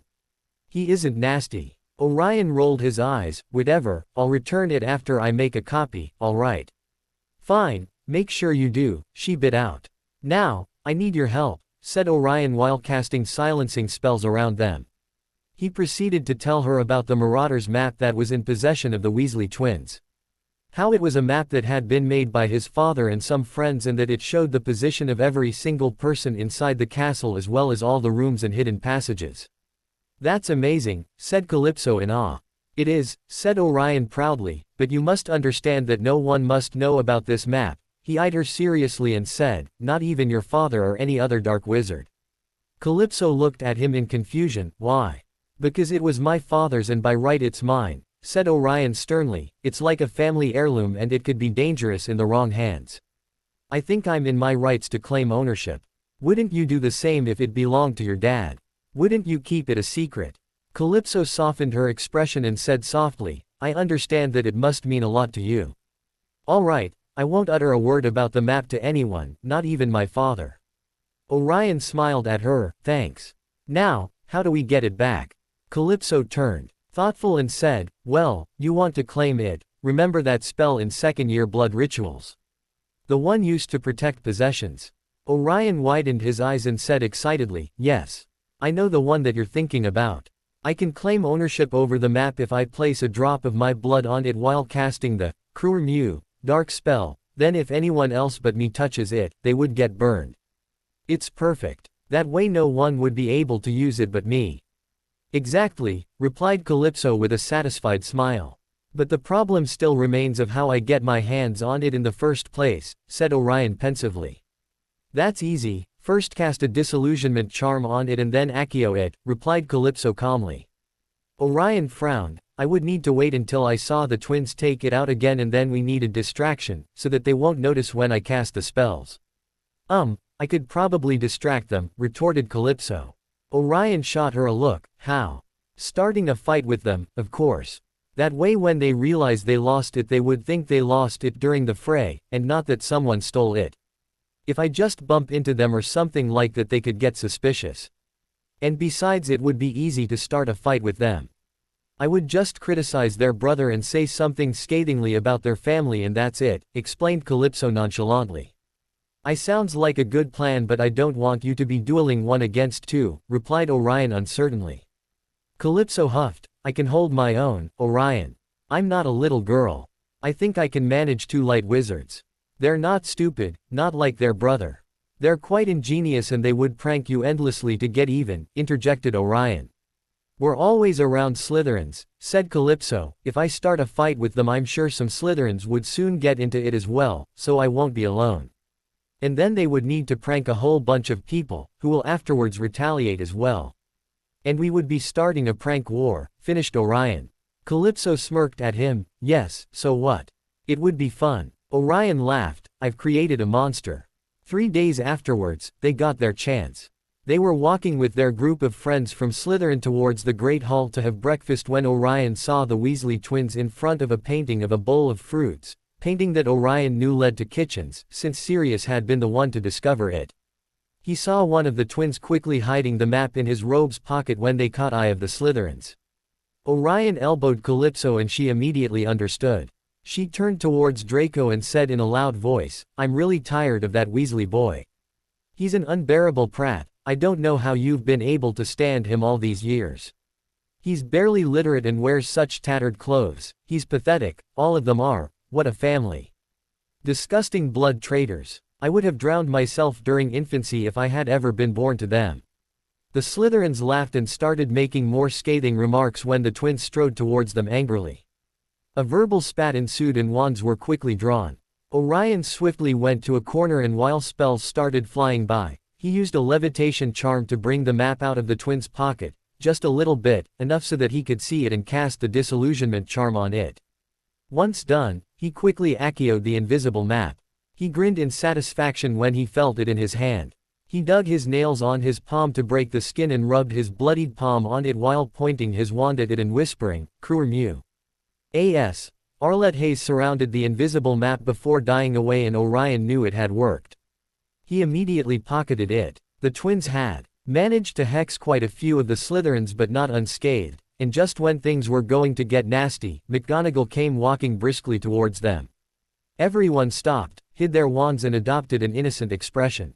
She wasn't fooled at all and deducted a whole bunch of house points before sending them away. During the following week, a prank war erupted. Slytherins unexpectedly turned into large squeaking green canaries or sprouted horns and devil tails. Gryffindors found themselves wearing Slytherin colors while sporting green hair or having kitten whiskers and ears while meowing anytime they spoke. When the pranks started getting nasty, boils, contagious rashes, swollen heads, bleeding noses, Dumbledore put a stop to it by deducting house points and threatening with making the Slytherins and Gryffindors sit in their dorms during the next tasks. After that, the houses glared at each other but peace reigned again. Meanwhile, Orion and Calypso had spent the whole week exploring the castle at night under disillusionment charms and using the map to avoid detection. They explored the hidden rooms, the passages, the room of requirement, every single corner but found nothing. On the last night of the week, Orion snuck out of his dorm under the disillusionment charm and went to speak with Slytherin's portrait. When he was in front of it he hissed politely, "Good evening, Lord S's Slytherin." Slytherin narrowed his dark green eyes, while looking around. "Where are you, boy? I can't SSS see you. I'm under a disillusionment charm. I think it's SS safer if I'm not SS seen speaking to you. I'm SSS sure that Dumbledore makes SSS the other portraits SSSSSSPY for him. I hope you don't mind SSS speaking to me like this," hissed Orion respectfully. Slytherin smirked at him. "I'm glad that you were able to SSS see through the old man. But I wish to SSSS see you. Do you know how to create a disillusionment bubble?" "Yes," replied Orion, "I'll cast it immediately." He took out his wand and extended the disillusionment charm so that it covered him and the portrait, allowing Orion and Slytherin to see each other while those outside of the spell wouldn't see them. "Good to SSS see you," said Slytherin with a smirk. "I was wondering when you would be paying me a visit." "Forgive me for taking SSSS so long," replied Orion. Slytherin nodded in acceptance and hissed, "Tell me, my heir, what do you want to know?" Orion frowned. "Excuse me, SSSIR, but I'm not your heir." "And how I SSS it then that you're a parcelmouth?" said Slytherin with a knowingly smirk. Well, I don't really know," said Orion uncomfortably under Slytherin's piercing gaze. He couldn't tell Slytherin about Voldemort and his scar. "But I came here to ask you about the entrance to the Chamber of Secrets SSS." Slytherin's eyes hardened. "Why do you wish to find it?" "To look for SSS some ANSSSSWERSSS," replied Orion calmly, "and because it ISSSS a historical place, it's unique." "I can't help you," interrupted Slytherin coldly. "I once told my heir where it was and he USSSED the knowledge for his own purposes, disregarding my order SSSS. I will not make the SSS same mistake twice." Orion's eyes widened in realization. "It was you who told Tom Riddle about the chamber." Slytherin arched an eyebrow in surprise. "Yes. How do you know about him?" "A friend told me. Her grandfather had been Thomas' friend," lied Orion evenly, "and he told her about how Tom had opened the chamber while he was at Hogwarts SSSS. "Yes, and Tom went against my wishes and he called Orsana and ordered her to kill a Muggleborn," hissed Slytherin angrily. Orion cocked an eyebrow. "Orsana?" Slytherin smirked at him. "My precious SSSS and loyal basilisk, who guards SSS my chamber." Orion widened his eyes. It's true then. About the basilisk that can only be controlled by your heir. It ISSSS, said Slytherin succinctly, but my heir is not meant to USSSSE her for his whimus. SSSSHE is meant to protect Hogwarts SSSS, as a last resort if Muggless SS ever attempted to attack the SSS school. Orion nodded. Yes, ISSSSUSSS suspected that was your real objective when I read that you had supposedly left a dangerous creature here. Slytherin arched an eyebrow and said with a small smile, you did. Good, I'm glad to SSSSE that you have SSS some essence. I would never do anything to harm her and I can't control her anyway, so there's no reason why you SSS should think that I would go against SSST or with SSS Hess. I SSS simply want to SSS see the chamber, said Orion in earnest. I can't take the risk SSSK, replied Slytherin sternly. Orion sighed and then frowned. USSS said that Tom made the basilisk kill a Muggleborn. Who was the Muggleborn? And why did Tom do that? SSSSHE was a Muggleborn girl, quite annoying from what I heard, always SSS crying. I can't remember her name. Martha, perhaps SSS. SSSSHE was a Ravenclaw, said Slytherin nonchalantly. I believe Tom wanted to test his control over Orsana. He wanted to SSS see what SSSSHE could do. He was quite SS satisfied when SSSSHE killed the Muggleborn with her gaze, and I think that the Muggleborn had discovered something about him that he didn't want anyone else to know, that's why he targeted her. Orion didn't like the idea of Tom having killed so ruthlessly, but if the girl had known a secret, well, it would be just like Tom to shut her up irrevocably. He hummed and asked, did he order Orsana to kill anyone else? No, he had the proof already that Orsana would obey any command. SSSSO he had no need, hissed Slytherin. Orion nodded and then said pleadingly, won't you at least SSST tell me SSS something that could help me find the entrance? I assure you that I have no intention of releasing Orsana, even if I could. Slytherin pierced him with an apprehensive look for a long time and then said, I SSSS see that you're SSS sincere about your intentions SSSSS. Very well, I'll give you a clue, find the Muggleborn and you'll find the entrance. Orion frowned. Find the Muggleborn. She was dead. She became a ghost. But he hadn't spoken to any ghosts. The only ones he knew were the Bloody Baron and the annoying poltergeist Peeves. He had seen others floating around but he hadn't paid them much attention.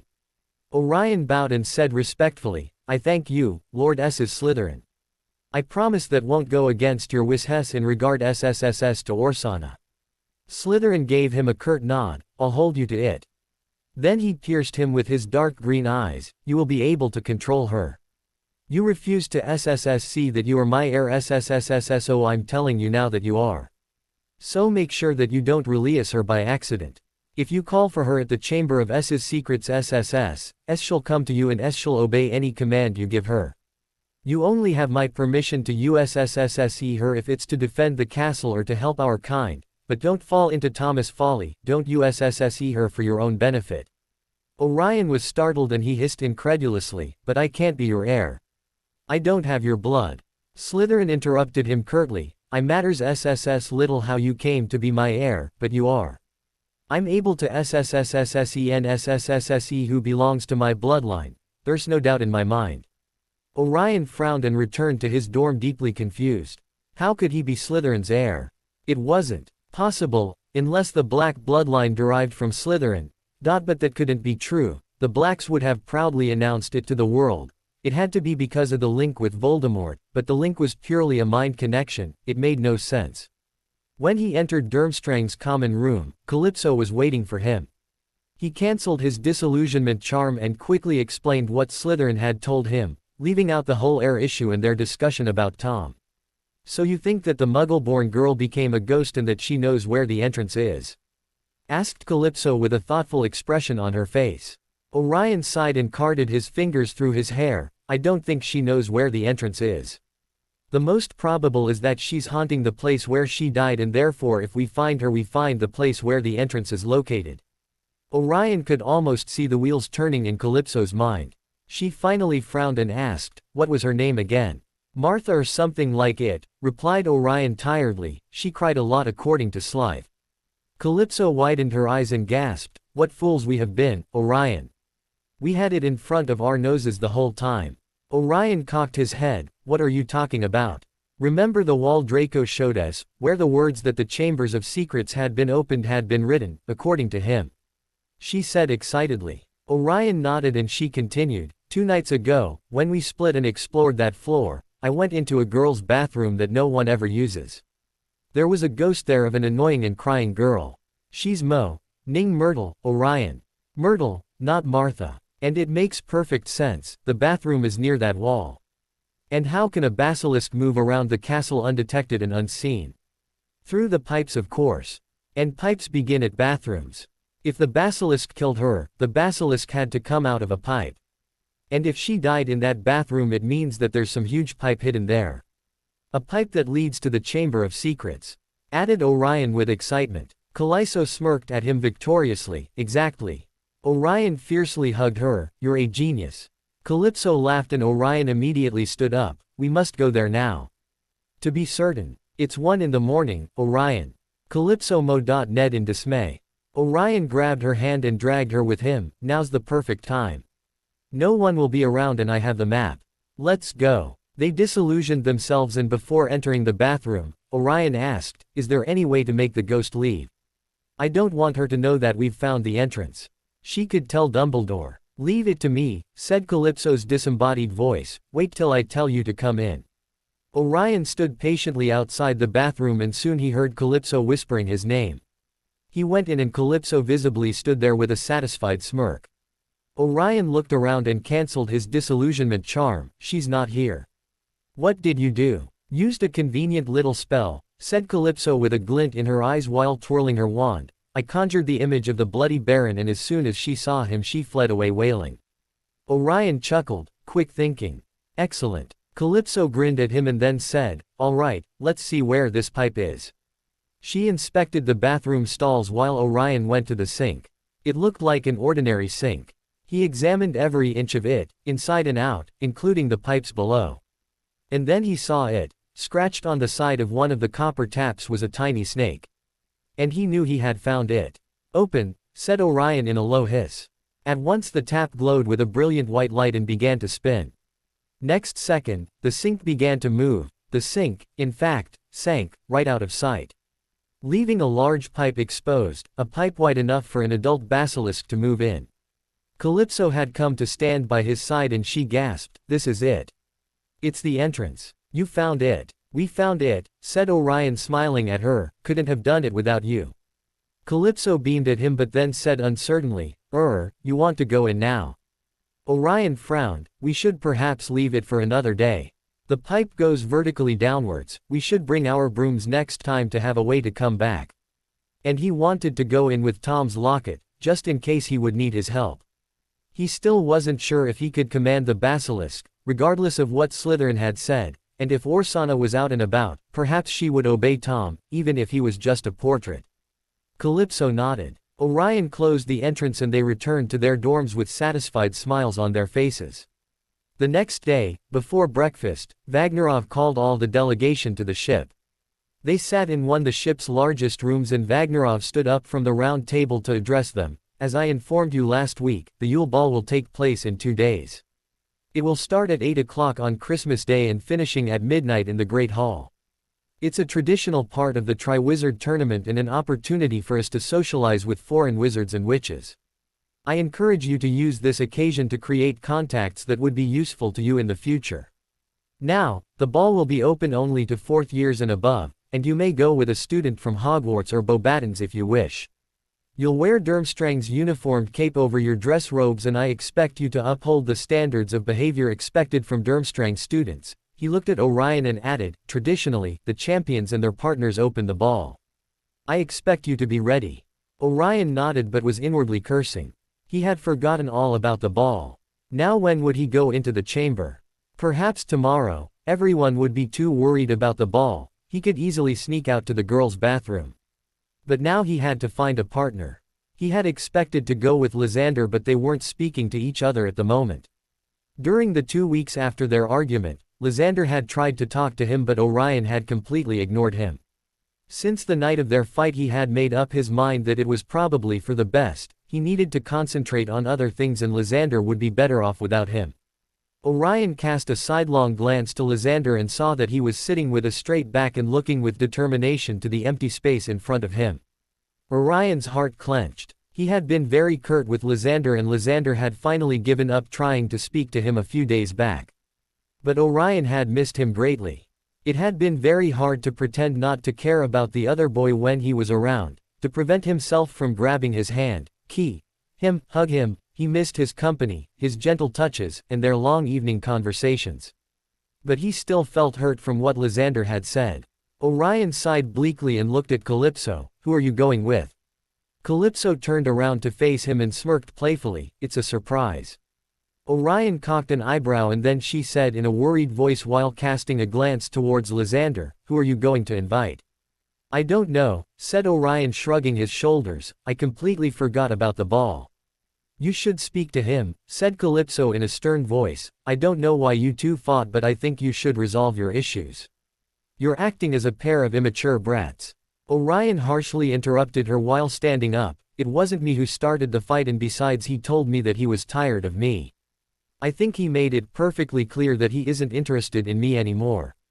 There's nothing to resolve." He spun around to return to Hogwarts for breakfast when Lysander came behind him and grabbed his arm forcefully while he said angrily, "I didn't mean that I was tired of our relationship, Orion. You misinterpreted my words. I've been trying to explain myself but you keep ignoring me." Orion turned to face him and said acidly, "And what did you mean, Les? I clearly recall you saying that it was getting very bloody tiresome. And you know what, I've thought about it and I think this is for the best. You don't understand all the things I have to do and it's unfair of me to ask you to be there for me." He wrenched his arm from Lysander's grasp and looked at him in the eyes. It wasn't a wise thing to do. His anger started fading away as he gazed into Lysander's pale blue eyes and his resolve started crumbling. He shook his head and said softly before sprinting towards Hogwarts, "You're better off without me, Les." When he reached the Great Hall, almost all the students were already eating their breakfast. As soon as Orion came in, he heard whispers and giggles, and glances were cast his way. He frowned and sat by Draco's side. Pansy shot him a murderous look from the other side but Draco seemed to be quite content. He was happily eating his breakfast, ignoring the glances that some were giving him as well. Orion looked around in confusion. Why were people looking at Draco and him with speculative glances?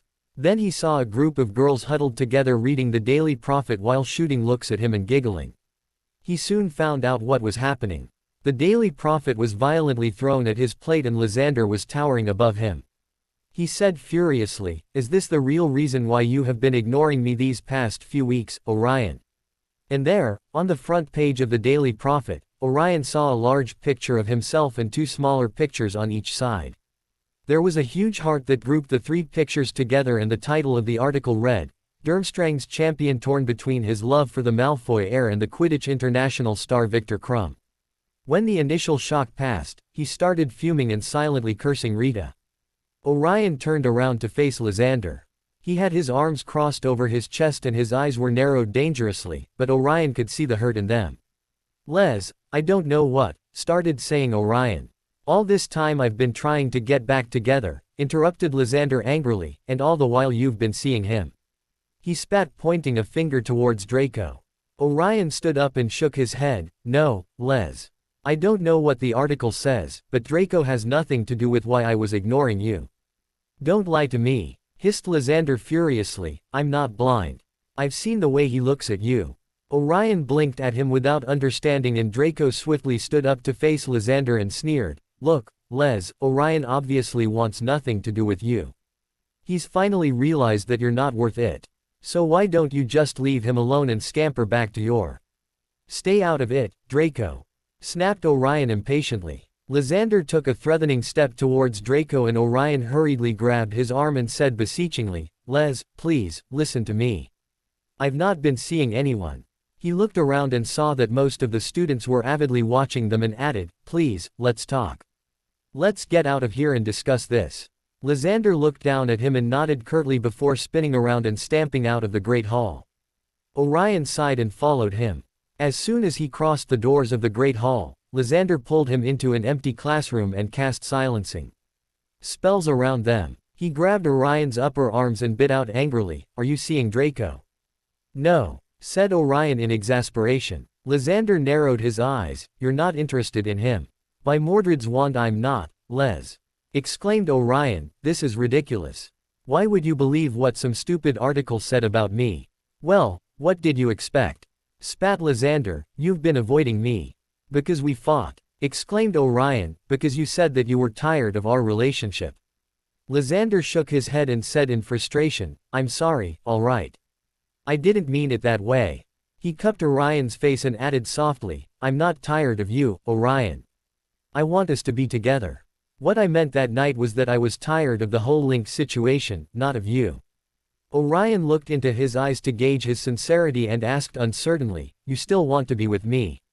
Lysander smiled warmly at him and said softly, "Yes, I do.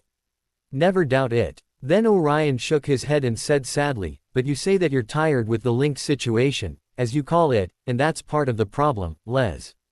I have the Link. It will never go away. And I will use it to my advantage.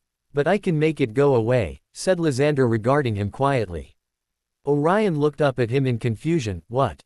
Lysander slowly caressed his jaw while locking gazes with him and said softly, "If we bond I believe the Link would disappear. My blood would give you natural mind barriers, nothing can go through them." Orion widened his eyes, "Bond? You want to bond with me now?" Lysander smiled at him, "Yes, why wait? I love you, Orion. I want you to be my mate. There's no doubt in my mind that we belong together. But we're too young," Orion said nervously. I don't know if I'm ready, and your parents, Les. What would they say?" "Once they meet you they'll accept you," replied Lysander calmly. Orion gulped and shook his head. "I appreciate the offer, Les, but I think it's too soon." He saw the hurt in Lysander's eyes and quickly reassured him, "I love you too, Les, but we should think about it carefully and I would like to have your parents' consent before doing it." Then he added with a sigh, "And there are still many things between us, Les. Like it or not, I want to have this link with Voldemort for the time being. It's useful at present." He looked up at Lysander and added quietly, "I avoided you because I thought you didn't want to be with me, but that wasn't all. You know who I am, you know that I have many things that I need to do, but you don't understand, Les. You got angry simply because I used the link once. That's nothing in comparison with what I'll be doing in the future. I'll be meeting with Voldemort regularly and I'll be in dangerous situations frequently. That night, after our fight, I realized that I really shouldn't have a boyfriend, not with everything that's going on. It isn't fair to you, Lysander. You have nothing to do with Voldemort and by being with me you're getting involved. You shouldn't have to worry because of me. What I told you before was the truth, you truly are better off without me." Lysander frowned and remained silent.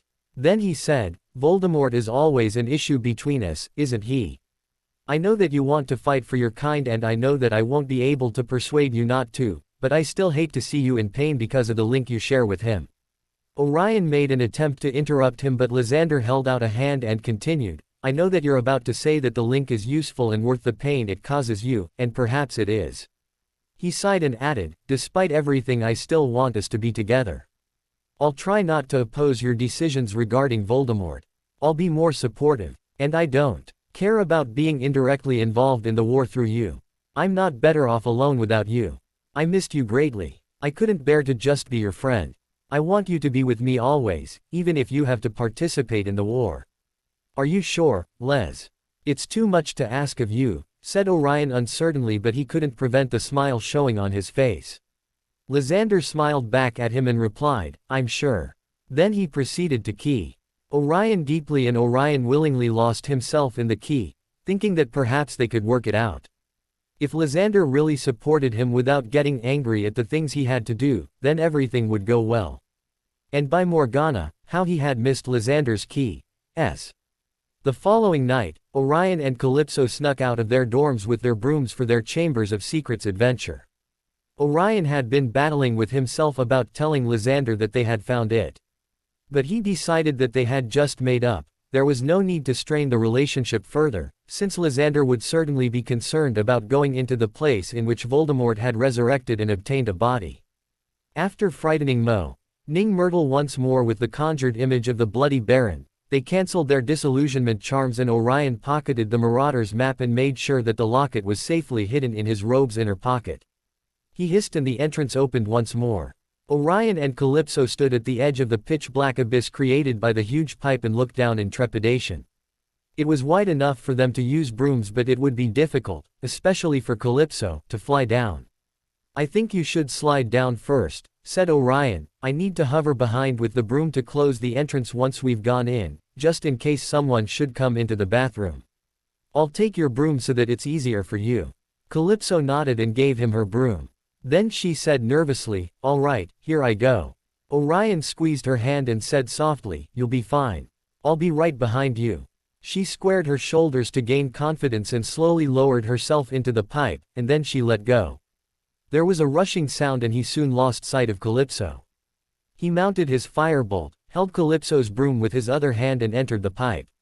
Hovering in midair inside it, he hissed, "Klaus," and at once the circle of light above him disappeared as the sync got back into place. The pipe was completely dark now. Orion tried to fly down the pipe but it was extremely difficult without being able to see. He needed to dive down but he wouldn't be able to see if the pipe took turns since his hands were already occupied with the brooms and therefore he couldn't take out his wand to cast Illumos. So he swiftly dismounted his broom and painfully hit the pipe and started sliding down. It was like rushing down an endless, slimy, dark slide. As the held the brooms tightly against his body with one arm, he took out his wand and cast Lumos. Now he could see more pipes branching off in all directions, but none as large as theirs, which had started twisting and turning, sloping steeply downward, and he knew that he was falling deeper below the school than even the dungeons. And then, just as he had begun to worry about what would happen when he hit the ground, the pipe leveled out, and he shot out of the end with a wet thud, landing on the damp floor of a dark stone tunnel large enough to stand in. Calypso was standing in a small circle of light that formed around her wand, robes dirty and disheveled, but she was unharmed and wore an excited expression on her face. As she took her broom from Orion she said, "We must be at the very foundations of Hogwarts, Orion. It's amazing. I bet you anything that there must be another entrance to the chamber." Orion didn't reply. He knew that there was another entrance. He had seen how Voldemort had opened it in his vision years ago. But that entrance was on the outskirts of Hogsmeade and he couldn't have gone looking around for it because his absence during their day at Hogsmeade would have raised suspicions. And he couldn't have asked for Calypso's help because he had no way of explaining how he knew about it, since she didn't know about his link with Voldemort. He picked up his broom after standing up and held up his wand, which still shone with light, to look around. The tunnel was so dark that he could only see a little distance ahead and the floor was littered with small animal bones. Orion led the way forward and around a dark bend in the tunnel there was an outline of something huge and curved, lying right across the tunnel. It wasn't moving. The light slid over a gigantic snake skin, of a vivid, poisonous green, lying curled and empty across the tunnel floor. "Merlin's beard, it's the basilisk skin," said Calypso excitedly as she stepped closer to examine it. "It's priceless as a potion's ingredient." Orion rolled his eyes and said in dismay, "Calypso, we're not stopping in order to harvest the skin." Calypso puffed her chest in indignation and Orion added, "To make a compromise, you'll be able to collect some of it once we get back, okay? Now let's get going." They walked through the dark tunnel, while Calypso muttered about people who didn't value unique ingredients, and then, at last, as they crept around yet another bend, Orion saw a solid wall ahead, on which two entwined serpents were carved, their eyes set with great, glinting emeralds. He stood in front of them and hissed, "Open." The serpents parted as the wall cracked open, the halves slid smoothly out of sight, and they walked inside. "It's magnificent," gasped Calypso. Orion concurred. They were standing at the end of a very long, dimly lit chamber. Towering stone pillars entwined with more carved serpents rose to support a high ceiling lost in darkness, casting long, black shadows through the greenish gloom that filled the place. They aimed their wands ahead of them and moved forward between the serpentine columns. Every careful footstep echoed loudly off the shadowy walls. Then, as they drew level with the last pair of pillars, a statue high as the chamber itself loomed into view, standing against the back wall. Orion had seen it before, in his vision, Slytherin's statue. And between the feet, face up, lay a small, black-robed figure with flaming red hair. "It's the Weasley girl," said Calypso impassively regarding the body. "Her body seems to have been perfectly conserved. Must be due to the chamber's insularity and cold temperature. What should we do with it?" But Orion was barely listening to her. There, near the body, laid an open black book. The diary that had helped Voldemort's other piece of soul attain a body. Finally he would have a clue as to how Voldemort had managed that. "I'm going to look around, Orion," said Calypso, "to see if there are any hidden rooms." Orion absent-mindedly nodded and he knelt in front of the diary. He used his wand to cast several revealing spells but all came up with nothing. The diary didn't have any magic in it. He started flipping the pages and frowned when he saw that they were all blank. Wasn't it supposed to be diary? Then why hadn't anyone written in it? And why didn't it have any magic? If it had helped Voldemort return, why was it just a simple blank book? He picked it up and closed it. It had a black leather back. He turned it around and on its cover, at one of the corners, he saw small elegant silver letters, TMR. His throat dried, his stomach fell, and he felt his blood drain from his face. Immediately, hundreds of thoughts rushed into his mind, as if something had broken inside. He was barely able to cope as his mind assimilated hundreds of thoughts he had had in the past, suspicions long held, conclusions reached, all of which he hadn't remembered until now. He staggered and fell to the ground, as they swirled unbridled in his mind. The locket's power spikes when Tom got angry, Tom's knowledge about Voldemort and the inner workings of the Death Eaters, Tom's defense of Voldemort's ideas and actions. Tom's and Voldemort's gaunt heritage, their shared Slytherin ancestry, their resembling facial features, their similar mannerisms and inflections of voice, and finally, the staggering realization that Tom had been and was Lord Voldemort. Orion dropped the diary, clutched his pounding head and gave a piercing scream of rage, hurt, and betrayal. Calypso had rushed to his side and was shaking his shoulders. "Orion, what happened? Are you all right?" Orion looked up at her, unaware of the tears streaming from his green eyes, and he said in a hoarse voice, "I'm fine.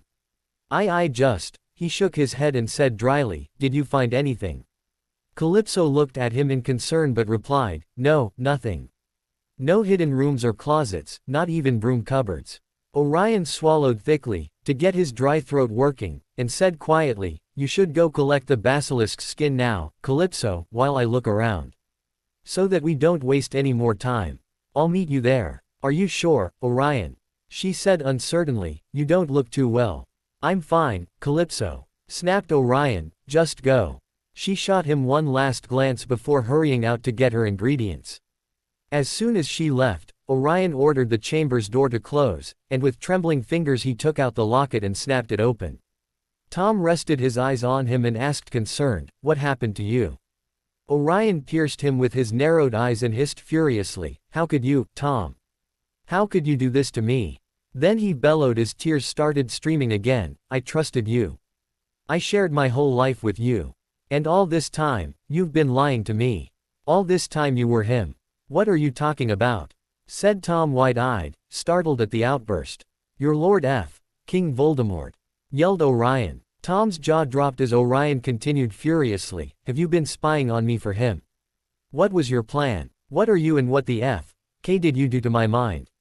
Tom was extremely pale and seemed unable to answer. Orion gripped the locket tighter, whipped out his wand and aimed it at Tom's face. He said savagely, "Morgana, help me, Tom. If you don't answer my questions right now, I'll destroy you this instant without a second thought." How did you find out?" said Tom softly while warily looking at the wand. "You don't King ask the questions here." "I do," bellowed Orion, "now answer them." Tom reassumed his coolness and said calmly, "I was Lord Voldemort, but I have not been spying on you. He doesn't know you have me and I have no connection with him. I'm just his portrait." Orion laughed hysterically and then said, "Do you truly believe me to be such an idiot?" Then he yelled, "I know perfectly well that you're not a portrait. You're something else. So stop bullshitting me and tell me the truth." Tom shook his head and said truthfully, "I am not spying on you. He really doesn't know that you have me and I have no means to communicate with him." Orion assessed him and perceived that he was saying the truth. He narrowed his eyes and spat furiously, "What did you do to my mind?"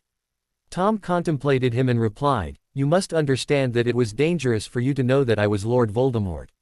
I cast a compulsion web on your mind, to lock into a corner of your mind all your suspicions about me being Lord Voldemort.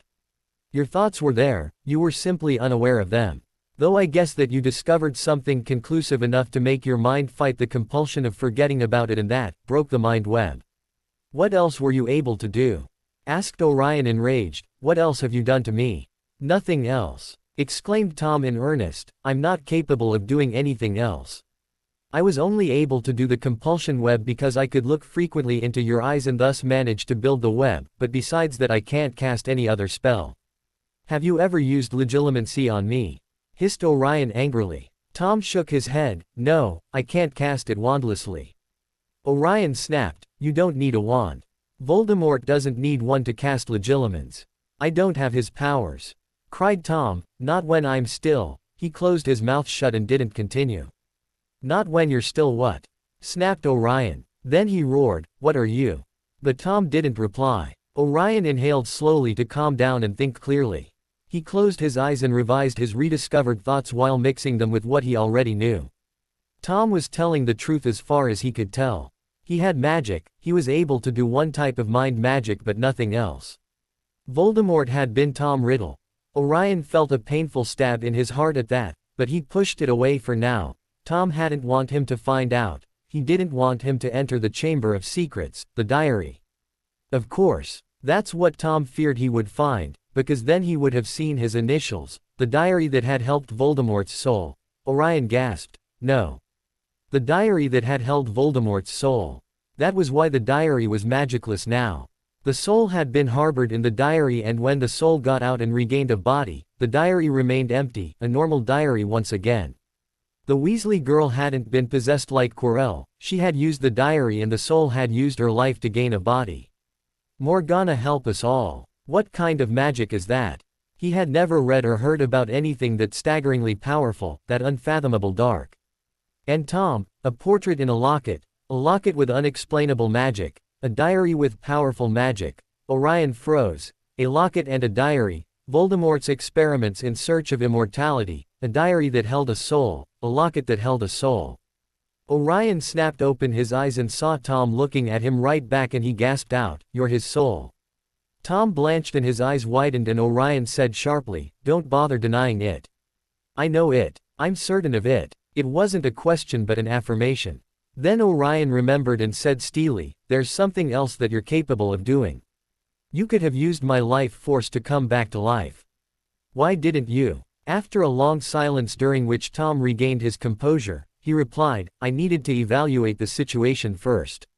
I was safe in your hands, you kept me secret, you kept me hidden. No one would find me with you and you wouldn't let anyone take me away or destroy me. Then you told me that Lord Voldemort had gained a body, and I could feel it as well, so I didn't need to come to life anymore. And if he hadn't?" asked Orion acidly. "If he hadn't been successful, would you have used me and killed me in the process to come back?" Tom didn't reply, and Orion shut his eyes as a tear streamed down his cheek. Tom's silence said it all. Orion heard Tom say softly, "Orion, I wouldn't do it now. Not now that I know you and care for you." Orion opened his eyes and snapped furiously, "You don't care for me, Tom. Don't try to delude me. What you have done, it's unforgivable. You're Lord Voldemort. You're his soul. I can scarcely believe it. By Mordred, I came to care for you, to love you even. And you're him. That vicious, ruthless wizard. That killed my—" He shook his head and said sorrowfully with a sharp pain in his chest, "What happened to you, Tom? How did you become him? What did you do to yourself? You fractured your soul in 3 pieces, I don't even know how, but you massacred yourself. Your soul, Tom, the most important and pure part of a wizard, and you shredded it to pieces." "I did it to attain immortality," said Tom quietly. "It was the only way and a small price to pay for it." He paused and continued, "Regardless of what you might think about me, believe me this, I do care for you." Orion locked gazes with him and saw the beady truth in Tom's dark blue eyes, and his heart clenched. Orion closed his eyes and whispered shakily, "Morgana help me, but I care for you too, despite everything." He let out a choked sob. Tom smiled warmly at him, but inside Orion was torn with conflicting emotions. "Tom, His mentor, his confidant, his oldest companion, was Lord Voldemort. The wizard that had killed his mother, that had tried to kill him, and that perhaps would try to kill him again when he found out he was Harry Potter. The Dark Lord that had ruthlessly killed so many others and who tortured his own followers without batting an eyelash. The Tom he loved had become the terror of the wizarding world. And he knew now, that he loved Tom in some way. The piercing pain he felt in his chest confirmed it. Orion looked at Tom, eyes brimming with unshed tears, and said quietly, "But it doesn't change the fact that you deceived me, Tom. And that, I can't forgive." Tom narrowed his eyes and interrupted him, "And you haven't?" "No," started saying Orion. "What a little hypocrite you are, Orion," sneered Tom angrily. "Now that we are revealing ourselves to each other, you could at least try some honesty." Orion was startled. "I don't know what you're referring to." "You are smart and perceptive, Orion," interjected Tom coldly, "but you forget that I'm sharp as well. You didn't expect that I would never find out, surely." Orion tensed and bit out, "Find out what?" There were several things that he kept secret from Tom. To which of them was he referring? Tom eyed him coolly and replied, "Why, that you're Harry Potter, of course. Don't tell me there's even more to you." Orion gasped and dropped the locket in shock. Out of all the possible things, that, he hadn't expected. When he came to himself, he quickly picked up the locket. Tom was glaring at him and said sarcastically, "Oh, thank you for dropping me, because I haven't had enough rocky moments for an evening." Orion snapped at him angrily, "You used legilimency on me." "No, I haven't," hissed Tom furiously, "I already told you I can't." "Then how?" started saying Orion shakily. Tom smirked at him, "Really, Orion, I've known you since you were 11. The clues were there, believe me. I doubt anyone would have pieced them together, but then again, I'm not anyone, and I know things about you that no one else does. You were able to open me, which only myself could do. You're a Parselmouth when no one of the Black Line has ever been one. You were able to know what goes on at Death Eater gatherings and you never explained how. Harry Potter survived the Avada Kedavra with only a scar. A unique curse scar, that explains your Parseltongue abilities and perhaps a way for you to see through Lord Voldemort's eyes, and that's how you know about the gatherings, and it also explains your urgency to learn occlumency. Harry Potter fled from his Muggle caretakers when he was 10 years old and then disappeared, around the time when your father escaped from Azkaban and took you with him. You told me you lived in a Muggle orphanage where they used you, when in reality you lived with your Muggle relatives, and I imagine it was your uncle that beat you and tried to beat you, and that's why you fled. And you hate Dumbledore because he was the one to put you in their care. There's also your opinions on Muggleborns, which no pureblood would share, but which are understandable given that your mother was Lily Potter. Your father was Sirius Black, I don't doubt that. You have black features, but your mother had to be Lily Potter since you lived with her when you were a baby and she died to protect you. Only a true mother would have done that. That also explains why you were opposed to Lord Voldemort's methods, since he killed her." He paused and asked, "I guess that you're using a blood glamour to cover your scar." Orion nodded, dazedly, and then came to himself and asked quietly, "Why didn't you tell me you knew?" "I was hoping that one day you would confide in me," said Tom quietly, "besides I gained nothing if you knew that I had already figured it out." "Do you think Voldemort knows?" asked Orion in apprehension. "He doesn't," said Tom assuredly, "he would have confronted you by now if he knew. But if you spend long periods of time close to him he might find out." Orion frowned, "By spending time with him. Why?" Tom ignored the question and said sternly, "You should tell him." Orion snapped, "Are you mad?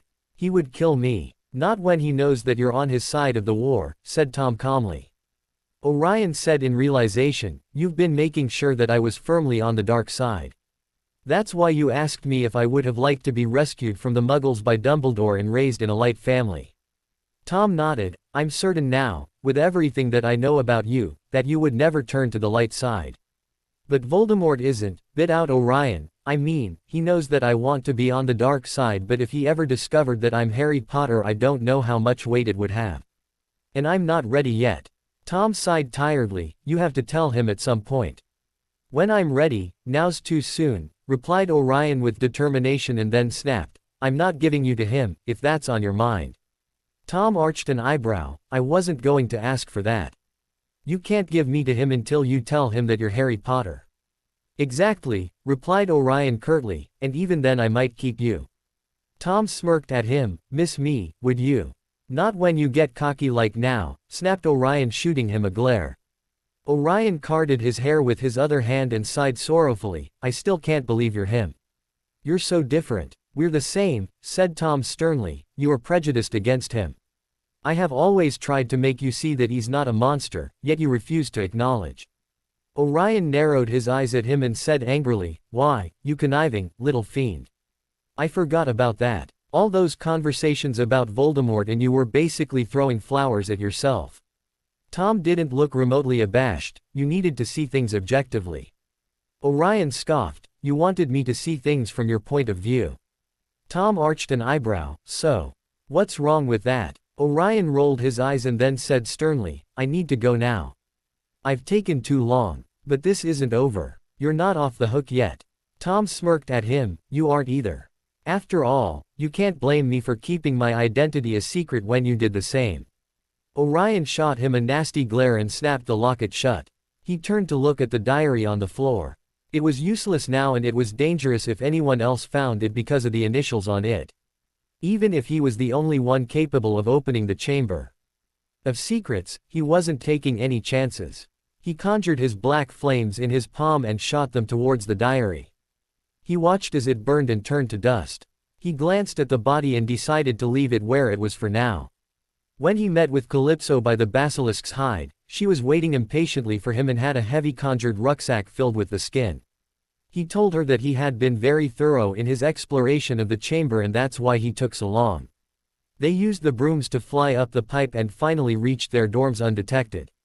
The last thought Orion had before falling asleep was that Tom was still hiding something from him. After all, why would Voldemort be able to discover that he was Harry Potter just by spending long periods of time near him? And why was he able to open the locket when only Voldemort could? Could the link account for it? But it didn't make sense. It was only a mental connection, not a blood connection or anything of the sort. The following evening, Orion was standing in his shared dorm in front of the mirror while the others were buzzing around getting ready for the Yule Ball. He tied Durmstrang's cape over the dress robes that Narcissa had sent him. His dress robes were rich dark green. Narcissa always insisted that green was his color, with delicate silver lining on the cuffs and collar. The robes had a velvety quality to them that made them extremely pleasant on the skin. He was fixing his dark hair into an elegant hairstyle, as he had seen his father do countless of times, when someone grabbed his waist from behind and purred, "You look amazing. Don't even think that I'm letting you out of my sight tonight." Orin locked gazes with Lysander's reflection on the mirror and softly smiled at him. He turned around and assessed his boyfriend. He was wearing dark blue dress robes that brought out his pale blue eyes and made him look like charming prince, though the charming aspect was overpowered by the roguishness brought about by Lysander's mischievous smirk. And Orion loved it. Orion heaved a disappointed breath and said, "Well, I suppose you'll do. Too late now to find someone more fitting to escort the champion." Lysander playfully growled, "I'll show you how fit I am for you after the Yule Ball." And he pressed him tightly against his body, surrounding him with strong arms, and keyed him deeply. When they came out for air, Orion said loftily, "Promises, promises." They were interrupted by Crumb that was looking at them amusedly. "They have to leave now. Headmaster Vagnarov is waiting in the ship so that they can enter all together." Lysander took his cape and they went down to the common room where they met the girls. Calypso was looking stunning with her hair held high and a black satin dress that showed under her cape. She grinned at them when she approached Crumb and took his offered arm. Orion arched an eyebrow and mouthed at her, "Crumb." She simply smirked at him and left the common room escorted by Crumb. Lysander and Orion followed behind along with the rest of the delegation. When they reached the ship, Vagnarov assessed them and seemed to be satisfied. They walked towards Hogwarts, Vagnarov leading the party, followed in precedence by Orion and Lysander and then the rest of the delegation. When they reached the oak front doors, they opened swiftly and Orion saw that the entrance hall was already packed with students, milling around waiting for 8 o'clock, when the doors to the Great Hall would be thrown open. Those people who were meeting partners from different houses were edging through the crowd trying to find one another. Vagnarov left them to meet with the other teachers and Orion inspected the crowd. He caught a glance of Hermione who was being escorted by Neville. She looked very different from her usual looks. She had done something to her hair, it was now longer bushy but sleek and shiny, and twisted up into an elegant knot at the back of her head, and when she grinned Orion could see that her teeth were smaller than when he had first met her. She had probably shrunk them after she got hit by the Denswago spell. Fleur was looking very beautiful in robes of silver gray satin, and she was accompanied by a Ravenclaw boy, and he saw Cedric with a pretty Asian girl. He smiled when he saw the group of Slytherins coming towards them. Draco was in front. He was wearing dress robes of black velvet that looked extremely good on him, and was walking with an air of confidence and arrogance that reminded him of Lucius. Pansy Parkinson in very frilly robes of pale pink was clutching Draco's arm with a satisfied smug look on her face, though Draco didn't seem too pleased by this. Crabbe and Goyle were flanking them, and Blaise had brought his on and off Ravenclaw boyfriend.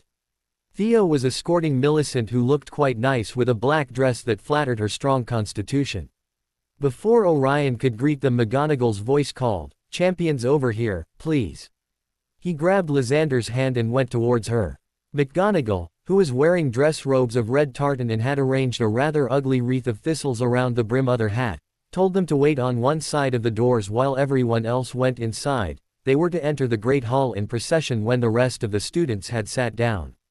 Fleur and her date stationed themselves nearest the doors. The older boy looked so stunned by his good fortune in having Fleur for a partner that he could hardly take his eyes off her. Cedric and the Asian girl were talking animatedly between themselves, and Neville was nervously checking his dark crimson dress robes. Orion surreptitiously winked at Hermione when she cast a sidelong glance at him. She gave him a small smile in return and turned back to reassure her date. When the doors to the Great Hall opened, once everyone else was settled in the hall, Professor McGonagall told them to get in line in pairs and to follow her. They did so, and everyone in the Great Hall applauded as they entered and started walking up toward a large round table at the top of the hall, where the judges were sitting.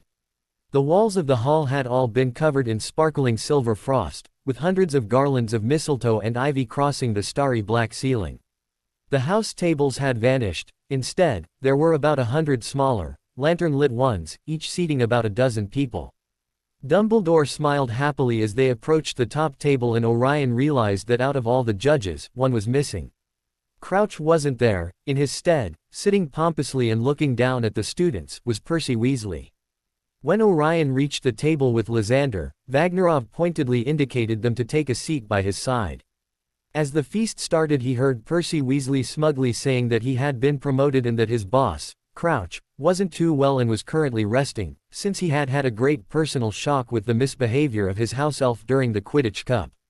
While Fleur was criticizing the Hogwarts decorations to her date, who only nodded stupidly at anything he said. When all the food had been consumed, Dumbledore stood up and asked the students to do the same. Then, with a wave of his wand, all the tables zoomed back along the walls, leaving the floor clear, and then he conjured a raised platform into existence along the right wall. A set of drums, several guitars, a lute, a cello, and some bagpipes were set upon it.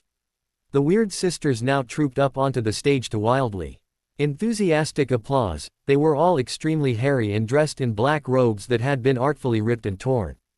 As they picked up their instruments, Orion and the rest of the champions stood up with their partners and walked onto the brightly lit dance floor.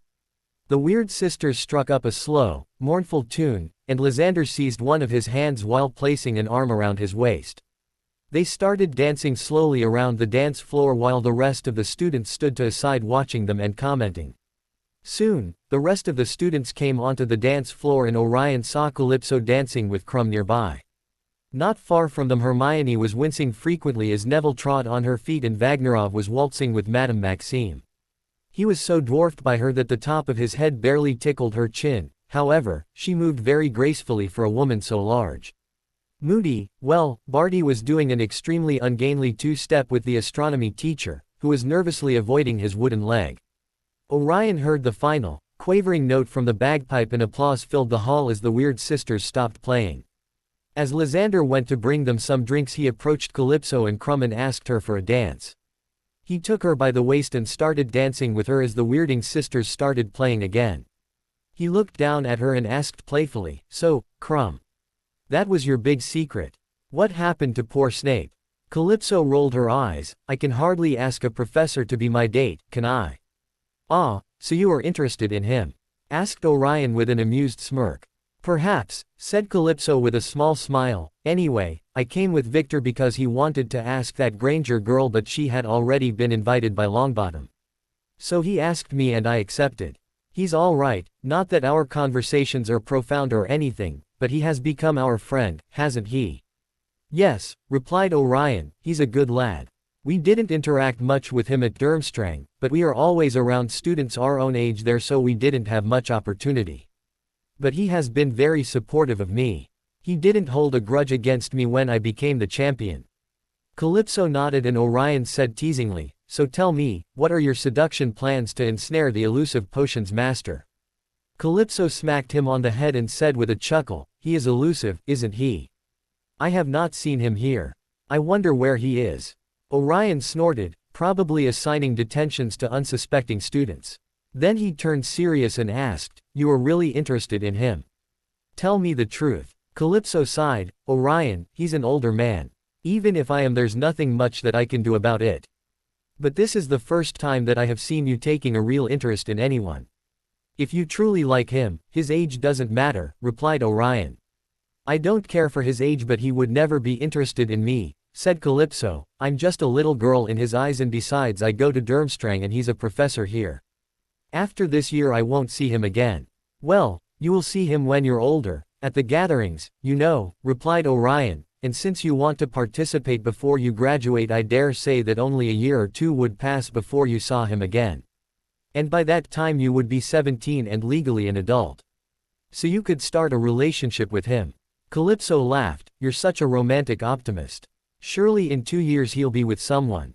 And he won't even remember me. Orion said pensively, he doesn't look as if he had anyone right now, and besides we know the activities he does for him are dangerous. I don't think he has much time for romance or the disposition for it. And if you want him to remember you, then simply talk to him about potions after class. You're one of Durmstrang's top students in potions. I'm sure there are a lot of topics for you two to talk about. Calypso eyed him speculatively and asked, and why are you so interested in getting me together with him? I thought that you hated him. Orion sighed and said quietly, I don't hate him. I don't like him either. I just understand him. I think he's had a rough life, and as you said so many times before, he's brilliant and powerful. I think he deserves something better. Besides, I could easily imagine you with him. I think you would fit perfectly together.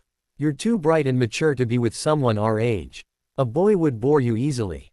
You're right about that, replied Calypso, but I could say the same thing about you. I don't imagine you with someone our age either. Orion looked down at her with a frown. Well, I'm currently with someone my own age, and I can tell you that I'm not bored. Calypso hummed and said, not now, perhaps, but in time. You don't think that Lysander and I make a good couple? Asked Orion, surprised. Calypso regarded him and said carefully, I like Lysander, don't get me wrong, but I've seen you with him, and while you're happy, you're not in love with him. I think he's an infatuation. I am in love with him, interrupted Orion with conviction. Calypso eyed him with intelligent eyes and said perceptively, maybe you believe yourself to be but truly aren't. I think you'll realize this when you meet the one that you're supposed to be with. In your relationship with Lysander, he's usually the one that seeks you out. The one who always wants to be with you, and you accept it and welcome his attentions, but you don't actively seek him. And besides, you two have very different futures. I don't know if you've thought about it, but what will you do when he has to go back to his clan and you have to fight in the war? You see, you're from two different kinds. You don't fit together. Why does everyone keep saying that? Said Orion with exasperation, those things can be resolved by mutual agreement. Lysander and I have talked about our future, and he supports my involvement in the war. Well, at least he does now. And maybe he doesn't completely understand, but he is willing to allow me to fulfill my own ambitions. But that's just it, replied Calypso, he doesn't understand your ambitions or the importance that this war has for us. He views it from the outside, and their kind doesn't want to get involved. And as you said, he allows you to fulfill your ambitions. Don't you see how that sounds? You would need to constantly explain the reasons for your involvement in the war, and I think that he would keep trying to get you away from it. She sighed and added, Orion, I think he's a wonderful person, but the reality of the situation is that you're a dark wizard, and only dark wizards understand each other. Only another dark wizard will understand what drives you. During Orion's musings about what she had just said, Draco came up to them. The music had just stopped and another song was about to begin. Draco looked at Orion and said quietly, "Can I have this dance?" Sure," said Orion, startled out of his thoughts. Calypso broke away from Orion and looked from one to the other and then said quietly to Orion, "I'll go find Les and ask him to dance with me." And then she scurried away. Draco took Orion's hand and circled his waist with an arm and started leading him around the dance floor. Orion could see that the top table was now empty. Dumbledore was dancing with McGonagall, Madame Maxime with Hagrid, Ludo Bagman with the herbology teacher, and Vagnarov was nowhere to be seen. Orion looked up at Draco and saw that he was intently watching him. He smirked at the taller boy and said, "So, Pansy, and you told me that she wasn't your girlfriend." Draco grimaced and replied, "She blackmailed me. I had no choice. Thankfully, I finally managed to escape her clutches." Orion laughed heartedly, "She blackmailed you? The Slytherin prince? My, she must have some juicy information to have accomplished that." Draco glared at him and said sarcastically, "Glad to see that my predicament amuses you." Orion chuckled and said merrily, it does. Then he cocked his head to one side and asked, "What does she have on you?" "Nothing too important," said Draco dismissively. Orion arched an eyebrow in disbelief but let it go. "So, you got back with Lysander?" asked Draco tensely. "I did," replied Orion happily. "We resolved our issues and we're fine now. It really was a little bit stupid. I should have listened to him sooner." Draco didn't comment on that, but he said quietly, "You realize that this is the first time that we have danced together?" Orion's eyebrows shot upwards in surprise. "You're right. I hadn't thought about that." Then he smiled at Draco, "But I'm glad that we're dancing now. You really are an excellent dancer. Just as good as Lysander, and that's a compliment indeed." Draco drawled arrogantly, "I'm a much better dancer than he is." And to prove his point he swirled Orion around and expertly caught him back in his arms. Orion laughed, "Okay, I believe you now." Draco smirked at him, "You're a good dancer as well. Few can follow my steps as fluidly as you do. I think we make a good dancing pair." "We do," admitted Orion with a grin. Then he asked, "Have your parents owled to you recently?" "Yes," replied Draco, "I guess they've told you that we're going to Malfoy Manor in Moscow to catch part of the winter season." Orion nodded, "Yes, your mum told me." Then he sighed, "I suppose that there'll be balls and all." Draco chuckled, "Why don't you like balls when you're able to dance like you do?" "I don't dislike them," replied Orion in earnest, "it's just that sometimes they can get a little bit boring and tiresome. And I like to spend holidays quietly, in family activities, rather than with complete strangers." "I understand," said Draco with a nod, "but I don't think you'll be able to escape it this time." He glanced around and surreptitiously took out his wand and cast silencing spells on him and Orion. Then he added in a whisper, "There's a lot of activity going on to get more supporters for our side, and the balls are a front for that purpose." Orion's eyebrows shot upwards and he whispered back against Draco's neck, "Like what happened at my birthday ball." "Similar but on a larger scale," replied Draco in a low murmur. "They're interested in the foreigners, so a lot of people will be invited besides the usual crowd. And I guess that they'll be having secret meetings inside rooms while the ball goes on." "And will he make an appearance?" asked Orion in a barely audible whisper. "Yes," replied Draco quietly, "he's the one who ordered my aunt and uncle to step it up." "Well, that's definitely interesting," murmured Orion. "I'm glad to see that things are progressing. Do you think that we'll be included?" "I don't know," said Draco silently, "it's really up to him to decide. But I know that Father wants us to learn how they deal with the negotiations." "He told you that?" asked Orion in a surprised hush. "Lucius wants you and me to learn about their diplomacy." Draco nodded and said quietly, "Yes. As you said to me, he's preparing me, and now he also wants you to learn about it." "And he doesn't believe we're too young?" asked Orion in a disbelieving whisper. "Not for this, not for politics," replied Draco quietly, "the sooner we learn the better. And I'm rather happy about it. I like politics and diplomacy. I've always found it fascinating. Father has instructed me since I was 10 years old, but I have never been included in any real negotiations before. It will be a great learning experience if we're allowed to watch." Orion nodded dazedly. You're right, it would be incredible. Then he asked concerned in low whisper, but isn't it dangerous to give such large gatherings of dark wizards all in one spot?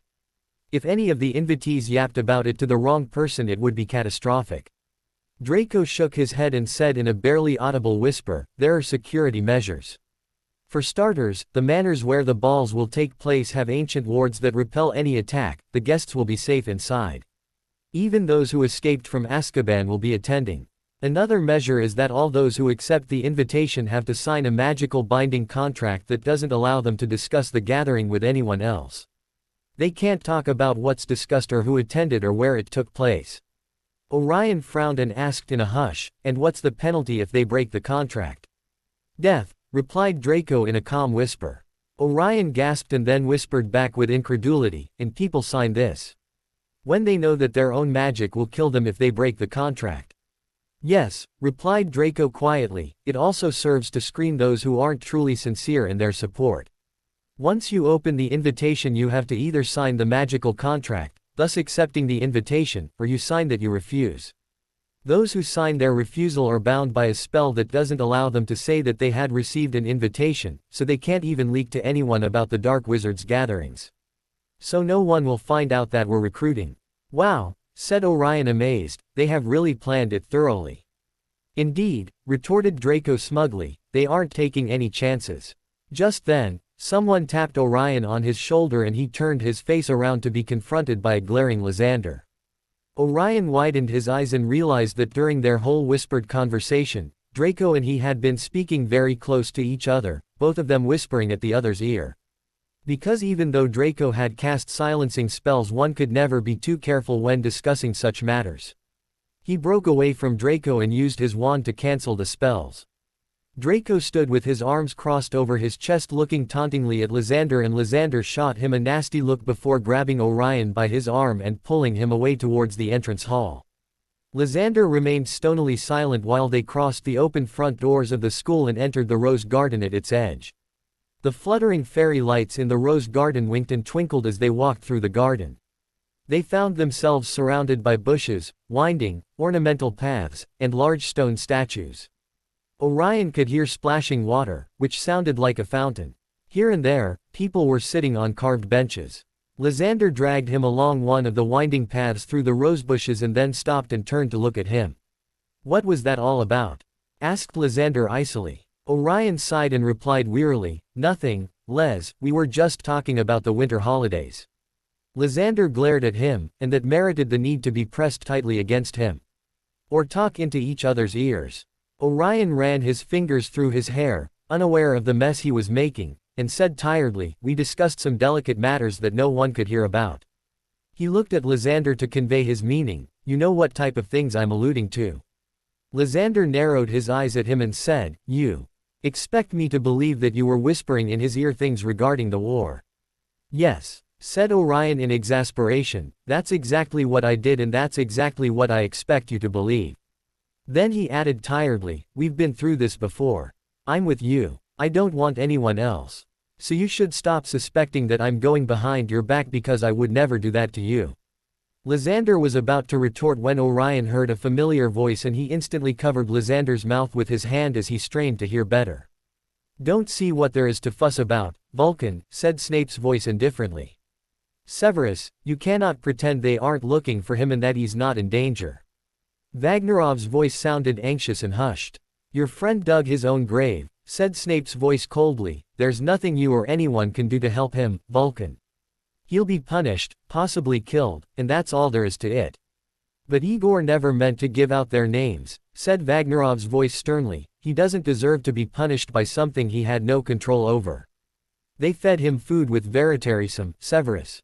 I just ask you to let him know that. He knows but it won't change his mind. Treason is treason and as such he considers it unforgivable, replied Snape's voice calmly, my only advice is to tell him to remain well hidden, just as he has been doing so far. Snape and Vagnerov came around the corner. Snape had his wand out and was blasting rosebushes apart, his expression most ill-natured. Squeals issued from many of the bushes, and dark shapes emerged from them. 10 points from Ravenclaw, Fawcett. Snape snarled as a girl ran past him. And 10 points from Hufflepuff too, Stebbins. As a boy went rushing after her. Just as Orion started grabbing Lysander to hide away, Snape caught sight of them. "And what are you two doing?" said Snape with narrowed eyes. Vagnarov, Orion saw, looked slightly discomposed to see them standing there. "We're walking," replied Orion evenly, "not against the law, is it?" "Keep walking, then." Snape snarled, and he brushed past them, his long black cloak billowing out behind him. Vagnarov took a step towards them and ordered curtly, "Not a word to anyone about what you've heard." He made a move to return to the castle, but Orion placed a hand on his arm and said quietly, "Will he be safe?" Vagnarov looked down at him with narrowed eyes and Orion continued softly, "It's just that he helped me once. I don't want them to find him. I hope he remains alive." Vagnarov's expression softened and he replied, "I hope so too." And with that he continued down the path. Orion sighed wearily and Lysander, all arguments forgotten, placed a hand on his shoulder and asked quietly, "They were talking about Karkaroff, weren't they?" Orion turned around to face him and said quietly, "Yes. When the Aurors held him in the Ministry's cells they gave him low doses of Veritaserum in his food, so that on the day of his trial he would blabber all the names of the Death Eaters he knew about. The Lestranges, amongst other, were thrown into Azkaban with the information he provided. And now, well, now they seem to be hunting him down. But Master Vagnarov is right, it truly wasn't Karkaroff's fault." Then he added in apprehension, "I really hope they never catch him. He doesn't deserve what they would do to him." Lysander nodded and threw an arm over Orion's shoulders to offer him comfort. "If he has been able to hide for this long then his chances for survival are high. Don't worry." Orion gave him a wan smile and nodded. But he knew that Karkaroff would be discovered someday, Voldemort wouldn't give up the search. And he felt he owed the wizard something, after all, he had given him the Deathly Hallow portkey and told him to search the Hallows and to practice his dark magic and never fear it. In a way, Karkaroff had been the one to help him the most. At least Vagnarov seemed to be helping Karkaroff somehow. He hadn't known that those two had been friends. And Vagnarov had asked Snape to plead Karkaroff's case with Voldemort. That meant then that Vagnarov wasn't a Death Eater. But on the other hand, he called Snape by his first name so they knew each other. It was probable then that Vagnarov was a supporter who had never taken the mark. And well, Vagnarov was a powerful wizard that could manage to give his allegiance to Voldemort while refusing the mark. Orion and Lysander returned to the ball when the Weird Sisters had just finished playing at midnight. Everyone gave them a last, loud round of applause and started to wend their way into the entrance hall. Many people were expressing the wish that the ball could have gone on longer, but Orion was perfectly happy to be going to bed. A lot of things had happened these last few days and he felt exhausted. When he went into his bed, Lysander followed him and they comfortably snuggled under the duvet. Orion closed his eyes and hummed in enjoyment as Lysander started threading his fingers through his hair. Lysander chuckled at his sounds and gave him small keys on his neck and then trailed towards his chest as he unbuttoned his pajamas top. Orion groaned, he had missed Lysander's touches so much, it felt wonderful. He opened his eyes and gave his boyfriend a warm smile. Lysander smiled back at him and swiftly removed the pajamas top and started caressing him. Orion groaned his approval again and tightly embraced him as he started to key Lysander's neck. In a swift move, Lysander moved on top of him and at him passionately. Orion slowly removed his boyfriend's shirt and then trailed his fingers on his back, enjoying the feeling of Lysander's warm skin under his fingertips. It seemed it had been so long since he had touched Lysander. How he had missed him. He sighed happily and playfully bit Lysander's earlobe as Lysander started dotting his neck again. Orion placed his arms around his boyfriend's neck and pulled him in for another deep and passionate key. As Lysander's tongue skillfully moved against his in his mouth, he felt him caressing his sides, reaching towards his waistband. Orion was getting increasingly aroused as Lysander played with his pajamas waistband, while continuing to him. He felt Lysander's beak against his and groaned as his boyfriend started grinding his hip. He pressed Lysander's body tightly against his and bucked his hips when he felt Lysander's hand slipping under his pants. They had never gone this far but it felt incredible, he didn't want it to stop, ever. Lysander's fingers wrapped around his beak and Orion arched his back and a loud moan escaped from his throat. Lysander stopped and looked into Orion's his half-lidded eyes. He said softly, "Are you comfortable with this? Do you want me to continue?" Orion dazedly nodded and said throatily, "Yes. It feels amazing." Lysander smiled at him and continued his ministrations while Orion keyed at him deeply and wrapped his arms around his shoulders. Orion could barely have a coherent thought. Lysander's warm fingers around his beak were driving him crazy. He bucked against Lysander's slowly moving hand and whispered, "Les, bite me, please." Lysander smirked at him roguishly, and while he continued moving his hand, he nuzzled Orion's neck, and without waiting for long, he sunk his incisors in Orion's smooth and warm skin. He felt Orion's blood rushing into his mouth as he gently .net against Orion's neck when he tasted his exquisite blood. Orion felt a strange warmth around one of his fingers but was barely aware of it as he felt Lysander's king his neck in the heightened state of arousal that it brought. Lysander started moving his hand faster and Orion bucked and .net loudly in pleasure. Orion was lost in all the sensations that coursed through his body at once and was barely aware of the insistent burning around one of his fingers. He caressed Lysander's head as his hips bucked once again against Lysander's hand that was firmly gripping him. Lysander stopped king his neck, and as the height caused by Lysander's vampire ki started fading, Orion finally realized that his finger was painfully burning. He dazedly brought his hand in front of his face and saw his ring glowing darkly. Lysander looked at him with wide eyes and gasped, "Orion." But Orion didn't hear the rest of his words because in that instant his body shifted through space and he dropped on his hands and knees on an unfamiliar cold floor. He was utterly startled. He wasn't in his bed anymore. Where was he? How did he get here? He shakily stood up and shook his head to dispel it from its lust-induced haze. He was still painfully hard and he pulled his waistband higher as the coldness of the room hit his bare chest. When he was about to finally look around to decipher where he was, he heard a cold voice say behind his back, "I don't appreciate that I have to wait for you when I summon you. I expect you to be here instantly the next time." Orion spun around and gasped in horror when he saw Voldemort standing before his throne a few feet away from him. No, Orion thought in desperation, not him. Not now. When Voldemort saw him he narrowed his eyes at him, "And I expect you to be properly attired as well." Orion still looked at him open-mouthed and with wide eyes. Voldemort's intent crimson gaze slowly trailed up and down Orion's body, taking in every inch. Orion immediately wrapped his arms around his body. He felt so exposed, so vulnerable, and he prayed to Morgana for the persistent beep straining his pants to go away before he died of mortification. Voldemort approached him and Orion saw his Arlet eyes locking on his neck before he felt a bursting pain in his scar. He bit his tongue to prevent his scream and backed away from Voldemort, whose face now had a murderous expression as he advanced towards him. Orion hit the wall behind him and looked up in fear at Voldemort. Voldemort grabbed his throat tightly and made his head move to a side. Voldemort's Arlet eyes blazed with rage and he hissed furiously, "What is this?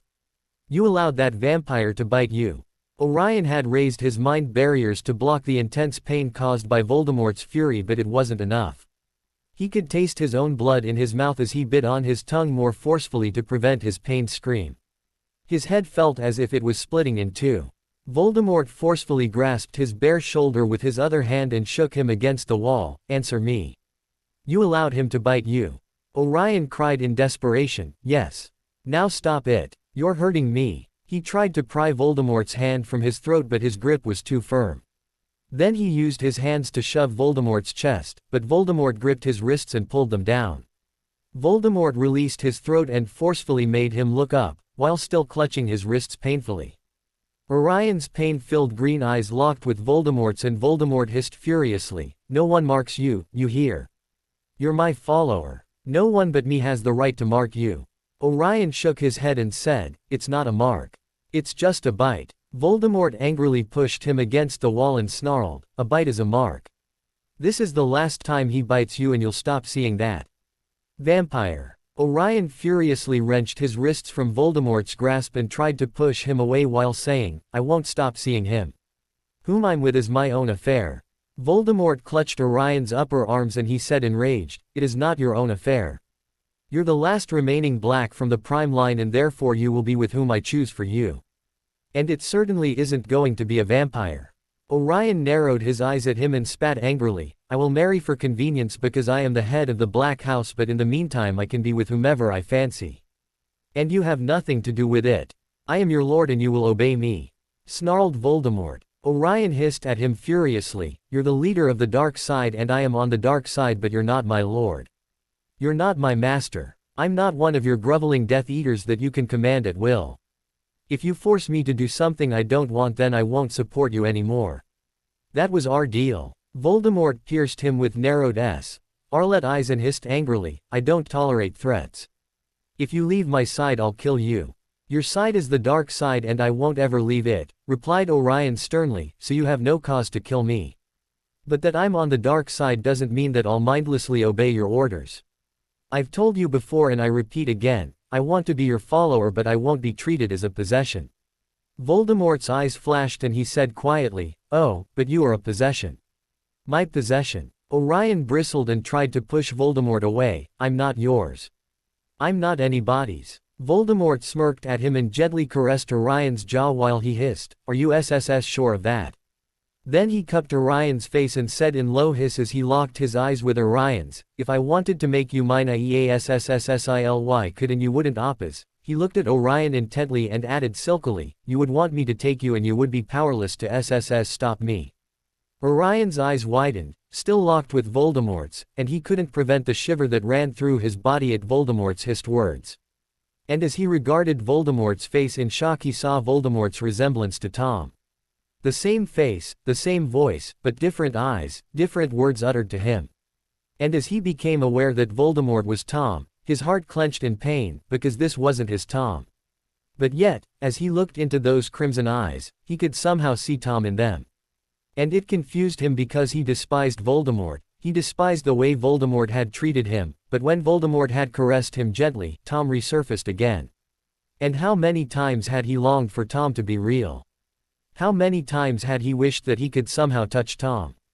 And without being aware, he reached for Voldemort's face and softly touched his cheek. Voldemort's eyes widened and he stepped back from Orion. He had felt a pleasant jolt when Orion unexpectedly touched his cheek tenderly. Why had the boy done that? Why had he touched him like that? He looked into the boy's beautiful emerald eyes and saw confusion, hurt and longing swirling in them. And he didn't understand it nor his own reaction to the boy's touch. Orion's eyes widened when he realized what he had done and his hand dropped to his side. He stepped away from Voldemort, horrified by his action. Voldemort was looking at him with an indescribable expression on his face. Orion swallowed thickly and said shakily without looking at Voldemort, I'm sorry. I don't know why I did that." He inhaled slowly several times to calm down. After a few moments, he forced himself to regain his composure and he looked up at Voldemort with a blank face. Then he asked calmly, "You summoned me here. What did you want to see me for?" Voldemort turned around and sat at his throne. Then he looked at Orion impassively and said, "I have a task for you. I want you to observe Neville Longbottom and then report to me what you find out about him. Focus on discovering the boy's abilities and powers. I also want you to see if Dumbledore takes him to his office frequently." Orion nodded, "I can do that. It'll be easy. I was also planning on speaking with Phineas Portrait during Christmas holidays. He'll be able to tell me about Dumbledore's meetings with Longbottom and what they discuss. I'll give you a full report after I speak with the portrait." "Very well, you can leave now," said Voldemort imperiously. Orion frowned and said, "I don't have my wand. I can't activate the portkey." Voldemort stood up swiftly and approached him, "Show me your ring." Orion held up his hand and said, Before you send me back. Can you tell me how I was portkeyed in here if I didn't activate it?" "When you didn't answer my summon I activated your portkey from here," snapped Voldemort, "let it be the last time." Orion nodded but then said with a frown, "Is there any way that I can activate the portkey without you summoning me? Like what some Death Eaters can do with their marks." "Why would you need to do that?" asked Voldemort suspiciously. "To come to you to give you my reports," replied Orion impassively, "and well, if something important happened it would be beneficial for me to have a way of contacting you first." Voldemort pointed his wand at Orion's ring and muttered a spell under his breath and the ring glowed black for a moment before going back to its normal state. He curtly said, "It's done." And without waiting any longer he pointed his wand again and activated the portkey and saw Orion disappear from his sight. Orion appeared in the middle of his dorm and saw Lysander sitting on his bed with an extremely worried expression on his face. He surreptitiously cast glamours for the bruises on his shoulder and the one he felt on his throat. He maintained his cool facade and approached the bed. When Lysander saw him he immediately stood up and hugged him tightly. What happened? You just vanished. Where did you go? I was so worried. Nothing much, Les, replied Orion calmly against Lysander's neck, my portkey activated. Voldemort just wanted to give me an assignment, a small task. Lysander broke from the hug and checked him with concern, are you alright? He didn't do anything to you. He didn't hurt you. Orion shook his head, no, he just told me what my task was and dismissed me. Lysander sighed with relief, thank Merlin. Okay, let's get back into bed. Orion stopped Lysander's movement and said beseechingly, I'm exhausted, Les. I just want to sleep alone tonight. Then he smiled playfully at him, I don't think I'll be able to get much sleep if you're with me, I wouldn't control myself. So just for this night, alright. Well, if you're sure, said Lysander frowning uncertainly. Yes, replied Orion with a warm smile and then gave him a quick key, thank you for understanding. Lysander smiled back and nodded, before turning around and getting in his own bed. Orion's smile disappeared and his facade crumbled as soon as Lysander got into his bed and closed the curtains around it. He shakily moved towards his bed and burrowed under the covers. He was dismayed and appalled at what had happened with Voldemort. Utterly confused and horrified. Merlin, what have I done? Thought Orion in despair, what possessed me to do that? Morgana, help me, this is too much. I need to talk to someone. He took the locket out and after casting his curtains firmly shut and putting silencing spells around him, he opened it. He didn't wait for Tom's greeting and he rushed out. I think I'm going mad, Tom. It's too weird. Merlin, I don't even know why I'm telling you this. But you're the only to whom I can talk about it. I don't know what came over me. I saw him and then I saw you in him. Orion shook his head and said desperately, I wasn't ready to meet him so soon, not after recently discovering that you're him. But at first I didn't see you in him. He was as tough as always but then he changed. Orion let out a mirthless bark of laughter, but he was still himself, not you really, because he was manipulating me just as he had done that first time.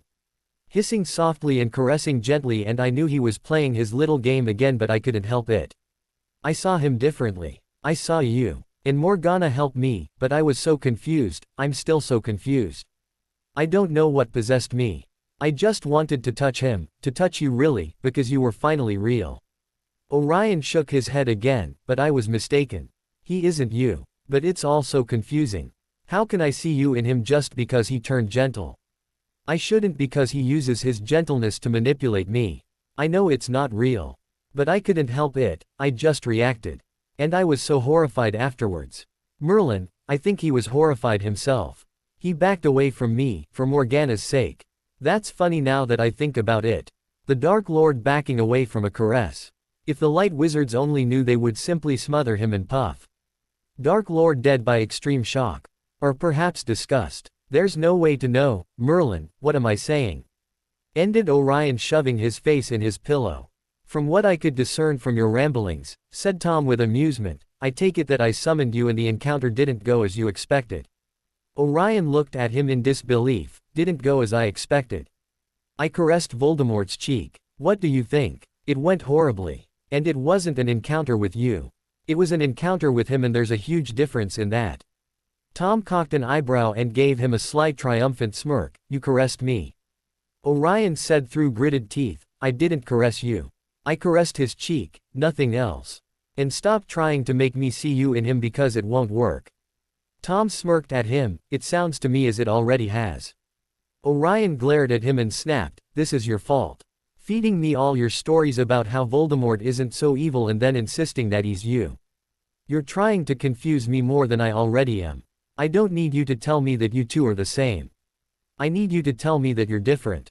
And that I shouldn't see you when I look at him. Why would I tell you that we're different when that's not true? Replied Tom calmly, and it seems that even you realize this since you were the one to see it and react to it. There's nothing wrong with it. You're finally breaking through the prejudices you had of him. And that's a positive thing. It might be confusing at first, but in time you'll acknowledge that he is me. Orion hissed angrily, no, he's not. He was once you, but now he's twisted in every way.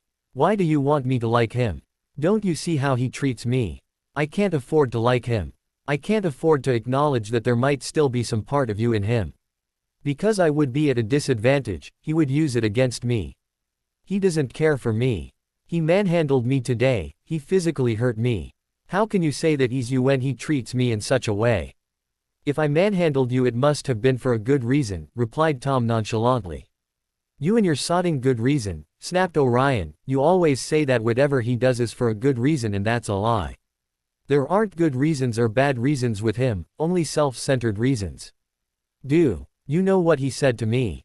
The gall of the man. He said I was his possession. He wanted to dictate who my partner should be. He ordered me to stop seeing Lysander. Tom cocked an eyebrow. Well, I can't say I disagree with myself. After all, I've been telling you that Lysander isn't good for you for quite a while. But pray, why Lysander in particular? Just because he saw the tiny little bite that Lysander gave me, said Orion in exasperation, and he just lost it when he saw it. Started hissing about marks and that no one had the right to mark me but himself. Can you believe it? What does he take me for? A cow. That has to be branded with his owner's mark. Is he insane? Tom let out a small laugh and said, You're so naive, Orion. Don't you see that he lost it, as you put it, because he doesn't want anyone else to have you? He wants you for himself. And his possessiveness of you is quite revealing. He wouldn't have reacted that way if he didn't like you. Orion snorted, I don't know who you're trying to delude, me or yourself. He doesn't like me, and he certainly doesn't care for me. He thinks of me as a thing that he believes he owns and doesn't want anyone else touching. Well, I'm not a thing. And I'm certainly not his. Tom smirked at him and said under his breath, You don't know how wrong you are. But Orion heard him and he asked angrily, And what's that supposed to mean? Are you saying that I'm a thing? No, said Tom with a small smile and glinting eyes, You're definitely not a thing. Orion narrowed his eyes and hissed angrily, So you're implying that I'm his? I'm not implying anything, retorted Tom dismissively, you're overreacting to the whole situation. So I got mad at you and said you were mine. It was something I said in anger, surely. You don't have to take it literally. Stop referring to him as you. Hissed Orion, I won't speak to you anymore if you continue to do that. I won't allow you to manipulate my thoughts in such a way. Tom sighed in exasperation, fine. I won't do it again. But you must understand that it's really hard for me to not think of him as myself and to not talk in first person. You've been doing a pretty decent job all these years, snapped Orion angrily, I think you can manage. All right, said Tom rolling his eyes, so he got mad at you and said some things you didn't like. Then he added sarcastically, I think you'll survive.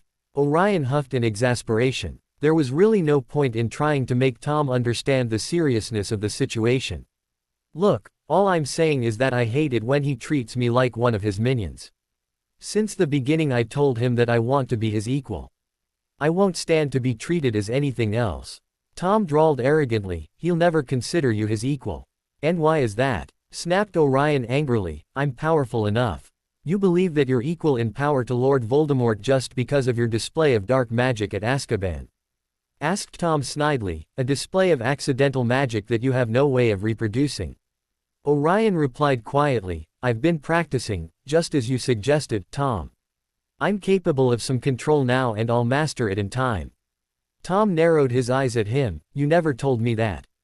I would have told you eventually, retorted Orion dismissively. Well, it doesn't matter. Even if what you say is true and you can be as powerful as him, he'll never willingly acknowledge it, replied Tom earnestly. Then I will make him admit it. Hissed Orion. Tom looked at him in concern, you can't antagonize him openly, Orion. You are powerful but you're still young. He has decades of experience and a deep and vast knowledge of the dark arts. Those are his advantages over you. If you confront him, he'll harm you to put you in your place. But he needs to see that I'm powerful enough to be his equal, Tom. Said Orion impatiently. I think he knows already, that's why he's so interested in you. But he'll outmaneuver you every time to be on top of the game, interjected Tom, you have to tread very carefully around him. Show him that you're powerful but don't defy him openly, don't give him reasons to attack you. How can I not defy him when he spouts ridiculous and twisted ideas about owning me? I won't allow him to treat me that way," said Orion in frustration. Tom cocked an eyebrow. "Did he torture you? Did he threaten to kill Lysander if you didn't obey him? And in the end, after your row with him, did he insisted that you obeyed his commands?" Orion frowned and replied, "No. But that was only because of the whole cheek caressing thing. He was too disgusted and horrified by it. He just wanted me to leave as quickly as possible." Tom smirked at him. "I don't think he was disgusted by it. But anyway, my point is that he didn't treat you as a possession in the end, did he?" "Because he was in shock," replied Orion with conviction. "I'm sure that as soon as he gets his senses back, he'll start hissing again that I'm his." "Perhaps, but you can't take offense," replied Tom nonchalantly. "You'll have to wait and see how he conducts himself next time." "Fine," replied Orion moodily, "that's what I'll do. But he has another thing coming if he thinks that I won't fight him every step of the way if he keeps treating me like he did today." Tom gave him a sly smirk. "I'm sure he'll enjoy the challenge." "I know I would." Orion rolled his eyes and bid Tom a good night as he shut the locket. "It's a miracle if I don't go bonkers," thought Orion wryly as he fell asleep, as if one Voldemort wasn't enough. "Now I have to put up with two of all the sneaky twists of fate, and I just had to get both of them at the same time." The following day, some students started leaving the castle for their Christmas holiday week. Calypso was returning to Durmstrang to spend some time with her father, while Lysander would be going back to his clan. Draco and Orion would be port-keying with Narcissa to Malfoy Manor, and from there they would flow to Moscow. Calypso and Lysander had already left, and Orion was wandering around the castle, spending the hour left before Narcissa came to pick them up. He was rather excited about the holidays. He had finally received a letter from Remus where he asked to meet him at Black Manor, and he was very curious about how Remus was doing with the werewolf packs. And now, for the first time, he was looking forward to the winter season's balls. He just hoped Draco and he would be included in some of the adults' meetings. As he walked through a corridor, looking with interest at some of the portraits, he caught sight of purple robes from the corner of his eye. He inwardly groaned. He had been very careful in avoiding Dumbledore, but it seemed that the old coot was taking the opportunity of ambushing him while the castle was partly deserted. "My dear boy," said Dumbledore merrily as he approached Orion, "what a happy coincidence that I stumbled upon you. Would you join me for tea while you wait for your guardian?" Orion mentally snorted. "Coincidence, my broomstick." He shot the portraits a nasty look. One of them surely alerted Dumbledore of his presence in this corridor. He looked up at Dumbledore and said with a smile, "Of course, Headmaster. I would be delighted." Dumbledore's eyes twinkled and he said merrily, "Excellent. My office is this way." Orion followed Dumbledore in silence while the old man happily babbled about something or other, until they stopped before a large and extremely ugly stone gargoyle. As soon as Dumbledore stepped in front of it, the gargoyle sprang to life and hopped aside as the wall behind him split in two. Even dreading his conversation with Dumbledore, Orion couldn't fail to be amazed. Behind the wall was a spiral staircase that was moving smoothly upward, like an escalator. As he and Dumbledore stepped onto it, Orion heard the wall thud closed behind them. They rose upward in circles, higher and higher, until at last, Orion saw a gleaming oak door ahead, with a brass knocker in the shape of a griffin. They stepped off the stone staircase at the top, and the door opened silently before Dumbledore. Orion followed him inside and inspected the office. It was a large and beautiful circular room, full of funny little noises. A number of curious silver instruments stood on spindle-legged tables, whirring and emitting little puffs of smoke. As Orion looked around, he wondered where the old goat had the invisibility cloak stashed. The walls were covered with portraits of old headmasters and headmistresses, all of whom were eyeing him in interest. Orion saw Phineas, but neither acknowledged each other, as it should be since Dumbledore was watching him like a hawk. There was also an enormous, claw-footed desk, and, sitting on a shelf behind it, a shabby, tattered wizard's hat, which Orion realized had to be the famous Sorting Hat. And standing on a golden perch behind the door was a decrepit-looking bird that resembled a half-plucked turkey. Orion moved towards it and stared at it in interest. The bird looked balefully back, making a gagging noise. Its eyes were dull and, even as Orion watched, a couple more feathers fell out of its tail. "He is Fawkes," said Dumbledore behind his back. "He's a A phoenix, cut in Orion nodding his head, and he's in one of his burning days. As he said those words the phoenix burst into flames and with one last shriek there was nothing but a smoldering pile of ash, with a tiny bald head poking from it. Orion turned around and Dumbledore motioned for him to take a seat. "It's a shame you had to see him on a burning day," said Dumbledore seating himself behind his desk. "He's really very handsome most of the time, wonderful red and gold plumage." Then he added with a smile, "But you already know about phoenixes, after all, you have a phoenix patronus, which is most unique. But having two, a phoenix and a basilisk, is quite remarkable." Orion had taken a seat on one of the plush armchairs in front of Dumbledore's desk and he tensed at the words. He took the cup of tea that Dumbledore had conjured for him and pretended to give it a sip. Who knew what the old man had put inside? He didn't put it past the old coot to have dosed his tea with veritaserum. He settled the cup down and said loftily, "Yes, I was quite surprised myself. Could never cast them back, though. Must have been due to the circumstances." Dumbledore fixed Orion with his penetrating light blue stare from behind the desk. He suddenly and swiftly moved forwards over the desk and caught Orion's left arm while lifting his sleeve. He saw nothing but smooth unmarred skin. Orion wrenched his arm from Dumbledore's grasp and hissed furiously, "How dare you!" As Dumbledore settled back on his high chair, he said unfazed, "Forgive me, my boy, but I had to make sure." Orion glared at him and Dumbledore slightly narrowed his eyes at Orion's right hand and said, "That ring contains dark magic, my child. I think it would be safer for you to get rid of it." Orion withdrew his hand from Dumbledore's desktop and said scathingly, "Of course it has dark magic. It's the Black Air ring, a family heirloom. My dear father gave it to me and I'll always wear it. Remember my father, Dumbledore." Dumbledore sighed and assumed a sorrowful expression. "I was very sorry for what happened to your father, Orion. I knew him as a boy. He was one of my favorites and I loved him dearly." Orion bristled and bellowed, "Don't you dare say that you loved my father when you participated in his capture. When you allowed the Dementors to key him." Dumbledore gave him a sad look and said gently, "Your father was a Death Eater, my boy." The Aurors checked his arm and saw the dark mark. "I could not have prevented his capture even if I would have liked to." "You knew that Pettigrew was alive. I'm sure Snape told you as soon as he saw you," said Orion furiously, "and even knowing that my father was innocent of the crimes he was convicted for, you allowed the Aurors to take him. You could have stopped them. You could have told them that Pettigrew was alive."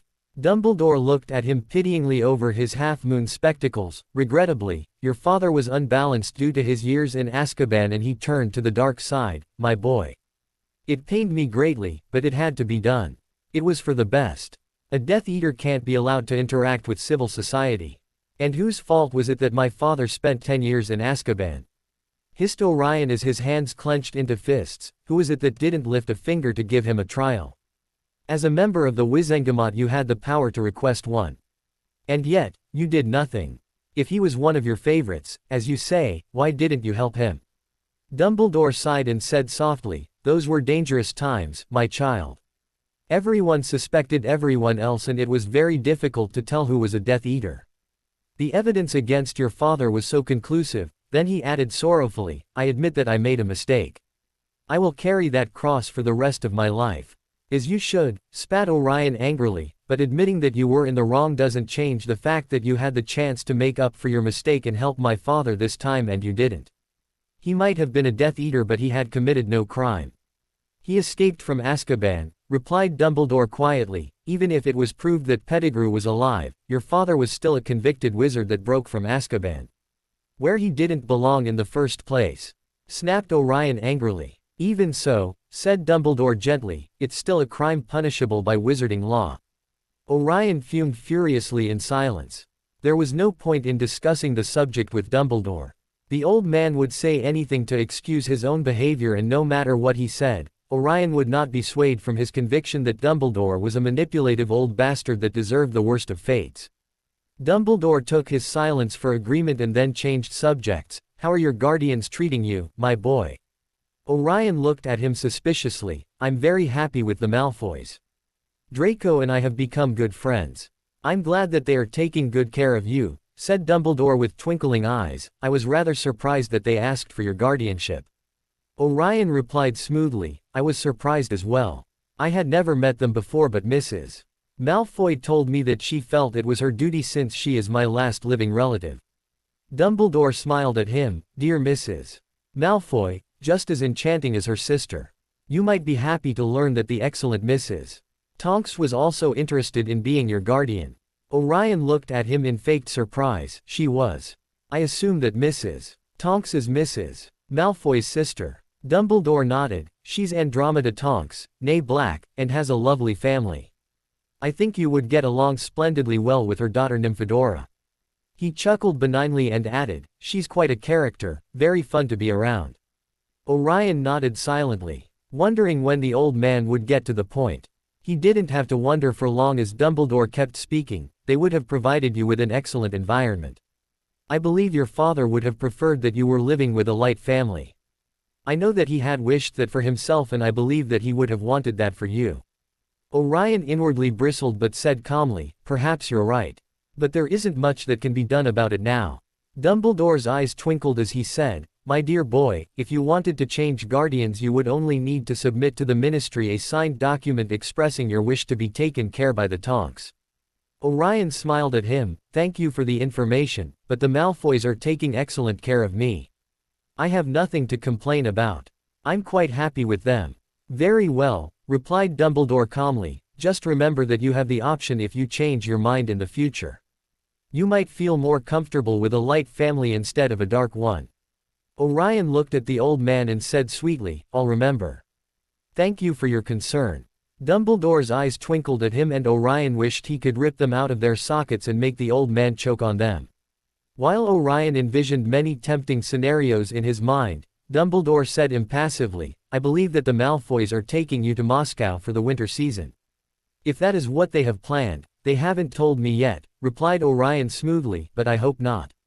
I've heard that those balls are quite tedious. It would be quite a bore in my opinion. Dumbledore slightly narrowed his eyes at him but said merrily, well, I'm sure you'll have a fantastic time anyway.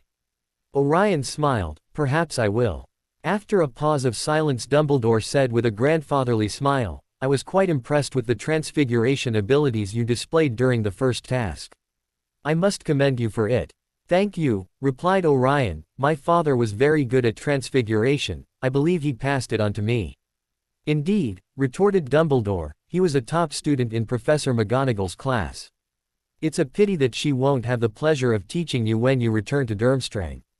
Orion eyed him speculatively and replied, I'll miss her class. She's an excellent teacher. Dumbledore's eyes twinkled as he said, I was surprised that your father sent you to Durmstrang instead of Hogwarts. He had great fun during his school years. He and James Potter were quite popular. I'm glad that you had the chance to come here and see Hogwarts for yourself. What do you think of the school? I like it so far, replied Orion already knowing where this was headed, it's quite different from Durmstrang but it's nice. Dumbledore smiled at him, now that the Malfoys are your guardians and that you're friends with Draco, maybe they would like you to attend Hogwarts. And I'm sure your father would have liked it as well. You would enjoy it as much as he did in his days. It was just what Orion had expected, so he simply replied, I don't know if the Malfoys are planning a change of schools for me, but I would prefer to stay at Durmstrang. I already have good friends there. Friends are very important, indeed. A good friendship is one of the delights of life, replied Dumbledore with a grandfatherly smile, I'm sure you could have great friends at Hogwarts as well. Your own father met his best friends here. As thick as thieves they were. Orion, already extremely tired of Dumbledore using his father at every instant to manipulate him, snapped, not that it did him much good, did it? One of them betrayed them, one of them died, and the other didn't believe in his innocence until it was too late.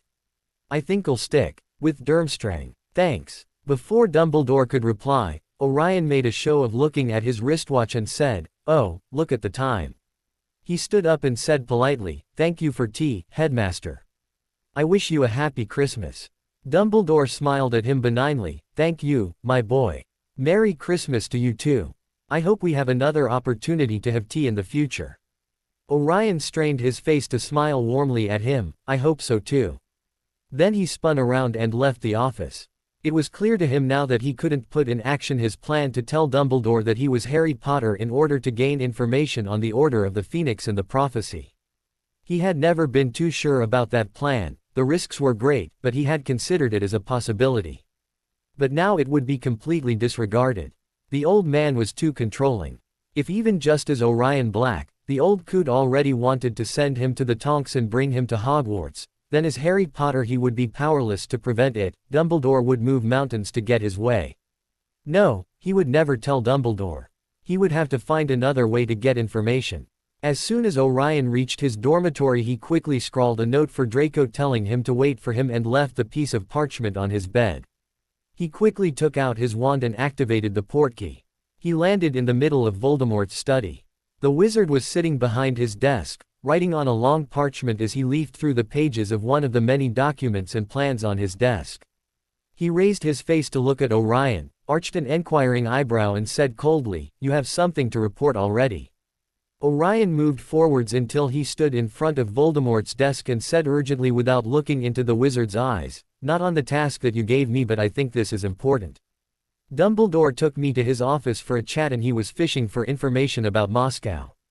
He paused uncertainly but then added, "I think he suspects that something will be going on there.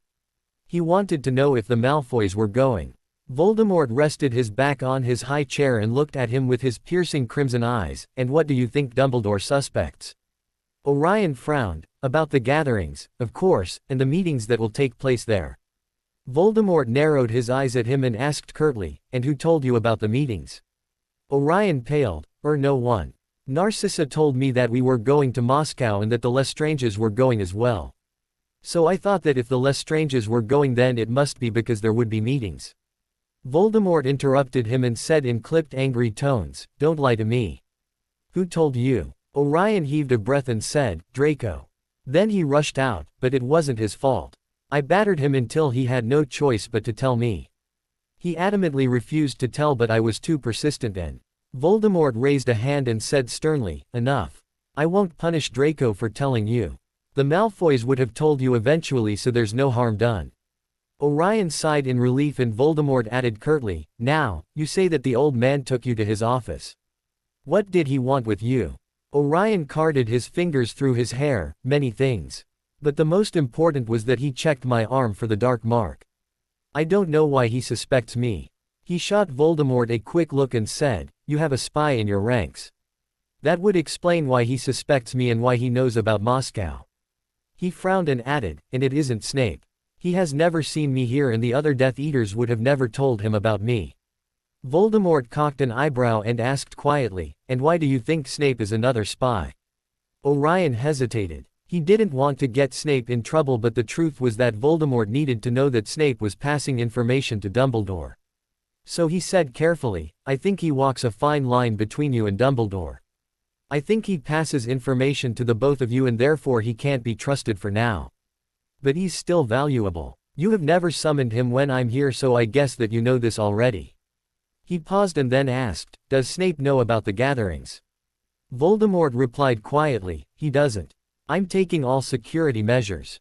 Then he pierced Orion with his eyes and said, "What else did Dumbledore want?"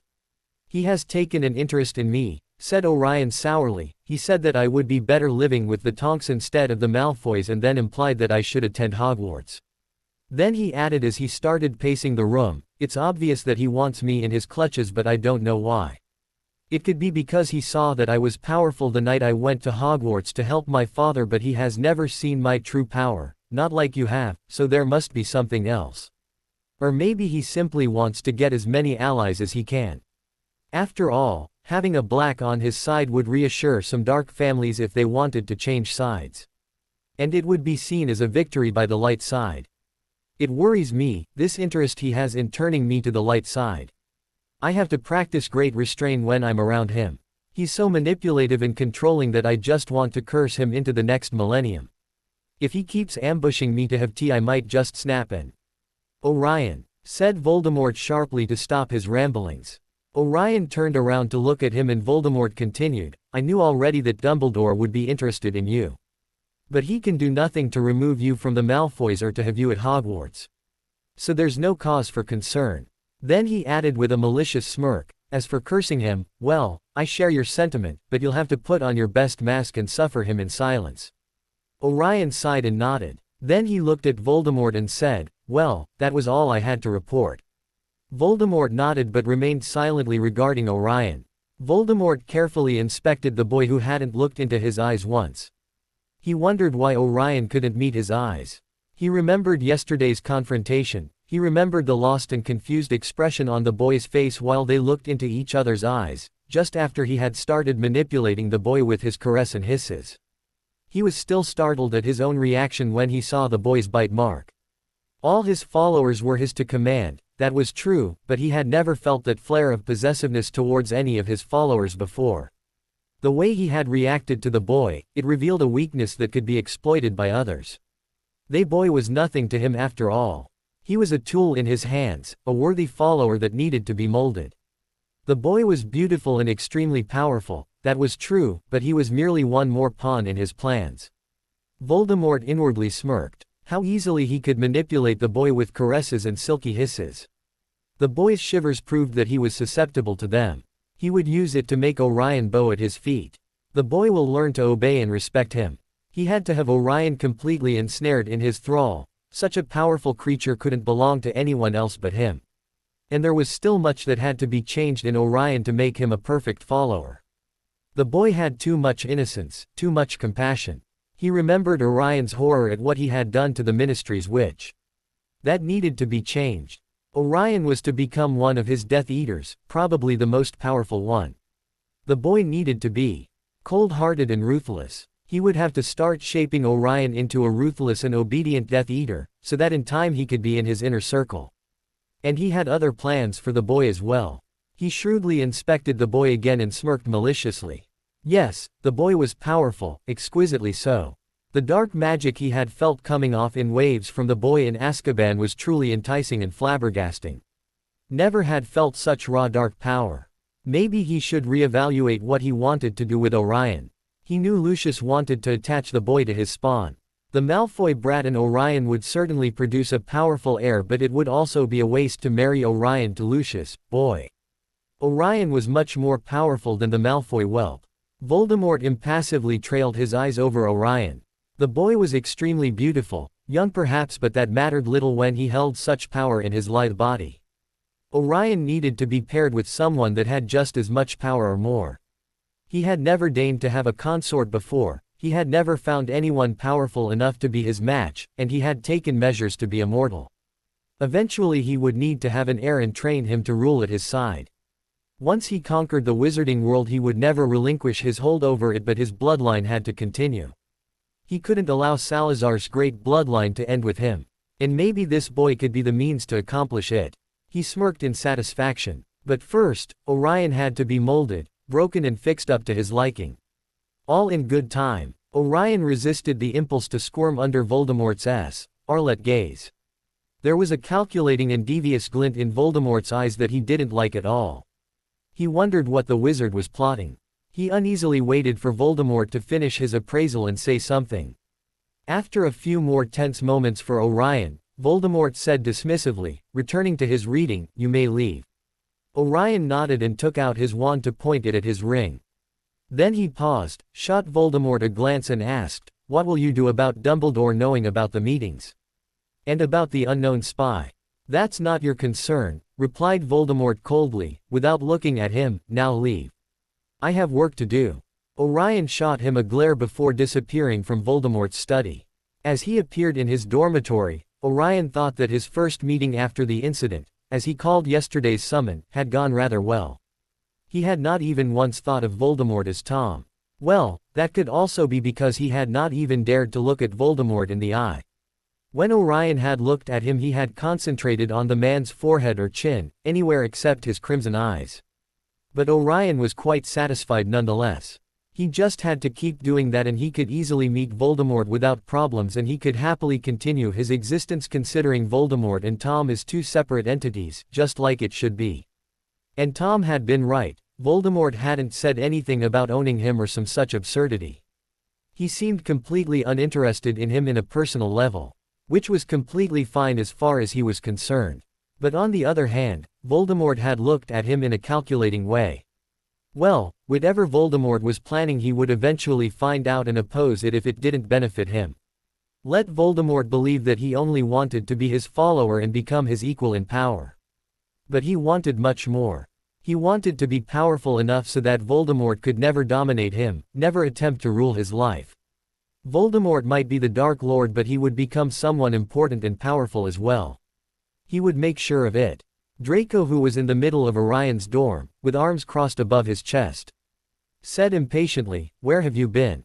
Mother has been waiting for us at the entrance for 10 minutes already." "Sorry," replied Orion, "I just had something to do." Then he remembered something and cursed. He went to his trunk and retrieved the book. He turned to look at Draco and said, "Can you take my trunk with you? I'll see you at the entrance. I won't take long." He didn't wait for a reply and ran out towards Snape's office. He knocked on the door and heard a muffled and exasperated, "Enter," from the inside. He quickly opened the door and entered the room. Snape's office had endless shelves along the walls filled with books, glass jars containing weird animal parts and ingredients, and strange instruments which Orion guessed were used for potion making. It was gloomy and dark, and strongly smelled of aconite and wormwood. Snape was sitting behind a desk, slightly hunched over a book he was reading while taking notes on a parchment, with his veil of long greasy hair covering part of his face and almost reaching the desk's top. He lifted his face and scowled darkly when he saw Orion. "What do you want, Black?" snapped Snape irritably. Orion advanced forwards and with a loud thud placed the Half-Blood Prince book in front of Snape, right under his hooked nose. "I came to return this to you, sir," said Orion calmly. "I thought you would like it back." Snape frowned and looked at the book. His eyes widened and he sharply looked back at Orion and hissed furiously, "Where did you get this?" "From your shelf, during that first class of potions with the Slytherins and Gryffindors," replied Orion nonchalantly. "Quite an interesting read." Snape sneered at him. "I doubt that you understood anything that was written in there. It's a Newt-level potions textbook, way out of your limited scope of understanding." Orion cocked an eyebrow and smirked. "Oh, I wasn't referring to the potion brewing instructions, though those were interesting as well. No, I meant the dark spells." "Your dark spells?" Snape narrowed his eyes dangerously and hissed, "I don't know what you're implying, Black. This is only a used textbook of some old student. If there are any spells written in here, I'm sure they are for play and don't actually work." Orion calmly took a seat in front of Snape's desk and then took his time to regard him in silence. Snape was looking back at him with an increasingly darkening scowl. "I didn't invite you to sit down, Black. Now get out of my office." Orion leaned forward over the desk, and with his face just inches away from Snape's, he said quietly, "It is a great book. The dark spells are remarkable. The person who created them is brilliant, and I think we both know who that person is. I returned it to you because it could cause you problems if anyone else found it." Then he looked directly into Snape's black eyes and said in a low whisper, "You're a prince, the last one, and you're turning your back to your own blood. You're allowing Dumbledore to manipulate you. You'll have to choose sides soon, and I hope you don't betray your own kind." Snape sharply stood up and looked down at Orion with a fierce expression. He snarled, "I don't know what you're talking about, Black. But I see you're poking your nose at other people's business, just as arrogantly and impudently as your disgusting mutt of a father." Orion forcefully grabbed Snape by the collar and hissed, green eyes flashing in anger, "I've put up with your derogatory comments about my father for a very long time, Snape. But I've just had it. I've forgiven you for your part in my father's capture. But don't push me." Snape wrenched Orion's hand away from his collar and sneered, looking down at him from his hooked nose, "As if I care that an insolent little whelp like you forgave me or not. Your father was a Death Eater and deserved his fate. He betrayed no one," hissed Orion with narrowed eyes, "and as for being a Death Eater, so are you. Though not one at heart, are you. You need to reconsider your true allegiance. Dumbledore is using you, turning you against our kind. How can you, a prince, turn against your blood and ancestors?" Snape had narrowed his eyes into vicious slits and interrupted him by roughly grasping him by the collar of his robes. Snape dragged him through the office and wrenched the door open. "Out!" hissed Snape furiously while pushing Orion through the threshold, "Never come into my office again." Orion stumbled out of the office while the door clashed shut behind him. Well, that hadn't gone well at all, thought Orion wryly as he walked to the entrance hall. He wasn't concerned about Snape telling Dumbledore about their little chat. It didn't incriminate him at all. He had only revealed that he considered himself dark, which due to his bloodline Dumbledore already knew, and that he knew that Snape was a Death Eater, but Sirius could have easily told him that, so again, it didn't indicate that he was Voldemort's follower. But Snape needed to come to their side. There had to be a way. Well, the only way would be to reveal that he was Harry Potter and to convince him that Dumbledore manipulated his love for Lily to keep him loyal. Orion sighed. He couldn't do that yet. Voldemort would need to know before Snape, and he wasn't ready to disclose his true identity to him. But would Snape change sides just because he was Harry Potter?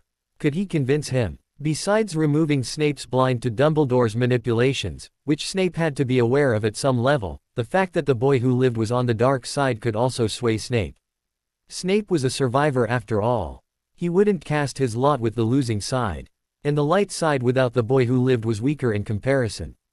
Orion sighed again. So many things to do, so many plans. And what would happen when his identity was revealed? What would Voldemort and Dumbledore do? How would the wizarding world react? He could see it already. Voldemort torturing him until he was satisfied that he was truly on his side. Dumbledore attempting to get his clutches on him, wanting him to be at Hogwarts under his thumb. The wizarding world horrified that he was dark but nonetheless demanding that he took the mantle as their savior. And all because of a prophecy that he knew now existed. The wizarding world didn't know about it, but they knew that he had defeated Voldemort once and therefore expected him to do it again. Never mind what he truly wanted, never mind that he was just a boy. He was expected to give his life for them. Orion snorted. He would play hero for no one. Even less for a bunch of light wizards that wanted to cowardly crouch behind a boy. Wizards that would happily see dead his own kind. Dumbledore was the biggest threat of all. According to what Snape had said in his vision, Dumbledore was preparing Neville for the role that he had hoped Harry Potter would have fulfilled. When Dumbledore discovered that the boy who lived was alive and kicking, he would snatch him immediately. He was 1,000 times more powerful than Neville. The old goat would rejoice in his good luck. Dumbledore would indubitably try to brainwash him against the dark. He would use his father's and his mother's memory. He would take him out of Durmstrang. Orion wearily rubbed his forehead. Damn that prophecy. What did it say? Why did Dumbledore place such faith in it? And how on earth will he ever be able to discover it? Orion took a deep breath and calmed down. Whatever it said, he would not allow anyone to use him. He was powerful already. He would be even more powerful when he managed to control his dark magic better. He would stand up to Dumbledore, Voldemort and the whole wizarding world if he needed to. And Tom would help him, he would guide him. But Tom was Voldemort, Tom. He hadn't even thought of asking him about the prophecy. Orion frowned. But Tom was only 20 years old or so, and Snape had told Voldemort about the prophecy sometime before the night of the attack on the Potters. So Voldemort had been around 50 at that time. Tom wouldn't know about the prophecy. Orion sighed. Well, somehow he would find out. He meet a scowling Draco and a patient Narcissa by Hogwarts, entrance doors, and they portkeyed with the trunks to Malfoy Manor. Orion quickly went to his room and snatched Phineas' shrunk portrait and placed it inside one of his trunks. Then he helped the Medowitch flow with Sirius to Moscow, grateful that Narcissa had decided to take Sirius with them for Orion's peace of mind. After settling Sirius in a room besides his and after dismissing the elves that had unpacked his belongings, Orion notified to Narcissa that he would be spending an hour at Black Manor to ascertain that the elves were keeping the place as he had instructed, before coming back and getting ready for the evening's ball. As soon as Orion stepped out of the fireplace of Black Manor's main parlor, he checked the time. Remus wouldn't be arriving in another 15 minutes. He looked around and hated the empty feeling of the manor. There was no Sirius to greet him with a warm hug and barking laughter. No father to tell his worries or to playfully annoy. Orion sighed. The place didn't feel like home anymore, not without Sirius. He slowly walked towards Sirius' study. He had instructed the elves to keep it clean but untouched, and he hadn't dared to enter after his father's death. He stood uncertain before the door. The memories would be painful to bear. But perhaps he needed this. He opened the door slowly and went inside. It was just like Sirius had left it.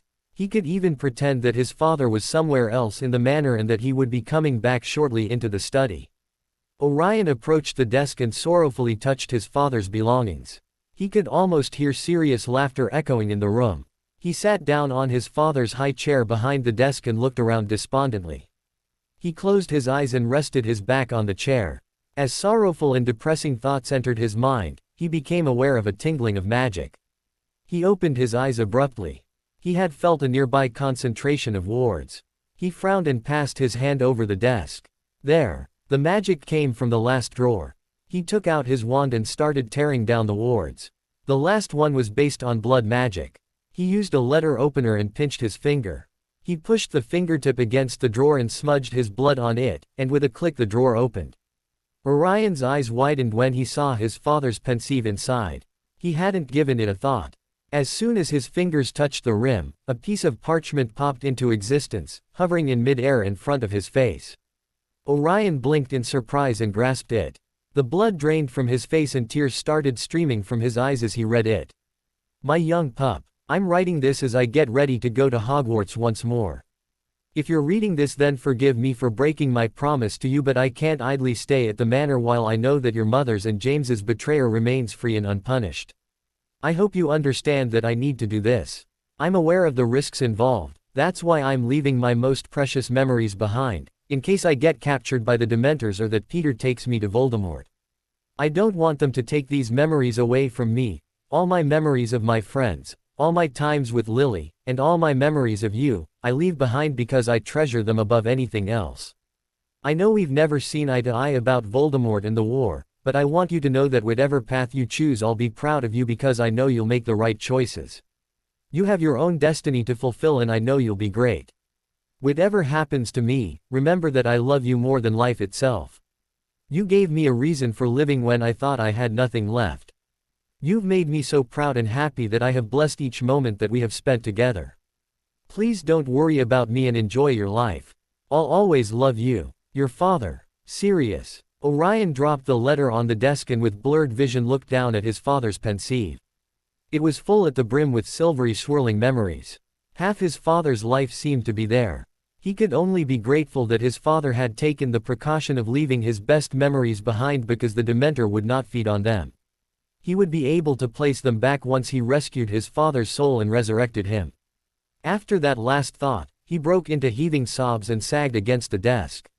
His father had known about the risks, he hadn't acted recklessly as Orion had once believed. Then why had Sirius preferred to risk his life to get revenge instead of being safe and remaining at his son's side? He didn't understand. "Orion," said a concerned and gentle voice. Orion lifted his tear-stained face and saw Remus standing in the study's threshold. When Remus saw his face, his alarm grew and he quickly crossed the room and knelt by his side. Remus cupped Orion's face and said softly, "What happened? Why are you crying?" Orion merely sobbed harder and with shaky hands he gave the letter to Remus. The older wizard's eyes widened as he read the letter and then they filled with unshed tears. "Oh, my cub," said Remus with a shaky voice as he embraced Orion and pulled him to the floor with him. "He knew, Remus," said Orion between sobs against Remus' chest. "He was aware of the danger. But he left featuring me. He abandoned me. He preferred to execute his revenge instead of taking care of me, instead of loathing me. He loved you more than life itself, cub," said Remus tremulously while he tightened the embrace and stroked Orion's hair, but Sirius was always very restless.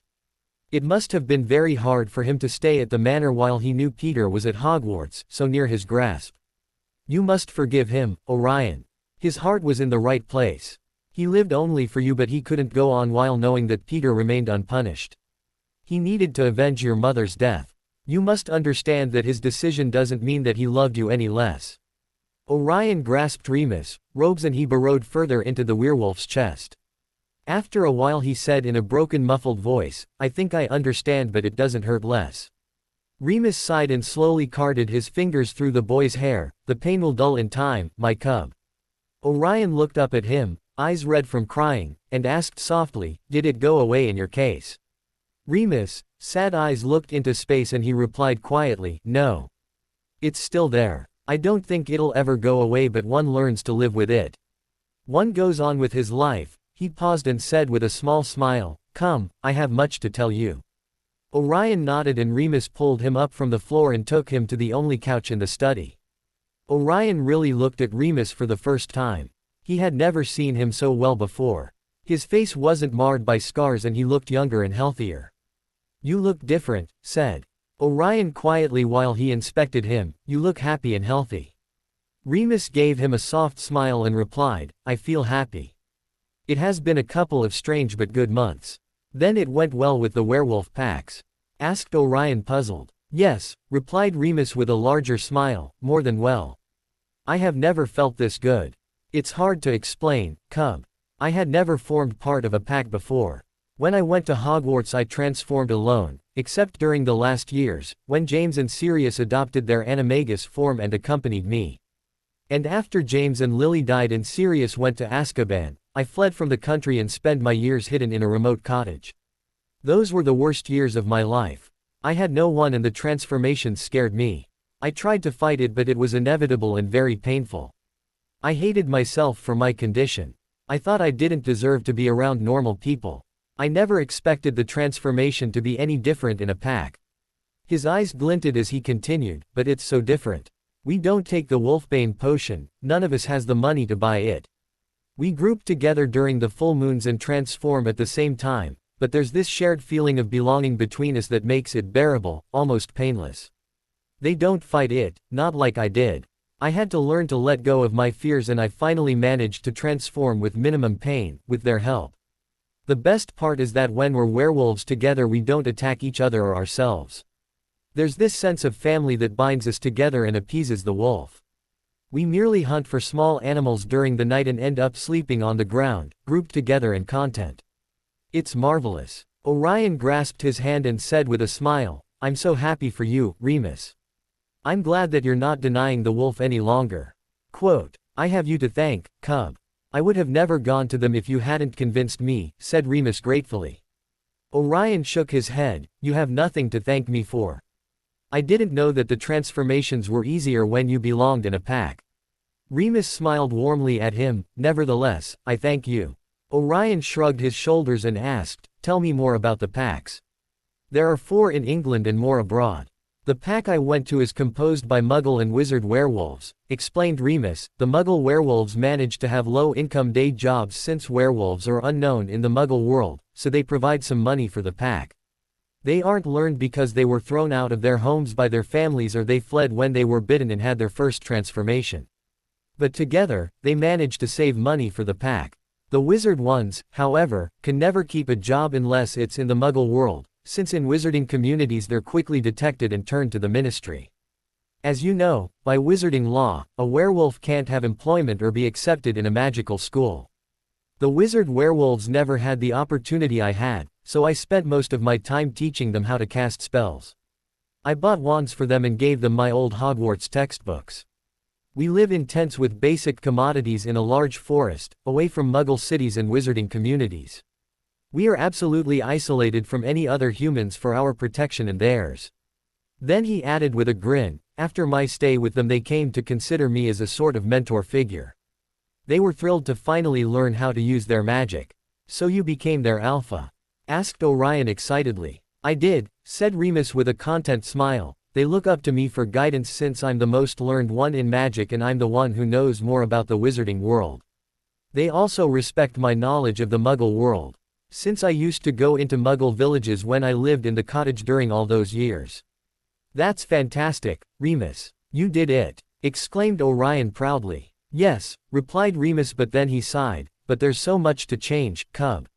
We live almost in poverty and they're uneducated. I have to help them more. I'm teaching them magic but I want to set up a classroom in our campsite, for both the Muggle and Wizard werewolves. I will train a few for more months until they're ready to teach the others. And I want to give them better facilities." Orion grinned at him and pulled out a small black velvet sack from his robes and handed it to Remus. "I anticipated that you would need some funds. This is linked to the Black Vaults in Gringotts. It will refill whenever the level is low. Take it and buy Muggle and Wizard textbooks. Set up your classroom and improve the living conditions for your pack." Remus shook his head and made a move to return the sack. "I can't accept it, Cub. You have already helped me too much." Orion pressed the sack into Remus' hands. "Don't be a fool, Remus. Your family. This is nothing. I have too much money as it is, sitting in Gringotts doing nothing. This is for a good cause.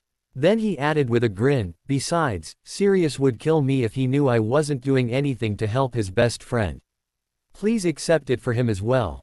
Remus sighed and replied, I'll return every sickle as soon as I can. You don't have to, said Orion sternly. I mean it, Remus, you are the only one I have left. I want to help you as much as I can. Money means nothing if it isn't used for a good purpose. I infinitely prefer to know that you're using it than spend it in trivialities. When he saw that Remus was about to retort, he quickly changed subjects. But you haven't told me about Greyback. Have you seen him? Remus shot him a look to make him understand that the matter wasn't forgotten, but he replied, Greyback leads another pack. I haven't gone to them yet. He isn't well liked in my pack. Greyback tried to convince some to join his pack, but they refused because they heard that they transform in the middle of Muggle towns to purposely attack them and convert them. I have been visiting the other two packs and I think it's viable that they'll want to join ours. We're still negotiating, but the prospects are good. That's wonderful, said Orion with a smile. What are their views on Voldemort and the incoming war? My pack was led by an old wizard werewolf that was approached by Voldemort during the First War, replied Remus. As you can imagine, he wasn't satisfied with the promises Voldemort gave him, and the others don't trust Voldemort to keep his word. It doesn't help that they know that Greyback is his staunch supporter. They don't want to be used as killing machines. Orion hummed, well, that needs to be changed. If the other two packs join yours, how many would you be? And how many does Greyback have? We would be around 100 and Greyback currently has about 30, replied Remus. Orion raised his eyebrows in surprise. That's a lot. I never expected that they were so many. Then he smiled conspiratorially. If you manage to merge the three packs, you'll be able to defy Greyback and convince his pack to join yours. I'm sure that once they see your improved campsite and how your pack is being educated, they'll want you as their alpha as well. You're doing great, Remus. Once you have them, you can begin negotiating with Voldemort. You'll be the leader of all the packs in England. You'll have the power to make Voldemort acquiesce to your demands. Remus gave him a small smile. Yes, perhaps I will. I'm sure you'll manage it, Remus, said Orion excitedly. You're perfect for the task. And you'll have me. Inside Voldemort's ranks. I'll be able to pass you information. I'll convince Voldemort to let me participate in the negotiations. Then he added thoughtfully, in time you'll need to contact the foreign werewolf packs. I'm sure Dumbledore and Voldemort will send envoys to gain their allegiance. You have to meet them first and present a common front during the negotiations. Remus sighed, yes, in time I'll do it. There's so much to be done. How long will it take you to convince the other packs in England to join yours? Asked Orion. The other two won't take too long, if all goes well, replied Remus pensively. Greyback's will be the hardest because I will have to fight him before assuming the role of the alpha werewolf of his pack. Perhaps a year in the best case scenario. Orion widened his eyes in concern. You would need to kill Greyback. That's too dangerous, Remus. What if he hurts you? Remus smiled at him. Don't worry, cub. I only need to defeat him, not kill him. It would be a fight in our werewolf forms, and I'm much stronger now that I'm living with my pack. I'll be ready and fit when the time comes. But it's still dangerous. He's vicious, Remus, said Orion worriedly. He's insane. He paused to look at Remus and said quietly, I could kill him for you. I could probably do it without the Death Eaters finding out. Remus clutched his shoulders and said in apprehension, You will kill no one, Orion. You're a boy. I won't let you kill anyone. And even less if it's for me. I can manage him. Remus, said Orion wearily, I will kill eventually during the war.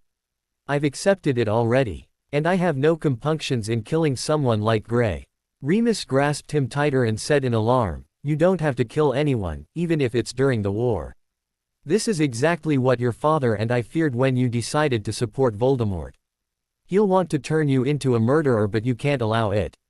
You're Sirius and Lily's son. They would never want you to kill anyone. They would be appalled if they knew that the dark side was turning you into a killer. Orion let out a mirthless bark of laughter. And what do you think the light side would want me to do if they ever discovered that I was Harry Potter? He pierced Remus with his green eyes and continued, Dumbledore would want me to kill Voldemort. The light side is exactly like the dark. They would use me in the same way. At least with the dark I would be killing to fulfill my own goals, to help my kind. And besides, I won't allow Voldemort to use me either. If I kill it will be because I deem it necessary, not because Voldemort commands me to. But you're just a boy, started saying Remus frantically. I was never a boy, interrupted Orion sharply, not just a boy. I'm the boy who lived, the one who inexplicably felled the Dark Lord during the time his powers were in his height. Lily's sacrifice, started saying Remus. Had nothing to do with it, finished Orion sternly, I have already researched it to exhaustion. A love sacrifice can't block the killing curse. I think it only makes my scar prickle painfully when I'm around the person she was trying to protect me from, when I'm around Voldemort, as a sort of alarm system. It was me, my powers, that saved me. And I already have an idea how. Remus frowned at him confusedly and Orion added in a confidential quiet voice, Remus, I'm something else. Besides the Parseltongue ability that Voldemort involuntarily transferred to me that night, I have unique powers. Remus frowned and shook his head, I don't understand what you're trying to say. Orion grasped his hands and looked into Remus' amber eyes. He said softly, I thought that my dark magic, that what I could do with it wasn't uncommon. That, perhaps others could wield it as I do. But I have looked into every dark arts book that I could find and not a single word was said about my powers. I've never shown you. I've never shown anyone for that matter. Voldemort saw an uncontrolled display of my powers when I wasn't even aware of it. But I have started to control them now. I'm able to summon my dark magic at will. I still have much to learn but in time I'll master them. You see, I think it was my dark magic that saved me that night. Even as a baby, I had it in my magical core. And in times that I have needed it, it has risen inside of me. I believe that I perceived a threat to my life that night and that my dark magic protected me. Not even Voldemort's killing curse could shatter the protection my magic gave me. He paused uncertainly and added in a whisper, Voldemort's dark magic is similar to mine. I don't know why but when I feel his magic I somehow recognize it. It feels familiar. It feels enticing, as if our magic was of the same kind, as if it was calling to each other. But on the other hand, Voldemort isn't capable of doing what I can. If he has my type of dark magic in his magical core, he isn't able to summon it and use it wandlessly like I can. I'm sure he would display it if he was able to. Remus looked bewildered and horrified at the same time. Orion, Voldemort isn't like you. He's corrupting you. How can you possibly find his dark magic enticing? Orion released Remus' hands and sighed, Voldemort isn't corrupting me. I don't even know if he feels the same when he senses my dark magic. I have only used it once in his presence. He hasn't had the chance of feeling anything. Then he added with a grimace, and I'm not saying that he's similar to me. Merlin forbid. I don't want to be like him. I'm just saying that out of all the wizards I have met, his dark magic is the most similar to mine. I'm not sure if it's such a good idea for you to be on his side, Orion, said Remus in apprehension. I should perhaps come back to Black Manor and be here for you. I could hand the money to my pack and... Orion interrupted him angrily, Remus, I didn't tell you this so that you became concerned for me. If I had known I wouldn't have told you anything. You have nothing to worry about. I'm perfectly able to manage Voldemort. He is the most powerful wizard out there but I can wield magic that he can't. If he ever hurts me, I'll hurt him back. He looked at Remus and added sternly, you have your duties to your pack and I have mine to my kind. I won't allow you to abandon your pack and plans just because you're worried about me. I have friends and others that care for me. I'm not unprotected. You only have the Malfoys who would turn you to Voldemort if he commanded it. Retorted Remus with apprehension. Orion sighed, that might be true but I can hold my own against Voldemort. Remus looked at him disbelievingly and Orion added snappishly, I won't discuss this further with you, Remus. I'm not leaving the dark side and you're not leaving your pack. This war is greater than both of us and we have to be prepared, we must go along our respective plans. I'll contact you if I ever need your help.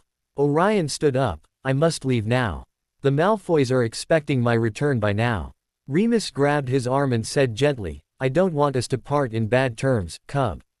Orion smiled at him and gave him a tight hug, we will never be in bad terms, Remus. I just ask you to have some faith in me. I'm not bragging about my powers. What I told you is the absolute truth and I can take care of myself. Remus sighed in resignation, promise me that you'll contact me if you're in danger, if you need my help. Orion broke the hug and looked up at Remus, giving him a warm smile. I promise. Good luck with the packs. When you get the chance, write to me with your news. Remus nodded, and as Orion was about to throw the flow powder in the study's fireplace, he murmured, "Just as stubborn as your father." Orion peered around his shoulder to look at him and said with a happy grin, "Indeed I am." As soon as he came out from the fireplace of Moscow's Malfoy Manor, Lucius, who was calmly reading the Daily Prophet at the tea table, said, "All is well at Black Manor." Orion scourgified his robes and replied calmly, "Yes. I gave some more orders to the house elves, but they're already doing a good job." Lucius shot him a glance from behind the newspaper and said, "Very well. Draco is waiting for you at the library. The ball will be in 2 hours, I expect you to be ready by then." Orion nodded curtly and left for the library. Draco was seating in one of the many plush and ornate armchairs, reading a thick document. "Oh, you're finally here," drawled Draco lazily. "Here, we have to read this before the ball." He handed Orion a thick document, much like the one he was reading. Orion sat in front of him and asked with a raised eyebrow, "And this is?" Draco smirked at him, "A dossier on the wizards that will be at the meeting." "We'll be able to attend then?" asked Orion excitedly. "Yes, but father told me that we are to observe quietly without speaking," replied Draco, and then he added with a huff, "and this is the only meeting we'll be allowed in." "What?" said Orion in disappointment. "There will be 2 other balls this week." Draco sighed, "I know. We have to mingle and make contacts during those balls while the meetings go on." Orion said in resignation, "Well, it was too good to be true." "How many balls will there be after we leave?" "A couple more throughout the rest of the winter season," replied Draco. "My parents and the Lestranges will be staying here to participate in them." Then he stretched out his hand to give something to Orion. "Ah, and father says you have to wear this." Orion frowned and grasped it. His eyes narrowed angrily when he saw it was his father's ring. It had a rare and unique black sapphire with a small, ornate, silver bee encrusted in it. It was larger than his black air ring but elegant and masculine nonetheless. "Lucius took this from my father?" asked Orion, voice shaking in anger. Draco looked at him and said sternly, "Yes, he said you were refusing to take it, but you must wear it, Orion. At least for this type of social engagements. It denotes that you're the head of the Black House." "I don't care," spat Orion. He had no right. Draco scowled at him. "My father did it for your benefit." "It's necessary. I'm wearing my Malfoy air ring." "I won't," said Orion angrily. "It's my father's. He's not dead yet. I won't take his place." "You already have his place," said Draco impatiently. "He's not dead, at least not physically, but he stopped being the Black House head by law when he was key, Ed. If you don't wear it, I doubt that my father will allow you to attend the meeting." Orion angrily clenched his fist around the ring and then pocketed it in his robes. Draco narrowed his eyes at him. "Will you wear it?"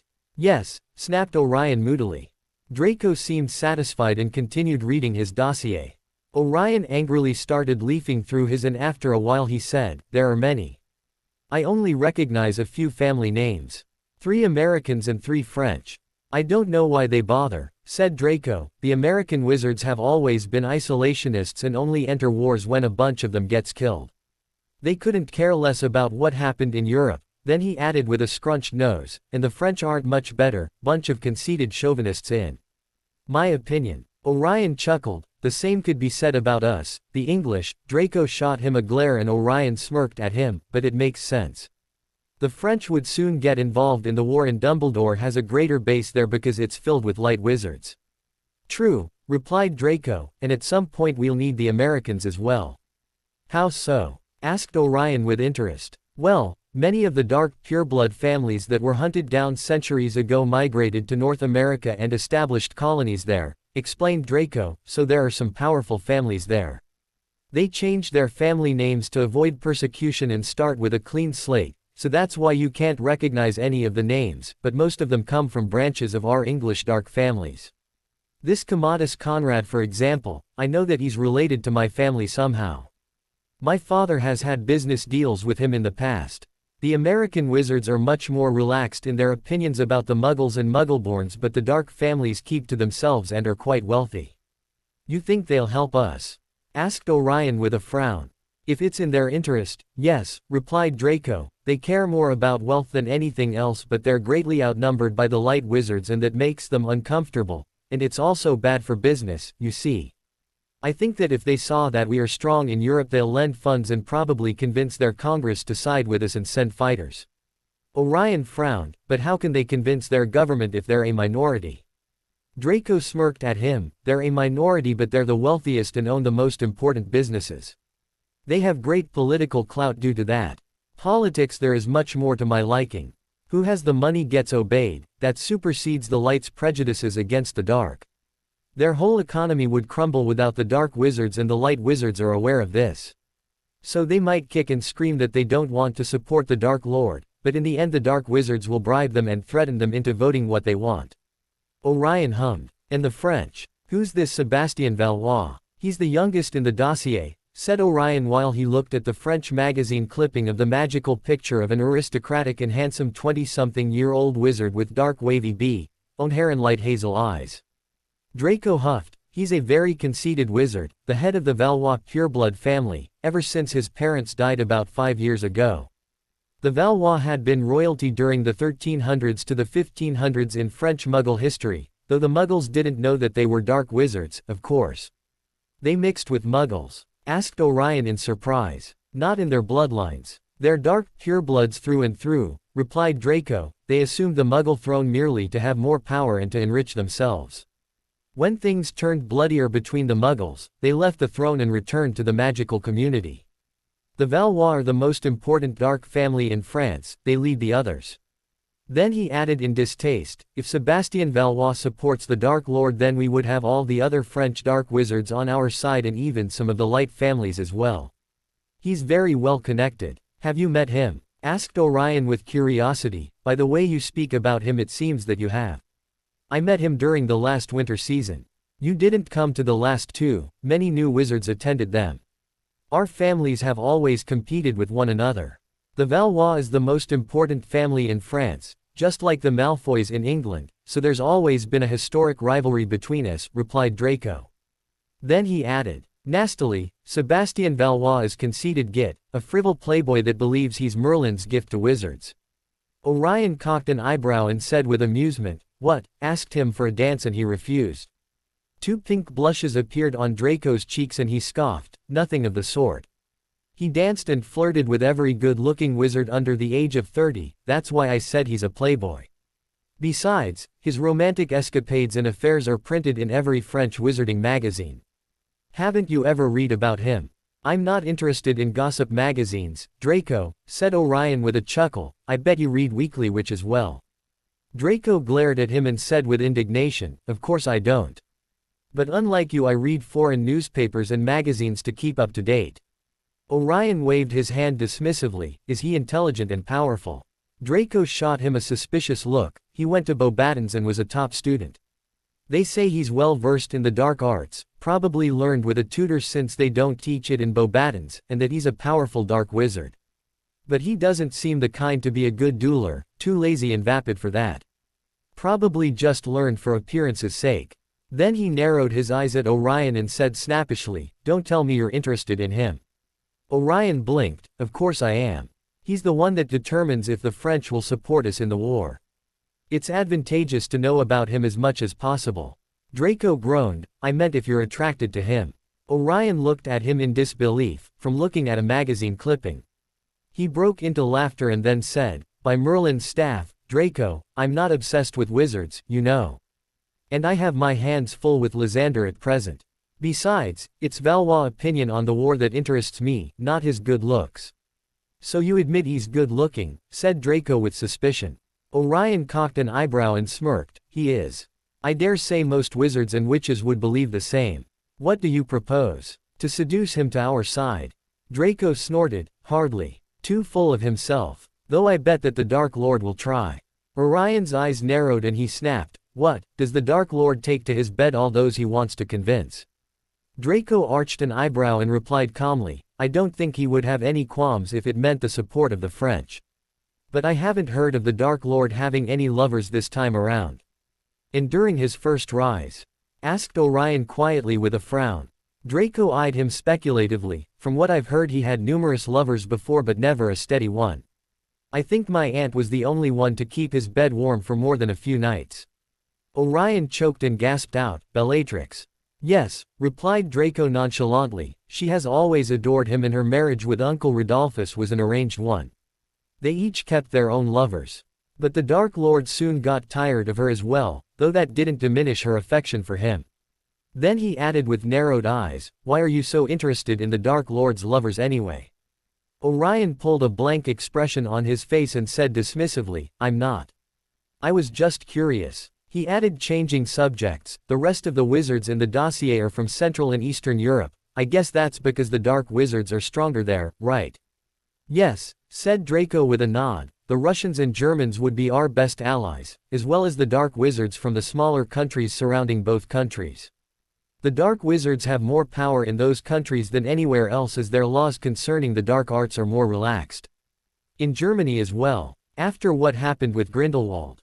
Asked Orion, I thought that the German dark families left the country after his defeat and that ruthless laws were established. They fled to other countries at first, but slowly returned. Some of them remained in Austria and Poland, explained Draco, again in his element, and the laws were very harsh at the beginning but the dark wizards gained more power with Russia's support and now they're more even in number with the light wizards. As you know, Russia has the largest community of dark wizards and they're politically stronger than the light wizards, so they're able to lend support to other dark wizarding communities and it was in their interest to help the Germans. As you saw in the dossier, there is one wizard each for Ukraine, Romania, and Bulgaria. That's because dark wizards are stronger there thanks to Russia as well. Orion nodded. He had read much about modern wizarding history after all, but Draco seemed to know quite a bit as well. Then he said thoughtfully, the world's most ancient and powerful dark communities are in Egypt, China and India. I guess that the Dark Lord first wants to conquer England and the rest of Europe before turning to look at the rest of the world. And Europe can't be conquered without being certain that the Americans won't support the light side. Then he added in dismay, it will take us decades at best. It will, at least a decade, I believe, replied Draco pensively, but if we have some of the dark creatures' support it might be faster. The Dementors are already on our side, so that's a benefit. And the Giants supported the Dark Lord on the last war, I'm sure he'll manage to convince them again. The Werewolves' support would be great, since they're almost in all countries and are feared by all wizards. Orion said sternly, yes, but we would have to be fair to the werewolves. If the Dark Lord doesn't fulfill his promises I'm sure they would retaliate. Draco smirked at him, the Dark Lord has been able to get deals with dark creatures before and then renege on his promises without action being taken against him. I'm certain he'll benefit from the werewolves' support this time and then do whatever he likes once he's in power. Orion didn't reply. Not while I'm here, he thought darkly. If Voldemort even attempts to cheat on the negotiations he'll be sure to let Remus know. He supported the dark but that also included helping the dark creatures who had been just as crushed by the light wizards as the dark wizards have been. Draco interrupted his angry musings, we have to get ready, Orion. The ball will begin in 30 minutes. My mother left your dress robes in your room. Orion nodded and took the dossier with him. He would use some time to memorize the pictures and information on the wizards, it would be extremely useful for the meeting. Draco and Orion were standing with Kara, Evander, Calypso and Victor, at one side of the beautiful and enormous ballroom of Fornix Manor. Their parents were also attending the meeting, and Evander, after greeting the guests with his parents had slipped away to join them. After talking about the first task of the Triwizard Tournament and all the going-ons in Durmstrang, they spent the time commenting on the guests. Orion whispered impatiently to Draco, when will the meeting start? Father will get us before it begins. A bunch of wizards can hardly disappear as soon as the ball starts. Don't worry and stop fidgeting, replied Draco in a murmur. Orion sighed and straightened his dress robes for the umpteenth time. The robes were really beautifully. Narcissa as always had exquisite taste and she had somehow managed to get a dress robe of the same color of his eyes, though still elegant and masculine. And he was wearing his father's ring, much against his will.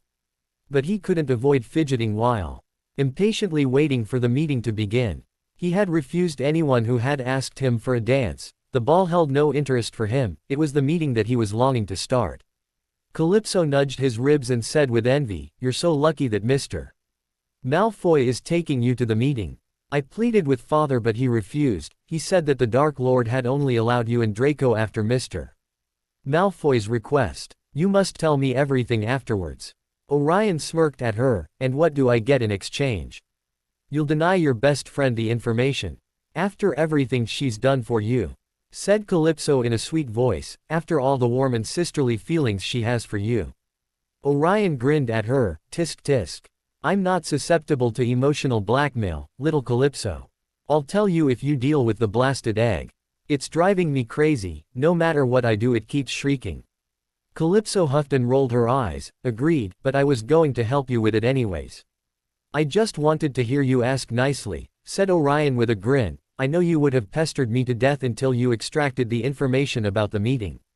Now, I just got rid of the annoying egg without giving you anything in exchange which I wasn't already planning to." "Like a true Slytherin," said Draco proudly.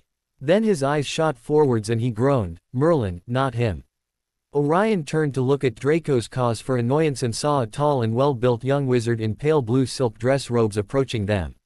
He smirked with amusement at Draco when he recognized that it was Sebastian Valois. Orion leaned towards Draco and said in a taunting whisper, "Don't worry, Drakey, I'm sure that if you ask nicely he'll agree to dance with you this time." How could he refuse a Malfoy twice? Draco shot him a dark glare before assuming a stoic mask. "We meet again, Malfoy," said Valois with a seductive smirk as he looked at the others, "and who are your enchanting companions?" Draco curtly made the introductions and while Kara gazed fascinated at Valois while being scowled at by Evander. Valois' eyes returned to Orion and he said silkily with a very mild accent, "Orion Black. Z head of Z most noble and ancient house of Black, I assume." Orion's lips quirked with amusement at Draco's fastidious expression and he replied, "The one and only." Valois smiled at him and said while offering his arm, "May I have Z's dance, Zen?" Orion widened his eyes in surprise and gave him a tentative small smile, "Of course." As Valois led him to the middle of the ballroom where the rest of the couples were dancing slowly, Orion could almost feel Draco's furious eyes piercing the back of his head. Valois gently took his hand and circled an arm around his waist as they started dancing.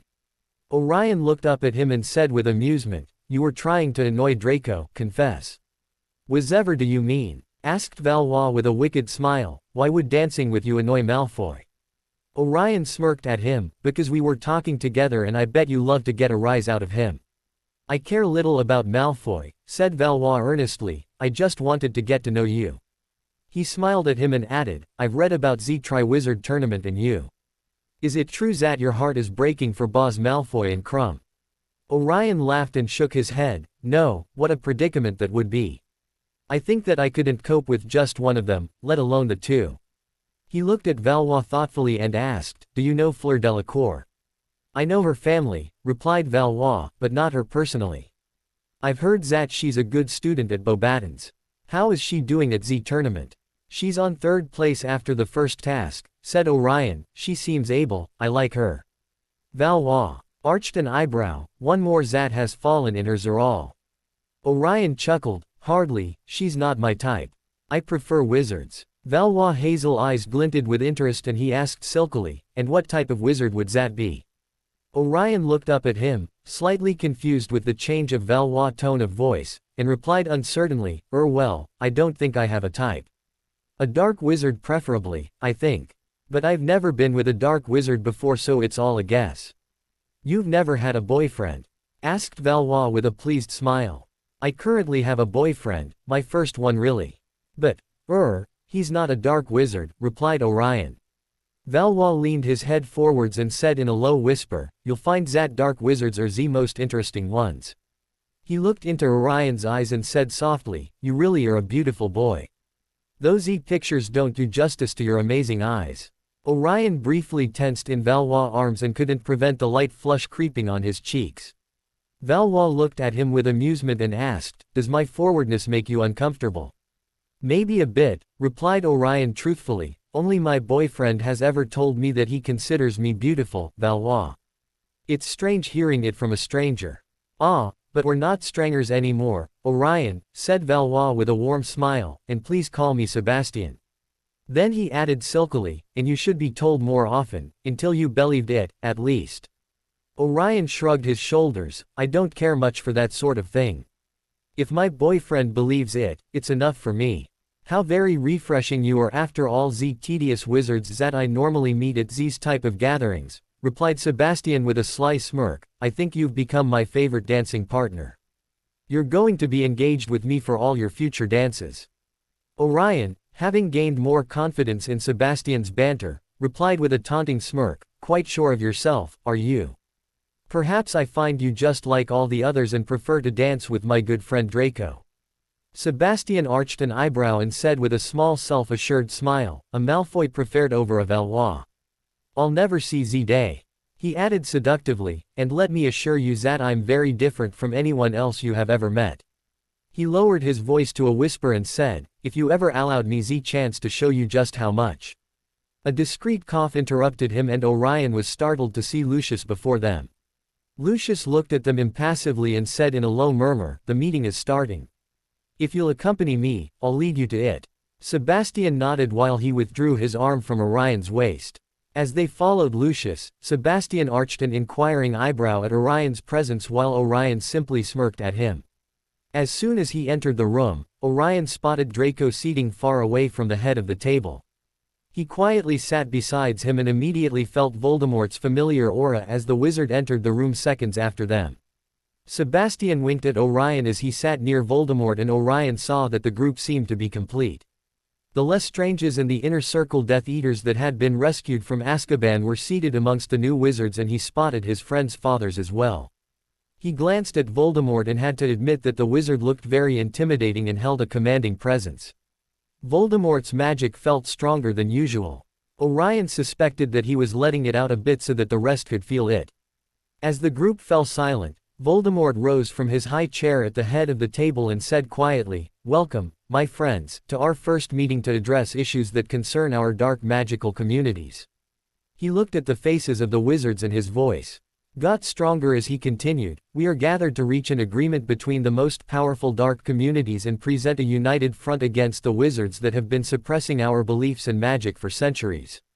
The time has arrived to stand up for our rights before our bloodlines weaken further and we lose more political ground to the light wizards.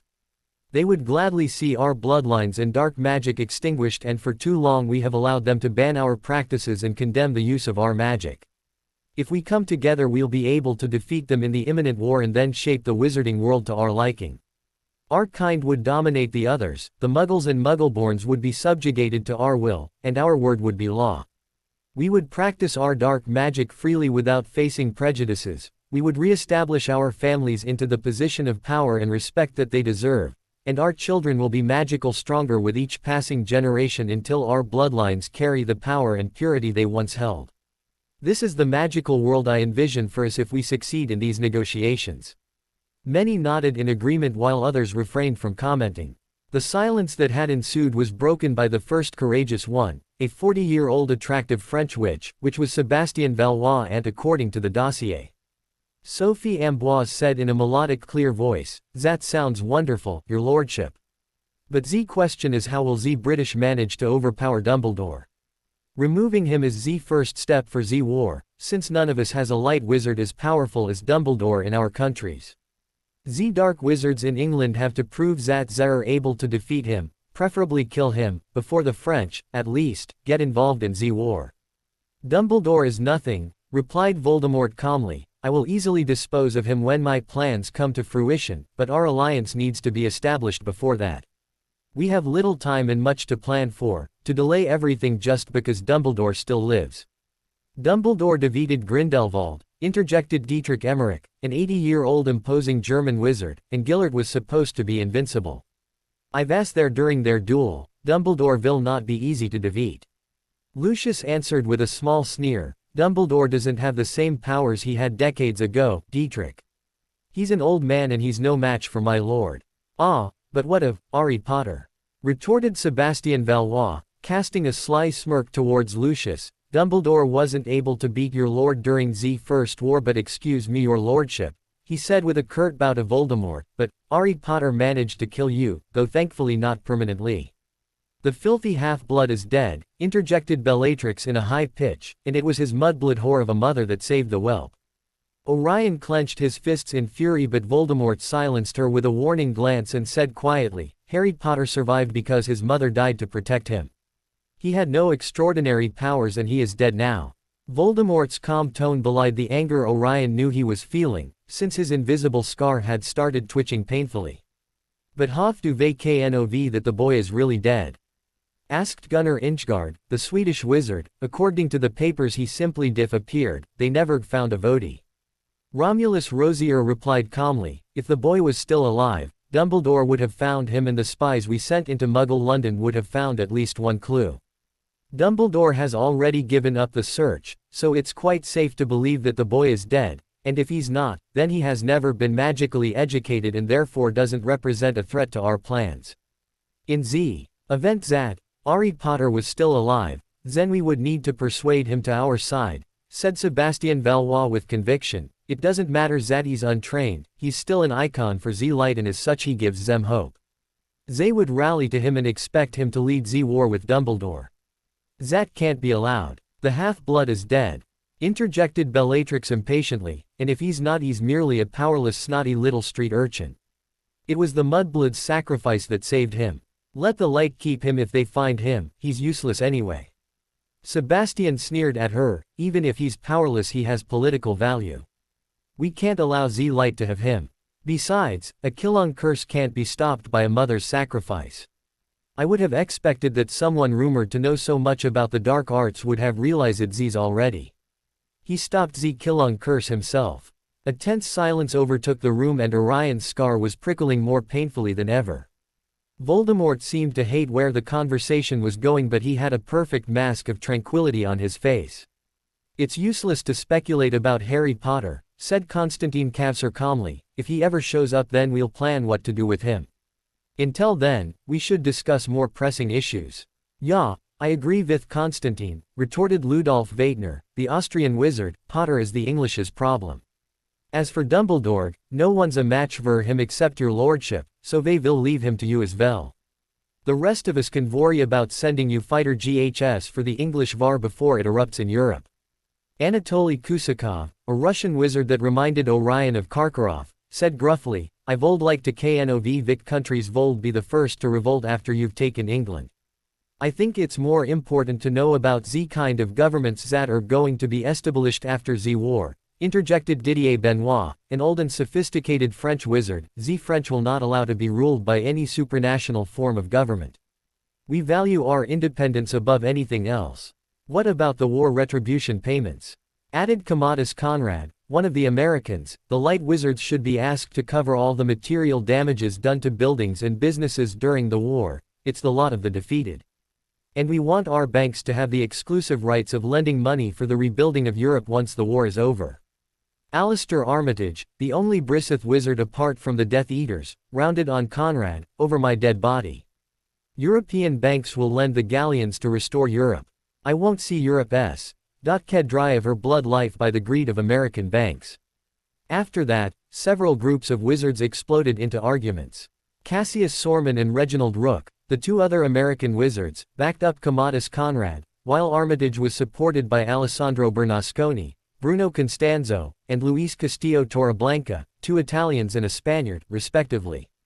While that group discussed about banking rights and who was going to dry the light wizards of their galleons, the French were arguing with Lucius, Rodolphus and Romulus about the independence of their government. On the other side of the table, the Russians and Germans discussed which countries had to revolt first, while the wizards from Ukraine, Romania, Bulgaria, Austria and Poland argued about national rights over magical territories long disputed between them, Russia and Germany. Orion shot Draco a bewildered look and was answered by an amused smirk. The arguments only lasted for a few minutes since Voldemort soon got angry and wandlessly shot out a spell that forced everyone back to their seats, which quickly silenced them. Voldemort pierced each and every one of them with his furious crimson gaze and said in a deathly quiet voice, all your arguments are petty concerns until we have won the war in England. We should be concentrating on that instead of wasting any more time. But let me make one thing clear, each country will maintain its Ministry of Magic, ran by dark wizards loyal to us, but there will be a supranational government that will guide the ministries and enact laws to be established equally in each country. I suppose that this supranational government will be headed vy you and composed vy some of your inner circle? Asked nonchalantly Cyril Cheslos, the Ukrainian wizard. Exactly, replied Voldemort with a cold smirk. Ce n'est pas possible, interjected Didier Benoit, the French have never been subjected to foreign rule. We can't abide to lose our political and legislative autonomy. Voldemort pinned him with an icy glare and said quietly, the countries would not be losing political or legislative autonomy, they would be ran as before, just having dark wizards in charge instead of light ones. You'll still get to elect your own representatives and enact your own laws. I merely wish to establish an international form of government to ensure harmony between all our countries and make sure that the right laws are being implemented. Without me, the war couldn't be won, so I think I'm not taking too much when I plan to leave your countries alone and only take a supervisory post. The French still looked mutinous, the Russian and Germans looked at Voldemort with trepidation, and the Americans with slight apprehension, not truly believing that Voldemort's supranational government could force them into anything. All the while Orion had apocalyptic scenarios flashing in his mind, with Voldemort taking hold of the wizarding world after killing the head of the governments of each country, while Muggleborns were stripped from their rights and without anywhere to turn to due to Voldemort's supranational laws imparted in all countries. Voldemort's idea of a supervisory supranational government wasn't bad at all, it was just Voldemort leading it that made Orion cringe. He had no doubt that Voldemort would tell them whatever they wanted to hear to assuage their fears, and then, with the war won, he would do whatever he pleased. And he could already see that some underestimated Voldemort's ambitions and powers. The Americans were too sure of themselves, for example. The meeting carried on for what seemed like hours for Orion. Finally some tentative agreements had been reached. The Russian and the Germans were the ones that had shown more support for Voldemort's plans. It had been agreed that once the war erupted in England, the Russians and Germans would move against France, which had the largest community of light wizards in continental Europe, with Valois and the rest of the French dark families working from the inside. That way the English light wizards wouldn't get French support. Once France and England were conquered, the Russians and Germans would move to conquer Poland, Austria, Ukraine, Romania and Bulgaria, which also had allies in their midst, while the French and British moved to capture Spain and Italy. After that, they would move together to conquer Sweden, Finland and Norway, and the rest of the smaller remaining countries. Voldemort explained that the war in England wouldn't begin in about 2 more years, so that they could go back to their countries and start convincing the other families and gathering resources. The Russians would subtly help the Germans to politically overrule the light wizards in their country, so that by the time the war started, Germany was in the dark wizards' clutches. France represented the most delicate situation. Sebastian Valois would have to begin gaining allies in the light families, besides grouping all the dark families under his leadership. And the Americans were expected to lend funds and fighters for the war in England and had these 2 years to outmaneuver their Congress to accomplish it. That was the general outline of Voldemort's plan, but details were not discussed yet. Those were left for subsequent meetings, as well as the rewards that each of the attendants expected for their support and their demands for their countries. At the end of the round of the negotiations, that could take about a year by the look of things, each one of them had to sign a magical binding contract so that they fulfilled the agreement reached. When the meeting was adjourned, Orion tiredly trailed after the parting wizards. As soon as he crossed the door, Sebastian pulled him to a side. "Your innocence is so deceiving, Orion," said Sebastian in a whisper, "I didn't know that you were a Death Eater." Orion looked up into Sebastian's light hazel eyes and said quietly, "I'm not a Death Eater, just a supporter." Sebastian looked at him quizzically and said silkily, "Better and better. I hope that I have the pleasure of seeing you in the next ball." "For the ones planned this week, yes," replied Orion with a small smile, "I'm going back to Hogwarts on Sunday." Then his smile fell and he said with resignation, "But I won't be attending the meetings. This was my first and only one." Sebastian gently lifted his chin and said in a low seductive purr, "Don't despair, mon petit. You'll be able to dance with me. I'll look for you after the meetings." Orion cocked an eyebrow and gave him an amused smirk. "I see now what they meant when they told me that you were the narcissistic type. I suppose that I have no choice but to put up with you for a few dances." Sebastian's lips quirked in amusement and he said mockingly, "Ow, a stab to mon cœur." Then he added silkily, "I'll have to work hard then, to get rid of the misconceptions you have about me. I'm sure I'll enjoy showing you the real me." Orion's retort was interrupted by Draco's hand on his shoulder. Draco shot Sebastian a contemptuous look and said to Orion, "We are wanted back inside." When they re-entered the room, all the Death Eaters were seated besides Voldemort and they were discussing the meeting's events. Orion sat down quietly with Draco. "The French and the Americans are the ones that showed more reticence, my lord," said Lucius. "They'll demand a great price for their support." "The Americans are greedy bastards," interjected Yaxley snidely. "If we give them the banking rights for the reconstruction they'll easily agree to support us." "But many English dark wizarding families won't like that at all," retorted Dolohov. "You saw how badly Armitage took it. His family has deals with Gringotts and owns shares of some of the most important wizarding banks in continental Europe. And he has a lot of sway with other dark families." Voldemort replied indifferently, "The Americans will be dealt with after we win the war in England. We will give them what they want for now." "My lord," said Rookwood deferentially, "besides funds and fighters, we should ask them for the magical objects that are being kept and studied in the underground chambers of their government building." Voldemort quirked an eyebrow in interest and said coldly, "Explain." "During my time as an unspeakable at the Department of Mysteries, there were rumors amongst us about what the Americans had," retorted Rookwood. "It was said that throughout the centuries they have been stealing powerful magical artifacts from Latin American countries, probably of Mayan, Inca and Aztec cultures. Magical knowledge long lost that they are attempting to unravel." Voldemort turned thoughtful and after a while said, "It would be very convenient if we could get hold of that knowledge and the artifacts." "You're right, Augustus, we should subtlety bring it up during the next meeting." "That still leaves the French, my lord," said Rosier. "They're completely opposed against the establishment of the Dark Council after the war. They refused to be subjected to the supranational powers that the Council would have over their ministry. And if they knew that you are going to adopt the title of Dark Imperator over the wizarding world they would fight it with everything they have." Quote. Orion's eyes widened. Merlin's beard, Voldemort's ambitions knew no boundaries. Emperor of the wizarding world. And probably of the Muggle world as well after they had been properly crushed by Voldemort and his army. His worried thoughts were interrupted as the conversation continued. Amicus Caro interjected nastily, "That's the work of that doddering old fool, Benoit, and the conceited upstart, Valois. We should simply kill them both after the war." "Master," interrupted Bellatrix with a high-pitched cackle, "I would immensely enjoy disfiguring the handsome face of Valois while he pleads for my mercy." Voldemort gave her a cold smile and said indulgently, "Perhaps I'll grant you your wish, Bella." Orion froze in his seat. He didn't know how he felt about Sebastian. He was a consummated flirt, but he had seemed like a good person and was interesting nonetheless. And just imagining Bellatrix torturing Sebastian made his blood turn cold. "Perhaps there are other ways of convincing the French, my lord," interjected Lucius carefully. "If we killed Valois, the rest of the French dark families would turn against us. It wouldn't be a wise move." Voldemort turned to look at Lucius. "And what do you propose, my cunning friend?" Lucius shot Orion a glance and replied, "Valois seems susceptible to the charms of young wizards, my lord. He could be persuaded to support us if we dangled in front of his face something he desired." Voldemort narrowed his eyes and said quietly, "Like whom?" "Valois seemed interested in Orion, my lord," replied Lucius impassively.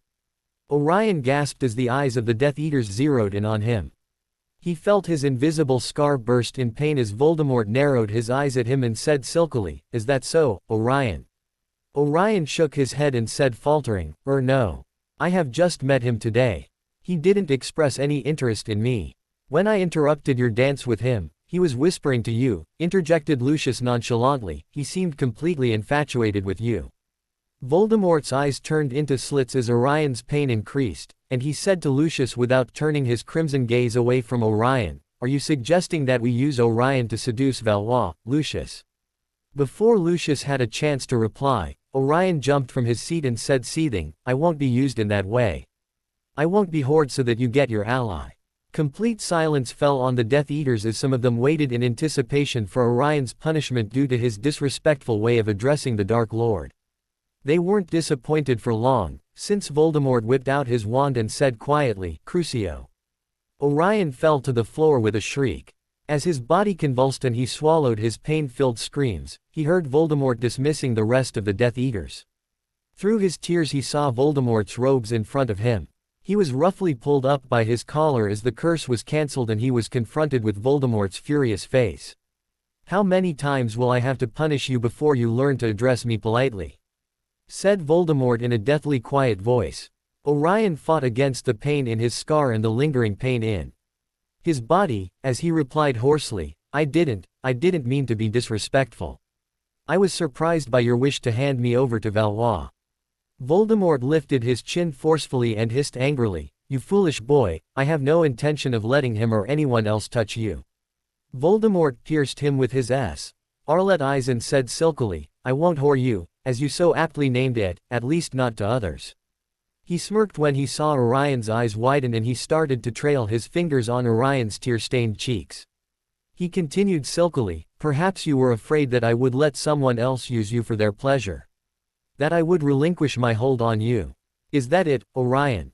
Are you concerned that I rather let others have you instead of taking you myself? What? No, gasped Orion. Hush, Orion, said Voldemort pressing him against his body. His fingers trailed smoothly over Orion's lips while Orion looked at him in increasing alarm. Voldemort smirked at him and hissed huskily, is this SSS what you want? Do you want me to claim you? To SSS show you and other SSS that you belong to me? Orion opened his mouth to retort angrily but his words were muffled when Voldemort aggressively keyed him. He felt Voldemort's warm tongue exploring the depths of his mouth and his arms crushing him against his body. In his shock and confusion he didn't react and he allowed Voldemort to plunder him. All through the dazed pleasure he was feeling, mellowing the sharp pain from his scar, he felt something within him stirring, trying to rise, as if it were trying to make a connection.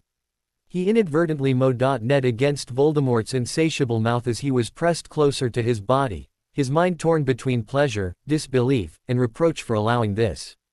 He regained his senses immediately when he felt Voldemort's hard beak pressing against his stomach, which made him frantic to stop whatever was happening. He brusquely pushed Voldemort away from him and said furiously in between deep pants, What do you think you're doing? What vicious game are you playing with me now? Just leave me the hell alone. Voldemort had a puzzled frown on his face, which disappeared instantly at his words. He forcefully grabbed Orion's face and said in cold anger, Leave you alone. I won't ever leave you alone. You're my follower. You'll do what I want. And never let me find out that you've been cavorting with Valois again. Quote, are you insane? Yelled Orion swatting Voldemort's hands from his face, you don't tell me what to do. I don't have to obey you. If I want to be friends with Sebastian, then I will. Abruptly, Voldemort backhanded him and he was knocked against the wall. He let a whimper of pain and dazedly saw Voldemort advancing towards him with a seething expression on his face. Orion reacted instinctively, he pushed both of his hands forwards as his furious dark magic flew from his palms, erecting a wall of black consuming flames between him and Voldemort. Orion shakily straightened and looked in awe at what his magic had produced. He could discern Voldemort behind it and saw him stretch out a hand to touch it and quickly withdrawing when he was scorched by the flames. With a burning cheek and a fiercely painful scar, Orion pierced his viridian eyes to Voldemort's through the black flames. He wiped the drop of blood from the edge of his mouth and said in cold seething anger, You've gone too far. You will treat me as an equal in the future or next time I will retaliate. He saw Voldemort narrowing his eyes at him and he spat, I won't change sides but I will defend myself from you if you insist in harming me. He spun around and left the room. Moments after, the wall disappeared in great puffs of black smoke and Voldemort looked with amazement at his charred fingertips. The boy was able to control the dark magic he had seen in Azkaban, to give it the form of flames. Incredible. He could still feel the pleasant tingling of the boy's enticing powers. What kind of unique dark magic does the boy have? So spontaneous and raw, so purely dark. And the key, it had been unexpectedly exquisite, but there had been something else there. It had been too brief but he had felt something familiar that had puzzled him extremely. Could it be the boy's magic? Or something else? Voldemort frowned. Orion was full of mysteries. He needed to find out what all this meant. And worse, Orion still didn't know his place. His face darkened as he thought about Valois. Another problem. The boy seemed to attract too much attention. Orion needed to be restrained, needed to learn obedience, and above all, Orion needed to acknowledge that he belonged to him.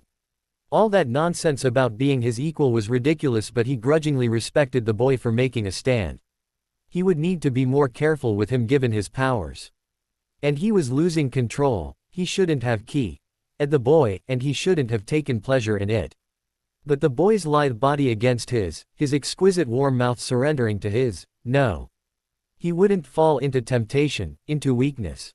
If he wanted to use the boy however he saw fit, then he would, but he would be in control. He would do it to manipulate, not to get lost in mindless lust.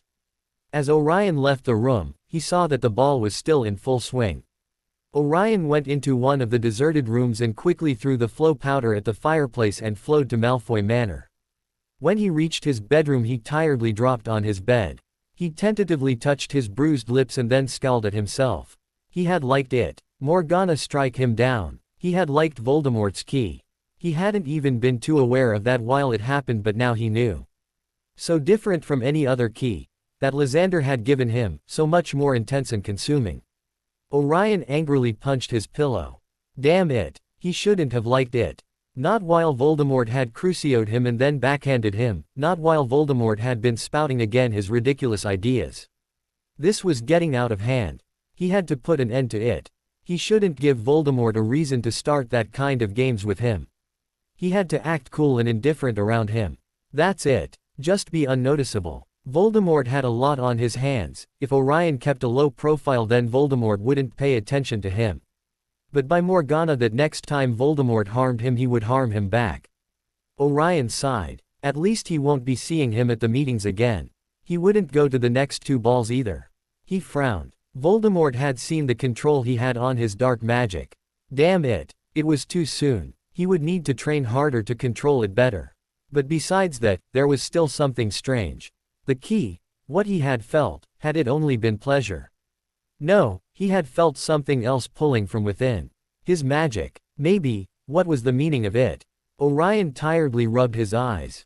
It was also very confusing. He needed to rest. Orion faked illness for the next 2 balls and he wrote to Sebastian to excuse his absence. After confronting Lucius for telling Voldemort about Valois and him, he was at least more pacified when the older wizard explained that he hadn't thought that Voldemort would get angry or that Orion would react so stupidly.